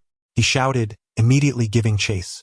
The other guests also caught sight of the figure outside, startled, as it swiftly fled. Pursuing the shadow into the woods, Kudo Shinichi quickly lost track of it due to unfamiliar surroundings. After rounding a bend, he completely lost sight of his target. Damn it! He muttered in frustration, just as a piece of paper floated down to his feet. Picking it up, he saw that it contained a message crafted from newspaper clippings. The curse sullies the sacred domain of the Akagawa clan. Returning to the villa, Kudo Shinichi found that the lights had come back on. However, only Muri Ran, Suzuki Sonoko, and Hyaguri Eri were present on the first floor, while Akagawa Yumi and his children were absent. Upon seeing Kudo Shinichi, Muri Ran approached him and asked, "What happened?" Kudo Shinichi shook his head in resignation. What on earth was that sudden appearance? Suzuki Sonoko said, a hint of fear in her voice. Noticing the absence of Akagawa Yumi, Kudo Shinichi inquired, "Where is Mr. Akagawa?" Just then, Akagawa Yuichi emerged from a nearby room, adopting a nonchalant expression. "It's just a power outage. Why all the fuss? Mr. Yuichi, your father has had a relapse." Ryuji and the others are with him in the room, Hyaguri Eri explained, causing Akagawa Yuichi to appear somewhat surprised. Father is in the room? Kudo Shinichi then questioned Mori-ran and the others. Why didn't you call for an ambulance? Calling an ambulance would be overreacting, wouldn't it? Akagawa Katomi interjected as she came down from upstairs, followed by Akagawa Ryuji and Akagawa Misa. In this remote place, what could a hospital do anyway? Akagawa Ryuji added. If he isn't better by morning, we should take him back to Tokyo for treatment, Akagawa Yuichi concurred. Is that really okay? Akagawa Misa asked, expressing doubt. Perhaps it is what father wishes, to pass away in this beloved village, steeped in the legend of the great bird, Akagawa Katomi remarked. Then noticing the uneasy expressions of those present, she added, just kidding. Mr. Yuichi, where did you go just now? Kudo Shinichi suddenly asked. Where? I went to my room for a smoke, Akagawa Yuichi replied, pulling out a new pack of cigarettes with annoyance. Kudo Shinichi then presented the paper he had found earlier to the group. Take a look at this. Akagawa Yuichi took the paper, and the others gathered around to read the text aloud. The curse sullies the sacred domain of the Akagawa clan.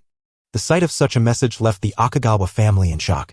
Noticing the shard he had given to Akagawa Yumi was left on the ground, Kudo Shinichi picked it up, pondering. The murderer likely intended to leave the shard at the crime scene to unsettle Mr. Akagawa, given the apparent symbols on it. If my deductions are correct, gathering all the shards will reveal the true motive behind the murder. Under the night sky, Akagawa Ryuji suddenly found himself at the site of the divine tree amidst the ruins. Growing impatient as he surveyed the deserted surroundings, he called out, Hey, where are you? Is this about discussing the distribution of assets at this late hour? Receiving no response, he felt as if he were being toyed with. Little did he know. A figure cloaked in black feathers and wearing a bird mask stood silently behind him, in the villa's living room. Kudo Shinichi once again heard the bird-like sounds reminiscent of the incident. His curiosity piqued as he gazed out the window, wondering about the source of the noise. At that moment, Mori-ran, having bathed and changed into fresh clothes, entered the living room and, looking a bit anxious yet shy, said, I can't sleep. Will you walk with me? In silence, Kudo Shinichi and Mori-ran stepped outside, strolling through the village. With what has happened, the memorial must surely be cancelled. Mori-ran remarked as she walked ahead. Perhaps, but this is a momentous occasion that occurs only once every 300 years, Kudo Shinichi replied, quickening his pace to walk alongside her. A once-in-300 years event, he reiterated. Mori-ran seemed contemplative, quickening her steps to match his. Shinichi, do you really think there will be a total solar eclipse? A total solar eclipse seems improbable. However, I cannot shake the feeling that something may happen, Kudo Shinichi confessed. Is that all you are concerned about? Noticing his response, Mori-ran deliberately walked a few steps faster, turning her back to him as she said, No. There is also a very romantic legend. What is it? Kudo Shinichi blurted out, caught off guard. Nothing, Mori-ran replied, her tone tinged with disappointment as she continued walking. Leading them to the divine tree. What's wrong? Why are you upset? Noticing the change in Xiao Lan's emotions, Kudo rushed over and grasped her hand. In response, Xiao Lan turned around to face Kudo. The legend that lovers kiss beneath the divine tree and vow to be together for eternity echoed in her mind. As she stood there, alone with Kudo, their eyes locked in a moment of burgeoning affection. Suddenly, a drop of liquid, cool like raindrops, landed on Xiao Lan's face. Upon touching it, she realized it was a vivid crimson. They both looked up to see Kagawa Ryoji impaled on a sharp branch of the divine tree. Ah! Xiao Lan gasped in shock. We must quickly inform Officer Muro. After a brief moment of panic, Kudo declared. Hearing this, Xiao Lan snapped out of her fear. Pulled out her phone, only to find the signal bar displaying an empty circle. No signal, the phone is useless, she exclaimed, still somewhat flustered. Before making a swift decision, I will notify the people in the villa. Please. Watching Xiao Lan rush out, Kudo stood under the divine tree, guarding the scene. Surveying the surroundings, he soon discovered a new shard, identical to the one found at Kasaka Show's crime scene, seemingly a fragment of a circular object. Indeed, the perpetrator intended to place the fragments piece by piece at the crime scene. But soon Xiao Lan returned, breathless. It's bad. Shinichi. The phones in the villa are also down. Mr. Kagawa and the others are checking the cause. Upon hearing Xiao Lan's words, Kudo suddenly had a revelation. Could it be? He exclaimed, immediately turning to run towards the village outskirts with Xiao Lan following closely behind. The path to the village entrance wasn't too far, despite the surrounding woods. The trail was easy to find as long as they stayed out of the thicket. Near the village entrance, as they passed by the divine tree close to a waterfall, Xiao Lan stumbled over something due to the darkness, but fortunately, she was unharmed, and they continued towards the village entrance. Upon reaching the suspension bridge, they were met with the sight of the bridge, now burnt to ashes. This bridge, located halfway up the mountain, was the only passage connecting 15 Night Village to the outside world, while the police's temporary base was situated at the foot of the mountain, where the village police consisted solely of the stationed officer, Tsuchiya Issei. "We're late," Kudo exclaimed somewhat angrily. "But Shinichi, how did you know there would be an issue at the bridge?" Xiao Lan asked curiously. "When you mentioned the phones were down, I realized the killer intended to trap us in the village until the series of murders came to an end." "All of us? Will there be more deaths?" Xiao Lan asked, astonished at Kudo's words. Kudo nodded, revealing the shard he had picked up earlier. "Yes, until all these fragments are gathered." Returning to the scene before the divine tree, the crowd from the villa had also arrived, including several villagers and an esteemed elderly woman from the village, while Tsuchiya Issei, the only police officer in the village, was called to the scene. Upon seeing Kagawa Ryoji dead upon the divine tree, Kagawa Misa, the youngest daughter, leaned on her elder sister Kagawa Katomi, weeping and calling out Ryoji's name. As Kudo returned, he shared the news about the bridge, prompting Kagawa Yuichi to exclaim in surprise, "So, we can't leave the village?" Tsuchiya Issei added, "Even the wireless intercom at the village station has been destroyed. The phones are useless. Even the intercom?" Kudo exclaimed, taken aback. "This is the curse of the great bird," the elderly woman warned sternly, glaring at the Kagawa family. "The great bird god is angry. Hurry. You must leave the village." "That's right. Leave now." Several villagers echoed, urging them not to further enrage the great bird god. They surrounded the three Kagawa siblings, accusing them. "Please remain calm." Tsuchiya Issei stepped forward to soothe them. "We will find a way to fix the bridge and the phones. Now, please return home. For safety's sake, do not venture out alone, please cooperate." Thanks to Tsuchiya Issei's persuasion, the agitated villagers gradually calmed down and left the scene to return to their homes. Watching Kagawa Ryoji's body still resting upon the divine tree, Kudo pondered why Ryoji would come here at such a late hour. Moreover, what connection did the bird-like sound heard in the villa have with the method of murder? Back at the villa, after listening to Xiao Lan's account, Mia Eri remarked, "The bridge hanging at the other end of the village indicates that the killer burned it down while in the village." In other words, indeed, the murderer is still within the village, Kudo affirmed. Who will be next? Kagawa Yuichi sat on the sofa, tense and anxious. Who could it be?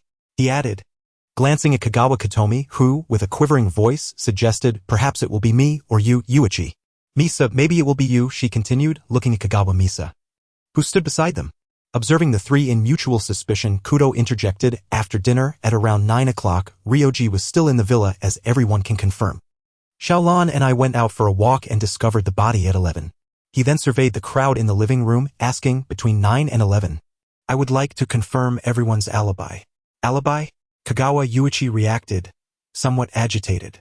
"Are you suspecting one of us killed Ryoji?" "Yuichi, do you have something to hide?" Kudo countered, which only made Yuichi more agitated, insisting it was nonsense. Sensing the tension, Suzuki Sonoko spoke up to lighten the mood. "I was chatting with Xiao Lan and Auntie around 10, and then I fell into a deep sleep." "What kind of alibi is that?" Kagawa Katomi suddenly shouted. "We were just in our own rooms." Kagawa Yuichi and Kagawa Misa nodded in agreement. "If that's the case, then so is Dad," Kagawa Katomi interjected, shocking everyone as she pointed out the absence of any alibi. A heavy silence fell over the living room, and Kudo chose not to press further, shifting the conversation. "Did Ryoji have any enemies?" "Despite various incidents, I don't think anyone would hate him enough to kill him," Kagawa Yuichi replied. "But wasn't he there alone? After Ryoji went independent, he managed the family chain and other restaurants, but it wasn't he successful. I don't even know how much he borrowed," Yuichi explained, to which Katomi added, "That's still better than supporting a useless man." "Well, I heard he was a musician with little popularity," Yuichi retorted. "So what?" Katomi shot back. "That's still better than you trying to earn pocket money online and losing too much in forex trading, then running to Dad to cry about it. Both of you. Stop it." Kagawa Misa interjected softly, unable to bear the rising tension. "But Mr. Kasaka's death must indeed be a cause for joy for Yuichi," Katomi continued, ignoring Misa. "What do you mean by that?" "It could be the same for you, Katomi," Yuichi countered. "Please, stop arguing," Misa pleaded, stepping between them. leading to both Yuichi and Katomi storming off to their rooms in anger. Upon witnessing this, Kudo refrained from further inquiries. Instead, he gathered the fragments found at Ryo's scene and meticulously aligned them with the pieces from Kosaka's location. The jagged edges fit together seamlessly, forming a semicircular object. Surprised by this revelation, Higurashi, Ran, and Sonoko approached to take a closer look. Observing the assembled pattern, Kudo pondered deeply while Ran pointed out a figure resembling a man, saying, "Is this a man running?" Kudo, perplexed by the painting's meaning, shifted his focus to two symbols at the edges that appeared to be characters. "If these are ancient scripts, my father's study has books on the subject," Akemi chimed in. Under her guidance, Kudo and the others made their way to the study within the villa. As they surveyed the myriad of books related to legends and ruins, Kudo recalled a remark made by Kawaii Yumi when entering the Mozu Shrine. "It bears a striking resemblance to the legends of the Mayan civilization." Swiftly, Kudo sought out the relevant literature. Before long, he discovered content that mirrored the symbols on the fragments, unveiling their meanings, betrayal, and curse. After listening to Koizumi Akiko's words, Takaguchi returned home, contemplating how he could assist Kid the Phantom Thief in the Agoda Clock Tower incident. He recalled that, despite Kudo Shinichi's guidance in the original plot, Kid ultimately eluded the police and reached the clock atop the Agoda Clock Tower, creating the illusion of the clock hands being stolen with a massive curtain, leaving a coded message that exposed the clock tower owner's embezzlement of jewels. The most perilous moment arose when Kudo Shinichi's helicopter approached the clock, preventing Kid from escaping via his glider, forcing him to resort to an exceedingly dangerous method of diving into the crowd alongside the large curtain to evade capture.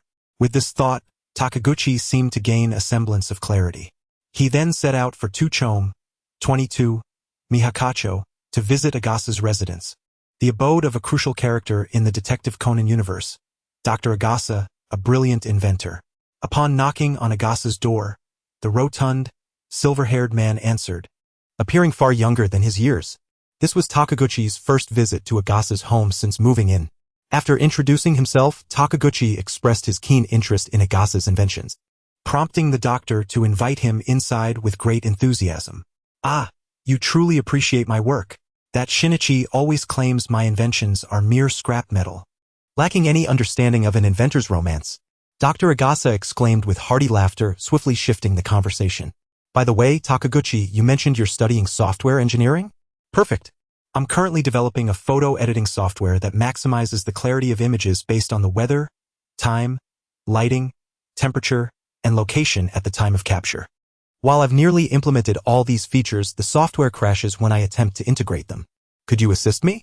Takaguchi reluctantly nodded, recalling his earlier self-introduction where he offered to help Dr. Agasa with programming issues. However, his claim of being a software engineer was merely a spur of the moment. He had hoped it would expedite Agasa's trust. To his surprise, Dr. Agasa wasted no time in seeking assistance. Following Dr. Agasa to his computer, Takaguchi was met with a screen cluttered with assembly language which overwhelmed him. He skimmed past the code for the features Agasa claimed to have implemented and focused on the main program. As he deciphered the syntax of the long unfamiliar assembly language, he finally understood the core content. However, upon grasping it, Takaguchi regretted his hasty agreement to help. Noticing the look of concern on Takaguchi's face, Dr. Agasa quickly reassured him. "Is the issue too daunting? No worries, we can figure it out together." Dr. Agasa, Takaguchi contemplated before speaking candidly. "Have you considered that the reason this program isn't running could be due to your computer's insufficient processing power?" "Oh, is that so?" Dr. Agasa exclaimed, realization dawning upon him. The solution lay in optimizing the algorithm or enhancing the computer's computational capacity, two aspects beyond his current capabilities. Takaguchi waved his hand dismissively, stating, "Optimizing the algorithm is a complex endeavor, especially for such intricate software, and increasing computational power is purely a hardware issue which I cannot assist with." "I see. So, in other words, my software code is sound." Dr. Agasa beamed with pride. "Yes, that seems to be the case," Takaguchi replied, sensing the opportune moment to convey his purpose for visiting.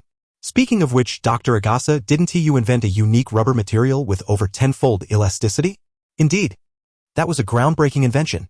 However, those engineers insisted that because the material oxidizes rapidly when exposed to air, it holds no practical value, leaving the patent unsold." Dr. Agasa lamented, Takaguchi felt a twinge of sympathy for him. Regarding how to aid Kid during the clock tower incident, Takaguchi recalled Conan's soccer belt from the original series. This invention by Dr. Agasa left a lasting impression on him, not merely for its ability to launch soccer balls but because these balls could inflate to a considerable size, functioning as a cushion. Therefore, prior to his visit, Takaguchi had researched Dr. Agasa's past inventions and discovered that he had indeed developed a special rubber material with remarkable elasticity and toughness, albeit with the drawback of oxidizing within minutes of air exposure, causing it to rupture. Thus, he proposed the idea of utilizing this rubber to create a portable cushion to Dr. Agasa, who enthusiastically agreed and promptly retreated to his laboratory to begin work. Takaguchi chose not to disturb him and took his leave. To Takaguchi's astonishment, the following morning, Dr. Agasa arrived at his doorstep with a finished product, rousing him from slumber. Upon stepping outside, Takaguchi beheld a small box, approximately the size of a deck of cards, equipped with a button. He was informed that pressing the button would inflate it into a cushion nearly 2 meters in length and width within seconds. Truly the work of a genius inventor, Takaguchi praised sincerely. Of course, Dr. Agasa replied, adding, "It's fortunate you recognize its value." Shinichi would undoubtedly dismiss it as a useless invention. As Dr. Agasa glanced toward Kudo Shinichi's home, he expressed his confusion. "By the way, Shinichi hasn't returned since the day before yesterday. Takaguchi, do you know where he might be?" I genuinely don't," Takaguchi admitted, feeling a sense of unease. He then retrieved his phone and dialed Kudo's number, only to be informed that the user was out of service. After considering his options, he called Muri-ran, receiving the same disheartening result. A sense of foreboding washed over him. Consequently, Takaguchi placed the portable cushion in his pocket and informed Dr. Agasa, "I'll go look for him," before closing the door and setting off toward the Muri Detective Agency in Mitakacho.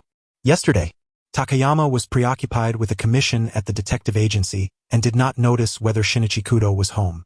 However, it was understandable that he had not returned since the day before, particularly due to the throng of journalists gathered outside because of Ms. Yukiko. Consequently, it was reasonable to assume that he had sought refuge elsewhere for a night. Given this context, it was only natural to consider that he might have stayed at the residence of his childhood friend, Ran Muri. Thus, Takayama set off towards the Muri Detective Agency. Consulting a map, Takayama swiftly arrived at his destination. Before him stood a quaint 3-story building. The ground floor housed a CAF named Poirot, while the sign on the second floor read Muri Detective Agency. Ascending the stairs, Takayama arrived at the door of the second floor and knocked, waiting for a response that did not come. Attempting to turn the knob, he discovered the door was not locked. He pushed it open and found a middle-aged man slumped over an office desk, sound asleep, with numerous beer bottles scattered across the surface. Recognizing the disheveled man with a mustache as Kagoro Muri, a private detective and Ran's father, Takayama sighed and approached him. He gently patted Kagoro's shoulder, attempting to rouse him. "Mori-san? Mori-san?" he called while shaking him. Gradually, Kagoro stirred, blinking groggily at the young man before him, and weakly uttered, "Who are you?" Introduced himself, Takayama replied, "I am Akechi Takayama, a friend of Ran Muri and Shinichi Kudo." "Oh," Kagoro mumbled, still not fully awake, and attempted to return to slumber. Takayama quickly shook him again. "What are you doing?" Kagoro exclaimed, jolting upright and fully alert. "I wanted to ask if Shinichi Kudo has been staying here these past few days," Takayama inquired. Sensing Kagoro was awake now. "The detective kid?" Kagoro scoffed, "Why would he be staying at my place?" Takayama frowned at this response and pressed on. "Is Miss Ran home these past few days?" "Looking for Ran, are you?" Kagoro regarded Takayama with a skeptical glance, then sternly asked, "What business do you have with my daughter?" "Actually, I've been unable to contact them for the past couple of days.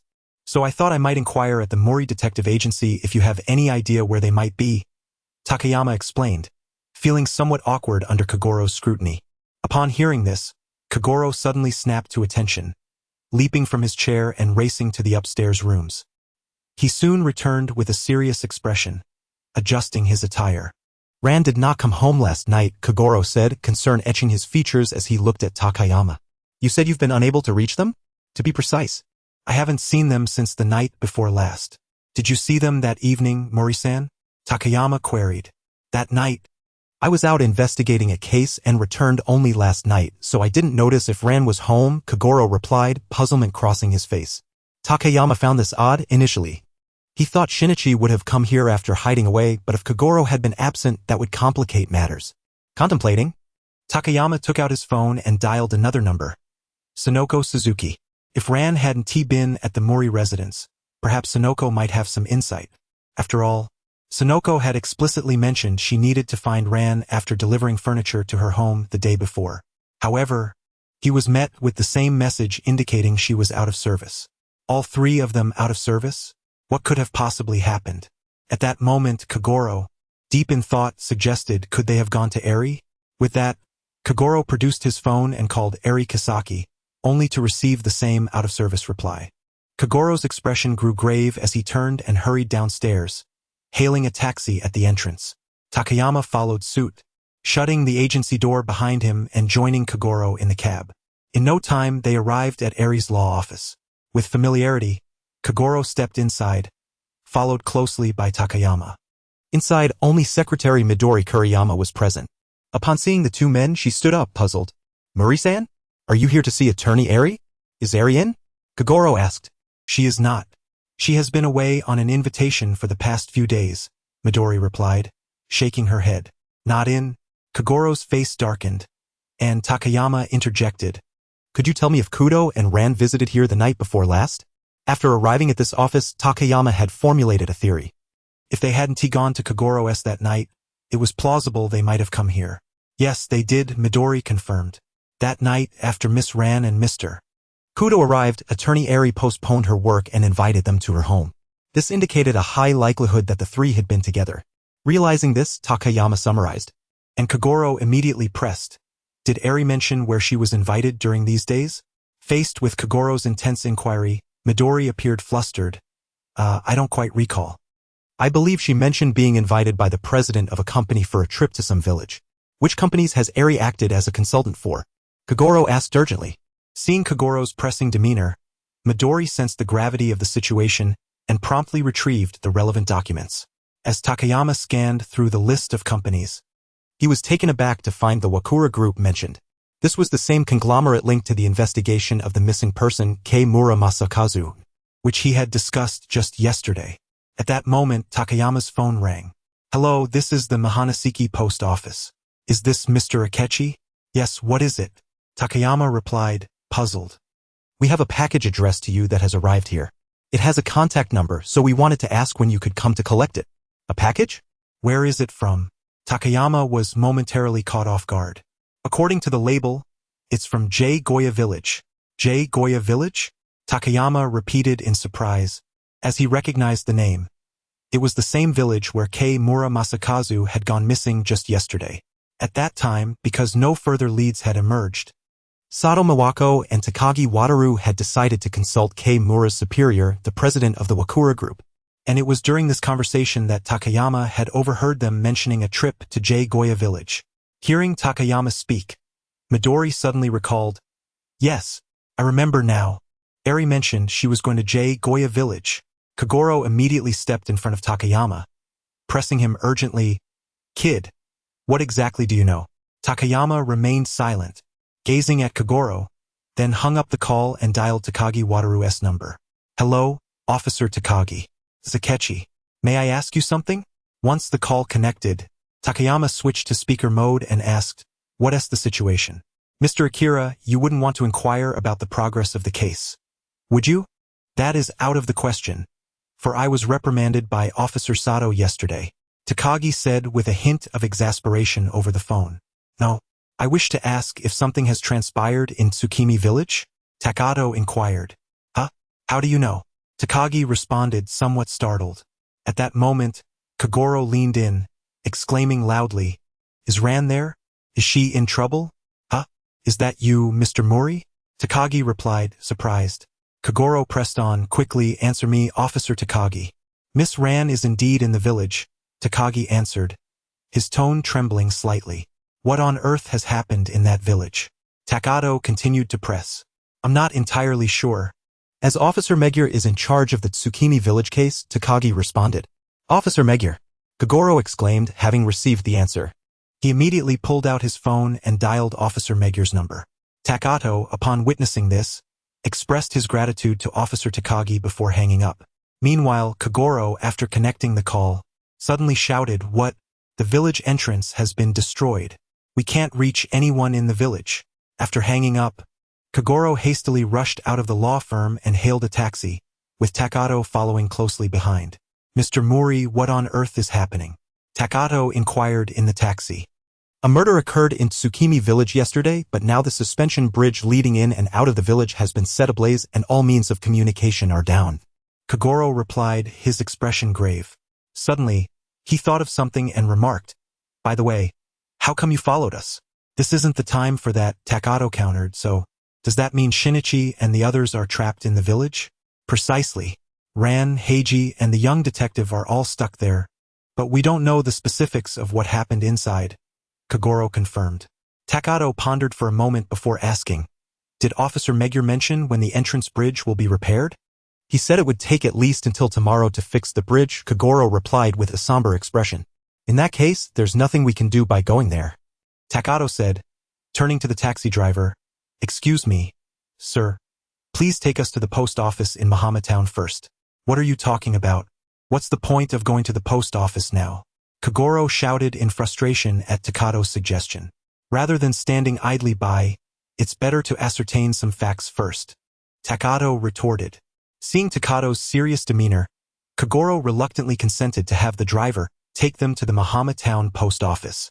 However, Takato's expression remained grave. To trap everyone in a place with no way in or out, severing all contact with the outside world.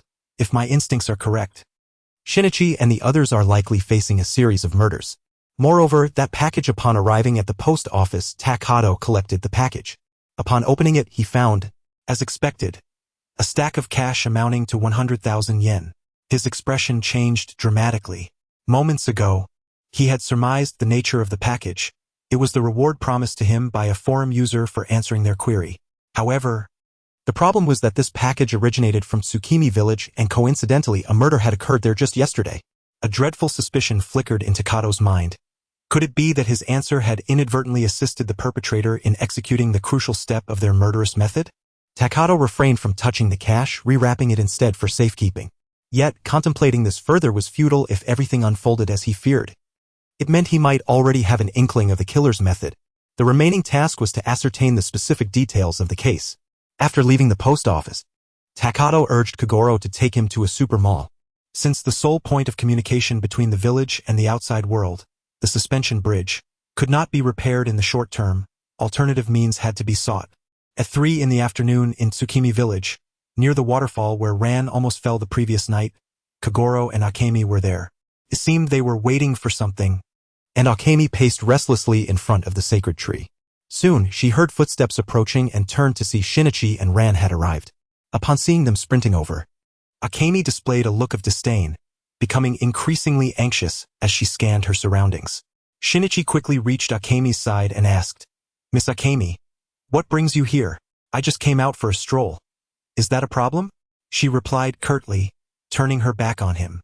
Faced with her attitude, Shinichi chose not to press further, for he had discovered a new shard beneath the sacred tree. Suddenly, a bird-like sound echoed throughout the village. Just as he reached for the fragment, Akemi let out a piercing scream. Before Shinichi could comprehend the situation, Akemi was abruptly thrown into the air and crashed onto him, knocking Shinichi unconscious. Ran, who had just arrived, saw the two collapsed on the ground and rushed over, anxiously shaking them and calling their names. Upon confirming both were still breathing, she exhaled in relief. It was then that Ran heard a branch snap and, following the sound, she spotted a figure in the nearby woods, wearing a bird mask and draped in a black feathered cloak, observing them. In the haze, Shinichi felt someone calling his name. Upon opening his eyes, he found himself surrounded by Takato, Officer Megur, and Kagoro, all staring at him, while Akemi lay unconscious on him. "Mr. Akira? Officer Megur, Detective Mori, you all." Shinichi struggled to sit up, gingerly touching his battered head in surprise. "Where's Ran?" Kagoro immediately pressed, gripping Shinichi's shoulders firmly. "Huh? Ran?" Shinichi, bewildered, glanced around and, noticing Ran's absence, hurriedly shook off Kagoro's grip and stood up. Observing Akemi lying unconscious, Takato inquired curiously, "Shinichi, what just happened?" As he spoke, Takato began surveying the area around the sacred tree. At that moment, Shinichi also noticed Akemi was still unconscious and approached her to try waking her up. "Miss Akemi? Miss Akemi?" Soon, Akemi regained consciousness. "What just happened?" Shinichi asked anxiously. Akemi, still dazed, replied, "I don't know, suddenly I felt like I was being flung. And then I lost consciousness." "Was Ran with you just now?" Kagoro pressed on, still questioning Shinichi. "Yes, Ran came here with me. Could she have gone to fetch someone?" Shinichi pondered aloud. Just then, a scream from Ran echoed through the woods, prompting Kagoro and Shinichi to rush towards the source of the sound. "Hey, Shinichi! What on earth is going on?" Officer Mugura gazed in bewilderment at the two individuals who had fled while Takayama circled around Kamizumi.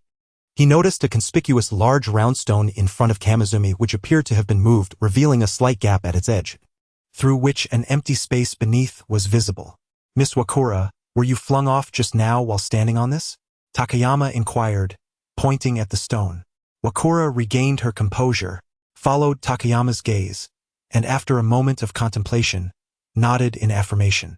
With this response, Takayama returned to the stone and attempted to shift it, but his strength was insufficient to lift it significantly. "Officer Muguru, please lend me a hand," he called out with effort. Upon seeing this, Officer Mugura promptly assisted him, and together they exerted force from one side, managing to lift the stone. Takayama pushed it forward with all his might, flipping it completely over. Officer Muguru crouched down, peering into the space beneath the stone. "This must lead to the sewer, right?" he speculated. However, Takayama's attention was drawn to a brushless motor affixed to the underside of the now overturned stone. "Eureka! So that's how it is," he exclaimed, but as he contemplated the weighty stone, a new doubt crept in.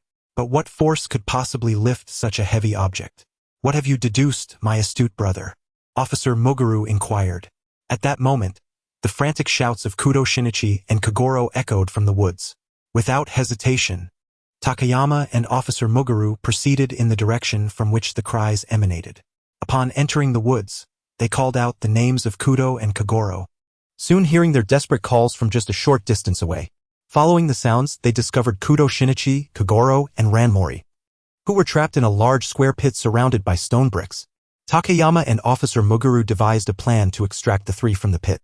Takayama curiously asked, "How did you all end up down there?" Kagoro sheepishly replied, "I was chasing after the detective kid when I stumbled upon Rant's shoe on the ground. I picked it up, took a step, and fell straight in. The detective kid tried to pull me up and ended up falling in as well."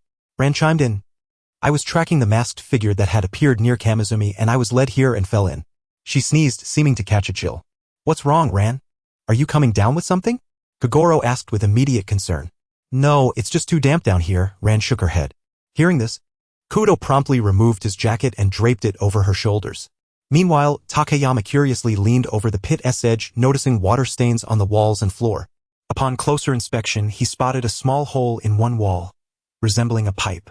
"By the way, how did you all get in here?" Kudo Shinichi asked. "Well," Officer Mugura began, "we discovered that the village's communication with the outside world had been entirely cut off.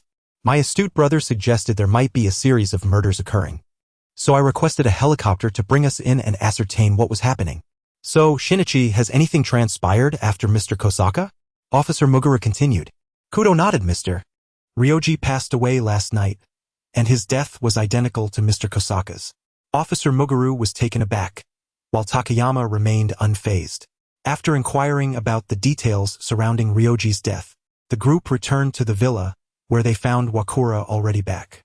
Seeing Kagoro's arrival, Hayako expressed her displeasure. "What are you doing here?"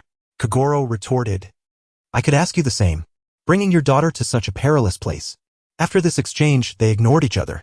Meanwhile, Masasa Wakura rushed forward to ask Officer Muguru, "Officer, is the suspension bridge repaired yet?" "No, it hasn't. We arrived by helicopter," Officer Muguru replied. "The bridge may not be fixed until tomorrow." "What are we to do?" "Father has been bedridden for a day. We must get him to the hospital," Masasa exclaimed anxiously. "He can take the helicopter," Officer Muguru began, but was interrupted by Yuichi Wakura's entrance. "In his current condition, he won't be able to board the helicopter." "What should we do?" Masasa cried out, Suddenly remembering, could we perhaps ask Dr. Hasegawa to come and examine Father? Officer Muguru was taken aback by this suggestion. Professor Hasegawa from the Tokyo Medical University is Father's attending physician. If Father is in danger, he should come, Masasa insisted. All right, I will try to inquire, Officer Muguru responded, sensing her earnestness. At that moment, Takayama recalled a conversation he had with Yukiko days prior. 20 years ago, Chizuru Hanada might have sought refuge in Tokyo with a graduate student from Tokyo Medical University. Why did you go to such a remote place?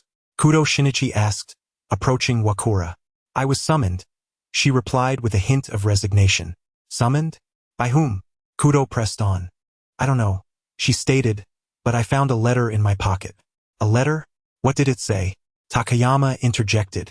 It outlined how to claim the inheritance for oneself, Wakura recalled. Hearing this, Yuichi scoffed, so it's not me who desires the inheritance, but you, Kamami. No. I never thought of such a thing. Wakura protested loudly. But does being called out indicate that you might be the murderer of Ryoji? I have a lead on the killer. What lead? Isn't it merely a desire for the inheritance? Yuichi retorted. Wait a moment, both of you. Masasa interjected. Unable to contain her frustration, inheritance? Inheritance? Father isn't dead yet. Ah, I see. Kagoro suddenly exclaimed, stepping forward. Miss Kamami, you are the murderer. Takayama sighed in exasperation.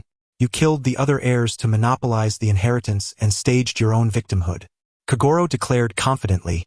Your only alibi is that you are the sole survivor. Just a moment. If it's about the inheritance, how do you explain that the first victim was Mr. Kosaka? Kudo countered. That's easily explained, Yuichi sneered, after all. Father had considered leaving all his fortune to that Kosaka fellow. With that, Yuichi and Kamami parted ways in discord. Curious about what he had overheard, Takayama turned to Masasa. Who remained in the living room? What did that mean? Father once claimed he would invest all his assets into investigating the great bird legend. Much to the opposition of my brother and sister. He even said, if only Mr. Kosaka were my son. I wouldn't leave my fortune to you, Masasa explained. Prior to entering Jugoya village, Takayama had gathered some information regarding the first victim, Mr. Kosaka, knowing he assisted Yuichi Wakura in the investigation of the great bird legend. Hearing this piqued his curiosity, prompting him to ask, so your father was quite interested in the great bird legend in this village. Has there been any progress in the investigation? I don't know.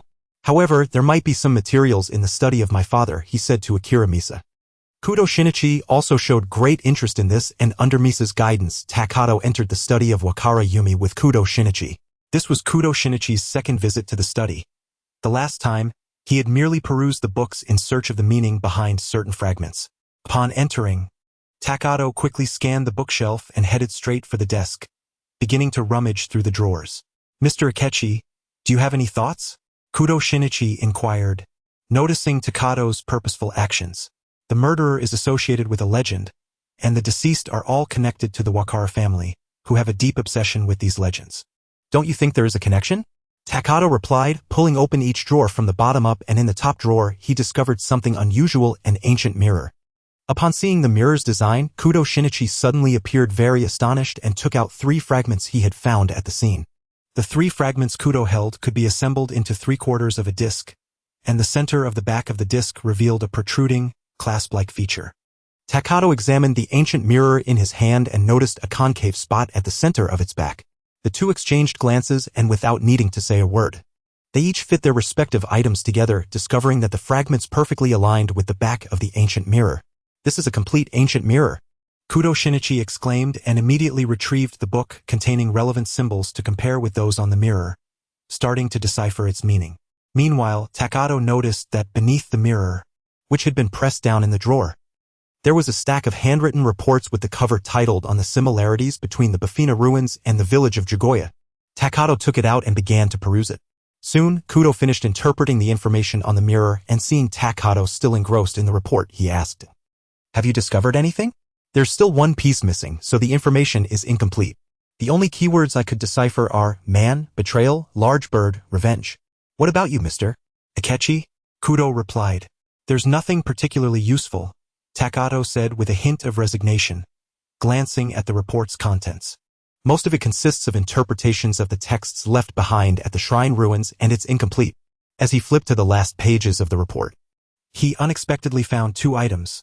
One was a map of the underground waterways of the village of Jugoya, and the other was a map of the village itself. Upon realizing that both maps were to the same scale, Takato had a flash of inspiration, overlaying them under the light, revealing that the location of the sacred tree in the village coincided with a node of the underground waterways. "So that's how it is," Takato exclaimed, astonished. "What have you discovered, Mr. Akechi?" Kudo Shinichi inquired. "The method of murder. I found the final piece of the puzzle," Takato declared. After carefully examining the maps, Kudo immediately understood, exclaiming, "Air pressure." Indeed, the murderer cleverly utilized the underground waterways, employing Bernoulli's principle, to lift the circular stone cover that the victim stepped on, propelling the person onto the sacred tree. Takato explained. However, if the lifted cover experienced any uneven force and didn't return to its original position, this method would be exposed on the spot. Thus, the murderer must have installed a brushless motor on the cover, using the principle of angular momentum conservation to maintain the cover's stable posture while airborne, much like a gyroscope in an aircraft. Kudo posed a question, to which Takato promptly answered, "Moreover, beneath the cover near the waterfall, I found a brushless motor that the murderer didn't have time to dismantle." But why did the murderer fail to target Wakara Katomi? After pondering for a moment, Kudo recalled that last night, when he and Ran had headed to the village entrance, Ran had tripped over something while passing by the sacred tree before the waterfall. "I've got it. It was Ran. When Ran passed by there last night, she tripped over the cover, causing it to shift slightly, resulting in insufficient pressure during the attack on Miss Katomi." "Is that so?" Takato said, somewhat surprised. However, if all the cases were perpetrated by the same individual, the identity of the murderer would be glaringly obvious. Yes, indeed. This method necessitates that the target steps on the cover, and during the first incident at the shrine, the only individuals present, aside from the victims, were myself, Ran, Sonoko, and Lawyer Haya. Kudo Shinichi stated. "Who are the other three?" Takato asked. "Wakara Chairman, Miss Misa, and Officer Tsuchiya Ishii," Kudo replied. Then, did Riji's death and the incident involving Miss Katomi occur without alibis for them? Takato inquired. "Riji was killed at night, and no one has an alibi. As for the incident with Miss Katomi," Kudo thought for a moment, then rushed out of the room to find Sonoko and Hayu, inquiring about the whereabouts of Wakara Misa and Wakara Yumi that day. The response revealed that Wakara Misa had not left the house, while Wakara Yumi had been asleep in his room. With this information, Kudo Shinichi informed Takato, "It seems Miss Misa can be ruled out as a suspect. We're left with only the chairman and Officer Tsuchiya." Takato contemplated for a moment and remarked, "Then the question lies in the motive of the murderer." Looking at the fragments discovered at the scene, Takato suggested perhaps it relates to these fragments. Could this ancient mirror be the one mentioned in the legend of Jugoya village? If so, why would half of it be with Wakara Chairman? Kudo pondered. Takato considered for a moment and replied, "It seems we need to inquire with the village elders to see if they know anything." Thus, Kudo Shinichi and Takato promptly set out to seek information. The permanent population of Jugoya village is small, mostly consisting of elderly residents. However, due to their association with the Wakara family, the villagers were unfriendly towards Takato and Kudo, shouting for them to leave the village at once. Faced with such hostility, Takato and Kudo realized they could not solicit any useful information. Nonetheless, since they were already out, Takato suggested visiting the village shrine. Remembering a venerable elder who appeared to be the shrine's priestess, Kudo led Takato to the Tsubakihara shrine. Passing through the shrine entrance built into the mountainside, they traversed the cave and arrived at the shrine's center, where the sacred tree, where Kobayashi Sho had met his demise, stood amidst the surrounding mountains.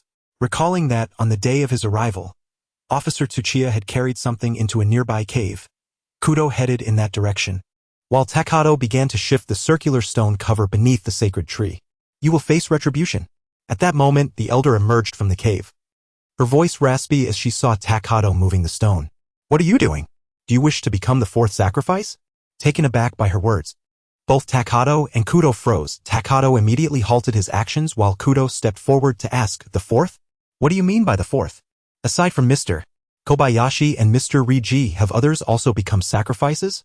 Takato inquired.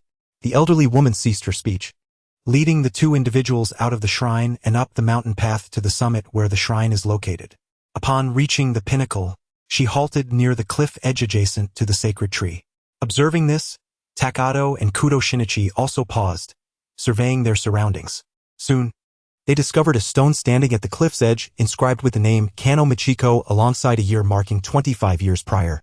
Beside the stone engraved with the name lay a bouquet of white flowers. Kano Michiko? Kudo Shinichi mused, realizing she must be the first sacrifice. Meanwhile, Takato approached the cliff's edge, peering down to see the sacred tree within the shrine as if coming to a profound understanding. You may return now. It would be wise for anyone related to the Wakura family to leave this village at once, the elderly woman proclaimed. Kudo Shinichi, having gleaned something from her words, pressed on, is Mr. Wakura connected to this deceased individual? The elderly woman fell silent in response. Please answer, Kudo Shinichi insisted. The woman regarded his earnest expression and replied, What do you know of the legends surrounding this village? I have heard that long ago, a giant cuckoo transformed people into sacrifices. That the ancient mirror within the shrine resonates with the sacred tree every 300 years, causing a solar eclipse. And that lovers who kiss beneath the sacred tree shall never part. Kudo Shinichi remarked while Takato, listening intently, recognized the information from a report he had previously seen in Wakura Yuomi's study. Are these the only legends? Takato inquired. Indeed, these are all there are, the elderly woman stated, turning to descend the mountain. Consequently, Takato and Kudo Shinichi followed suit, returning to the villa. What thoughts occupy your mind, Mr. Akechi? Kudo Shinichi suddenly asked upon entering the villa. The bouquet of flowers, Takato replied, ascending to the second floor, with Kudo Shinichi promptly following. Arriving at the door of Wakura Yuomi's room, they found the door ajar. Through the crack, they could see a middle-aged man in a white coat standing by the bed of Wakura Yuomi, accompanied by the family's youngest daughter, Misaki. Thus, they hesitated to enter hastily. Thank you for making the trip, Dr. Hasegawa, Wakura Yuomi's voice echoed. It is no trouble at all. After all, we have known each other for 20 years. You were my patient when I was a graduate student at the Tokyo Medical University, replied another middle-aged man whose voice resonated with familiarity. It's been years. This small favor is nothing. Dr. Hasegawa, my father. Misaki's voice trailed off. Currently, he appears to be fine. He simply needs to rest, Dr. Hasegawa stated.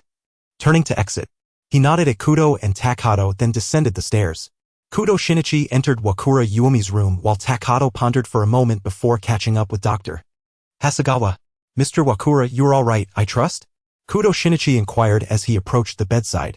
Yes, I am well now, Wakura Yuomi replied upon seeing Kudo Shinichi. Is there something you need?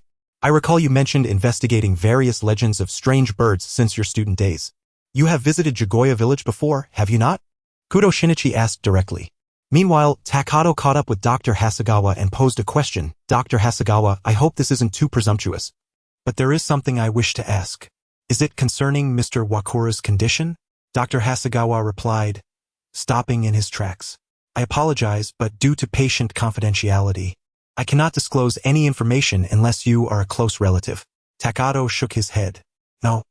I heard that you were a graduate student at Tokyo Medical University 20 years ago. Would you happen to know if there was a student named Asagami Teru among your peers? At this, Dr. Hasegawa's expression shifted slightly, and a name slipped from his lips. Asagami Teru. He seemed to reminisce for a moment but quickly regained composure. I apologize, I was momentarily lost in thought. The only name that comes to mind ending with that sound is indeed his. He was quite renowned among our cohort, a brilliant pharmacist. Do you know where Asagami Teru is now? Takato pressed. Dr. Hasegawa shook his head. I am unaware. I have not heard of him since graduation.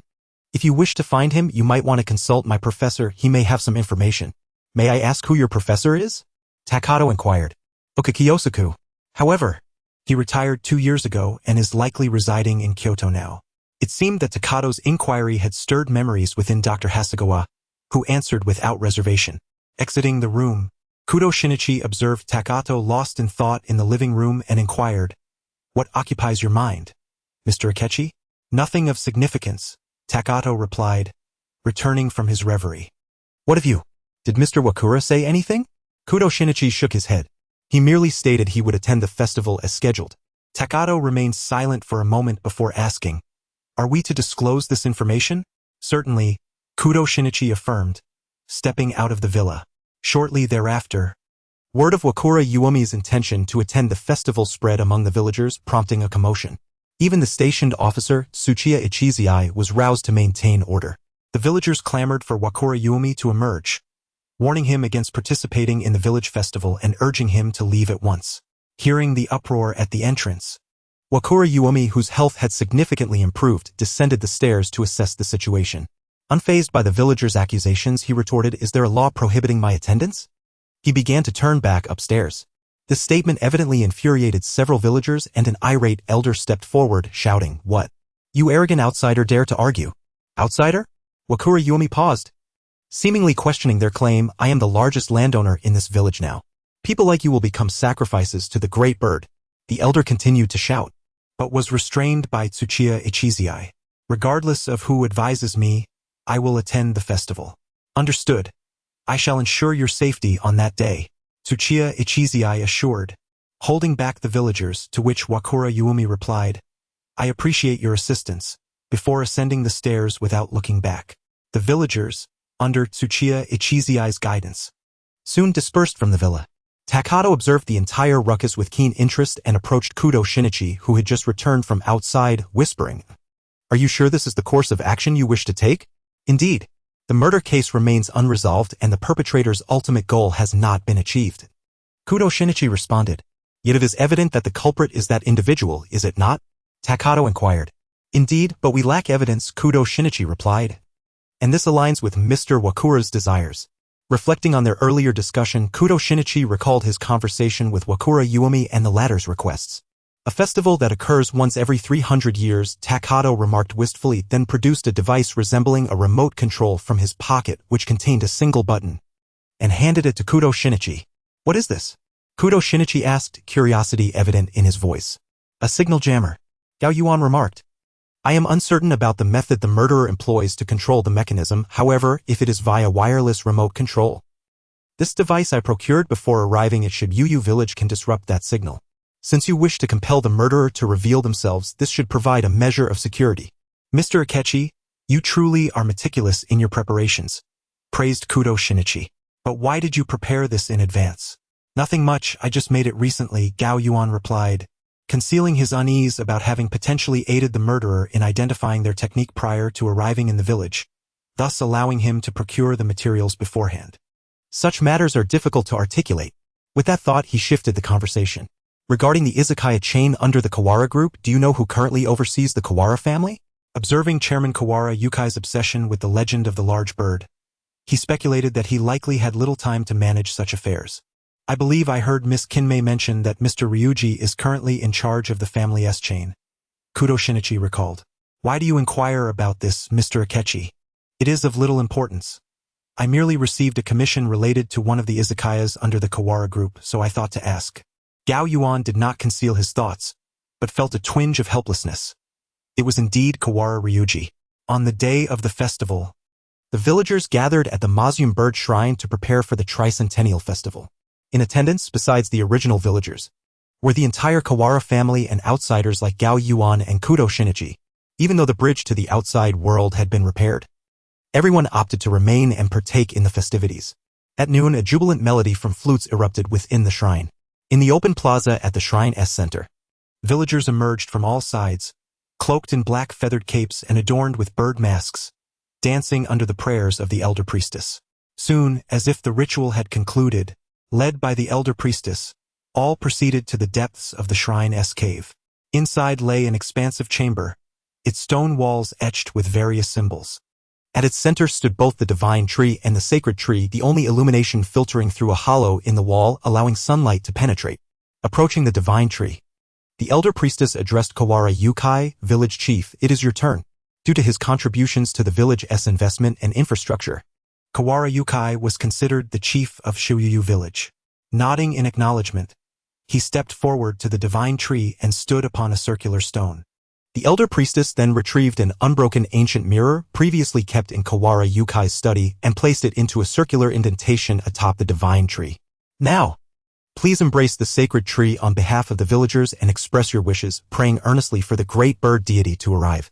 With resolute determination, Kawara Yukai clasped the sacred tree with both hands.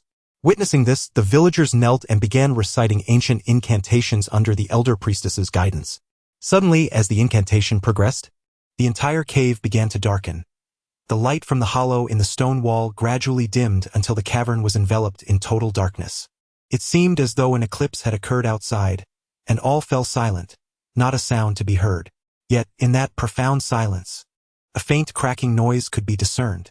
Before long, sunlight streamed back through the hollow, but within the cave, it seemed that nothing had transpired. Officer Tsukihira stood in place, his right hand, buried in his pocket, frantically pressing the remote control button. Tsukihira, officer. Gao Yuan had approached him unnoticed, a smile on his face. No matter how fervently you press that remote button, the great bird deity will not descend. As he spoke, Gao Yuan moved beside Tsukihira, seizing his right hand and pulling it from his pocket. The sudden shift left Tsukihira momentarily bewildered as he found his hand unexpectedly liberated, still clutching the remote. Seeing this, Kudo Shinichi approached and addressed the villagers. There has never been a curse of the great bird slaying. It is merely a mechanism devised by the murderer. He then took the remote from Tsukihira's hand, who stood frozen in shock. Kudo Shinichi glanced at Kawara Yukai before nodding in his direction, prompting Kawara Yukai to step off the circular stone he had been standing on. At the stone's edge, Kudo Shinichi produced a dummy he had prepared earlier and placed it atop the stone, then looked to Gao Yuan. Gao Yuan, standing nearby, turned off the signal disruptor, after which Kudo Shinichi pressed the remote control he had taken from Tsukihira. The shrill cries of birds resounded once more throughout the village, and the villagers curiously observed the dummy before the divine tree. Soon, they witnessed the circular stone beneath the dummy suddenly launch upwards, propelling the dummy skyward, until it landed impaled upon the spikes of the divine tree, hanging there as if the great bird deity had manifested, rendering the notion of crime implausible.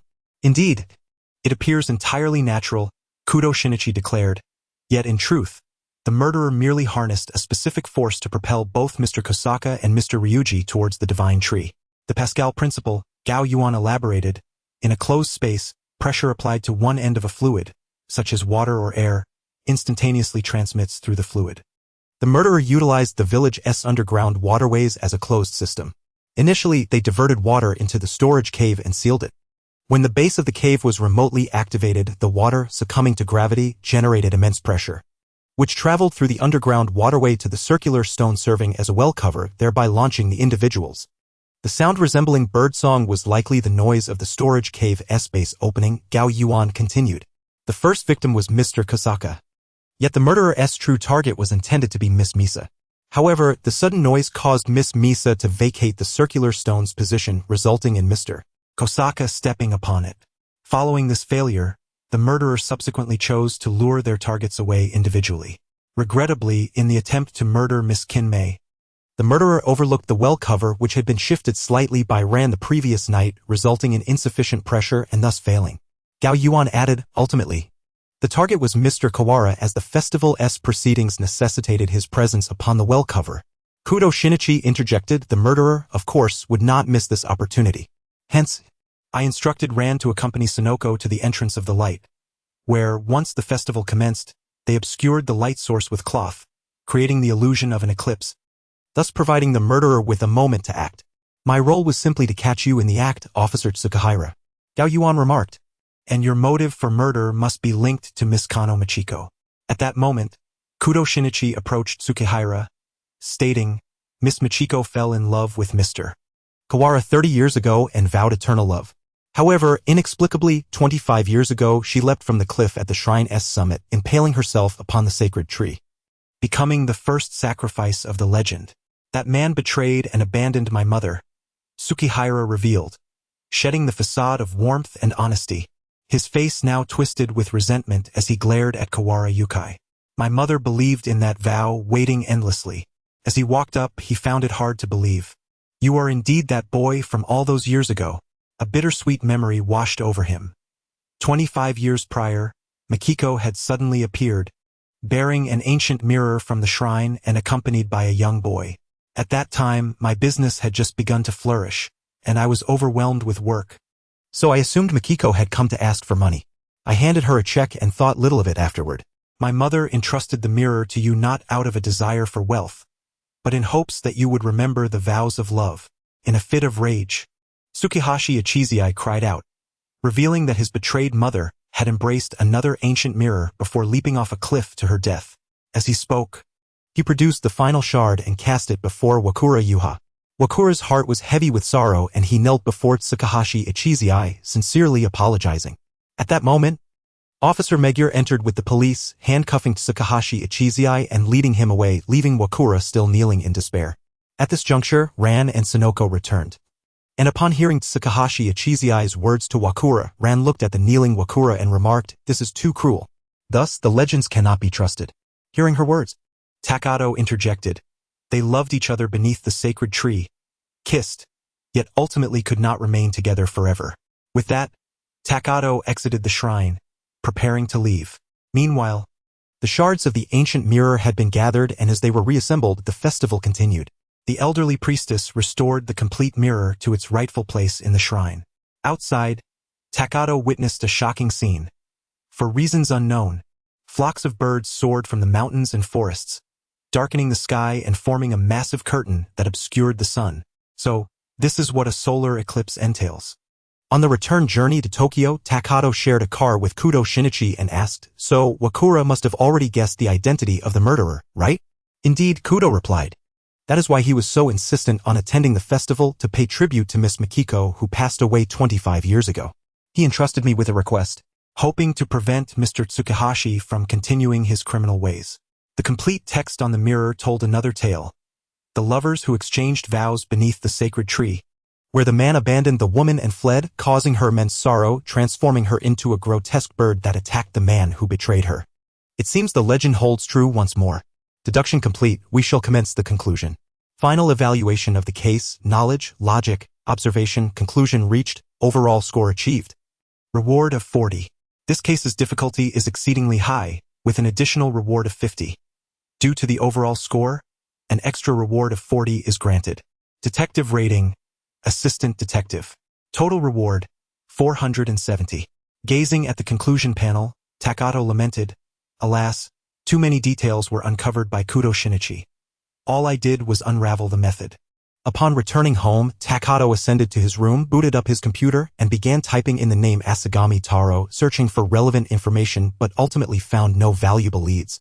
He then searched for the name Uka Kiyosaku, uncovering a wealth of medical information about him, and discovered that he hailed from a prestigious family in Kyoto, the Uka clan. Takato felt a sense of resignation. It would not be easy to make contact with such an individual. In the end, he searched for keywords related to President Iwaki. And due to the death of Mr. Ryoji, he could only inquire with President Wakura regarding the whereabouts of Komura Masato, receiving information that closely mirrored what Wakura had shared with Officer Sato that day. Naturally, Takato noted the connection between Komura Masato and the similarly missing President Iwaki. As he perused the search results, one title caught his eye. Is it related to President Iwaki's disappearance? The legendary killer, Kondo. Gazing at the words legendary killer Kondo, Takato felt a sense of disbelief. Having just experienced the legendary murder incident in Jigoya village, he now found himself questioning the veracity of such legends. Nonetheless, he instinctively input this information into his self-programmed web crawler to begin extracting data. Soon, Takato discovered that all cases associated with Kondo shared a common trait: no bodies had ever been found, nor had any evidence been left behind. The victims seemed to have vanished into thin air, and the police could only classify them as missing persons. Furthermore, as his web crawler organized the information it had gathered, Takato noted another characteristic: all news regarding Kondo originated from a magazine belonging to a publisher named Yubendu.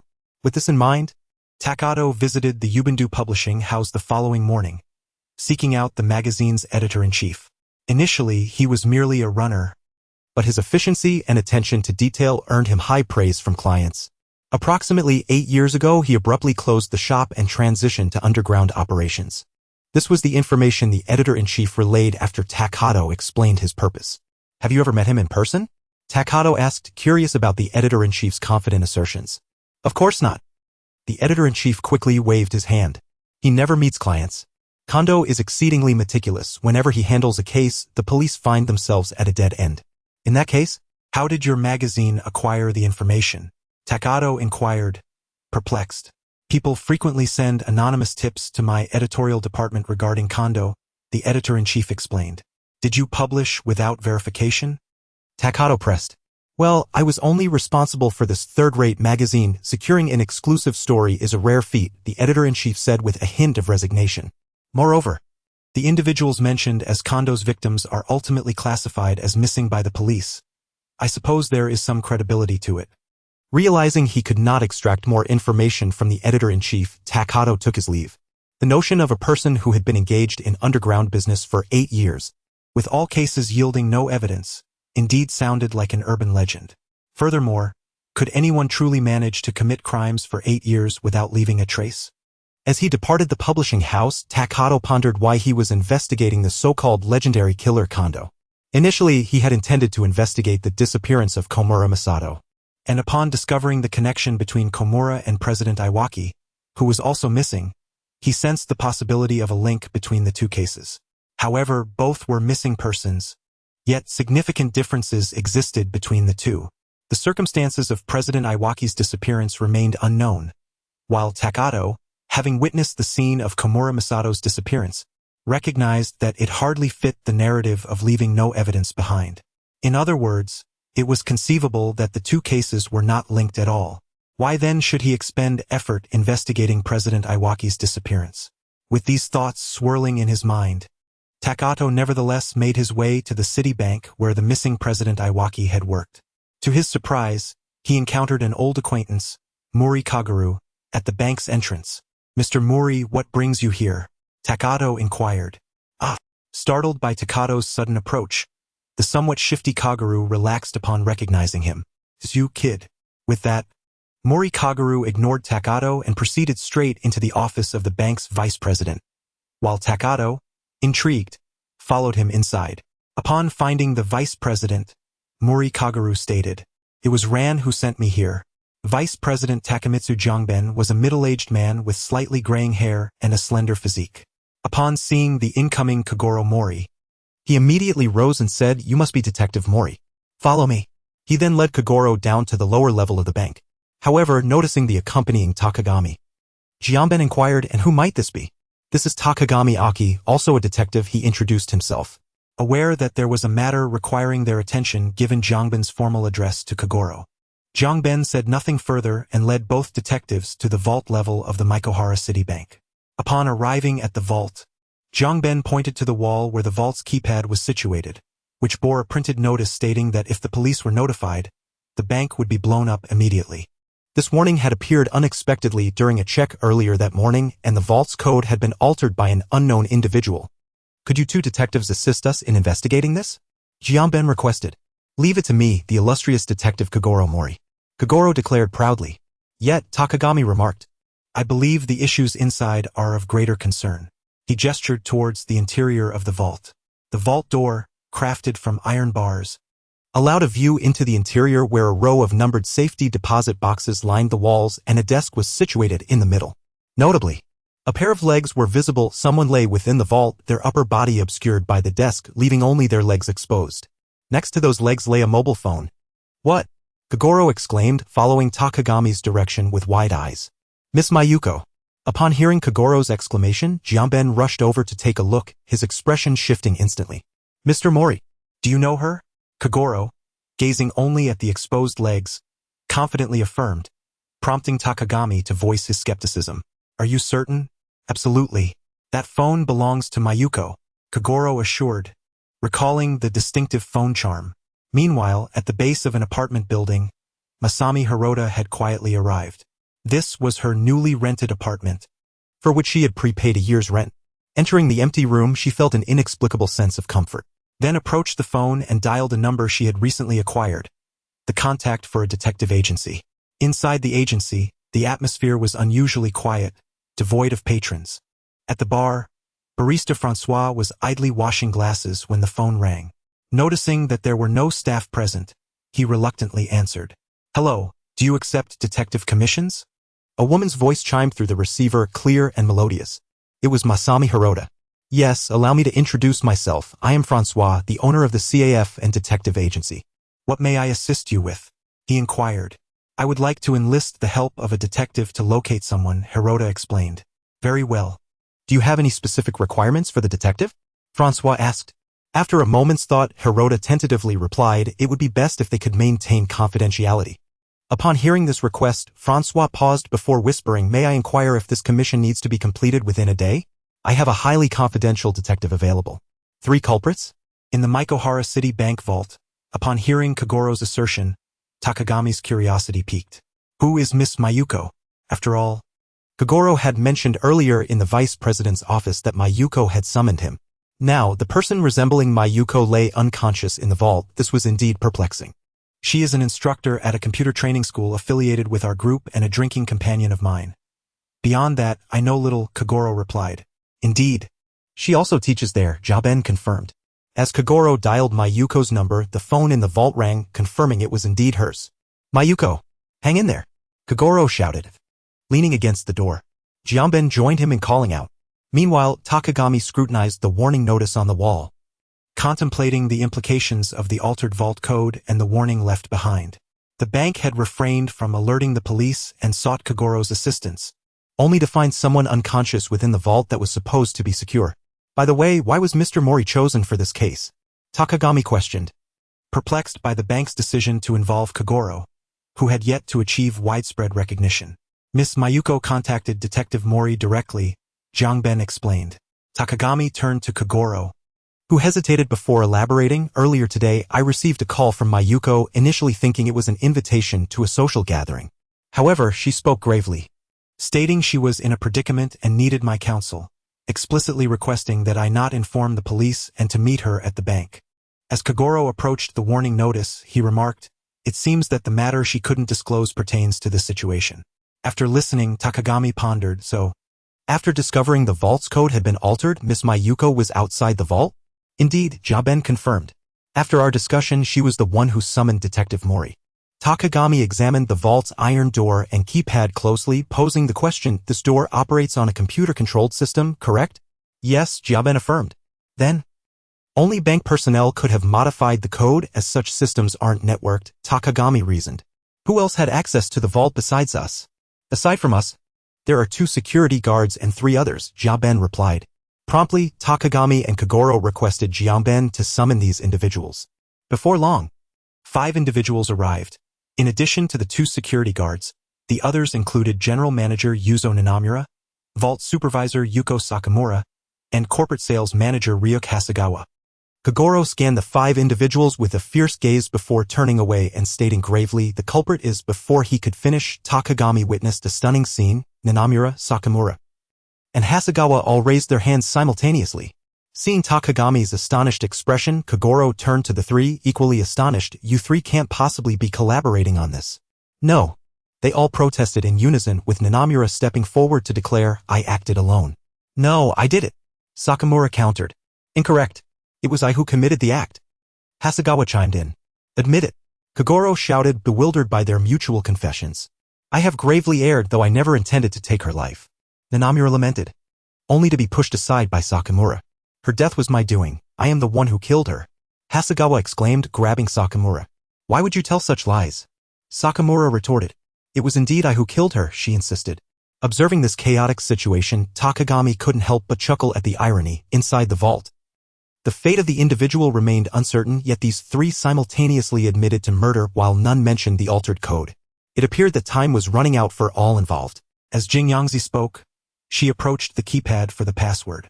If she wished to open the automatic door, the police would be alerted, and the bank would face a devastating explosion, an irretrievable calamity. Upon witnessing this, Gao Yuan smiled faintly and pointed to a piece of paper, inquiring, who is the person that placed this? The 3 individuals simultaneously shook their heads. Oh, what a surprise! Exclaimed Kagoro. Why is it that no one is admitting to it this time? In that case, let us conduct separate inquiries, Gao Yuan suggested, instructing Jiang Ben Wuxiong to prepare 3 vacant rooms. Gao Yuan began his questioning with Ren Xiu and Yuzu, who, before Gao Yuan could ask many questions, offered a piece of information. In truth, I shared an unspeakable relationship with Mayuko Sonoda. An affair? Gao Yuan probed cautiously. Initially, we agreed to not bind each other.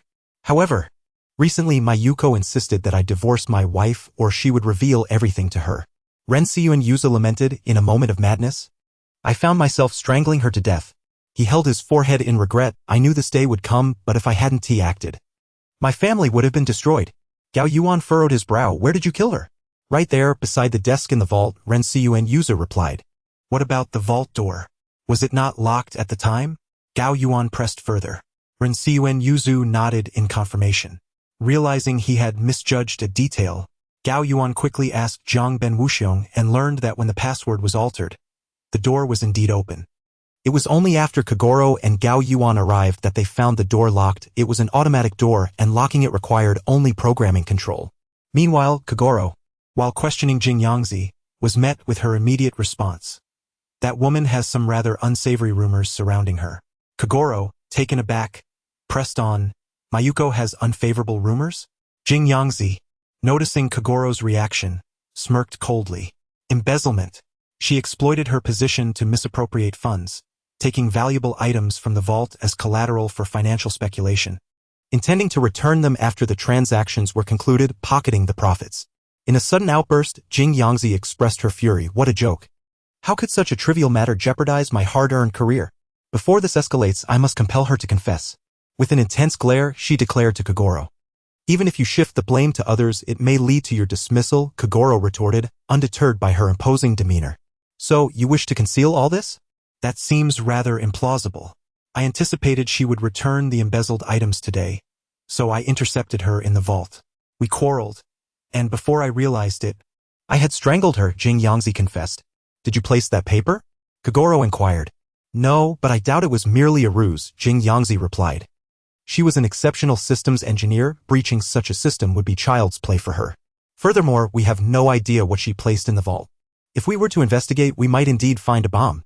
So, was it Mayuko who affixed it? Kogoro pondered aloud. The password she mentioned promises significant profits if followed. She remarked.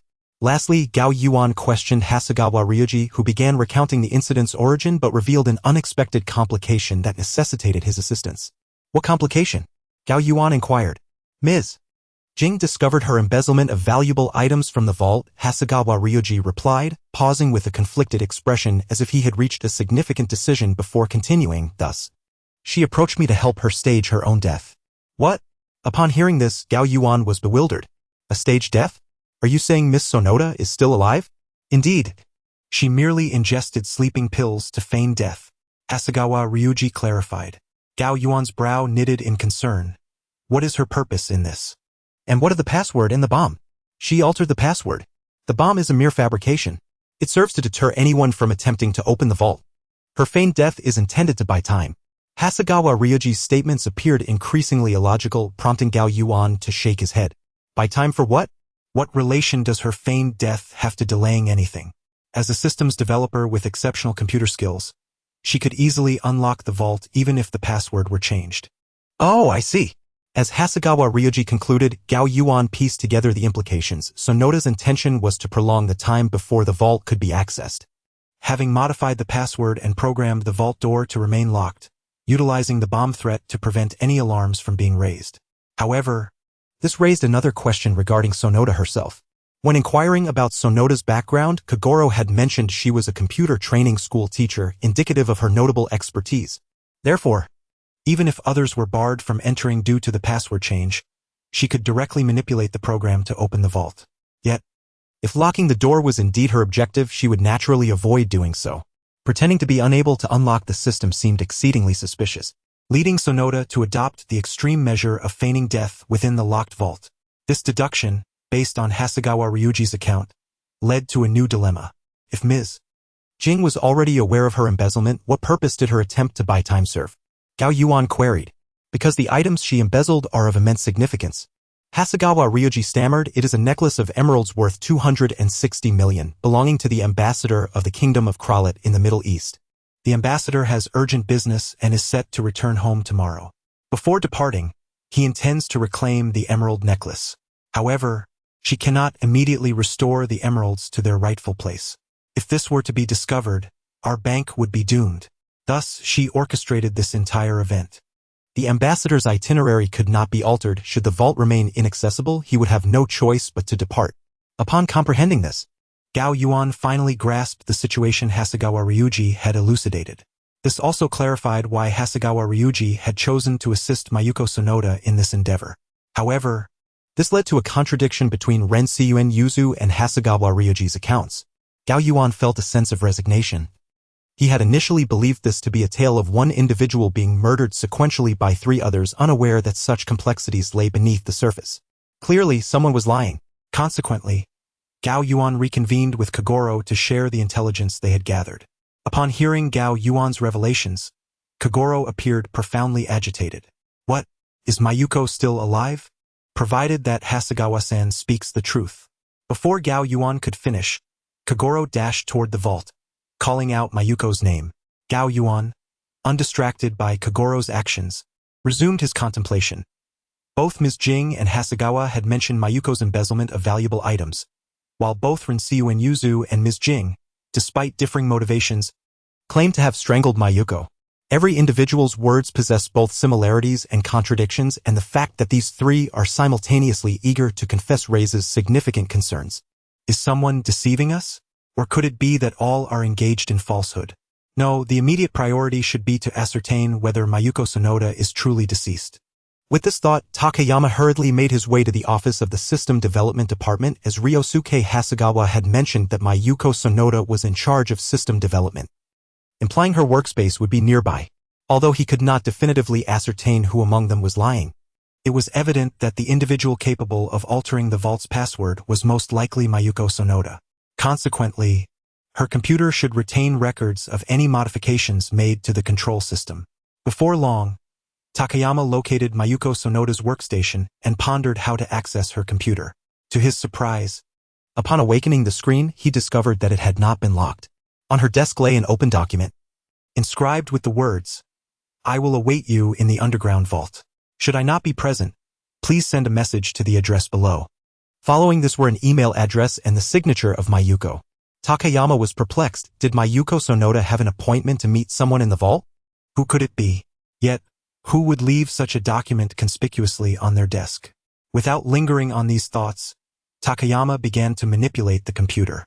The vault's door control system was connected to an independent intranet, and Mayuko's computer was precisely linked to that network, allowing him to directly control the vault door system. The process was straightforward. Soon, Takayama breached the control system, accessed the modification records, and uncovered the current password for the door, 0924. Upon seeing this number, he was jolted and reopened the previously displayed document, realizing that these 4 digits matched the last part of the email address. Takayama deleted and overwritten his intrusion record, then returned to the vault door only to find Kagoro kneeling on the ground, attempting to retrieve a mobile phone that lay on the floor with a stick. "Mori-san, I need that phone. Perhaps it holds some discoveries," Takayama began, but Kagoro interjected seriously. "No, my question is, where did that stick come from?" Kagoro lifted his gaze towards a potted plant positioned by the door. "From that potted plant," he replied.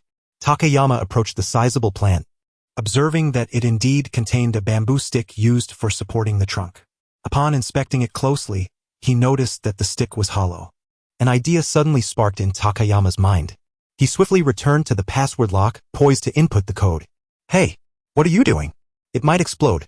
It's dangerous," Kagoro shouted, alarmed by Takayama's actions. "Rest assured, it will not explode," Takayama replied calmly. The warning on the paper had never stated that opening the door would trigger an explosion. It simply mentioned not to set off the alarm. The impression of an explosion came from Kyoko's remarks after her arrival. Without hesitation, Takayama entered the password and the vault door swung open without incident.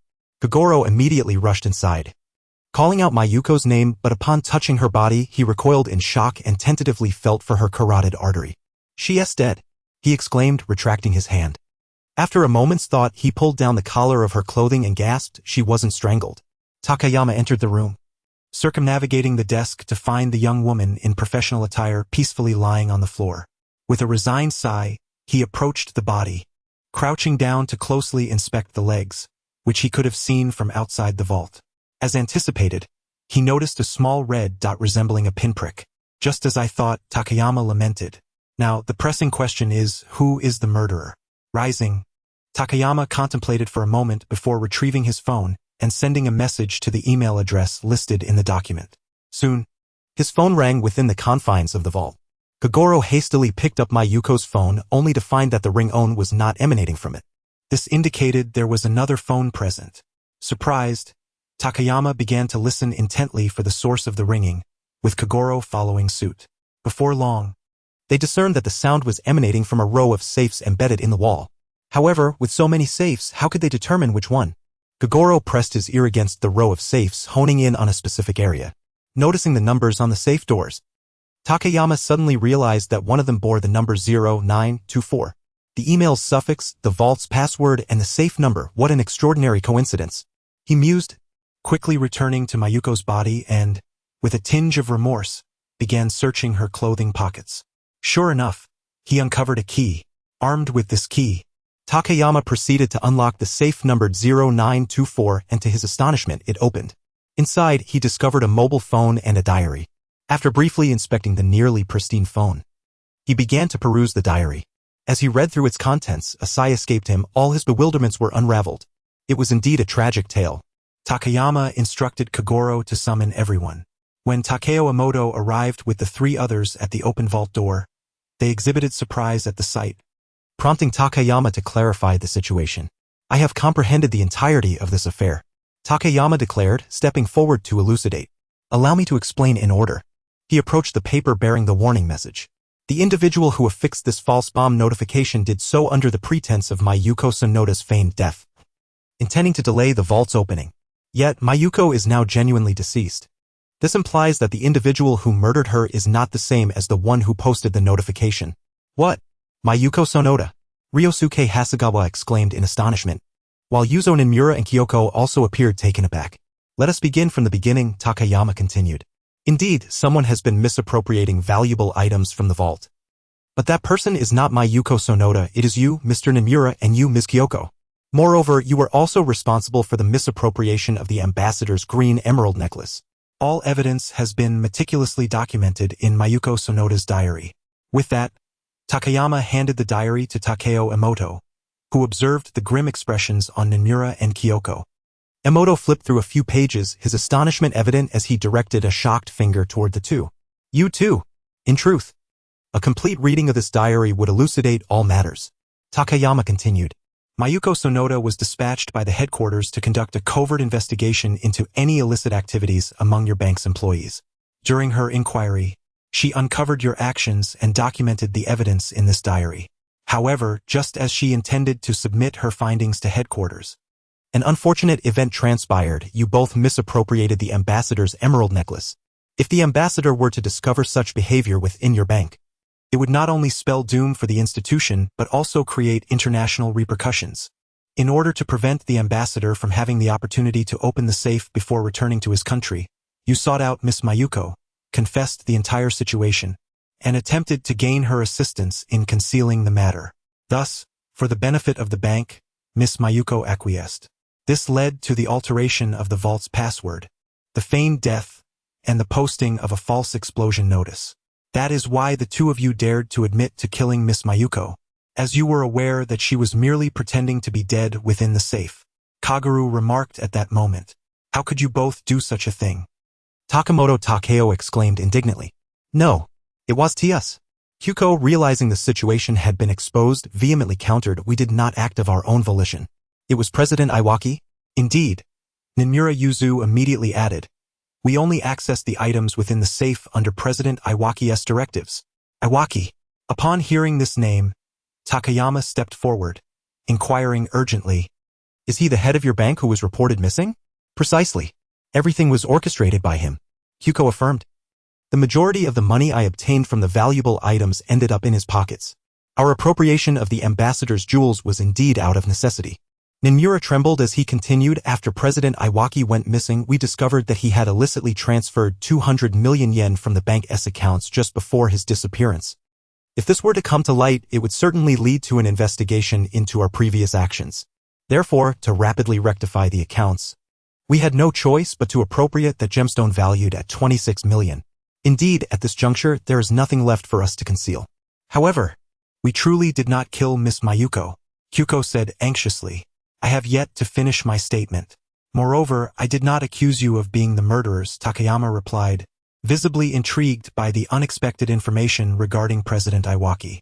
Indeed, you are not the culprits, Takayama said as he paused and approached Hasegawa Ryoko. The one responsible for the death of Miss Mayuko is you, Mr. Hasegawa. What nonsense are you spouting? Hasegawa began to show signs of panic, though he quickly regained his composure. Takayama smiled and remarked, your affairs are documented in this diary. At this moment, Kaguru approached with a serious demeanor, stating, you were betrothed to Miss Mayuko, were you not? Hasegawa averted his gaze, refusing to meet Takayama's eyes, remaining silent. Despite your engagement, you continue to court another woman. The daughter of the president of your client company, if memory serves, Takayama continued, flipping through the diary until he found the pertinent entry, yet she chose to trust you. Which is why, when she was pressured by Ms. Kyuko and Mr. Nomura to fabricate a story, she consulted you. The diary states that you promised her you would accompany her to report Mr. Nomura and Ms. Kyuko once the situation was resolved. Kaguru added, but you betrayed Miss Mayuko, exploiting her feigned death during her medication to murder her. Wait a moment. This is merely your self-righteous conjecture. Hasegawa could no longer contain himself, retorting, moreover, when I arrived, the vault door was already closed. How could I have killed her? It was you. I will now demonstrate. Kaguru, infuriated by Hasegawa's demeanor, retorted while moving towards the potted plant, retrieving a hollow bamboo stick. There is a tiny puncture wound on Miss Mayuko's leg, Takayama stated as he approached her lifeless body, pointing to the small red mark. Thus, Miss Mayuko was not asphyxiated, but rather she was killed by a poison needle. This bamboo stick, disguised as a support, is actually a hollow blowpipe. Kaguru then unearthed a needle bound with a thread from the soil of the potted plant, proclaiming, this is the murder weapon. You used the blowpipe from outside the iron door to shoot the poison needle, killing Miss Mayuko, and then retrieved the needle using the thread, concealing it within the potted plant. A simple examination of this bamboo stick should reveal your saliva from the blowpipe. At this point, Hasegawa stood frozen in place. Takayama then proceeded to the vault, opening the safe numbered 0924 to retrieve a mobile phone. Do you know? Miss Mayuko believed you would accompany her to report Mr. Nomura and Miss Kyuko once this matter was resolved. Therefore, she left you a letter on her computer, requesting you to meet her here. As he spoke, Takayama showed Hasegawa the text he had captured from the desk. 0924, that number is your birthday, is it not? She intentionally placed this mobile phone and the diary as evidence within the safe of this number, and the password she altered for the vault is also this digit. Subsequently, Takayama unlocked the mobile phone left in the safe by Mayuko, accessing the album to reveal a photograph of Hasegawa and Mayuko together, inscribed with happy birthday and marked with the date 0924. Just in time for tomorrow. This mobile phone should be the birthday gift Miss Mayuko prepared for you, Takayama said as he handed the phone to Hasegawa. Overwhelmed by the image on the phone, Hasegawa could not help but weep, uncertain whether it was out of sorrow or regret. At that moment, Kaguru approached, expressing his anger. Miss Mayuko, she always believed in you. Even until the end, she had faith in you. Why did you have to kill her, you scoundrel? With that, Kaguru could no longer restrain himself and delivered a punch to Hasegawa's face, knocking him to the ground beside Miss Mayuko's corpse. In what seemed like remorse, Hasegawa grasped Mayuko's hand, repeatedly calling her name. Observing this scene, Takayama shook his head, turning to hand the diary to Takamoto. I have already contacted the police. The matter of Mr. Hasegawa's murder will be handled by them. As for your appropriation of valuable items, that will be for your bank to resolve, Takayama stated as he approached Nomura and Kyuko, asking, since it was President Iwaki who instructed you to act, what do you know about his disappearance? Nomura and Kyuko exchanged glances before shaking their heads in unison. Detective Akechi, are you investigating President Iwaki's disappearance? Takamoto inquired. Yes, I am somewhat curious, Takayama replied. Actually, I have heard some rumors regarding President Iwaki. Takamoto lowered his voice conspiratorially. It is said that he had a mistress, who is rumored to be connected to organized crime. Hence the speculation that his disappearance may be related to this matter. Upon hearing this information, Takayama was eager to inquire further, but Takamoto indicated that this was merely hearsay, lacking any specific details. Thus, after waiting for the police to arrive and take Hasegawa away, Takayama noted that it had grown late and decided to head home. At that moment, the settlement panel appeared appropriately. Reasoning complete, case closed. Comprehensive evaluation of the case, knowledge, logic, observation, settlement complete, overall score achieved, reward of 50 monetary units, additional rewards issued. Please select Reward 1. Driving Skills Reward 2, Specialized Knowledge Reward 3, Disposable Item Detective Rating, Assistant Detective Bounty, 520. Gazing at the reward panel, Takayama smiled slightly, realizing that his previous assumptions were indeed correct. The previously unselected options remained on the panel. With that in mind, since the 3 options did not reveal any discernible advantages or disadvantages, he decided to choose one at random. Thus, Takayama selected Reward 1. Title: The Battle Chariot Special Effect. You can flawlessly operate any vehicle within 10 minutes. After using this effect, it cannot be employed again for 72 hours.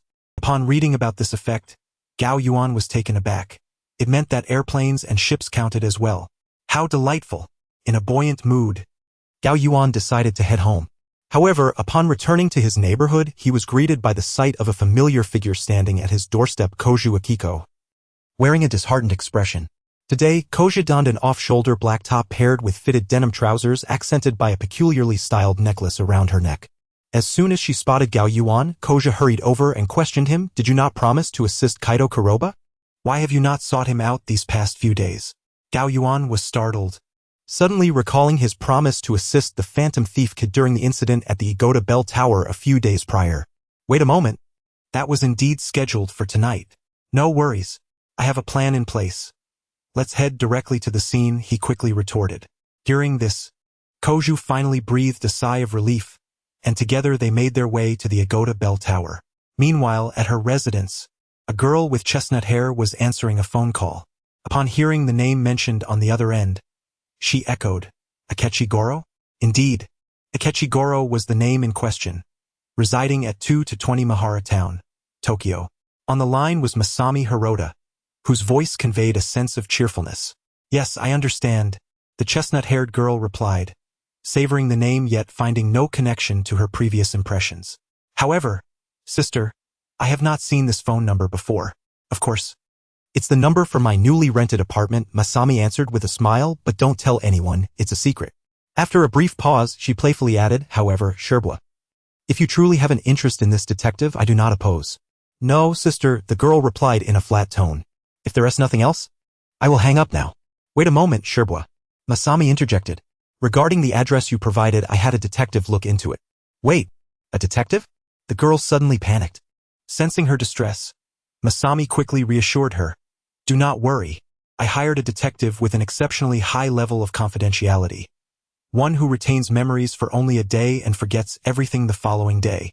Only retains memories for a day? The girl murmured, recalling the condition known as Goodfield syndrome, a disorder where short-term memories fail to convert into long-term memories during sleep. If that were the case, then indeed, this detective would be highly confidential. Finally reassured, she asked, so what were the findings?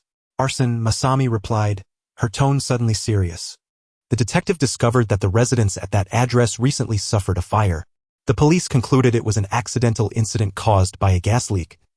Thus no case was filed. Was there a body found at the fire scene? The girl anxiously pressed. Yes. The police found a charred body amidst the ruins. And since that household was occupied by only one person, this body was naturally identified as that individual, Masami stated, maintaining her serious demeanor. Later, the local community association issued a death certificate, and the body was cremated.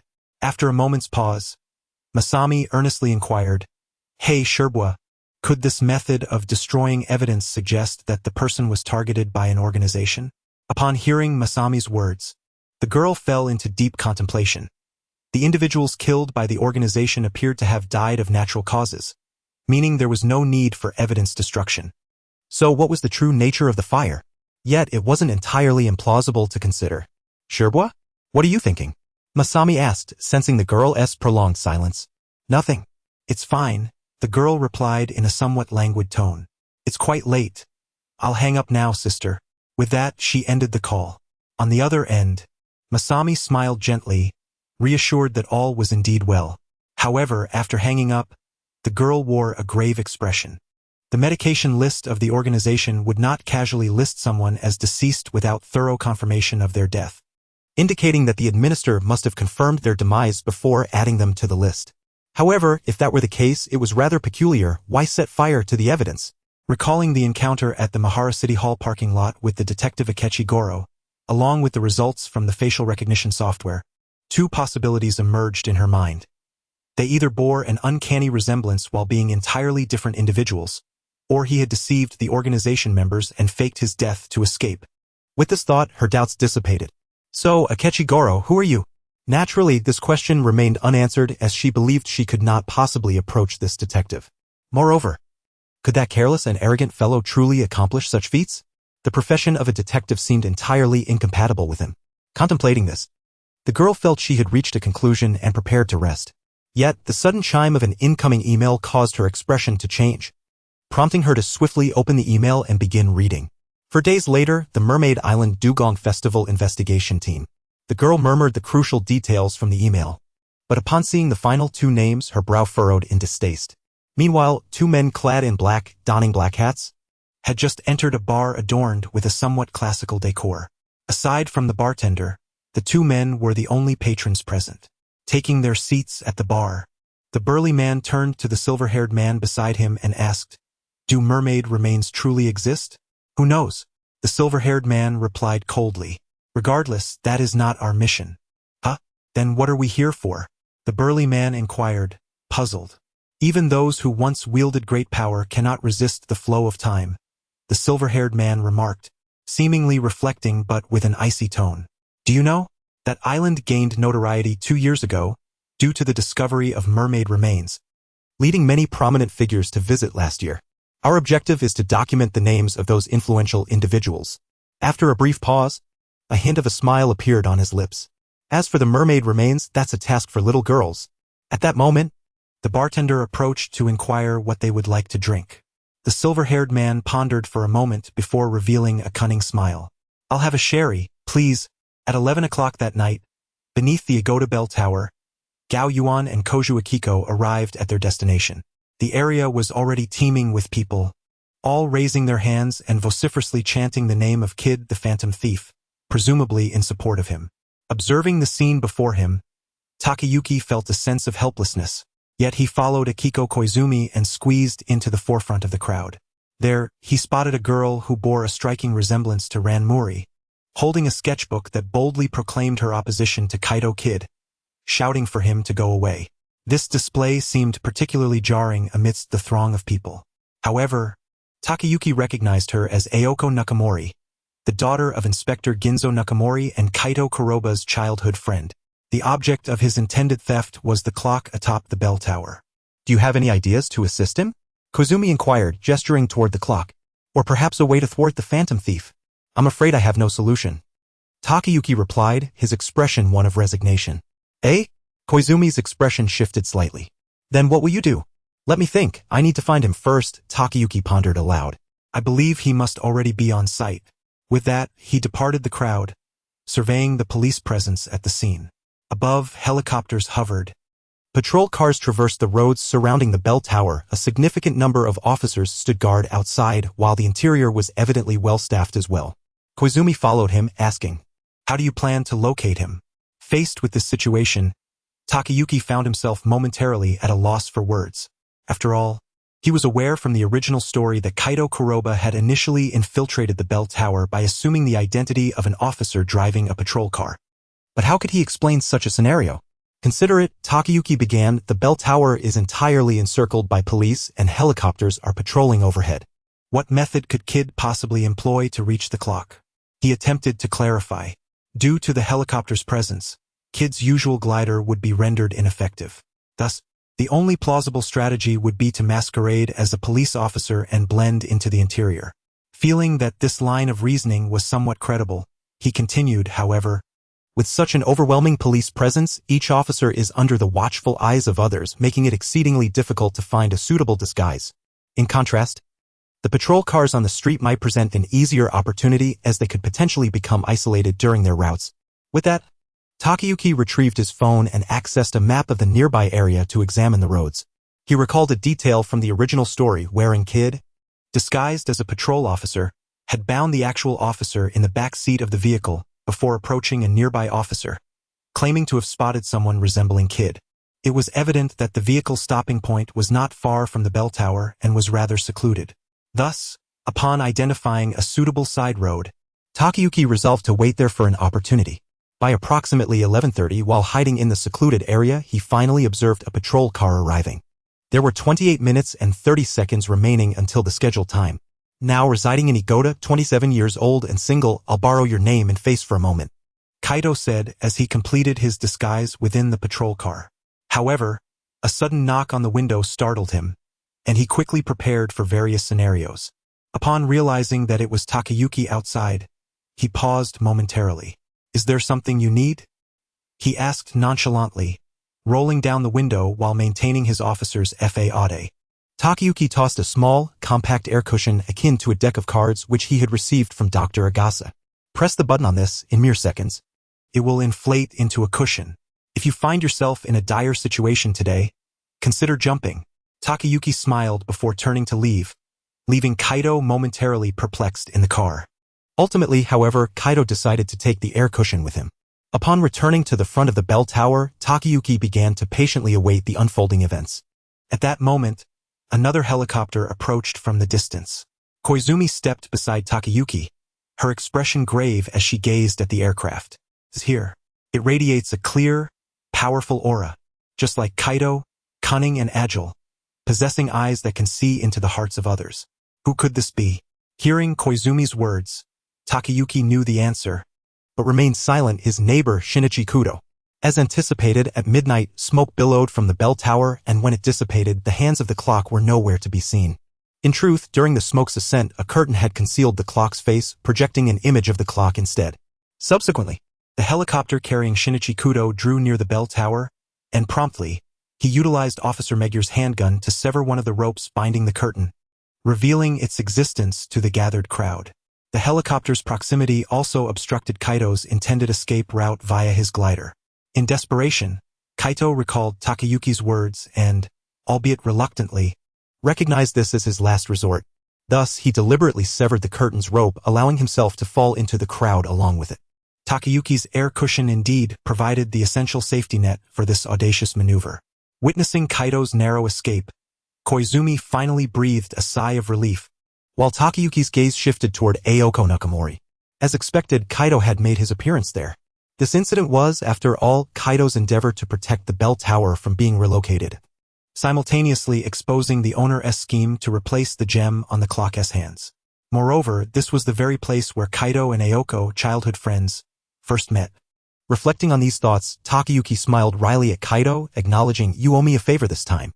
However, recognizing that it was late, he bid farewell to Koizumi and made his way home. The following day, Takayuki received an email from Kaito, inviting him to a billiard bar named Blue Parrot. The name struck a chord with him, as it belonged to Kei Nosuke Terai, Kaito Kid's assistant. Upon arriving outside the Blue Parrot, Takayuki found Kaito and Terai waiting, with no patrons inside the establishment.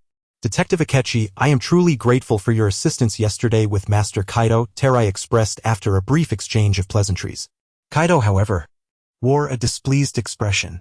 "I suppose you anticipated that I would inevitably have to jump to escape, didn't you? Were you the one strategizing with those officers last night? That's a misunderstanding. I merely heeded Koizumi's advice and prepared in advance," Takayuki clarified, then shifted the conversation. "But you called me here for another reason, didn't you?" Kaito glanced at Terai, signaling him to elaborate. "Mr. Akechi, are you familiar with the red-faced mermaid?" Terai inquired. The name rang a bell for Takayuki, as it seemed to be a gemstone that had appeared in the original story. "I've heard of it. It's a ruby, isn't it?" Seeing that Takayuki's response was not merely polite banter, Terai nodded and continued. "Indeed, the owner of this ruby was a renowned Italian actress.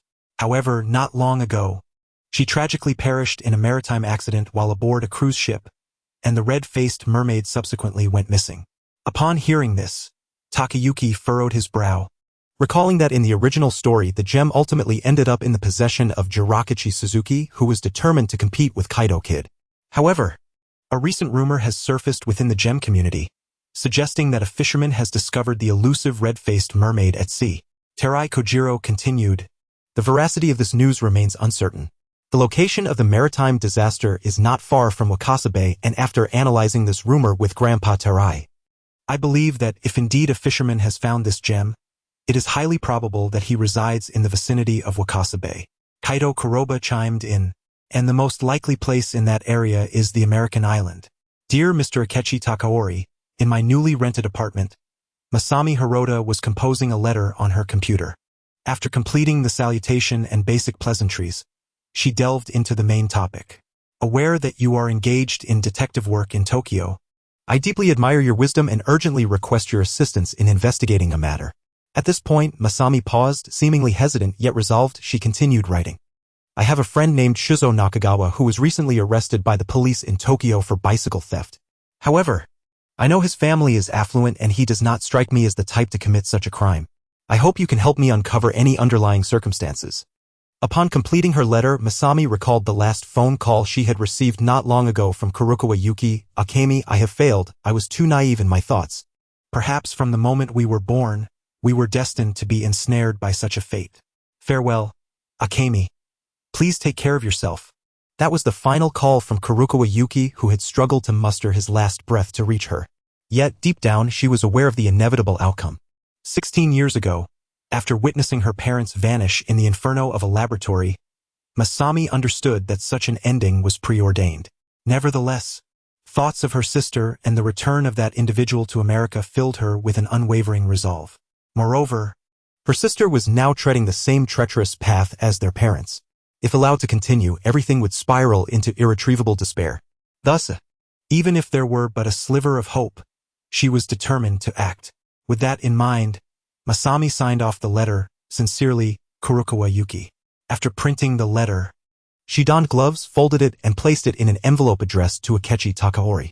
Upon completing these tasks, she returned to her computer, opening a photograph depicting Akechi Takaori entering her home. Reflecting on the detective her sister had urged her to investigate, Masami recalled Yuki's words. Even if everything is a conspiracy, the key information can be uncovered within 2 days without touching any forbidden secrets. The organization's contingency plans 1T even have a chance to activate. Truly a miraculous detective. Though she did not understand why Shirbua had taken such a particular interest in him, since Yuki had deemed him a miraculous detective, she resolved to take this gamble for Shirbua's sake. If it is you, can you truly assist us? Allow me to witness your capabilities. With those thoughts, Masami powered down the computer, tucked away the envelope, and exited the apartment. At the Blue Parrot Billiards Bar, after listening to their accounts, Takaori inquired, from your words, does it imply that the credibility of this news is still in question? That is essentially the case, Terai Kojiro replied. Then what is the purpose of your visit? A sense of foreboding washed over Takaori. Are you not a detective? Kaito Kuroba laughed. Uncovering the truth is your duty, is it not? Takaori sighed, you are rather outspoken. After all, I am merely a student and cannot venture all the way to the island for an investigation. Kaito Kuroba chuckled, but I am also a detective, albeit a paid one. Regarding the fee, Takaori began, but Kojiro interrupted, how about this?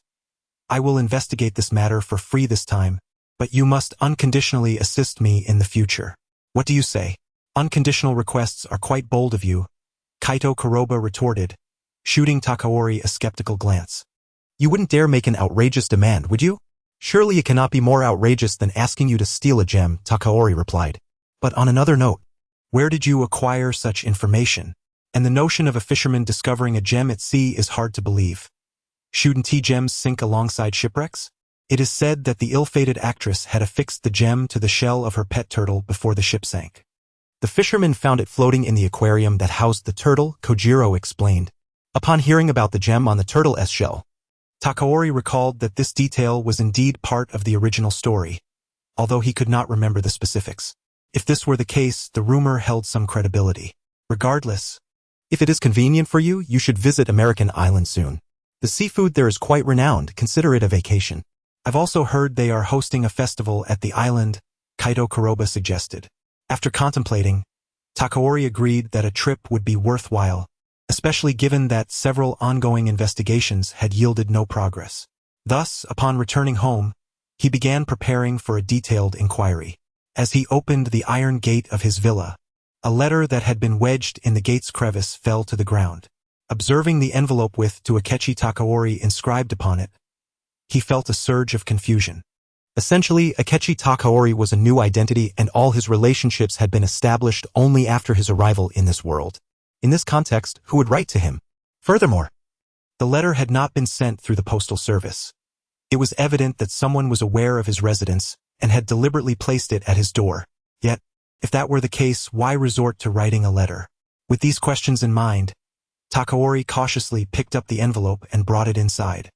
He carefully used a knife to open it, extracting the letter within and laying it flat on the table to read its contents. However, upon seeing the signature on the letter, he was momentarily frozen in disbelief. A wave of inexplicable dread washed over him. The content of the letter was unremarkable, merely requesting that he investigate the circumstances surrounding a bicycle theft. The issue lay with the signature, Kurokawa Yuki. Takaori remembered this name. It belonged to the receptionist at the Shimada law firm encountered during his advancement challenge task. After discovering that Mr. Nishikawa's illegitimate daughter, Hanada Emi, was involved with the organization, he had contemplated that if everything were indeed a conspiracy, and his movements were being monitored by the organization, then the individual most likely to be associated with the organization during this process was none other than Kurokawa Yuki, who subsequently resigned. Now, that very name appeared as the signature on this letter. What could this possibly mean? Had he truly caught the organization's attention?